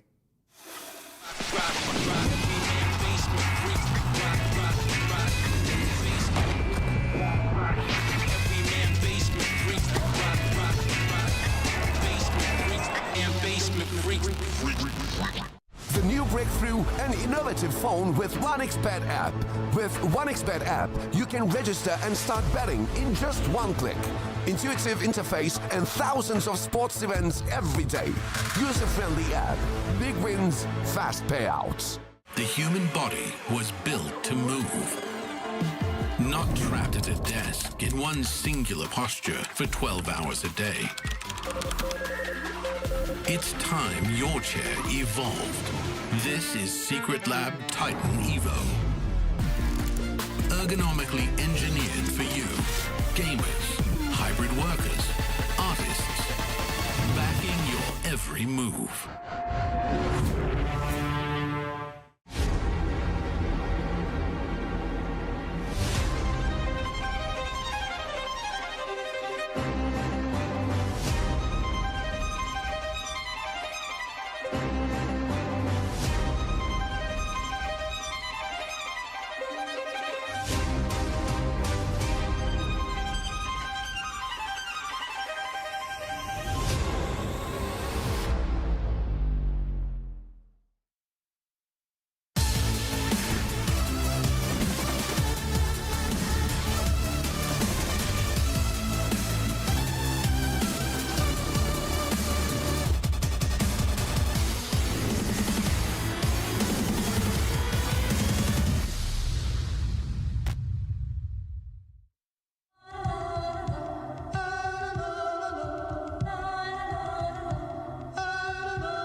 Welcome back, everyone. It's time for game number 2 of NAVI versus a BetBoom Team, where I've already proven that NAVI, they know how to bounce back from a very, very depressing loss from yesterday. Now we need to see if BetBoom Team have the same sort of resilience, because that has historically been a real issue for BetBoom Team, is that whenever they are in an awkward situation, being down a series, sometimes it's they crumble more than they should. I feel like there are lessons to be taken away from that game number 1. Maybe one lesson is Navi knows how to deal with Lina. Another lesson is maybe Pure needs to be set up for success a little bit more in general, beyond just a 0. 100%. I mean, that's what we learn. Like every time BetBoom plays a tournament, they will look so much better when Pure is doing well. And part of why Pure wasn't doing well was because Boom played Undying exceptionally well in the previous game. I think that's a really easy adjustment to make, is that when you have a hero that is not only extremely broken in terms of stats and people banning it, but a team also proves that they are exceptionally good at playing around it, it feels almost like it's hubris to let it through again, unless you have first pick and you think that you can get it, which BetBoom does have first pick, so maybe they leave it through with the intention of getting it. We'll also see if Navi have learned anything from winning a game and then being a bit overconfident, because that's what happened yesterday versus Team Spirit, right? That's true, yeah. They had Yersa as 18th pick, and then they first phased it in the next game because they felt so confident, and then they got trolled. Yep. Right, and that Ursa never felt like an issue. In these kind of games, he's just hunting down glass cannon heroes, your Drows, your Linas, whatnot, but when you're countered as an Ursa, suddenly the game is not that fun. So we'll see if Navi can not overplay their hand. Not overplay the hand, exactly. Yeah. Part of that first phase Ursa was incentivized by the fact that Spirit had picked an axe. And so they were like, yo, if Ursa worked last game against a glass cannon, I'm just going to eat this axe alive. But then, yeah, as you mentioned, the Troll Warlord came out later on. And the axe is, I feel like, flexed by every team right now as well, right? Like, at the beginning, it was exclusively offlane, but it's being played as 4-5 as well. So Navi's giving Nature's Prophet. And okay, Naga never mind. They're going to take the Naga. Well, I think probably Navi was hoping BetBoom would take Nature's Prophet so then they could get the Naga. But Katomi has played an exceptionally good Naga in the games that we've seen it from him. In pretty much every other game, it's been banned. He played it once, 100% win rate, and I think like 4 or 5 bans against him. And you talked about Pure and what his heroes are best at the moment. It kind of feels better to have Naga plus a glass cannon than Prophet 4 or 5, whatever. And I feel like Prophet in general has... Look, I feel that hero is absolutely busted. Yeah. To me, at least, he So is do I. still, in pubs at least, looks incredibly difficult to deal with. But it's still team specific, surprisingly. And so in that Spirit NAVI series that we had yesterday, it went uncontested all 3 games. And so neither team was interested in it. And so maybe that's why BetBoom Team find that Naga Siren, who Kaori has played quite a bit throughout this tournament, is a higher priority. It is just the best melee support to play with all of the ranged carries. And I guess that's what felt a little weird about the first pick Lina in the previous game. And I'm glad they didn't go back for it, because Navi proved that they could counter it with Ursa, and it's that there are other options. If Lina gets banned, like, you can still Nature's Prophet, there's still Terrorblade, there are still some heroes. There's good glass cannon heroes. With that being said, Lina's still in the pool. I don't think TA is particularly, it's not the same as Ursa versus the Lina matchup. I think you can definitely go for it. There's another or SF. There's another hero that you just switch up the ladder and you get Luna, also decent into TA, perhaps not as popular at the moment, but historically has been good. We have seen a couple of teams in qualifiers at least play it into TA. Still, I don't think that it's the best. Like, TB probably is much better. How about the inverse of the glass cannons that we've also been seeing trend? Sven, not glass cannon-y, but he's a very tanky cannon. When are you justified picking the Sven versus the Linas and the squishier ranged artilleries? I think against TA, any like insta-burst hero is not going to be great. So you probably don't want to go for Sven here. You want like long-range damage over time. Hero that would pair well with Naga in lane. SF would have been fantastic. I think that's probably the best hero with the Naga in lane, and you can also run it as a mid SF. GPK will play that, and I think one of the more underrated things about Naga plus SF, everybody talks about the lane, the real in plus the triple raise. It's very strong, but you just run a mid SF. Sleep, right? Yeah, you sleep into Requiem, and it's an insta kill on like any hero. Would you be worried about refraction at all as well, like with the SF, or it's whatever? I think you can honestly peel off the refraction charges with the ult. Like, you just I mean, if you can time it, if you're confident that you can time the ult, it's good. They go for the Dark Willow on the other side. Very comfortable on the hero, have played it, of course. We have seen it in the last game as well. I love that Ari just plays his heroes. You know, he doesn't give a shit if they're good. He'll just slam in Marcy until teams start banning it because he's so good at the hero. And Willow is the second option right now. Like, he played a lot of Hoodwink for a while there, and it was the same thing. He would just play it every single game. And I think we interviewed him at like one Dream League or something, and he said, "I'll just pick something if I think it's broken, and teams have to prove to me that like they can beat it, and then we'll pick something else. But if it ain't broke, don't fix it." It's a very good attitude to have, right? It also helps when you are constantly playing similar heroes and similar strategies. You iron things out, and through the tournament, you become stronger and better. So how late are we letting Pure pick in this draft? If we want to protect him, if we want to set him up for success, BetBoom Team do not have last pick of the draft, and so they would have to reveal something. You already see your matchup, right? Like your carry-to-carry matchup. Yep, that is. you're against the Templar Assassin. And Jenkins just mentioned Lina still in. Not too bad at all into the TA. Not too bad into Dark Willow, as long as there aren't too many heroes that can jump her.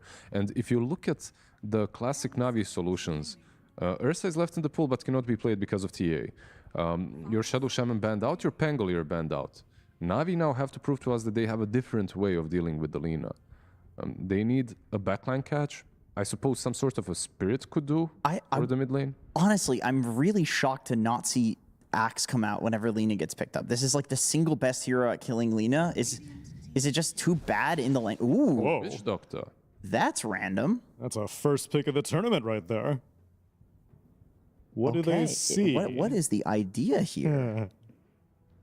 There's some options. There's some options that they have. And hear me out on this. This is going to sound a little crazy. but I know Naga has an incredibly good matchup against TA in the game. You could technically carry Naga with a Witch Doctor as the 5, still Lina mid. Like, Lina's still a mid hero. That's true. Or you can run Naga, Lina, normal stuff. Witch Doctor's a 4. Or it would be a cool, in offlane. Cool switch up, yeah. Would be a like, how crazy are we going here for BetBoom? They're the ones going crazy. They're picking Witch Doctor. Yeah, I'm really interested to see what they do with this. Historically, any illusion-based hero into TA has had a good matchup. Your PL, your TB, your Naga. So maybe it is an option, but doesn't Axe kind of love both, right? Yeah. Like, he kind of negates, I believe, the Naga idea. And maybe also doesn't. Good against the Lina, as you had said, Jenkins. You were hoping to see it come out. I wonder how much. I know Axe does not like playing that much into Witch Doctor because he just sits there and tanks you, at least in the lane. And if you can get a Maledict on him in a cask, like he runs in there, he can definitely die to that. Wait, recently Witch Doctor did get buffed a little bit, so I'm surprised that we haven't seen him at all. The hero feels all right. His casks now does more damage. Yep. Yeah, but and he also lost his best facets. He did. He did. What do you go for, the Maledict explosion That's facet? what I guess. It's either that or the Cleft Death one with the splitting Death Ward. I think you're definitely going for the Maledict, right? Yeah. Like that. That's. I think that's why of the people time pick what it. I see, yeah. They have some decent team on BetBoom, definitely something a bit different with the Witch Doctor, but you have a lot of burst damage in the Roar. You have so many combos that you can play around with. Ensnare with the Witch Doctor, Beastmaster with the Witch Doctor. This hero kind of opens up things for you. It's not that easy to use your Death Ward in teamfights, of course, because of Warlock and his Golem, but it's not as bad if it gets cancelled. It's not like you're the Enigma from the last game, which was your only teamfight capability. This is a pretty good Witch Doctor game, though. I gotta say, like Lina, like the Death Ward will take all the refraction charges off, right? And pure damage against Axe is pretty nice as well. You just completely ignore his armor. And if you can get Aurora on somebody plus the Witch Doctor ult, that's a lot. You're dead. That's a lot of damage. You're basically dead. Yeah, I'm into the idea of this being an anti-Templar assassin strat that they've been working on. Yeah. One thing that they don't have though on BetBoom is like easy catch right now. Everything kind of winds up. Your Roar, your Cask. Like these stuns are not that amazing. So if you're Navi, they're banning out the puck. I feel like they're probably thinking about one of the spirits. Yeah, I agree. From the mid lane. Pango, of course, that Copy loves to play, is banned out. They could also go for a Tiny, but honestly, yeah, they banned the Tiny. I don't like it nearly as much. So, we'll see. Storm and Void Spirit both remain in the pool. And BetBoom Team ban out the Kunkka, which also would have maybe filled some bills for them, but both teams on the hunt for their mid laners. Navi, they have the ultimate last pick, so they won't be like countered with a Monkey King or something like that, unless BB picks it right now, but you can't really blind pick it.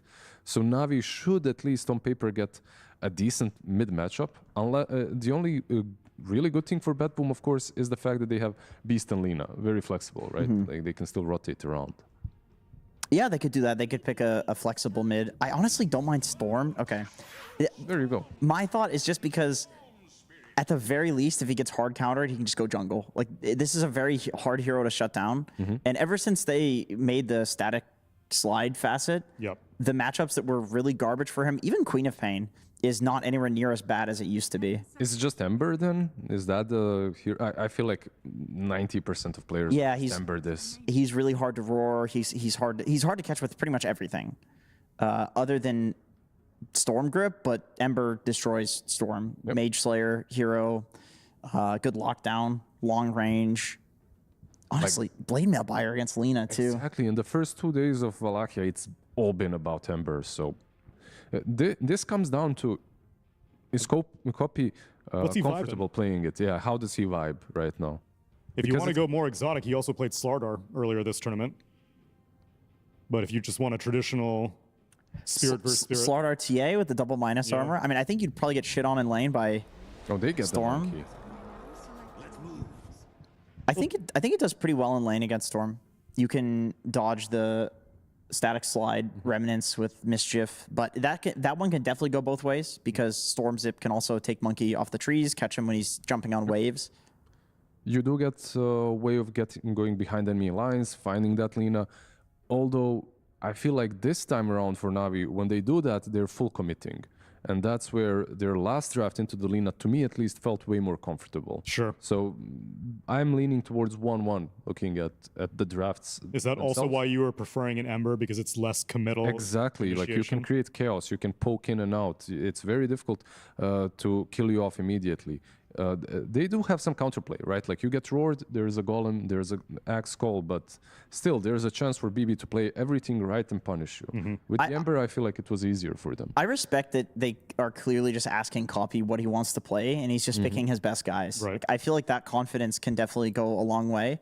I've seen the Storm Monkey matchup, and it can go both ways, and I guess the confidence that it looks like Copy has makes me think that he'll probably do a lot better in this matchup than a lot of other people would, especially against GPK, who is a very, very good lane dominator. Definitely. How many times am I going to see this Witch Doctor feed? Or is this save going to make it look like... He's gonna own. He's going to get that Grizz. It's such high GPM, dude. Just wait. Don't worry, this Witch Doctor is gonna own. I'm calling You're it. calling it? It's a save Witch Doctor. Of course it's going to own. I generally do trust save on pretty much any hero that he plays. Yeah. But this is a little bit more out of the box than even if he picked Pudge, I would have been like, yo, save Pudge, all right. Yeah. Save Witch Doctor, though. He's silver tier. He's silver rank 9. If nothing else, if you go back home after this game and you pick Witch Doctor, you have, he picked it. Yo, BetBoom saved it. And they may have lost with it, which may make it a less compelling argument. It's never Save's fault when BetBoom loses. No, of course We've all accepted that over these years. Have we not? It's Pure's fault. But also Pure gets the credit if they win. Right, that's true. Fair enough. Live by the sword, die by the sword. I'm looking at game number 1. I feel like if they won, it was on Pure. If they lost, it was on Pure as well. To be fair. Absolutely. He had how many? Like 13 deaths? It was a bit rough. That goes both ways because I feel like Uragi gets the ban as well. It's always the carries. I'm down for blaming the carry players, to be fair. Exactly. They're the worst kind of people, carry players. No, Spirit, we let Collapse get some wins on Spirit. He's the one responsible for some. Liquid, Nisha gets some wins. And here, in this game, we're going to see who we're going to credit with the victory between Navi and BetBoom in game number 2 with Bcop and Lacoste. Thank you, Tsunami. As we get into game number 2, I felt as though we could credit Uragi and Copy with the win for Navi in game number 1, but we'll see if they can hold on to that trend in this BO3. It's another one of those BetBoom lineups that feels like it executes really easily. Has a lot of lockdown, has some decent team fight. I mean, it makes Axe's life very difficult. Vortex, Roar, LSA with the cask and a net. Like, there is a lot here for BetBoom to really hold you down with. But Navi did a very good job in the previous game of mitigating that. Coming from a different side, Blood Grenade. Oh, save.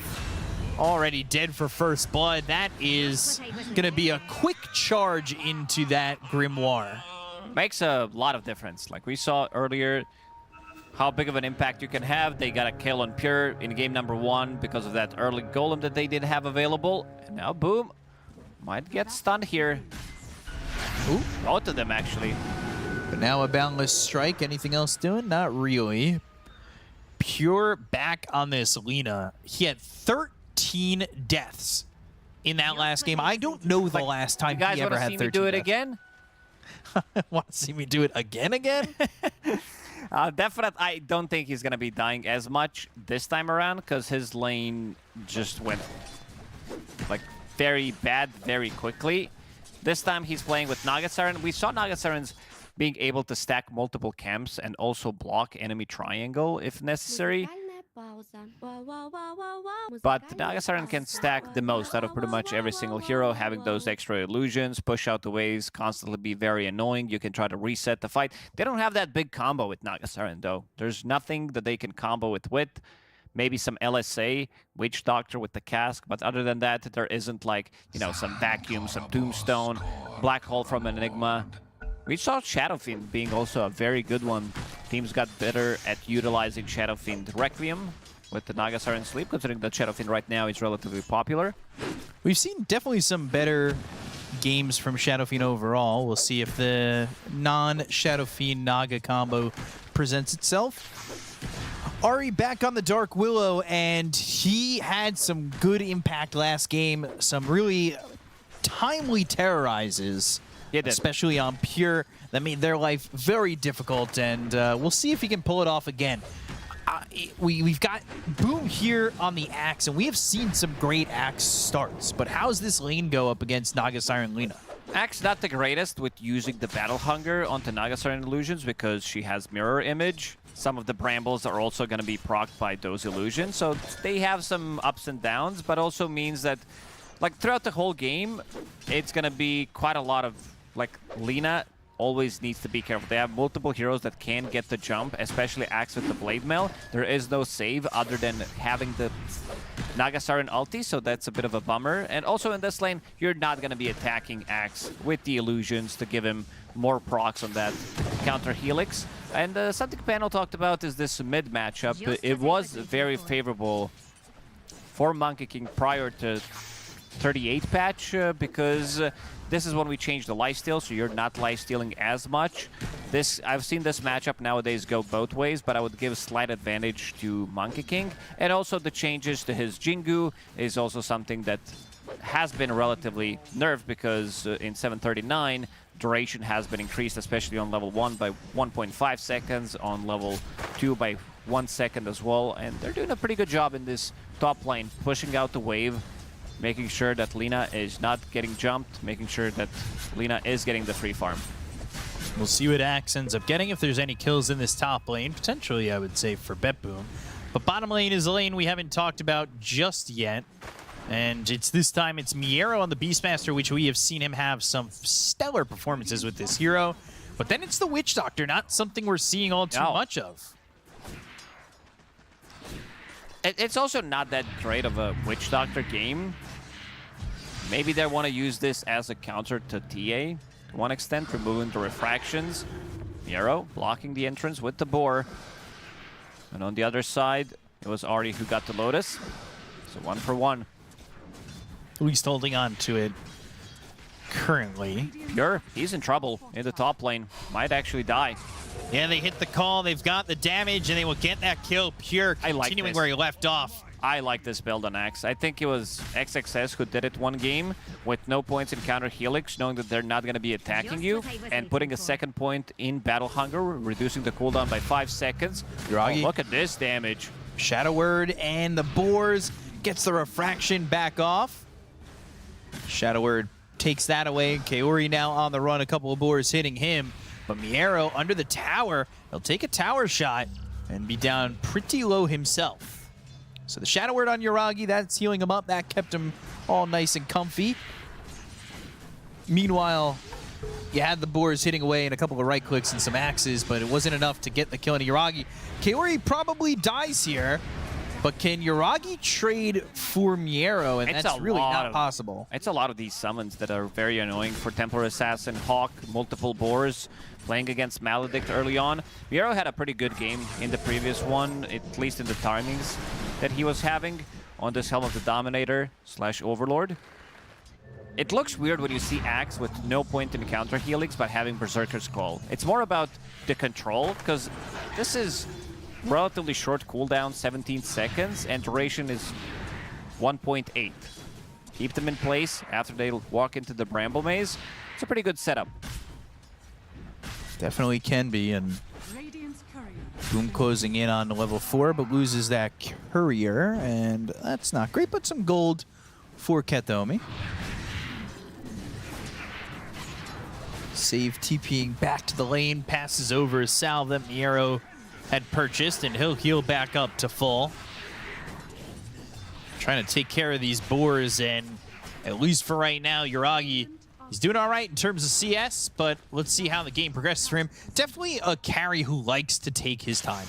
He is a little less active than I would say some of the other carries are in this tournament, but he gets his farm, and you kind of, I would say so far this tournament, have a lot of faith in what he's going to bring to the table when he finally starts to get involved. Yeah, for sure. I mean, he played Ursa, Shadow Fiend, Tiny, Abaddon. And these are a bit of a slower heroes. Tiny, he needs a little bit more time. Shadowfin depends how active you're going to be, which partner you're going to be having in the lane. But Abaddon, he wants his Radiance. Ursa wants his Battle Fury +1 extra item to start getting involved. GPK also tipping Ari there, seeing that he is helping him out in the mid lane. And there is quite a lot of denies in that mid lane on Copy. 13, 41 CS on top of him. And let's see if they're going to start to find something. Maybe they can find Kataomi here, who doesn't have Boots of Speed ready. Very aware of this, seeing a tree just kind of coming through the mid lane. What could it be? Oh, I wonder who it is. Yeah, not sure. I'm pretty sure, though, it is a Monkey King. I could be wrong. It could be a Clefairy. Kataomi, Fatal Bonds, and the upheaval. That means Kataomi is going to die, so Copy's going to get a kill there. Another charge on Black Grimoire. 640. You're also in trouble. Enemy XP rune. Needs to back off. Level 2 Battle Hunger, not enough to kill him there. But also forcing a rotation from Save. They are getting in. XP rune is about to spawn. Copy and Kaori are in. Yarrow in a lot of trouble. Body box a second. TP attempt out, and that will leave him. But Boom gets one shrine, Kaori gets the other, and Copy's gonna TP to top. He wants to make a move here. Again, acting as a tree. We'll see if anybody falls for this. But Pure, he's level 6. He is in trouble. Ballast Strike connects, and they will get another kill on a Pure, continuing where they left off. Kaori is like, you know what? There is no hero in the bottom lane. I will ulti this tower and push it. I saw him do this before. I think he's one of the few players that are actually willing to do this. Opens up the map. Wukong's command, reel in.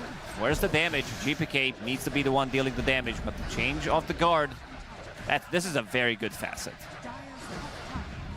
They want Pure again. Yeah, they do. Why leave him to continue what he's doing? They know that they can maybe tilt him out a little bit. Certainly helped to kill him quite often early in the last game. He's taking the bait. Under the tower, creeps are there. Copy jumps into the trees, the Primal Spring. They're looking for Pure, but he's gone the opposite direction. And Pure doing a good job of avoiding that gank. Didn't connect. Their glyph was ready in 3 seconds. Maybe they could have waited so that he can't kill the creep, but also maybe respecting some of the TPs that could come and turn this fight around. Did not want to push too much. Booms. What is this in the mid lane? No, what is this that I'm seeing? It is Zai J. It's been a while since I saw this emoji. It's a good spray. One of the best. They've got Laguna Blade now, and they'll net the ball lightning for the Boundless Strike. And now the Culling Blade, just to make sure that they had a response. The Fatal Bonds onto a couple of these heroes, as well as the Terrorized. Copy's got to jump in even further. The Blood Grenade to make his life tough to jump. Even Yoragi, he shows up, and they just don't get this kill again on Pure. Ooh, good dodge by Kataomi. Tipped by Boom. Still very good move, and we're seeing Zai J off screen, very important for this stage of the game. Yoragi. Zai J. Yeah, he did come through the gate, and zoom in further. The tower, and now it's gone. Damn. Tier 1 tower. That's gone. Easy take. Save level 4, but the supports of Na'Vi both past level 6. Level 7 on Kaori even. Rock is gonna be ready again in 5 seconds. If they decide to commit to this bottom tower, if he TPs it, he doesn't have TP unfortunately on Kaori. Primal Roar, but the Wukong's Ballast Strike, the arrow is looking pretty dead, and so is Save. Also pick up 100 gold from that dominated creep. He's fine. Oh? Yep.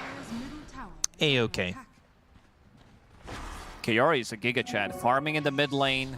He's the one controlling the roots. He dropped another golem. Team fight, never heard of it. Brambles connect on a Pure. Oh boy. Pure can't catch a break this entire series. 3 deaths, less than what he did have in the previous game. But man, Kaori, he's let's see, Warlock, 100% win rate. He's doing something really good. It's not for the team fight, it's for the push. It's for himself. I mean, he was super farmed in the previous game. Super farm now. He's catching up to Pure.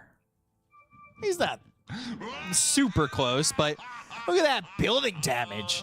1999. About to hit that Y2K number and start to really shake it up. Gotta hope things don't come crashing down for BetBoom when he gets that number, and we'll see what Navi can get. I'm waiting for the next chaotic offering to be available. I want to see if he does it again.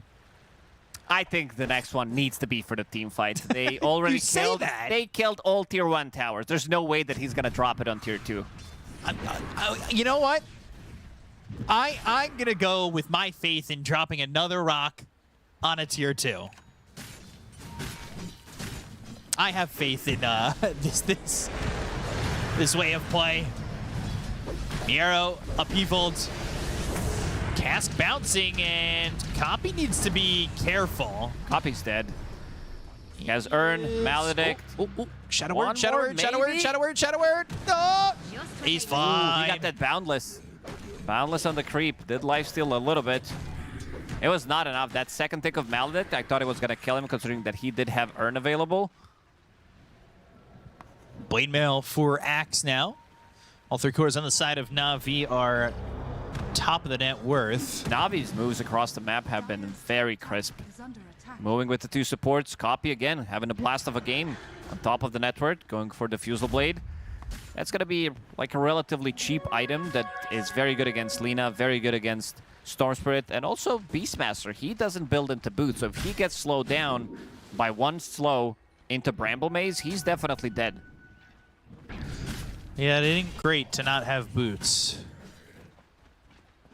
But trying to keep up. He's keeping up offlane to offlane, but Copy is where the big difference is, and so is the TA to the Lina.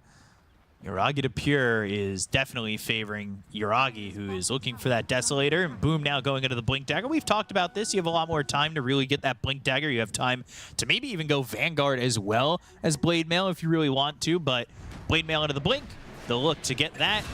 Yuragi now gets a kill. Katomi has been sitting here, cutting the whole creep wave. They do have tier 1 towers available on all 3 sides. And now Miero in the top lane. Boom. If he gets some kind of a help, they could definitely grab a kill. They do have Golem available. If he wants to participate in the game, rather than playing tower... What's... There's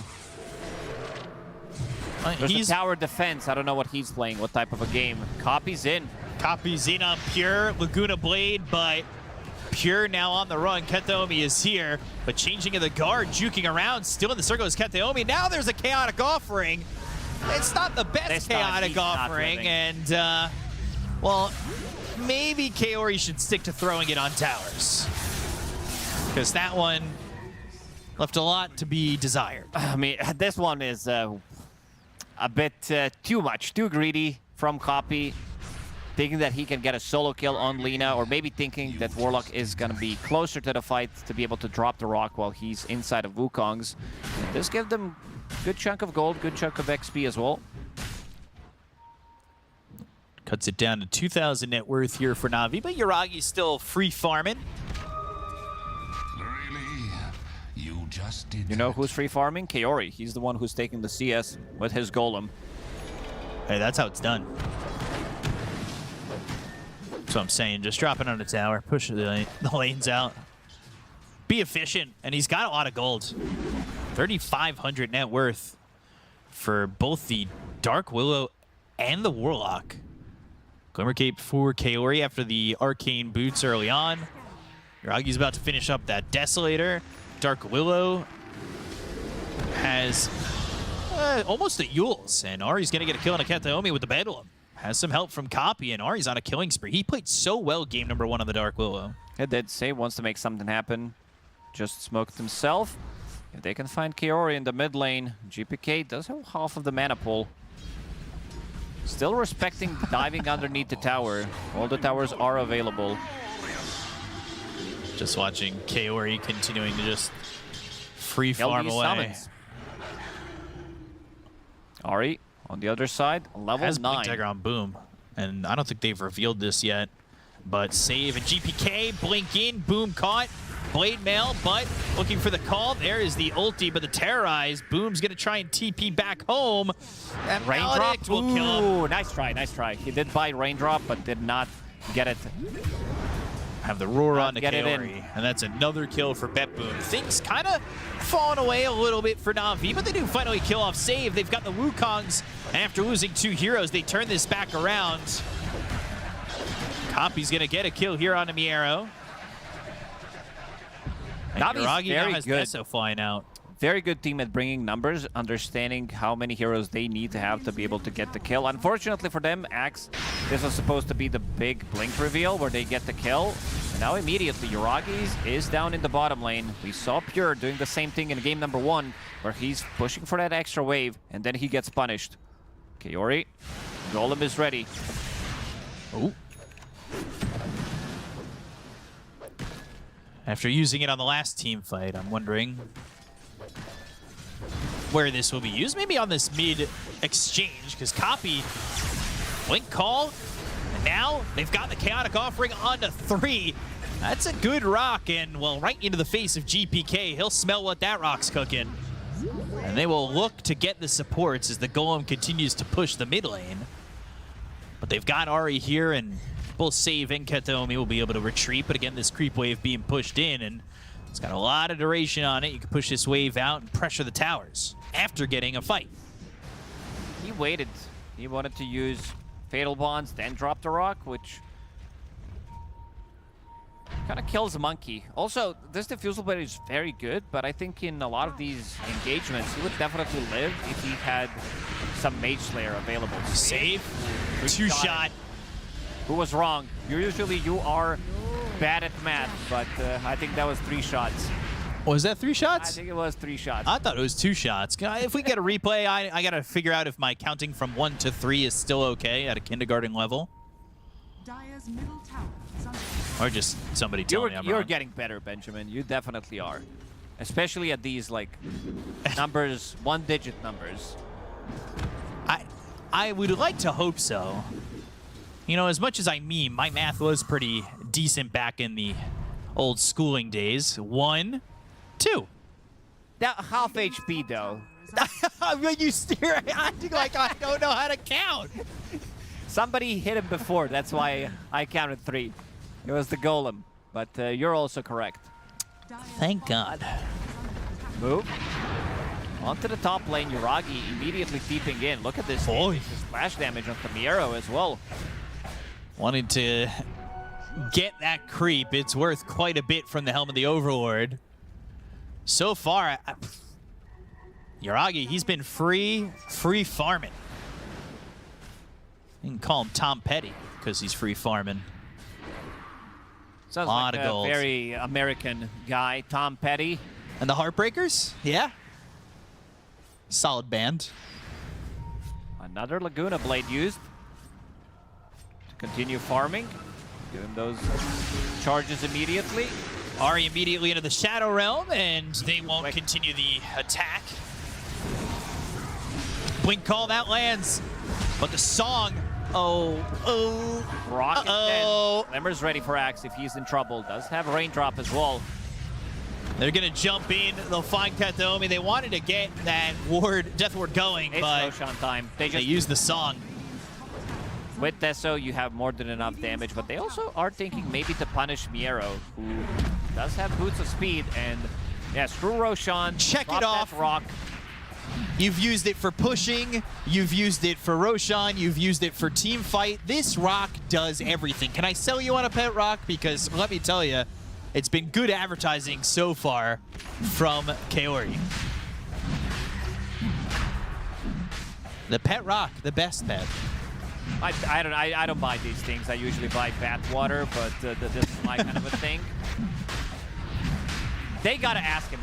If they win this series, I hope it's gonna be Kaori who's need to answer some of the questions about what he is doing with the Golem. Because other Warlock players are definitely not doing this. And he's winning. It's time to study the film. We still do film, right? Yeah. Almost 12,000 net worth here for Yuragi. Right on from Roche. They go for the 20-minute Tormentor. Objective to objective to objective. And it'll be Kaori who gets that shard. And he's got the level 4 in the upheaval, so things get good for him. Primal Roar was used, and changing in the guard, Copy trying to get away, but the Boundless Strike goes on to the Miero. Beastmaster with a Blink Call follows it up. Culling Blade a little bit early, but Yuragi gets the kill. Copy needs to run from this dragon. He'll have the Shadow Word, so now he can fight back, and that will be 250 gold for this Monkey King. BetBoom, we haven't seen them make an aggressive play. GPK has been completely shut down. Kaya now going into a BKB. Feels like he definitely needs it, but there's still a good amount of spells that go through debuff immunity. Axe Call, Warlock Golem, which they never have anyway. So basically one spell. BKB already for Monkey King. Dire's bottom tower is under attack. Navi trying to break the streak of just having 3-game series. Is under attack. They don't want to let this go longer than it needs to, and they look in a really good spot currently. Courier trying desperately to get to this TA, has been looking to drop off this shard for the longest time. Finally gets that upgrade on the Psionic Trap.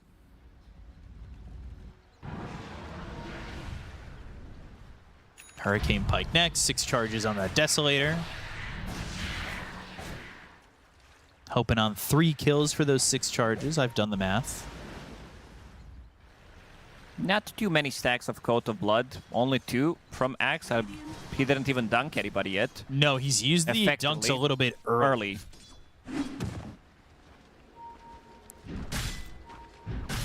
But 20-7, that's really all you can ask for here for Na'Vi. So you don't have some armor, but you do have yourself... Oh, good call. Boom is in an awkward spot, but I don't think he cares. Primal Roar comes in, they go to the Ball Lightning. They've got themselves the Maledict and the kill on a Boom. I said they don't care about the positioning for him, but he was in an odd spot, and they get the kill on a Boom. The Chaotic Offering comes in for Kaori. They've already got this Aegis, and Save's going to be killed. Yuragi's got that, but he'll end up dying to GPK with the Laguna Blade coming out from Pure. Song on a 2. Copy in the area. He does have BKB if he wants to go in, maybe on a Pure. He needs Copy pops the BKB. He'll go and throw that Boundless Strike out, and he just TP's out. Thought about maybe going to the Wukongs, but that will leave Kaori to die, as well as Ari. And BetBoom, they take a fight right on back from what was a little bit sloppy from Na'Vi as they tried to pick off the Beastmaster. Don't think this is even on BetBoom playing the fight well. It's about Na'Vi just handling it to them. Again, another call, and he tried to dunk him. He has like 600-700 HP. Took the talent. Culling Blade buff duration. Never got a dunk so far in a 23-minute game. It's a bit tough. Even the Croakers helped them there. Yeah. That was such an early that was like Culling Blade. 1200 HP on Beastmaster. I understand using Chaotic Offering early to push towers, but Culling Blade early to try and get a kill feels like the wrong game plan. And like, all these things on the ground, summons from Beastmaster, Naga Siren Illusions. Never underestimate the power of throw. Let's see if they can maybe do it one more time. So far, the game has been looking pretty clean on Na'Vi, except for this play, which did allow BetBoom to get another round of items. Yeah, it was the 3 cores of Na'Vi at the top of the net worth for the longest time, and now it's TA and then 3 for BetBoom. They've found their way back in, and Na'Vi have kind of served it to them. Copy thinking about going for Pure, but just throws that Boundless Strike out onto the Creep Wave. Also, this is the downside of the build on Monkey. If you're using mana to farm, which you definitely do need to use to push out the waves quickly, without Mage Slayer, you don't have enough mana. Like, he's constantly on low mana. There's only 1 mana boots on Kaori, who's playing his own type of a game where he's pushing the towers with the Golem, so he's never with the team.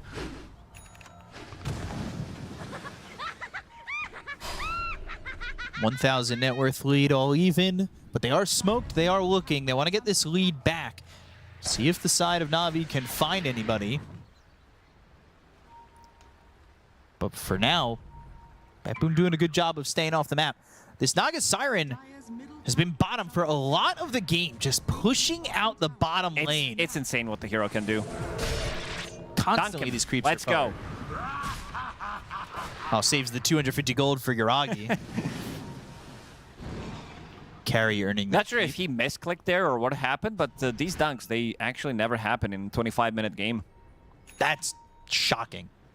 Yeah, he's using drunk instead of dunk. Beastmaster was over 1,000 HP. Even with level 20 talent, Kaya, Sanj, Blink Roar. Like, you still don't have enough to dunk people with that high HP. In the Shadow Realm, looking for the Terrorize. That connects onto the Naga Siren. Now they might go in. They've got the stun. It's on a GPK. The right click's coming through from Yuragi, but the BKB popped by GPK, and he's able to ball lightning out. Copy looking for an opening, but again, you said it. He doesn't have a lot of mana to play with. He's working with a Clarity. He's sticking in the trees, but he's looking for somebody to go on.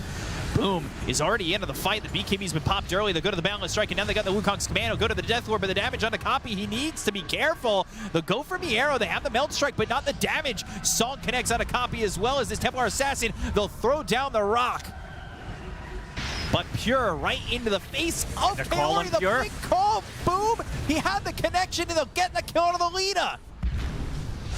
Yuragi still alive. They've got the Glimmer Kick. Kaori keeping him alive in this fight, and they take out Kataomi. GPK tries to leave, and now Miero needs to run, but the Mailed Strike comes through. The Battle Hunger is there, and the damage from Yuragi to get another 2 charges on that Desolator.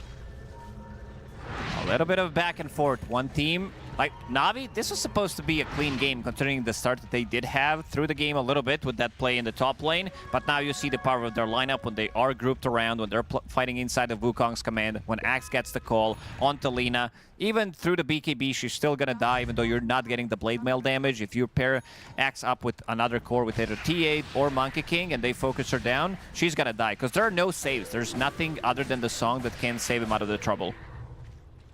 Golem pushing the mid-tier 2. Walked all the way from bottom to help push out a little bit. Copy finally finding the initiation that he wanted because he's got the shard, and that helped him jump into the fight that time. That's a very good setup for your ulti. You can get out of the trouble, but it also allows you to jump in knowing that there is one BKB piercing ability, that's Primal Roar, and if that's used, you're fighting inside of the Wukong's command, follow it up by a rock. That's the perfect execution. Maybe call somebody with Axe. It's relatively easy, I would say, to execute, especially with this gold lead that they do have. But again, showing that they can throw the game by a little bit. This is going to be the big item as well on Monkey King because he was lacking some of the mana. Once he gets the Scotty, 35 stats, that's pretty big. And also great against Lina. It slows you down so much. Pushing forward, Miero still here with that Helm of the Overlord creep going towards top to meet up with Witch Doctor and GPK.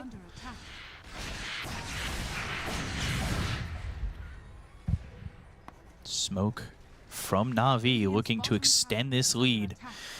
Dato is next for Yuragi, hoping to not lose the Courier this time around with the Demon Edge on it, as has been seen by other players in this matchup so far. Greedy mana draft for Kataomi. So keeping with the greedy. Keeping with the extra GPM bonus. Where's the draft? Where's the F coming from instead of drought? I don't know. I got yelled at last event. Yelled at? Yeah, you know. All caps means yelling. And I was told it's draft. I was told... As a native English speaker, what do you say about this one? I think somebody's got to work on their spelling. To be honest. If I have to work on my math, somebody's got to work on their spelling.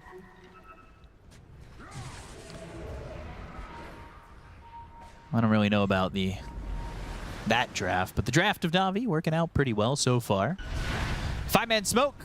Who can they find with it? Draft is the only thing that can kill you in Eastern Europe.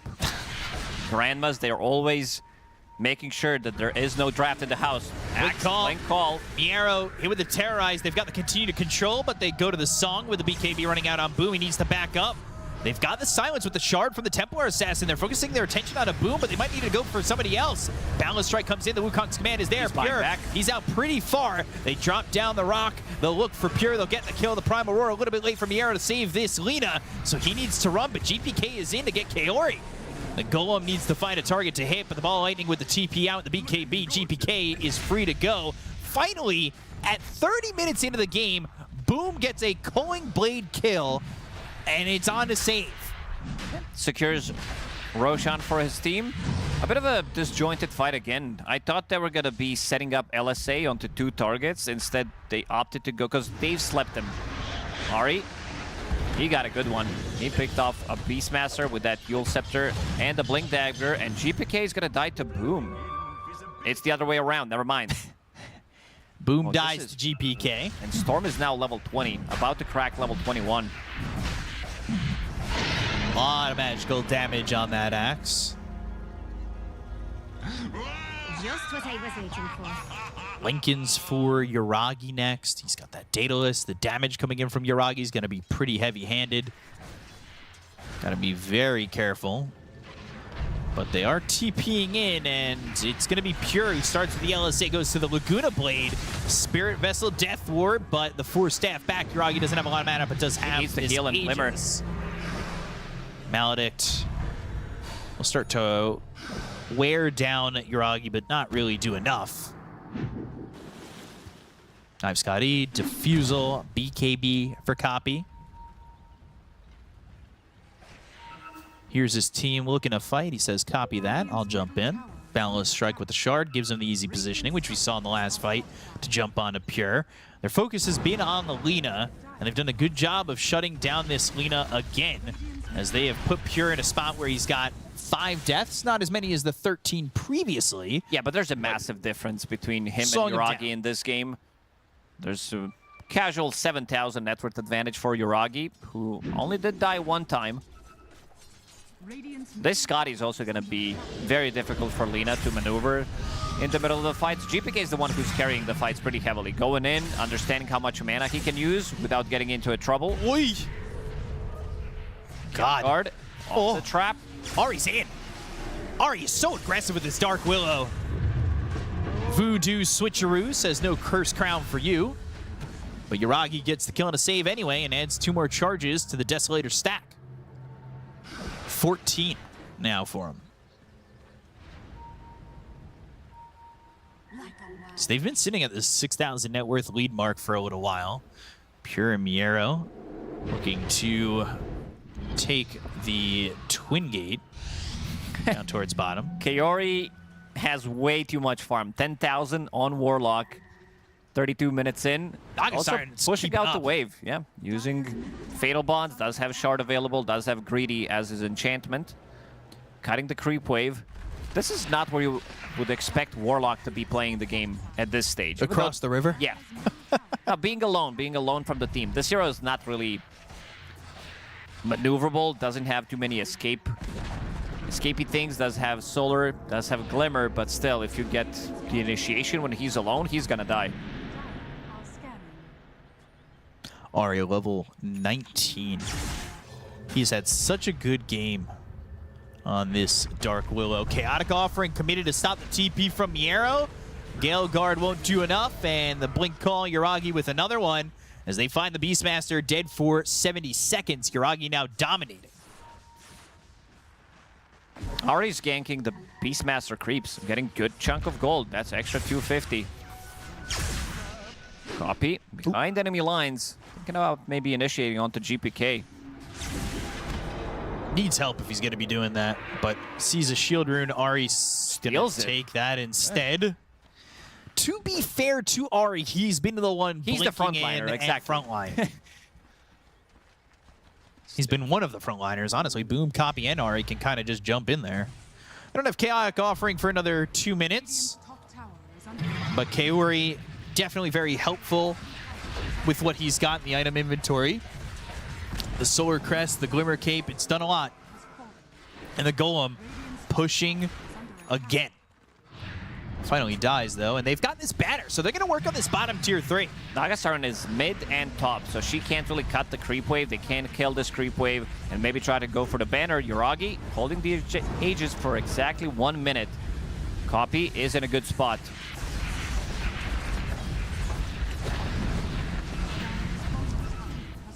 Smoke's gonna be broken. Oh, they cut them down. Axe is in, ball lightning, LSA, that lands on a copy. He is gonna be dead so quickly. And they got Boom too. Save was able to get that kill, and they just disrupt this fight so fast. They'll look for the song. It actually hits on Yuragi as well as Ari. Can they find the Templar Assassin? They're weaving through the trees, but the blink away from Yuragi. Kaori's nearby, but he does not have a chaotic offering. They'll look over at Save. Save goes into the Voodoo Switcheroo. BetBoom, the Boundless Strike. Copy bought back, and they get the kill. They'll also take 250 on that Helm of the Overlord creep. So they'll get at least the Witch Doctor, but they lost 2 and got the buyback forced. That's a big buyback. I mean, this is such a nice play from Miero. Cutting him down immediately with the Wild Axes. No Golem available. Let's see if they decide to commit for this one. Aegis is about to expire. Lincoln Sphere is ready now on Templar Assassin. Golem, 20 seconds. Copy. We'll find a different entrance to the fight. Needs to be more careful. And needs to watch out as these trees are going to be cut down. Miero now very aware of this. Take out the illusions, go for the creeps. The LSA connects, but he's got no Lincolns at the moment, but Pure, he doesn't have a life. He's dead. 85 has buyback, and Roar got committed. That's at least that set down. Do they look for more? Do they want to just finish right here? Navi, they have had moments of mistakes going up on the high ground throughout their tournament life, but they are just 1 game away from going to the playoffs. Got to see how they take this one. I mean, definitely that Spirit series sitting in the back of their head. And this is what we talked about. If Pure gets initiated on, he's going to die unless they have a song, but they have a good amount of BKBs, and now Golem is ready. Yuragi sitting in the soup. That's good soup. And then just drops the rock to push tier 4s. Check it on the board. Golem for the push. He doesn't care about your team fight. Hex, this is the big item. GPK, if he can get it.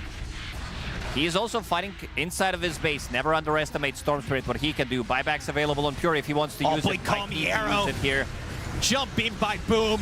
Yuragi gets the kill, takes out the Beastmaster. Buyback force. Pure still holding on to his. Hex, Death Ward, but change that guard and change that tune because Navi, they are in your base. They are in far. Primal Roar comes through to the Monkey King. Copy's but isolated. Can they get Copy? Boundless Strike, Spirit Vessel. He bought back and he's going to be dead for 2 minutes now as GPK is now put on the mega kill streak. Oh, maybe Copy could have gotten away closer to the team with the Shard if he had Boundless Strike with the Shard to get out of the trouble. So he's going to be dead for quite some time, forcing the buyback out of Miero. Force the buyback, but Pure, he did not use his. Still yet to see some big damage item. Pretty similar itemization. Ooh. Oh, again. Ooh. That's big. This is pretty massive. Yikes. Refresher killed on the courier. Would definitely love to have that second song set up. Ags is going to be here for Kaori. Can call him Trebuchet because he's throwing down multiple rocks. He's got a lot of farm. He has almost got as much farm as Miero, who has been slowed down like crazy. Boom, with a good blink call. That locked down the Beastmaster. That got them that initial kill, forced him to buy back. They're still without Copy for 40 seconds, and maybe BetBoom feel themselves in a spot where they could take advantage of that. They're down 11,000 net worth. The Golem not available for another 40 seconds, so there is opportunity while the team fight is lacking for Na'Vi. 20 seconds until Copy's out. Holding the hands, going together. No rock, as you said, for 30 seconds. Obs, they did plan it, and I believe they saw GPK farming that camp. Yule's blink call, GPK. He is silenced now with that Psionic Trap and Ball Lightning in. He is looking for the axe, but that is pretty far forward, and it's kind of baited his team a little bit up, too. They won't get punished for that, but that could have been dangerous. Now they might. Kataomi is going to be caught by the call, and he is going to be culling bladed, chopped in half, and dead for 50. Let's see how Navi approaches this one. He does have buyback available, but he also did lose his courier, which is gonna align with him getting out. So can buy that refresher with the Zune. It is a lot of AoE on that song. Could try to reset 2 times, but if they pop the BKBs, they have nothing to stop them from going in, especially if they catch Lina. Even with Satanic, she's still gonna die if they use Blink Call from Axe and pair it up with either Wukong's command or Yuragi jumping in and trying to deal the damage. Yuragi has been looking pretty impressive. Yuragi is so farmed. 10,000 ahead of Pure. Down goes the backdoor protection. With it should be the tier 2. A lot of attack speed as well. Solar Crest sitting in the soup from Warlock with that talent on level 15. Has the extra upheaval damage. Again, not going to the summons a golem on death. 2's enough. Doesn't need anything more than that. Would assume the next item in his eyes is a refresher, but has nothing queued for the moment. Swift Blink's going to be finished for Yuragi, and Roche is going to be up in a couple of seconds. They smoke, but nobody here for his side of BetBoom. And Boom picks up a timeless DAZN Bloodright. DAZN? DAZN. DAZN. UN. Okay. Roche off screen, and it is back. Ball lining in, they go to the Hex, it's going to be on a Boom. The look is they should have the Prime Aurora if need be, but the team fight's going to be stopped because the rock is dropped. Says it doesn't matter gone about for 100 fight. seconds. The look over at Pure, the song was already used, but what else do you have? Katheomi Get refreshed and blinked out. And he's got another song. If they want to try and reset the fight one more time, Pure's in a decent spot. Yuragi goes and cliffs himself with a blink forward. Hurricane Pike's ready. Save, Maledict, Death Ward, but the golems will soak most of that. The blink the call, and that will be a kill onto save. So they've got no Miero, they've got no Witch Doctor, but Witch Doctor does have buyback. They wanted to take over the outpost so they can TP to the fight. It is closer to them. Still having tier 2 tower available at the bottom. Does allow Boom to use his buyback coming to the fight. And this is going to be another free Roshan for them. Oh, copy. GPK gets the Shrine. Pushes him a couple creeps away from level 25.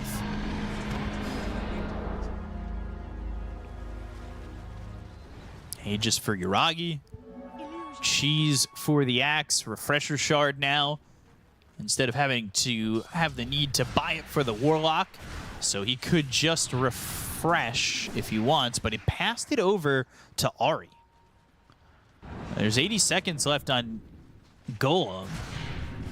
If they want to fight now, they might want to give the Golem over, but multiple terrorizes is not a He's bad using it for push only. either. Balanced Strike, Ethereal Blink Call comes through. Battle Hunger Ball Lightning from GPK. Voodoo Switcheroo, but that is only extending the inevitable death of Safe. Nobody to save him. Pure. Will not kill this trap yet, but then the blink the call. Pure's in trouble. There's another song, but the BKB, Yuragi godlike. Pure's going to be forced to buy back.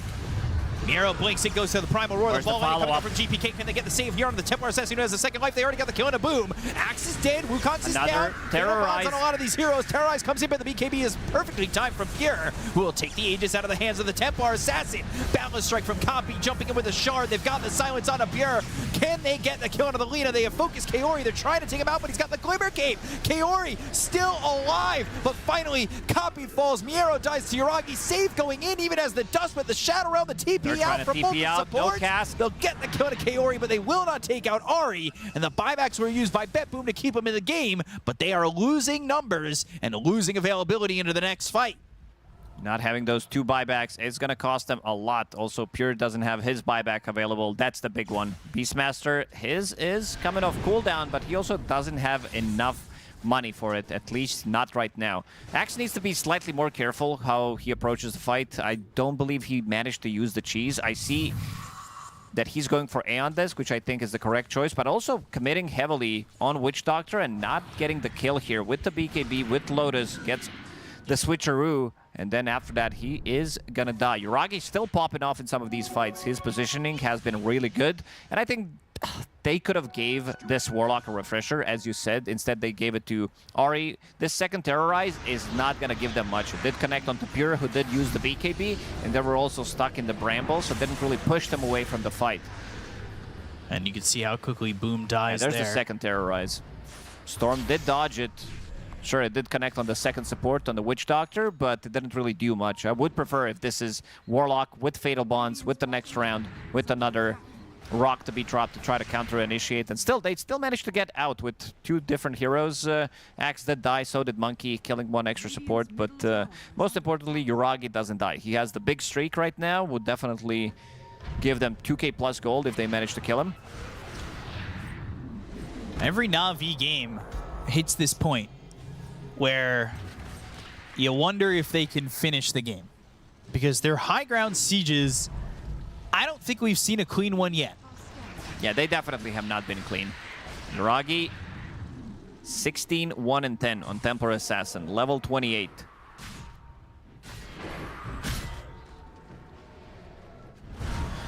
Pure doing a lot of damage with this Daedalus. Refresher Orb being built for Miero, but he'll need some time on that. Copy's also going for a Daedalus, but he has felt very deep in some of these fights that have been a bit of a problem for him. And he's now with 1 the level creep 25, away from level 25. This is where the problem starts. If they want to siege with Templar Assassin, with Upheaval and Wukong's command, maybe the item for him would be Refresher, just so that you have double BKB, double Wukong's, especially with that level 25. But if he feels he needs a little bit of extra damage, Daedalus is a way to go. They'll look through top again. No Aegis this time. Still cheese on Boom. Chaotic Offering is ready for Kaori, and he has finished off that Refresh Orb. He won't have buyback, but if he could drop the rock twice. Use one on the tower, just for the lulz. Hey, maybe. They have Glyph available on BetBoom. Might need to use it soon. The extra Wukong Circle. Command Ring. Ags for this Witch Doctor in a good, tight fight. We have seen Witch Doctors survive with the Voodoo Switcheroo as well as getting a Death Ward off. That could be a big problem. Exactly. This is the item that is going to win you the game, especially with level 20 talent, extra 75 attack range. Does have Blink Dagger, so he can position himself. There needs to be a second rock hitting Witch Doctor. 39 to 22. Na'Vi still with a lead. They've been holding it for a while, but BetBoom are no slouch when it comes to holding the high ground and turning these games around. Ari level 23. He is getting closer to that level 25. He also has the Zune, of course. Extra cast range enchantment with Upheaval Radiance. Radius on level 10 makes it pretty much the whole screen. Yeah, Warlock almost at 25. The 20 Chaotic Offering Golem Armor, or the 80% Magic Resistance for Chaotic Offering Golems, they will be a plenty because he can drop 4. Putting in a whole allotment of Golems, a whole bunch of rocks. This could be a big fight for Kaori. Another Wukong's is ready, knowing that they don't have the Glyph available. BKB ready on Monkey. Copy's gonna do the same thing. There's one Chaotic Offering for the buildings. Putting the people's elbow into the top set of racks, but the Blink Call sees them wrapping around. The look over as the song is committed. But they have got themselves Mega Creeps, and how do they continue on to this fight? They'll find the call. It's on Miero. GPK with the BKB. They've got themselves the Electric Vortex. There's another Chaotic Offering. They'll hit him with the rock, but they've not hit the bottom. They get the kill to Yuragi. Pure, picking up so much gold. Kaori's dead. 2 heroes gone. He doesn't have buyback. He bought out on the Refresher Orb, and now they've got the net. The double song is working out.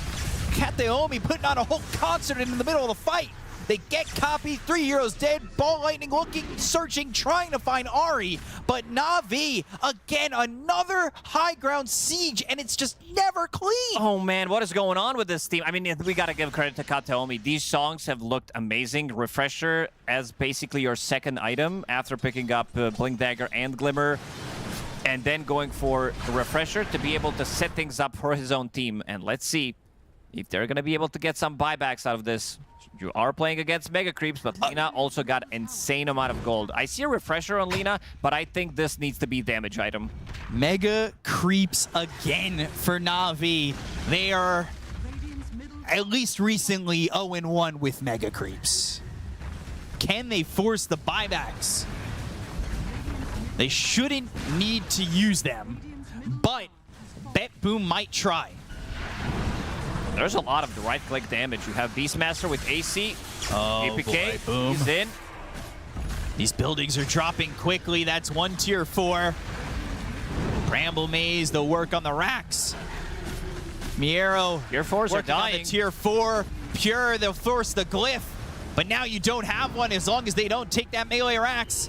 Miero, he's ready to go. They'll blink the call, the buyback for Copy. They'll look to get the kill on a Pure, but can they get the damage out there? They've got the Fear of the Terrorize, and Pure is low but survives. He didn't dunk him. Satanic! Oh boy, no, it's all falling apart for Na'Vi. They don't have the glyph. They're focusing the throne. They do not have a glyph. They're trying to get the throne, but the throne's exposed on the other side. They just need to hold on. They've got the call, but no! BetBoom steal the game away from Na'Vi. Oh, Na'Vi are not enough. What have you done? No. Have you learned nothing from yesterday? Oh man, BetBoom, they also can't believe that they won this game. Seems like, what the hell's going on? We just won. Again!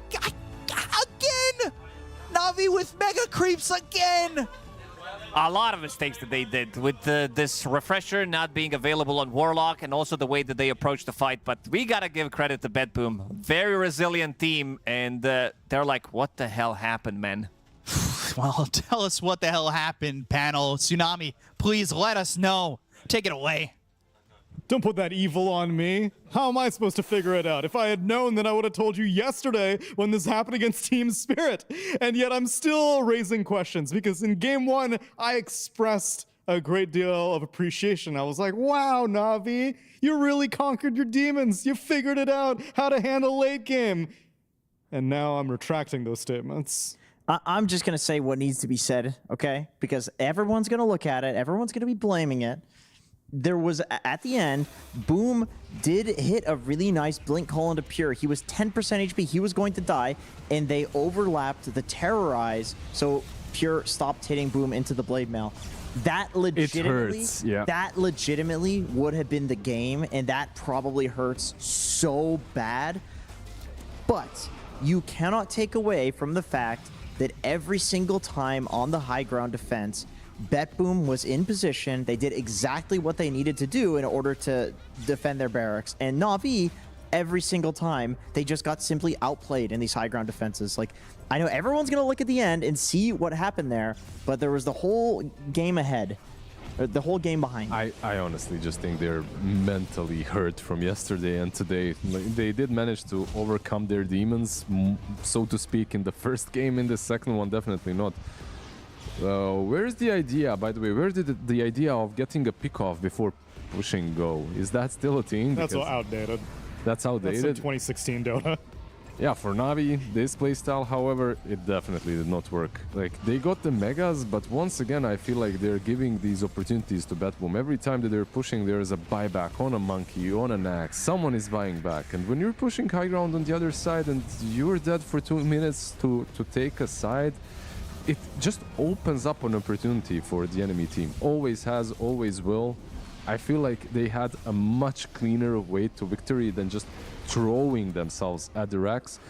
But considering how the yesterday's games go, I completely understand why they did it. Let's talk about the other elephant in the room, because I feel like Na'Vi are a good enough team that it's completely fair for us to do this, right? They're one game away from going into the playoffs. Yeah. Boom on Axe had 5 coat of armor stacks at like 50 minutes into the game. This was not an Axe performance that we have seen from most of the teams here. I mean, my theory on it is that the hero was like semi-popular in pubs prior to this tournament. It was not considered to be completely busted. Maybe he's just not been playing it all that much, and that's why we see that he's like much more comfortable on Undying. He's not been getting the reps in, and if I'm another team and I'm looking at this replay, I'm considering let's ban out the other overpowered heroes and leave Axe for Na'Vi, because Boom looked completely polar opposite to how he did on the previous game where he completely hard carried. Your theory is good, Jenkins. I appreciate it, but it's all the Witch Doctor. Yeah, I forgot. Let's That's go, the Witch save. Doctor. Save. What a genius pick that was. Yeah, it didn't really do a lot. It was kind of funky, right? Like, I completely agree with you when it comes to Axe. When it comes to the Witch Doctor, he did win. He's 100% win rate. That's a hero, right? Standout player. You know, I better see a Witch Doctor for that standout player. You know, I will say with Witch Doctor, he did, speaking of Boom having a really rough game, I think the idea there is that if you hard commit into a Witch Doctor, into Maledict, into Cask, into Witch Doctor's ult, like Witch Doctor wants you to stand completely still in one area and just fight there. The hero will destroy you if you do that. And Axe is like the #1 hard commit hero in Dota. If you commit, you're... Let's go. Let's go. It either could have been the standout player Save or Boom for BetBoom, And I think. it's kind of it's kind of cool with his items as well, by the way. He has Ghost, and he also has the Shard, right? So you can't really kill him off that easily. You have TA and Axe, whoever jumps him, as long as you don't insta-burn him, like as long as he's not insta-killed off, he can utilize his skill sets. He'll be able to survive. Either He had a Ghost. Pyrrhic cloak, by the way. Yep. That's awesome. He knew his job in this game. I know I'm gonna die, but I'm gonna take you down with me. I respect that playstyle. Yeah, and the Aghanims as well down the line, of course. Witch Doctor, if you find enough farm and in a different game, would have done a lot more. I feel like I also was kind of worried for him because he's playing into TA, like Refractions. You can kill them with the Death Ward. At the same time, like your Maledict isn't that amazing against the TA. That's what it seemed like. Because their lane went pretty damn well. Like they were owning. If it wasn't for the TA, I feel like most other carries would actually get absolutely devastated. There were some bright spots for Na'Vi, though. As critical as we were of their off lane, I was very impressed with their mid lane. Copy was making moves left and right, especially in the early game. He was in all 3 lanes in the span of like a minute and a half. Yeah, this was really impressive from him. And you can tell that he's just a vibes player on the Monkey King, as we keep saying. Because what he does here is he goes bot. This is after doing a bunch of other rotations. He does not use the Jingu stacks on the Beast who's TPing out. You know why? Because, sure, he didn't get the kill, but he got something more valuable, and that's 4 Jingu stacks. So he immediately goes top. He doesn't just go mid, and he hunts for Pure, who, up until the end of the game, like, Pure was having such a rough game. It was shades of game 1. And it was because of Copy constantly laying on the pressure. So he did a really good job carrying the early game. There was a little bit of an overplaying that happened, and BetBoom was able to secure a kill on him. And I feel like after that, Copy, he dialed it back a bit, which is good. There was that tier 2 fight where he goes in solo, tries to pick off Lina. He's a vibes player like you, and he was vibing maybe a little bit too hard. That's like the shades are on, he's just going in. He tried to solo an enemy carry, didn't really work out, but overall a really good performance by the Monkey King. And you guys are saying like there is shining light. Most of the light was on Navi through this game. I agree. They had it. Unfortunately, did you say Navi through this game? Is that what you no, not at all. Absolutely not. It was all BetBoom. I didn't say that. It's just that this is all I'm hearing. Heavily implied is what I'm getting. Yeah. No, the guys, it was all Witch Doctor. I don't know what. Oh, that was a nice Witch Doctor. That malpractice. I don't even know what that facet does. Is that the one that makes it's current health as Maledict damage. Let's see how much damage he did. My boy, 33,000 hero damage. He actually did more damage than Pure did. Oh, wow. Okay. So we're meeting on it. You know why? It's because Pure may have spent some of his time not doing damage to heroes, but instead dealing damage to creeps. There was one moment where Copy was trying to gank this Lina, and Pure was like, all right, well, I know I'm dead. Right. I'll just get some farm right before I die. Yeah, this is such a classic Pure. I mean, another highlight of Copy in this game, putting on so much pressure, even dodging the stun. This was really nice. And then Pure takes a little centaur creep out with him on the way down. You know what? Efficiency, man. It's like that's like 14 gold or something right there. He wouldn't have otherwise. That's a carry player. It's not hero damage, which is why Witch Doctor ultimately ends up out damaging him. Yeah, Laguna Blade. Usually your ultimates should not be used on level 2 creeps. Usually. I mean, Kaori, he loves ultimating literally everything on the map. Do it on the buildings. Do This it on is the such a road weird show. game. You're totally right. This is a weird one. He does it all the time, though. It's not he does it all the time when playing with Warlock. Like it's off cooldown. If it's off cooldown, just pop it on a tower. And you know what? Like it looks silly in some games, but in this game, it also looks silly. But then he ends up with Aghanim's Refresher. That is true. You know, like he's got so much farm. That's true. It's a farming ult. But I mean, he was using it to tank towers. Like I do like that. Like he was not just using it for damage on towers, but he was using it because it's extremely high regen, high armor. So you can tank for your team, keep creep waves alive, things like that. It's another idea that Navi has been working on, but now they are yet again in a position where they have been one game away from playoff qualification, and it gets snatched away from them. Will BetBoom take away the whole series? Find out after the break. The new breakthrough and innovative phone with 1xBet app. With 1xBet app, you can register and start betting in just one click. Intuitive interface and thousands of sports events every day. User-friendly app. Big wins, fast payouts.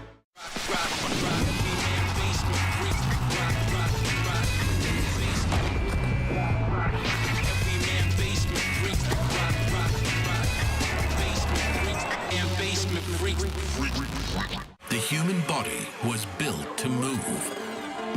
Not trapped at a desk in one singular posture for 12 hours a day. It's time your chair evolved. This is Secret Lab Titan Evo. Ergonomically engineered for you. Gamers, hybrid workers, artists. Backing your every move.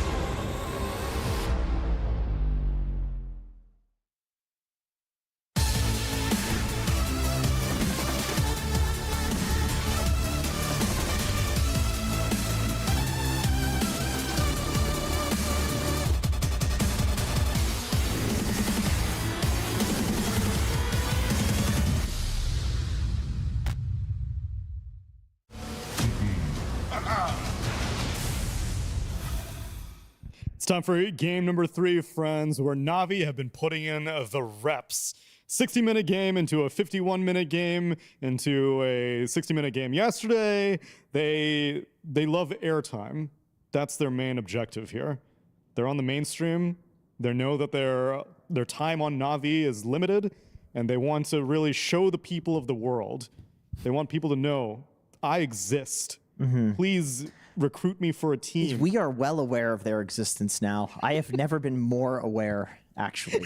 At what point after repping do you just do your 1 rep max and get it out of the way? They're trying to PB right now. They're definitely trying to PB at some point. But my question is, when is that coming? When is enough? Yeah. It could be the next game. It could be the next game. It could be no this matter one. what, it will be the next game, at least for today. Yeah. Either they will qualify, and then we'll be like, wow, what a great job, you finally did it. Or they'll do they tomorrow. will go into tomorrow's day and probably give us another 3 60-minute games. I don't know if another team has lost with Mega Creeps twice in a major tournament. And if they have, I bet in Dota history, it's like only happened like 1 or 2 times where it happens twice. I could see like an Eternal Envy Cloud9 team that happening. Yeah, but I was literally thinking the same thing. But like, I'm not wrong in thinking that this is like a fairly historical thing happening. It feels like an anomaly for sure. It's definitely an anomaly. You know what would be even better though?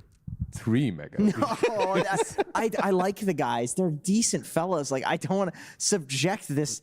If they can survive this amount of mental damage, dude, I'm so impressed with all of their players individually and their support staff as well. You know what? I feel like Liquid was known for that. The current Liquid, back in the day, they were Alliance. That is true, actually. They were known for just being very bad at pushing. They would fumble at the finish line on regular occasions. Yeah, but if they got megas, I think they'd be most of the time be winning. And you know, at the end of the day, they became TI winners anyway. So that's just what you got to forge yourself in the fires of. But yeah, like you said, they are getting a lot of practice, a lot of game time in. So let's see, game number 3, what they can bring to all of us. The one thing that I'm getting from Navi is they have been stable when it comes to their playstyle. They haven't really...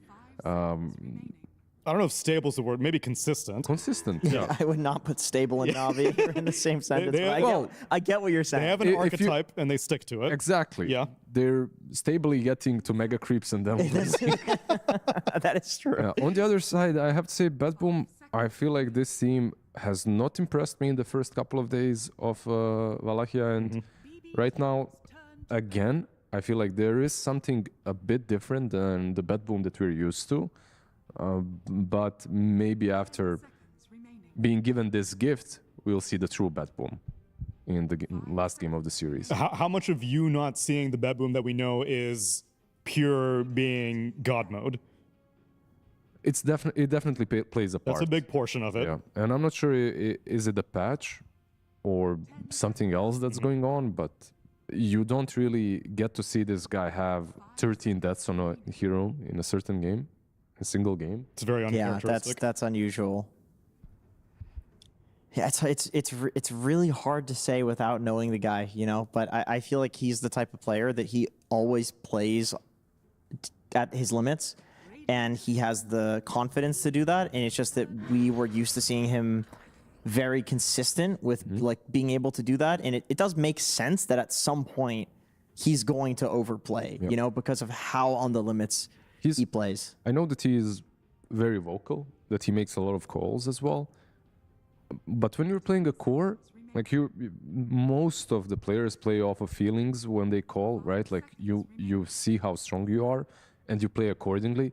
If you have 10 deaths on a carry, it's really difficult to start making these calls and start telling your teammates where exactly they need to be at what times when you can't really contribute a lot. 3 games of Lina, eh? 3 games of Lina, the exact same first phase from bans and picks as game 1. And so we'll see what gets changed up because BetBoom lost that game. In phase 2, BetBoom banned out Marcy as their 1 ban, and Navi, they took out Shadow Demon and Tusk. Yeah, Shadow Shaman is banned out. Another thing that Navi loves to play into Lina, but I feel like Navi, at this point, they're very used to this matchup, one way or another. They've been playing versus Lina yesterday, they're playing versus it today. The difference is Ursa is left in the pool and Pango is left in the pool, right? And those two have already worked today, they worked yesterday. Yeah. So I think you trade out the Marcy ban for one of those now if you're BetBoom. Yeah, I definitely agree. I feel like the Ursa was the main problem in game 1. He was just sticking on Lina in every single fight. Is there anything else that does as much as that hero in position 1 to Alina? I feel like probably there isn't, right? Yeah, there you go. They took it out and they steal the Pango. Oh, that's smart. 2 that's layers. smart. Yeah, I like that because I feel like Copy was doing a shitload of work on Pango in the first game. And that is one of those ones that, as we discussed, can be volatile, go both ways. Sometimes Lina can chunk a Pango, but then if you have a Pango who's playing incredibly well, you also have a very disruptive hero for the team fights where the team just cannot protect Lina because they're dealing with a Pango. Yeah, this is really cool. A good adjustment. A hero also, while you're rolling through, I guess, at least while you're rolling, you don't care too much about the Undying. Later on, of course, he destroys you just like anyone else, but the Rolling Thunder itself is good.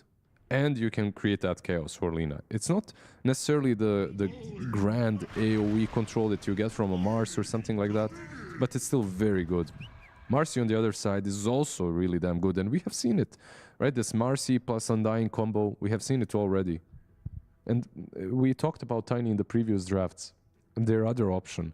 If there's no Pango, they get the Tiny, and like in the last couple of months when Lina was really popular, Tiny was the go-to. Just a hypothetical question here, and I don't think this is going to happen. It's just for a follow-up question. If Marcy was a carry, how would you say the matchup against Lina is? I feel like if you can get an IO in, then it's all right. Like you still get on top of her, you destroy her. The problem with Lina and Marcy is by the time you come online with Marcy, I feel like your map is going to be True. But let's say, like, hypothetically, same amount of farm. Like, Marcy kind of functions like an Ursa, right? Where you just have this it's overwhelming literally the burst same, yeah. damage. So I'm thinking that Ahri... We'll that play Dark Ahri... Willow for 3 times in a row. No. They're gonna they're gonna snatch Oh, it. yeah. My theory is that Ahri is so confident in his ability to get ahead in the game as a support Marcy that he thinks that a support Marcy functions in the same way that a carry Marcy does against Lina. Yeah. Like, I bet he made the call where he's like, Marcy destroys Lina because he can actually have an early game that's good enough that he'll have items and he won't just insta-die to like a Laguna Blade. No, you have a very good point. I truly believe the same. I think Marcy here is... she's a hero killer, right? And eventually this Marcy just becomes a beast. Even back in the day when XinQ started playing with Armlet BKB, I feel like right now you don't really go for Armlet, you just go for BKB early on, maybe an extra damage item afterwards.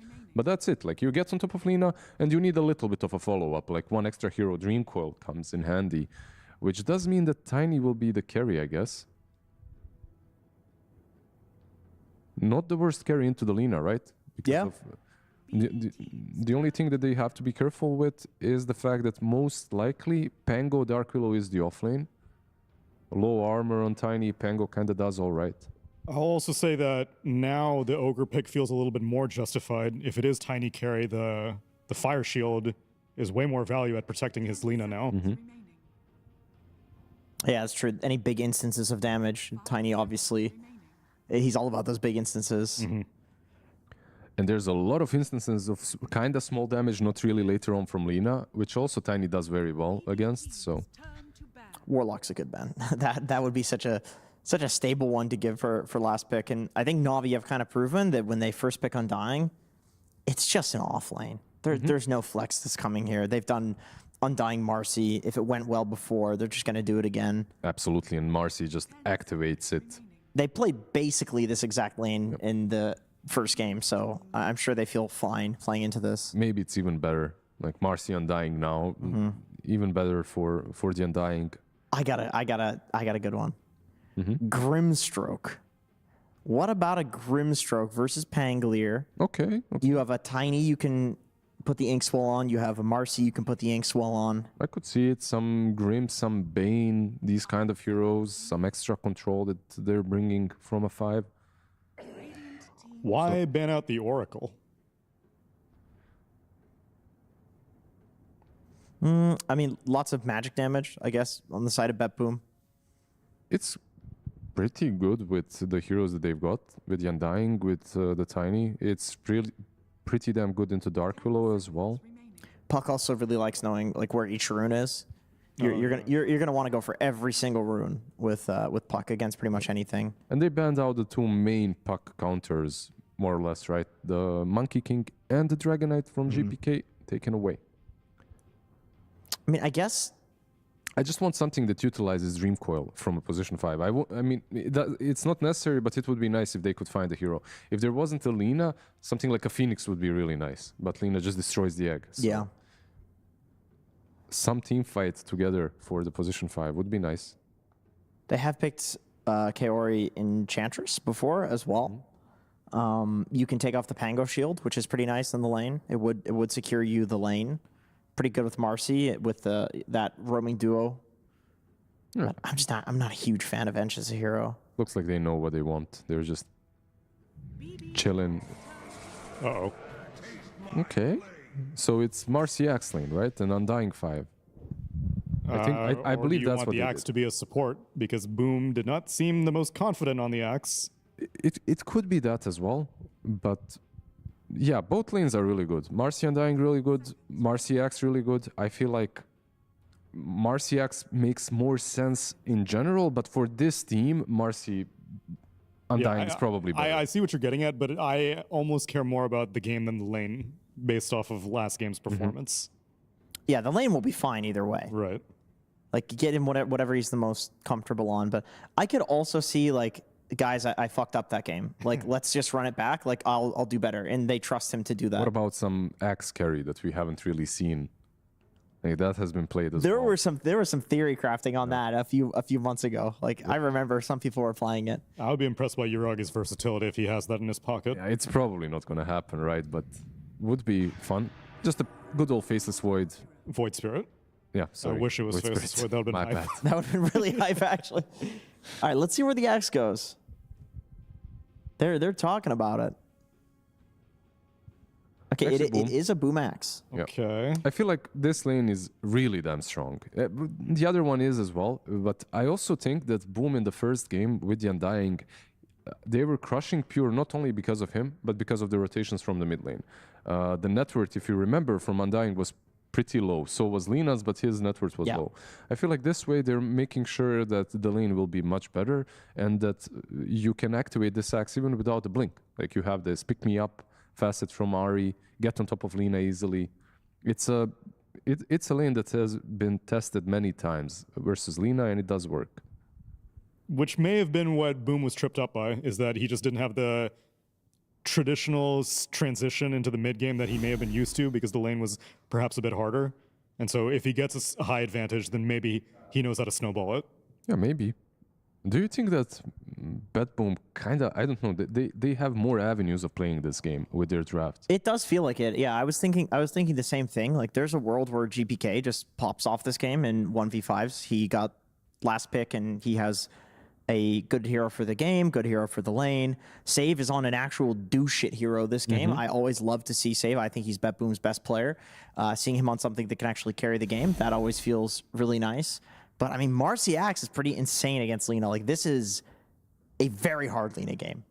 And this was the ban that BetBoom had opted for in game one. They thought that they saw that Navi knows how to do their Ursa strat against Lina, and they said, no, I'm more afraid of Marcy.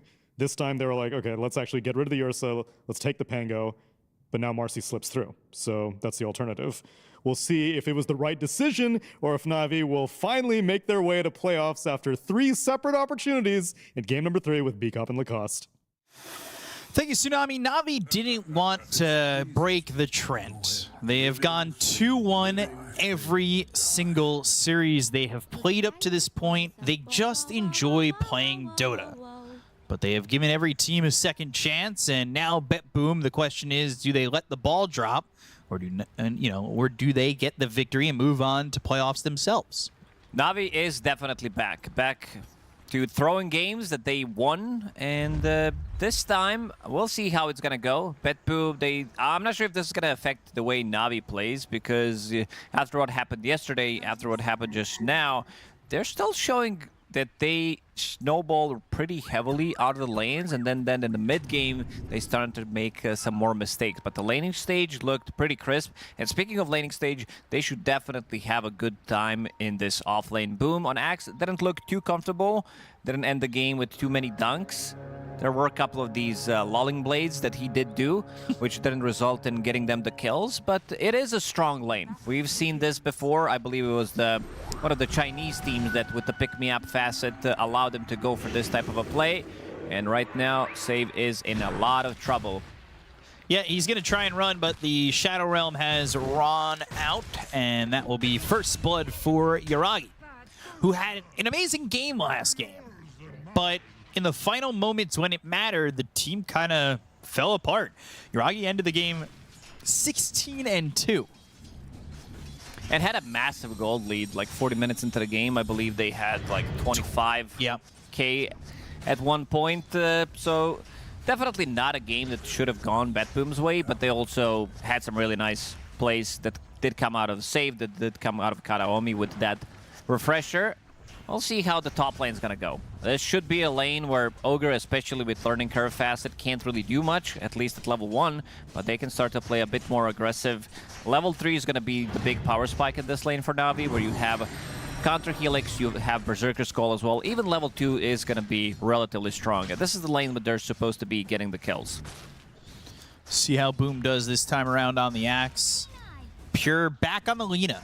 So really enjoying the Lina gameplay. Even though the KDA hasn't exactly been very great for Pure. Although last game, to end that game, He was definitely a lot of what they needed to win that one. And on top of the fact that in that last fight, Save also had that Ags on the Witch Doctor, even though he ended at 7, 13, and 17. He had big impact at the end there too. Immediately, as soon as they get that level 2, he's not level 2 on Axe. He needs one extra creep, and there's the call again. I like this a lot. And Pure, he is going to die here. Another kill for the side of NAVI, and this is just, it's a little bit dangerous under the tower like that, but very worth it. Definitely worth it. Marisi, he's gonna be having a good time in this lane. Just an easy setup every single time. Kataomi is now level 2, so that means that he has 2 points in Ignite, 1 point in Stun. Ari just needs to get close to the Axe, and I talked about the timing in this lane when Axe has counter Helix as well. They just got a kill, so that also means that they will be getting level 3 before the enemies.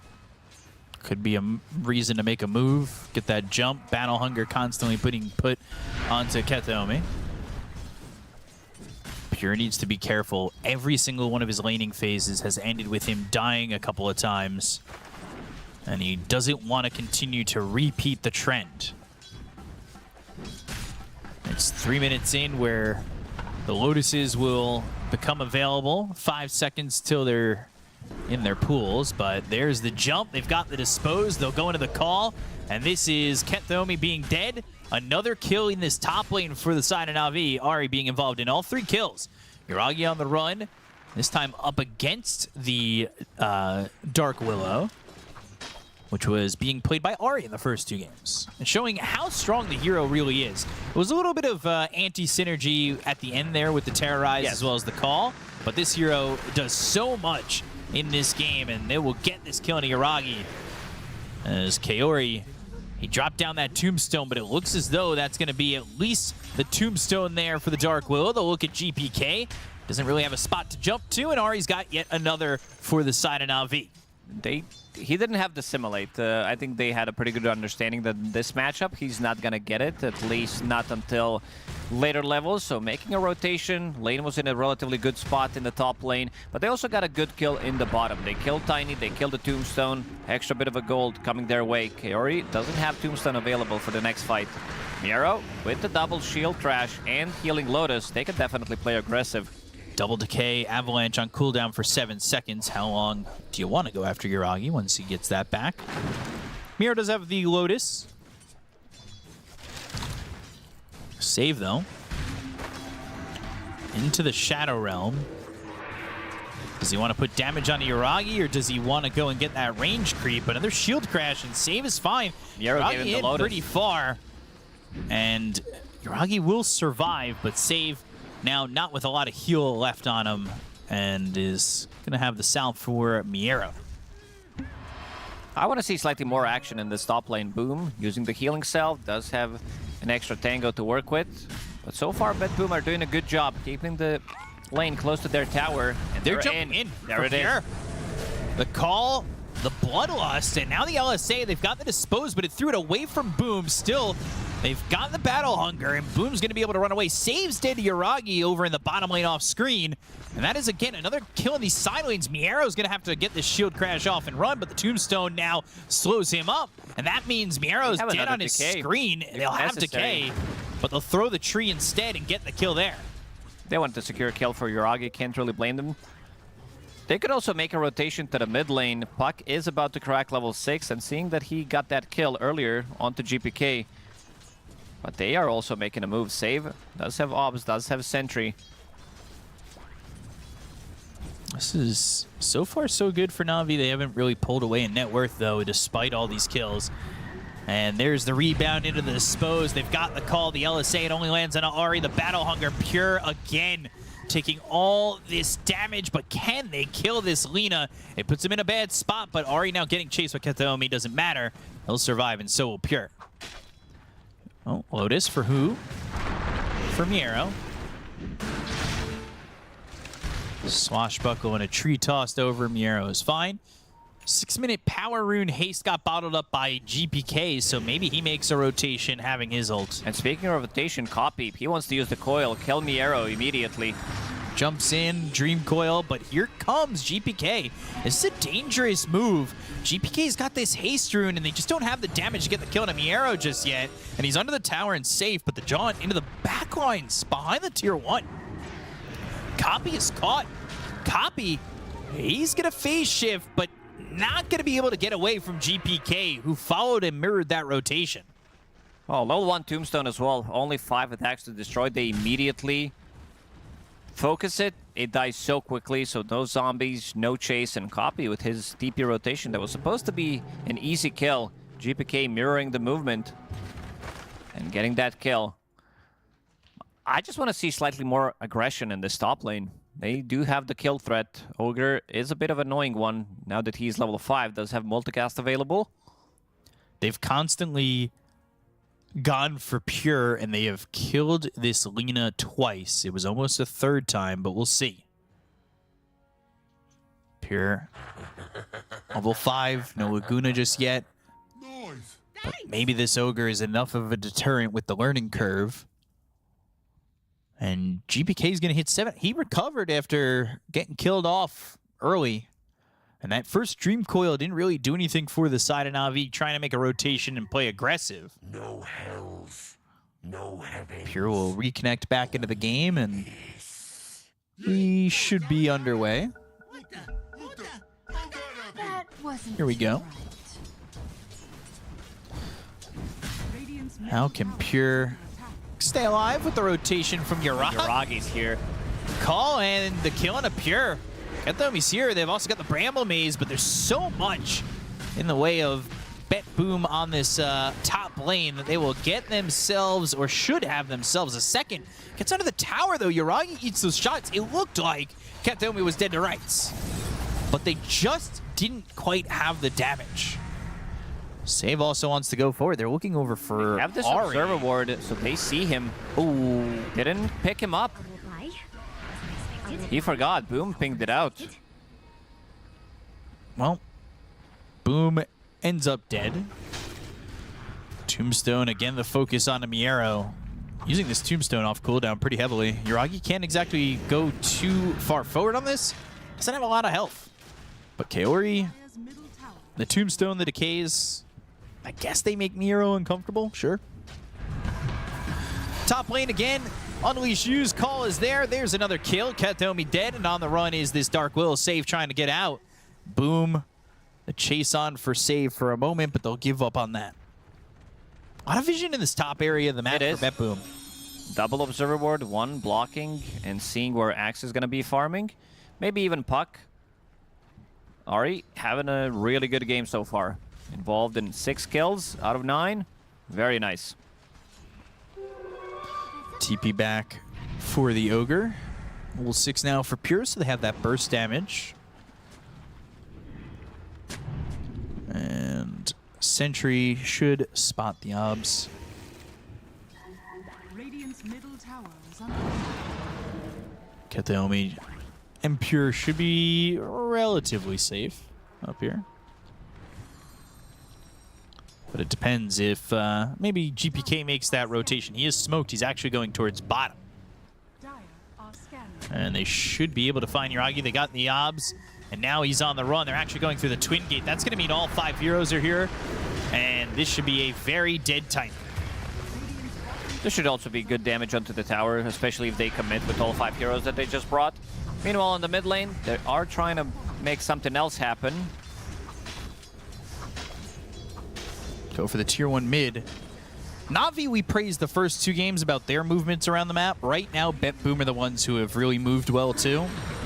Just a little bit better than what Navi are doing. Oh, he got coiled. Coiled on the shield crash. They get the kill on a Miero. They'll look for GPK. They've got the silence, and they'll get 2. Kaori with the double kill.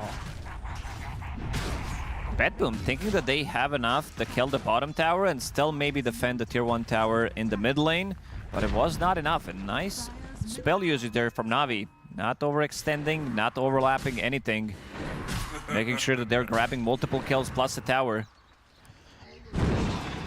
Last game, Kaori not afraid to drop the rock.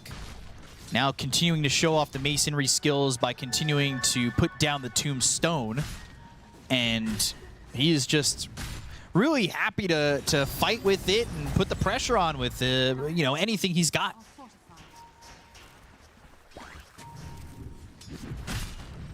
Except this cooldown's not nearly as long as throwing down the golem with the chaotic offering.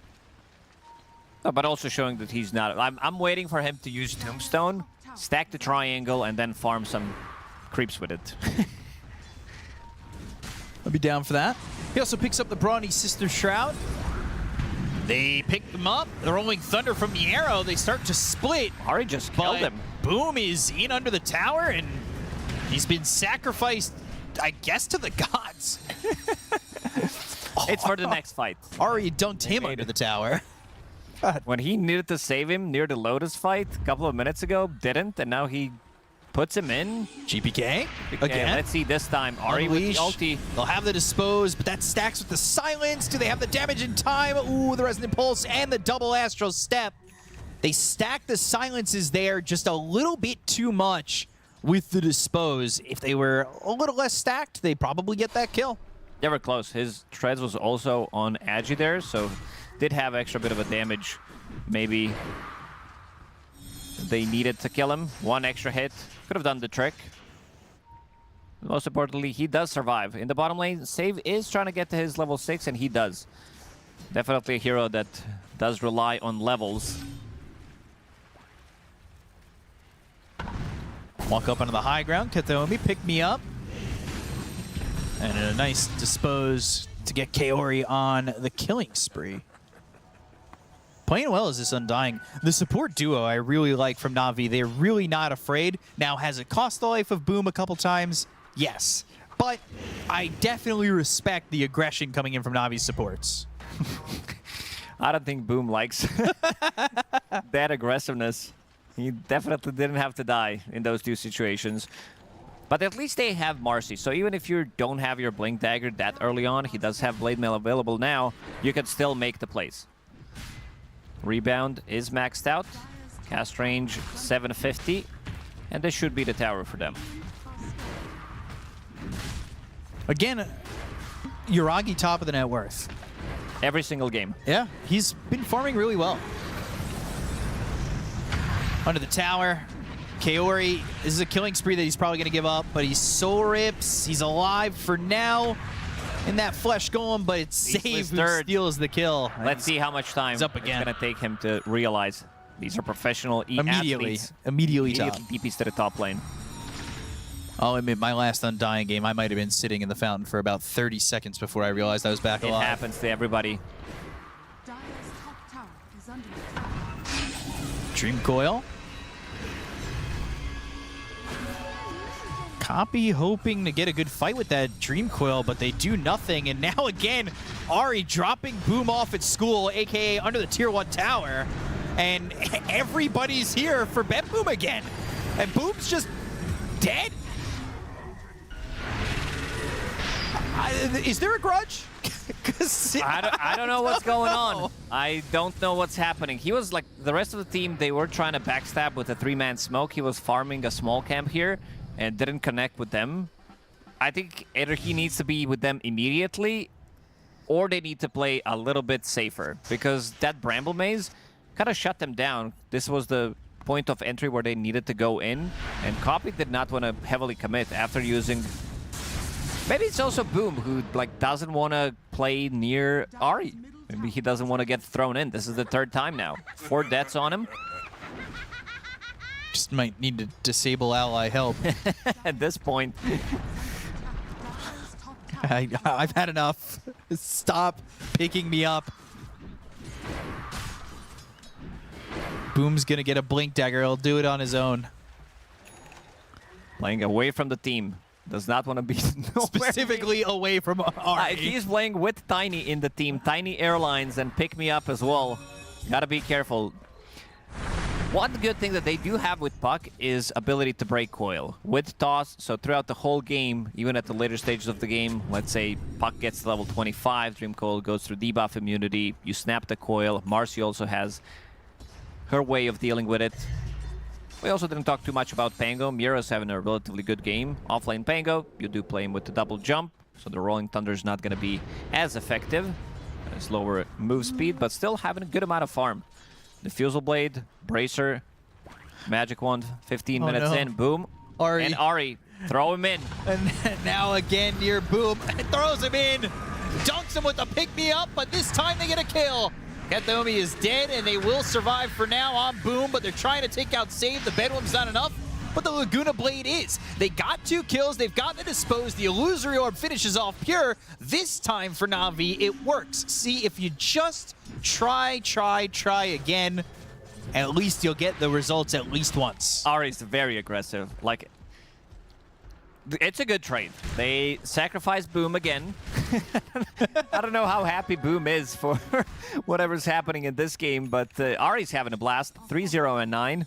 Didn't die a single time, involved in 12 out of 15 kills. And wants to go for the scaling items. I see a Blink Dagger. He did have that yesterday as well, opted to go for BKB instead. It's very difficult to farm with this hero. Like, you have good people, like good heroes that you can throw in. Even Undying, you can throw in Axe, you can throw in Tiny. Axe, he'll throw himself in with the Blink Dagger soon. He's had enough of Ahri. Although, you could potentially buy something else. You don't need the Blink Dagger, you got Ahri. Spend that money elsewhere. Nah, you you need to have it. Yeah. I'm just joshing. They do have another 4K lead. Na'Vi have been really good in the early game. I will not take anything away going from for that. this extra wave. They don't have any vision, but they might scout him here. Copy. Is he gonna live? Seems like he's juking. It's a 4-man rotation, and they did not see him. Kaori is nearby. He might get a glimpse of him, but he keeps going up and down the steps. So Pure kind of knows where at least Kaori is, so he's able to wrap all the way out. I can't believe he dodged this. They went through the Twin Gates. Now they're making a move. Trying to make something happen in this mid lane. There is no tower available, at least for BetBoom. Boom is in a good spot. Blink call. GPK is caught, but the Terrorize comes in. That's a Fear onto 2. They'll drop down the Dream Coil. They've got the Decay, but the Rolling Thunder comes out from Yarrow. Silence the jump. Copy. No Illusory Orb. He'll get out. The Tombstone's been taken. Avalanche kills off Save. They've got at least 1, but now they're going to go for the rest. Decay Blink call misses on GPK. He'll assimilate and go to the other side of the fight. But now the Astral Step all the way in. Takes out Boom, but now Pure, he's very vulnerable. Avalanche comes in, they've got the toss out of the arrow. They should be able to get another one. That's 3 heroes dead. Kataomi on the run. This Ogre, he's trying to find an escape, but Ahri doesn't have Boom, so he'll pick up Yuragi and dunk him right onto this Ogre. Oh man, Boom, he can't catch a break, but he is sacrificing. Ahri even tips Boom. Boom's having a good laugh. They try to save him. They used 2 Soul Rips, which is maxed out, which I sorry, really like that Kaori is maxing it and now has Holy Locket. So that's going to be extra bit of a healing for every single fight. And I believe that they need to keep an eye on Boom. They need to get this guy out of the fight at least once so he can get a second call. He's not allowed to call more than once. His minutes are used. But Boom, he is looking for a BKB. He wants any little bit of survivability as he can get, because he's just getting thrown into the middle of these fights. I mean, he's got to be the tanky guy. He's got to be the initiator. He's got the Blink Dagger now. But Boom's just looking to survive. He's died 6 times already. He's more than half the deaths. And I would only say one of them was caused by himself. I'd say 1, yeah. The rest, Ahri had a hand in. At least Ahri's not dying. He's having a really good game. That's how you do it. Can they catch Copy here? Ooh, Void Spirit ready to jump in. Aghanim Scepter. Oh, what right into Remnant. Somebody tipped GPK for this play. It was a really nice place for Remnant. Yeah. Knew exactly where the curveball was going and hit a home run. Boom again. Smoked, searching, but they don't have Puck. This is a bit of a dangerous fight to take without Coil.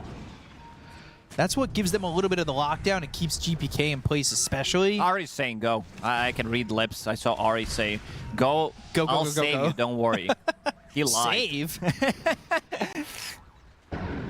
Dissimulate was used. This is definitely a big spell to jump on immediately if he didn't have that way out. But again, they just don't have Dream Coil. Hard to hold these heroes down. Yeah, you've got Avalanche, you've got Blink Call, but Dream Coil is just such a big part of it. I respect that they're not fighting and they're going to bring Puck up here. They want to go now. Blink Call connects on Boom. There's the jump into the rebound and the stun. Ari, he has to get away from this BetBoom side. Rolling Thunder comes in. They've got the Tombstone down. Rocky with the Shadow Blade. Continue to roll and realizes Couldn't get a big initiation here. Oh, Koya on the TPing out Pure. Everybody's gone. That means Pure's by himself. Oh, the Rainbow timing. TPs. And they are going to get Tormentor for themselves. It's Tormy time. It is. Let's see who's going to get it. I would give it to Ari, considering everything that he did do throughout this game. And yeah, he's going to get rewarded for it.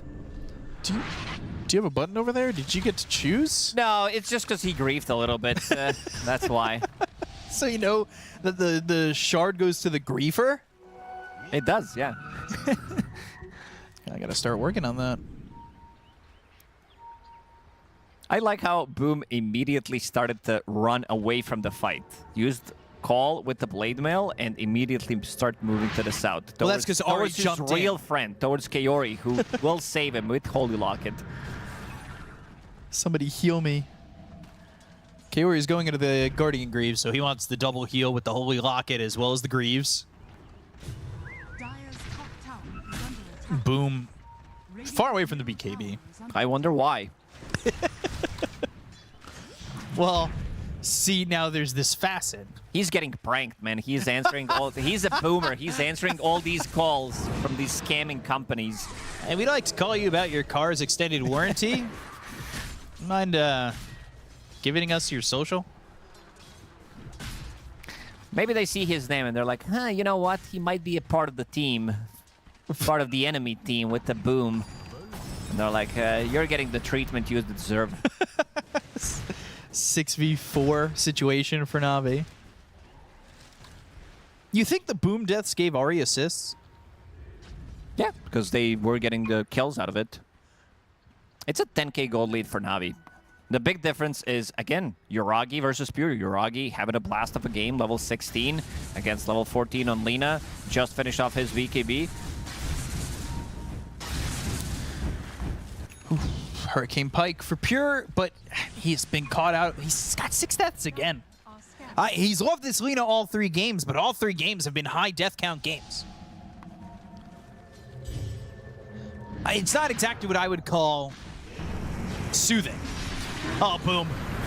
Jumped again, but they've got themselves the call, maybe? Oh, Soul Rip, and now they've got a Culling Blade. Boom takes out GPK. Miero's Rolling Thunder is going to be done, but they'll pop the Unleash, and they'll chase Miero. They'll dispose, they'll whack him down, they'll grab the call, and they just need another Culling Blade as 3 heroes are dead on the side of BetBoom.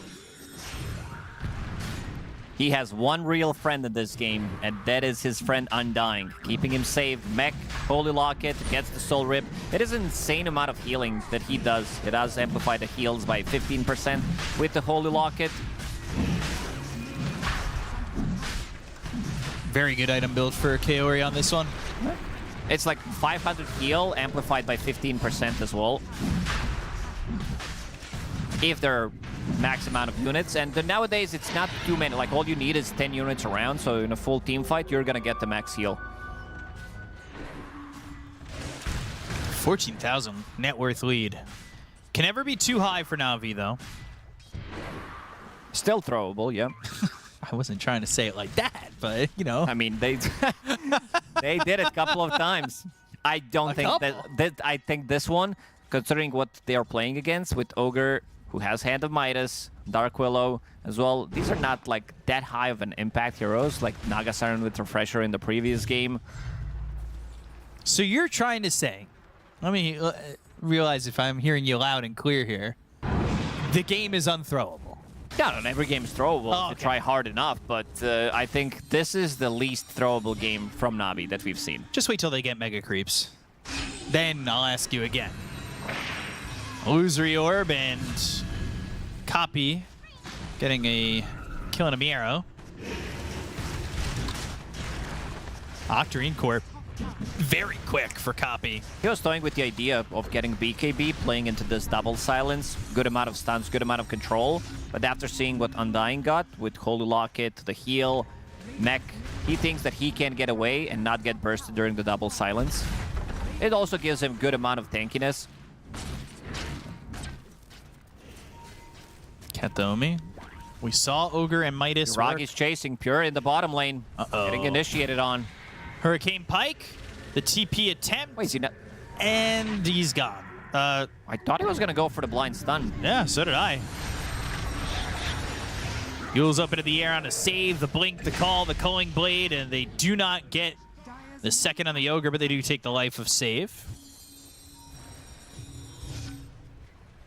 Just extending that lead, have this Aegis, playing aggressive. I like it from Na'Vi, but the real test is at those steps on the Dire side. That's where it all begins. Copy moving forward, Kathomi spotted by this puck. Dream Coil committed, but now looking for the LSA or the stun. Blink call connects, Kathomi's dead. GPK, he jumps in. This is a problem for GPK. Illusory Orb, Astral Step, the Tombstone committed. First so tank, but Undying behind him. Jump away. 20 Holy Locket charges, Guardian Greaves, Soul Rip. I don't think they have enough damage to kill the heroes. You can see that Boom feels much more comfortable coming into these fights with the BKB available. For this one, it wasn't, but also seeing that how good he's been taken care of in the last couple of fights definitely does help. Onto the mid tower, but also maybe looking to cut across. They could potentially find Pure. Pure playing Lina 3 games in a row and having a pretty miserable game all 3 games. Even though they did win the second game, he still had a pretty rough time. Yeah, not the most fun, but still working with a decent net worth.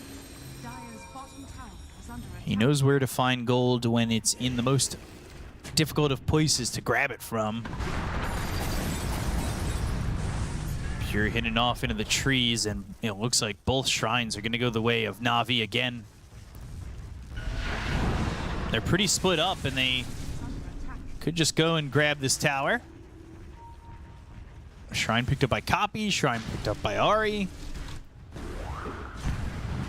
And with so much of a lead right now, Na'Vi fans don't have to be huffing on too much Copium for a win in the moment.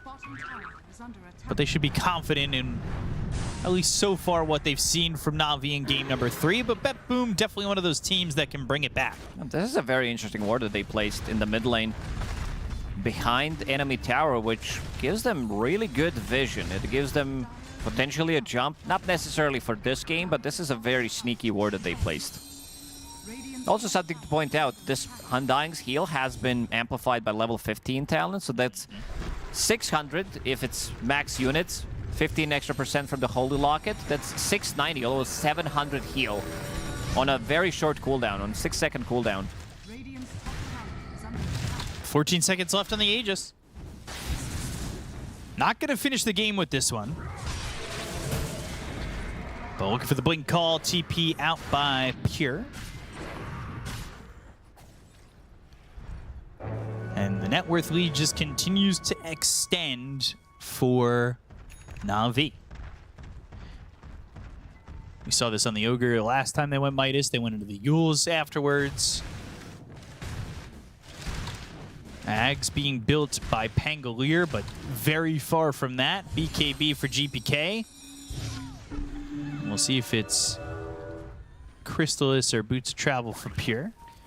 Yeah, even in the second game, he was going for more of a damage-oriented build and not opting to go for Boots of Travel. While you sit in the base, Boots of Travel, not a very good item. Ari still yet to die in this game.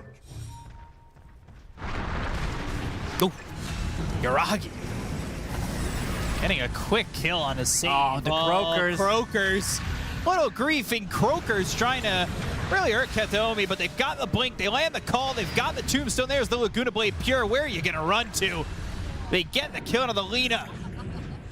And GPK with the double Astral But the damage! Oh, the tree just not in time. Dispose enemy arrow. Ari stops that TP away, and boom. Now finally tipping Ari. Ari having a blast of a game, and seems like BetBoom, they are cooked in this one. Yoragi finding the right opportunity. Two-man avalanche. This is what Navi needed. They needed this extra bit of luck in game 2. Maybe in game against Team Spirit yesterday. Croakers on their side. They'll take any kind of help they can get. Yules on a boom. But this is where the real challenge starts. Everything up to this point has been good from Na'Vi, but now it's the high ground siege. The thorn for Na'Vi. They jump forward, they kill off Save. He's got buyback. They'll have everybody up in 5 if they want to buy back on this Dark Willow. This Undying so tanky. Even without any strength stolen, still sitting at 2.5k HP. Guardian Greaves, Holy Locket, Gale Guard. They should be able to close this one out relatively soon. Roshan is dead. It may respawn in 45 seconds.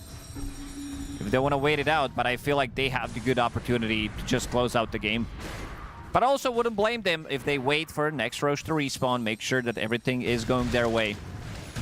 Play it safe. Why would they ever have the game plan to do that? For the fans. For the fans. Yeah, for BetBoom fans. Oh, no. Save with the tip on a GPK. Right back at you. Not sure what that's about. But they have found Pure. He needs to try and get away, but Boom is here with the call, and he is dead, no buyback. He gets caught being greedy and out far again, with Na'Vi continuing to surge forward. He's just not having a game. He's not having a serious.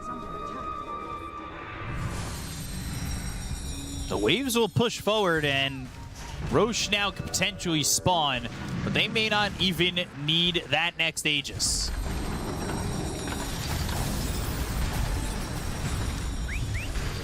Looking for the high 5, Na'Vi trying to secure that slot into the playoffs. I'm going to say this, you might want to skip the last set of racks. The record with Mega Creeps isn't exactly amazing. Good call on the 2 of them. Really well done by Boom. They will clean up GPK and Kataomi. 3 heroes that just do not have buyback. They'll call GG. Na'Vi have finally done it. They will secure that slot into the playoffs. Took them 2 tries, but they got it done. And Na'Vi with a very, very dominant game number 3 over BetBoom. Yeah, very clean performance, except that they had a little bit of a fun. Ari finishes off the game with 0 deaths, 6, 0, and 19. What a performance by him. Boom. Let's see if they're still on good terms. Are they going to be doing the handshakes? Seems like they skipped it. There's going to need to be an apology after this game so they can continue to dominate. But congratulations to Na'Vi, because they did secure themselves playoffs. Yeah, Ari didn't end up dying, but probably was, responsible for more kills on his own team than BetBoom got themselves. But Na'Vi, they take the 2-1 over BetBoom. We send it back to the panel and hear what they have to say. Which means that against all odds, they finally get to join a few other teams in the playoffs. So Na'Vi had the opportunity time and time again, and finally they got the chance to convert on it. Wow, I never thought I'd finally get to see the day. After a cumulative, 180 minutes of Dota, they actually got a series victory. Can I add in the previous series as well? Oh, yeah, How many minutes do we get there? Correct. Like 500 more or less Something out like of 2 that, yeah. series. These guys, they just love prolonged games. This is the final game, but also the game that gets them to playoffs, and also a game that they did manage to close out a little bit quicker. I feel like it also comes down to the heroes that they play, right? Like when you think about it, they're winning most games with Ursa. This is, out of the last 4 or 5 games, the only time that they actually have an actual tower hitter, objective taker. That's the Tiny. That's true. Like you can actually go in. They had it once. He didn't hit the throne a couple of times, but we're not going to talk about that. I mean, clearly he was not traumatized from his previous Tiny performance. Do we need to stop talking about trauma for this team? Because every time we do, it does not end well for them. I feel like we can still somehow jinx it, They've crossed the finish line. They get a whole day off now. Yeah. They get to chill. They deserve it. I think out of any team in the world right now, they probably need a day off to chill more than anybody. I feel like I need a day off to chill after watching their previous 2 series. Good Lord, Ari He's a beast. That man is a beast. A monster. And I don't think Marcy has that high of a win rate in pubs. It's just, it's okay. The only other player I can think of that plays Marcy is Ghost, but they always do Marcy IO as a combo, so that makes it as a support, we do not see it be particularly popular, but Ari is making a very strong case for why more teams need to think about it, and also why BetBoom Team opted to ban it out in Game 1. It makes sense. I feel like this axe wasn't picked because he will have a Marcy. He was picked for the Marcy so that she has a good time. Give me a body. Exactly. Give me someone that I can toss in.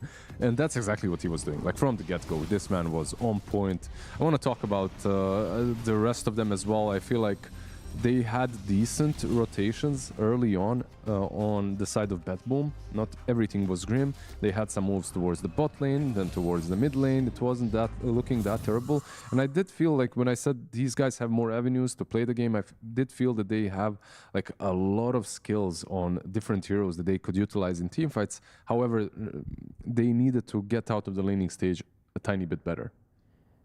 Yeah, and it's so difficult to get out of the laning stage when there's a 4 position that can literally move on top of you and stun you with extra damage, a core in any lane.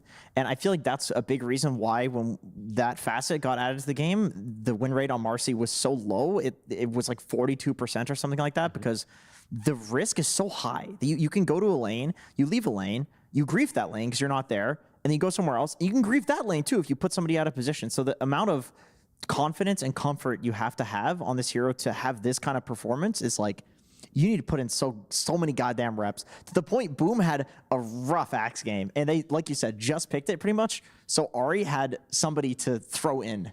To be honest, the reason why he has 0 deaths is because Boom was tanking it, right? Like he goes on Boom, picks him up, gets him into the fight, and because of Boom is calling everyone around, Ari can bail, and then he resets and goes in again. All that said, jokes aside, I have to say it's so extremely difficult to have 0 deaths with a hero that goes in from a position 4. Yeah. Even though there was an axe and all that stuff, who cares? Like most of the time, position 4 would at least have a couple of deaths, but 0 against Alina, against the Dark Willow. There are just so many things that can go wrong, but he always found a way. Like these to heroes are all maneuver really around them. hard to commit into. Yep. Like you accidentally jump in on Alina, there's somebody else to back her up, Glimmer Caper, all of a sudden she Lagunas you. That's 70% of your HP on a support Marcy. He's not rocking like bracers and a ton of HP. It was a null talisman, that's it, you know? So yeah, it's very risky, but he knows his limits with this hero. Yeah, so what does that leave us with BetBoom Team then? A team that lived and died by the Lina this entire series. Pure was not interested in trying to see anything else. I will say that GPK put on more of a performance this game more than Game 1 and 2. I thought the Void Spirit could have been the secret to success, but it ended up not being able to convert all the way. Yeah, they weren't able to convert it all the way, but we have someone here. We got a guest. We got a guest. The guest. The man of the hour. The guest. Give us a little whistle, Ari, because that Marcy performance. So this interview, you can only whistle. That's it. That's what I like to hear. That's the Grandmaster whistle right there. All right, so in Game 1, BetBoom Team banned out the Marcy, and then as soon as you saw the opportunity, you jumped on it. You clearly are very, very comfortable on the hero. How does it feel? It feels good. I mean, first of all, it's kind of interesting how teams are banning it on 12 because you only have 1 ban, right? Before second phase. And generally, 18 pick is the strongest pick of the whole draft. So if teams are banning Marcy on 12, it means that we're going to get some like crazy Park, Ursa, like some really popular hero on 18 that's really strong. So it's kind of an interesting choice by them and the last team we played against. But it feels really good. It's kind of funny because like I only started playing this hero a couple of weeks ago, like 2 weeks ago or 3 weeks ago again on this patch. Oh, wow. And it was going really badly. I lost like 10 games in a row, but in pubs. But I just felt like it was strong. And then we played in scrims as well. It was like, okay, 50-50 win rate. Like the win rate was not very good for me in the first weeks, but then it felt like at some point I reached some sort of level of mastery where it felt just a lot better suddenly. So it's kind of a steep learning curve to play this hero in this patch, but now I feel like it's very strong, yeah. Do you feel like it's because if you go to a lane and you don't get a kill, it can like grief the entire game? Like you have to play like flawlessly to make it work, but if you do play flawlessly, it's really, really good? Yeah, that's kind of true. There's like many reasons why this is the case. Like the lane can be very unstable. You either kill them a lot or you die a lot. the way the hero plays in fights in general is very all in. Like you've got no poke, you've got no range, anything. You just go in and you're in. So there's a lot of ways you can ruin the game, and obviously you can send your teammate in and they just die. Kind of happened to that's my strategy. Kind of happened to poor Boom a lot this game. He had like a lot of deaths because I'm just sending him in, but he's dying for the greater cause. I feel like most of the send-ins were good overall, but he kind of suffered for it. You survive though every single time. But obviously, if you use it wrong, like when I first started playing, I would end up like sending in my Kotl mid, and he's just dying, and I'm like, I forgot to toggle the rebound. Sorry, bro. But yeah, it's just like that.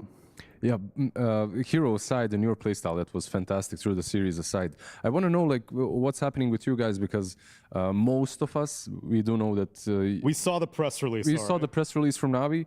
So I'm wondering, you guys are doing so damn well. What's the difference from the qualifier, and what's for you looking forward? Are you going to stick together or... I mean, it's hard to say why we suddenly got a lot better. I feel like, to be honest, the simplest reason is that it felt like in the qualifiers we were like very stressed and we were very results oriented, and we were like, we lose and then we get really stressed and we're like, oh guys, we're gonna not make it to TI. We need to win, and then these thoughts get in your head and you start playing worse, and you can distrust each other and all these things. Whereas for this tournament, it was like, well, you know, we have nothing to lose. We're expected last place or something, and you know, we'll just play and just enjoy the games. Try to enjoy playing together.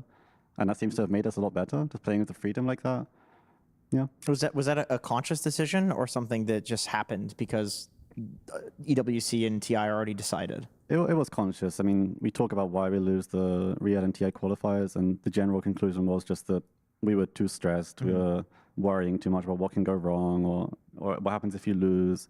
And we were like, guys, for this tournament, let's just try to enjoy the game. Just relax. We have nothing to lose anyway. Yeah. So then on a micro scale in your past two series, how much is stress weighing on you in these 50-minute mega creep situations? No stress at all, right? Yeah, to be honest, your mentality can only take you so far. When we had the game like Spirit yesterday and the game today, it's like, it takes so much to stay strong. Yesterday, I felt like you were tested, I could keep going. You know, okay. It was a real test of character, but I felt like I could try again today. After the second game today, I was like, to be honest, like I was kind of depressed. I can't keep doing this. I feel like I played such a good game. How can we lose? We're destroying them. How can we lose this game again? How's it happening again? Yeah. What do I have to do to win the next game? It's kind of what I was thinking. Like, what does it take to win? Did you guys go over the last replay, by the way, from Spirit, or did you just like, yeah, let's better forget about this, guys, and move on? I mean, as a team, we did not watch it. I think everyone really looked inwardly at what they could have done to win the game, because realistically, there's like 100 different ways we could have won this game. If just one of these things went our way, we would just win. So I think everyone kind of thought to themselves, what could I have done better to win this game? I think a couple of people opened the replay, but generally we just didn't watch. It's like, the chance of this game happening again is almost zero. And then, yet here we are again one day later. Yeah, I mean, it's a bit different because the Spirit game was like the throne is 1 HP. Yeah, it literally was one hit from anyone. Yeah, we're just a lot stronger than them, but we just couldn't close it out. It's more common what happened in this game. Yeah, but that's the Spirit game, I've never had that in my life. To see a throne that low and not die, and then we just lose. Yeah, I've never seen it. Yeah, like even if Collapse got unlucky with the bulwark, yeah. like you could have won if one of the Serpent Ward hit the throne. There's so many things. It takes like one tiny hit, one snake hit. I mean, my conclusion was I should have just bought Rapier and I would just end the game. And even after the throne was 1 HP, we then tried to smoke and go for it. I should have just told my team, look, guys, go to one side, start a fight. And then you would I'll buy Rapier and go the other side and just end the game. Yeah. But there's just so many ways we could have won, and none of them happened. I gotta say, overall, Ari, I've been very, very impressed. I'm glad to see that you guys have been taking a new attitude moving forward, because I see the names on your team, and I know it was equally heartbreaking to see you guys not be able to make it through quals, but to see the bounce back has been really inspiring, and hopefully you continue that journey throughout all of playoffs, and can't wait to see what you are able to do with this roster moving forward. So thanks so much for taking the time to speak to us, and enjoy your day off. Thank you, too. Thank you. Thank you. What are you gonna do on your day off? Play pubs. He's gonna play pubs. He's gonna play pubs. Yeah, that makes sense. That's the usual. Get started playing pubs right now, all right? We'll let you go. You're free. Unless you want to talk to us about the rest of the day. You want to talk about the results and stuff like that? What was that to talk about? The other games? Yeah. I mean, if you want, what's happening tomorrow? You've been talent before. You know how to do this. I won't force you. I think I'll go back with the team. Okay, fine. Celebrate with them a bit. You deserve a celebration. They are in the playoffs. Maybe play some like party game on Steam together. Oh. Okay. Repo? Are you playing Repo? Get out here. Thank you. He said no, he's not been playing. Bye, Ari. Oh, oh jeez. Bye, Ari. Jeez, that would have been really bad for them if he... Nothing happened. What do you mean? Okay, that was off camera. Don't worry about it. The British are not known for being unclumsy. Yeah, very sophisticated people. Very sophisticated. Absolutely. That's true. Very That is organized. I have to say, I love what he said about stress and stuff. I think it just plays a huge part in everyone's career. Whatever you're doing, you have to remember to take care of yourself, especially if it's as competitive as this. And for a team that has been on the brink of qualifying this entire year, it wasn't just like EWC and TI was like our last chance. Like this whole year, they have been getting gate kept out of their qualifiers. I feel like it dawns on you, right? Like when you are constantly this close, but you can't make it. And it's funny because they're actually so strong. They have everything that it Clearly, takes. based off of this past 4 days, they have been showing some fantastic Dota, as long as they don't get in their own heads. They unironically just needed a tournament that was after the two big ones. Well, in terms of they can't go to the two big ones that are actually after this tournament, but it's like still, you boys are playing for $1 million. You know, there's a lot. There's a lot on the line. It's just that TI is so close that this is all players are thinking about. So it's really interesting to see that it has like forced this perspective shift in their head where maybe we see a very, very strong Navi or whatever they are. So far, they are. Yeah, they look like an incredible team. And we'll see the teams that they are going to face off against when we come to the playoffs, because now we are getting very close to the end of our group stage. Only one more day of Swiss remains, so let's take a look at the results for today. Some eliminations and some more qualifications to the playoffs. Here on Stream A, we had a qualification. Aurora Gaming were able to beat Tundra, and Team Liquid were able to beat Tidebound, and now NAVI were able to claim their victory over BetBoom Team. So Liquid going to be moving forward into those playoffs as well as NAVI. Meanwhile, on the other stream, we had some eliminations take place. Unfortunately, OG will no longer be participating in PGL Wallachia Season 5 as they have lost to a wild card. Xtreme Gaming were able to claim their victory over Nigma Galaxy, which means that Nigma is also eliminated. And Heroic were able to beat their South American... I called them compatriots yesterday. Apparently, it may not be so friendly because King Jungle's had some all chat for Parker. Yeah, there was some spice in that last come on, game. everybody's got spice for Parker. Well, Parker carried them to a victory is what I was told about Season 2. It was the Parker show. It on was Heroic. the Parker show. That's the problem. Definitely was. He was supporting that guy the entire time. You think he likes him? No support likes their goddamn carry. Evidently not. Which also means that Puppy is also eliminated out of Wallachia Season 5. Edge, OG, Enigma, AVULUS, and VP will no longer get a chance to compete, but we still need to add 3 more names to that list. Meanwhile, the qualifications are also getting quite crowded. We'll be able to see the last stage of our Swiss. We have gone through it all, which means that 6 teams remain. 3 of them qualifying, 3 of them eliminations. Wildcard, Tundra, Jenkins, who you got? You know, if it wasn't this week, I would say Tundra, but Tundra has they have not looked super strong, and I think Wildcard has surprised a lot of people. They have that hunger. They really want to win. I didn't think they'd make it to the last day in the first place. I mean, they beat Shopify to qualify for TI, so I think these guys they're really feeling like they have a good understanding of Dota right now, and I could see that momentum carrying them. I feel like it's also careless and stress-free for them as well, right? Yeah, like you qualified, you come to Wallachia to play for $1 million, and you're just having fun preparing yourself for the future as well. I couldn't call that one cleanly as well. Tundra are favorites in my eyes, but anything can happen. And the one after that is going to be Xtreme versus Heroic. South America taking on China. China still remains in the tournament because they've got Xtreme and they've got Tidebound on these last days. But you think Heroic is reinvigorated after beating Parker? Or you think I think that probably feels pretty good. I think that'll be close.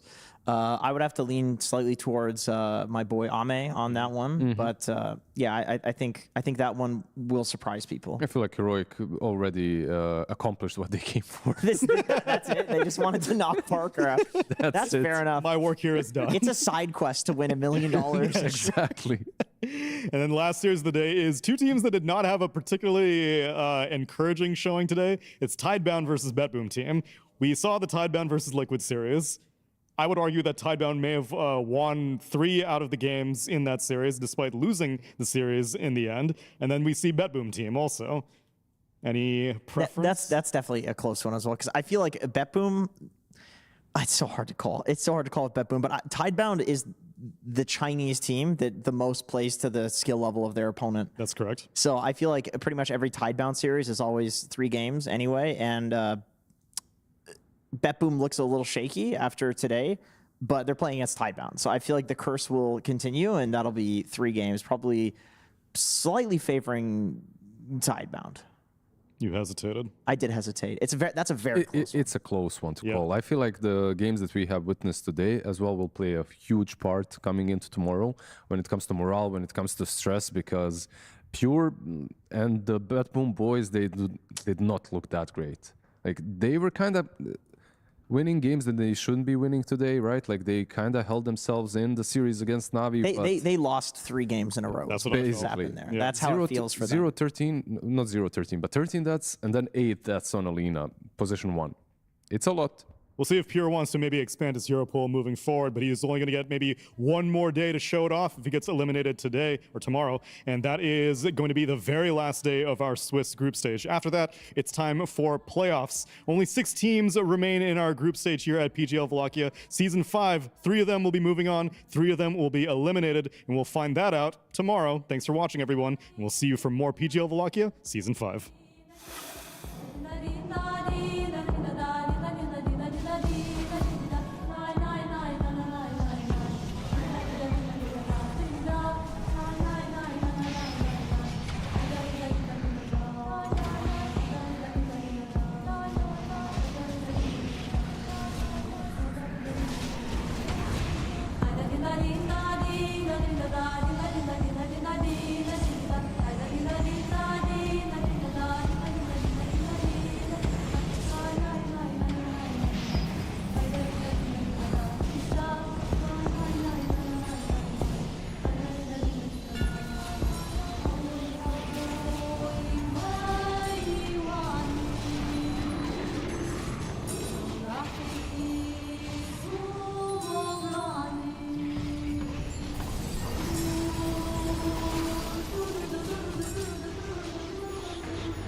Oh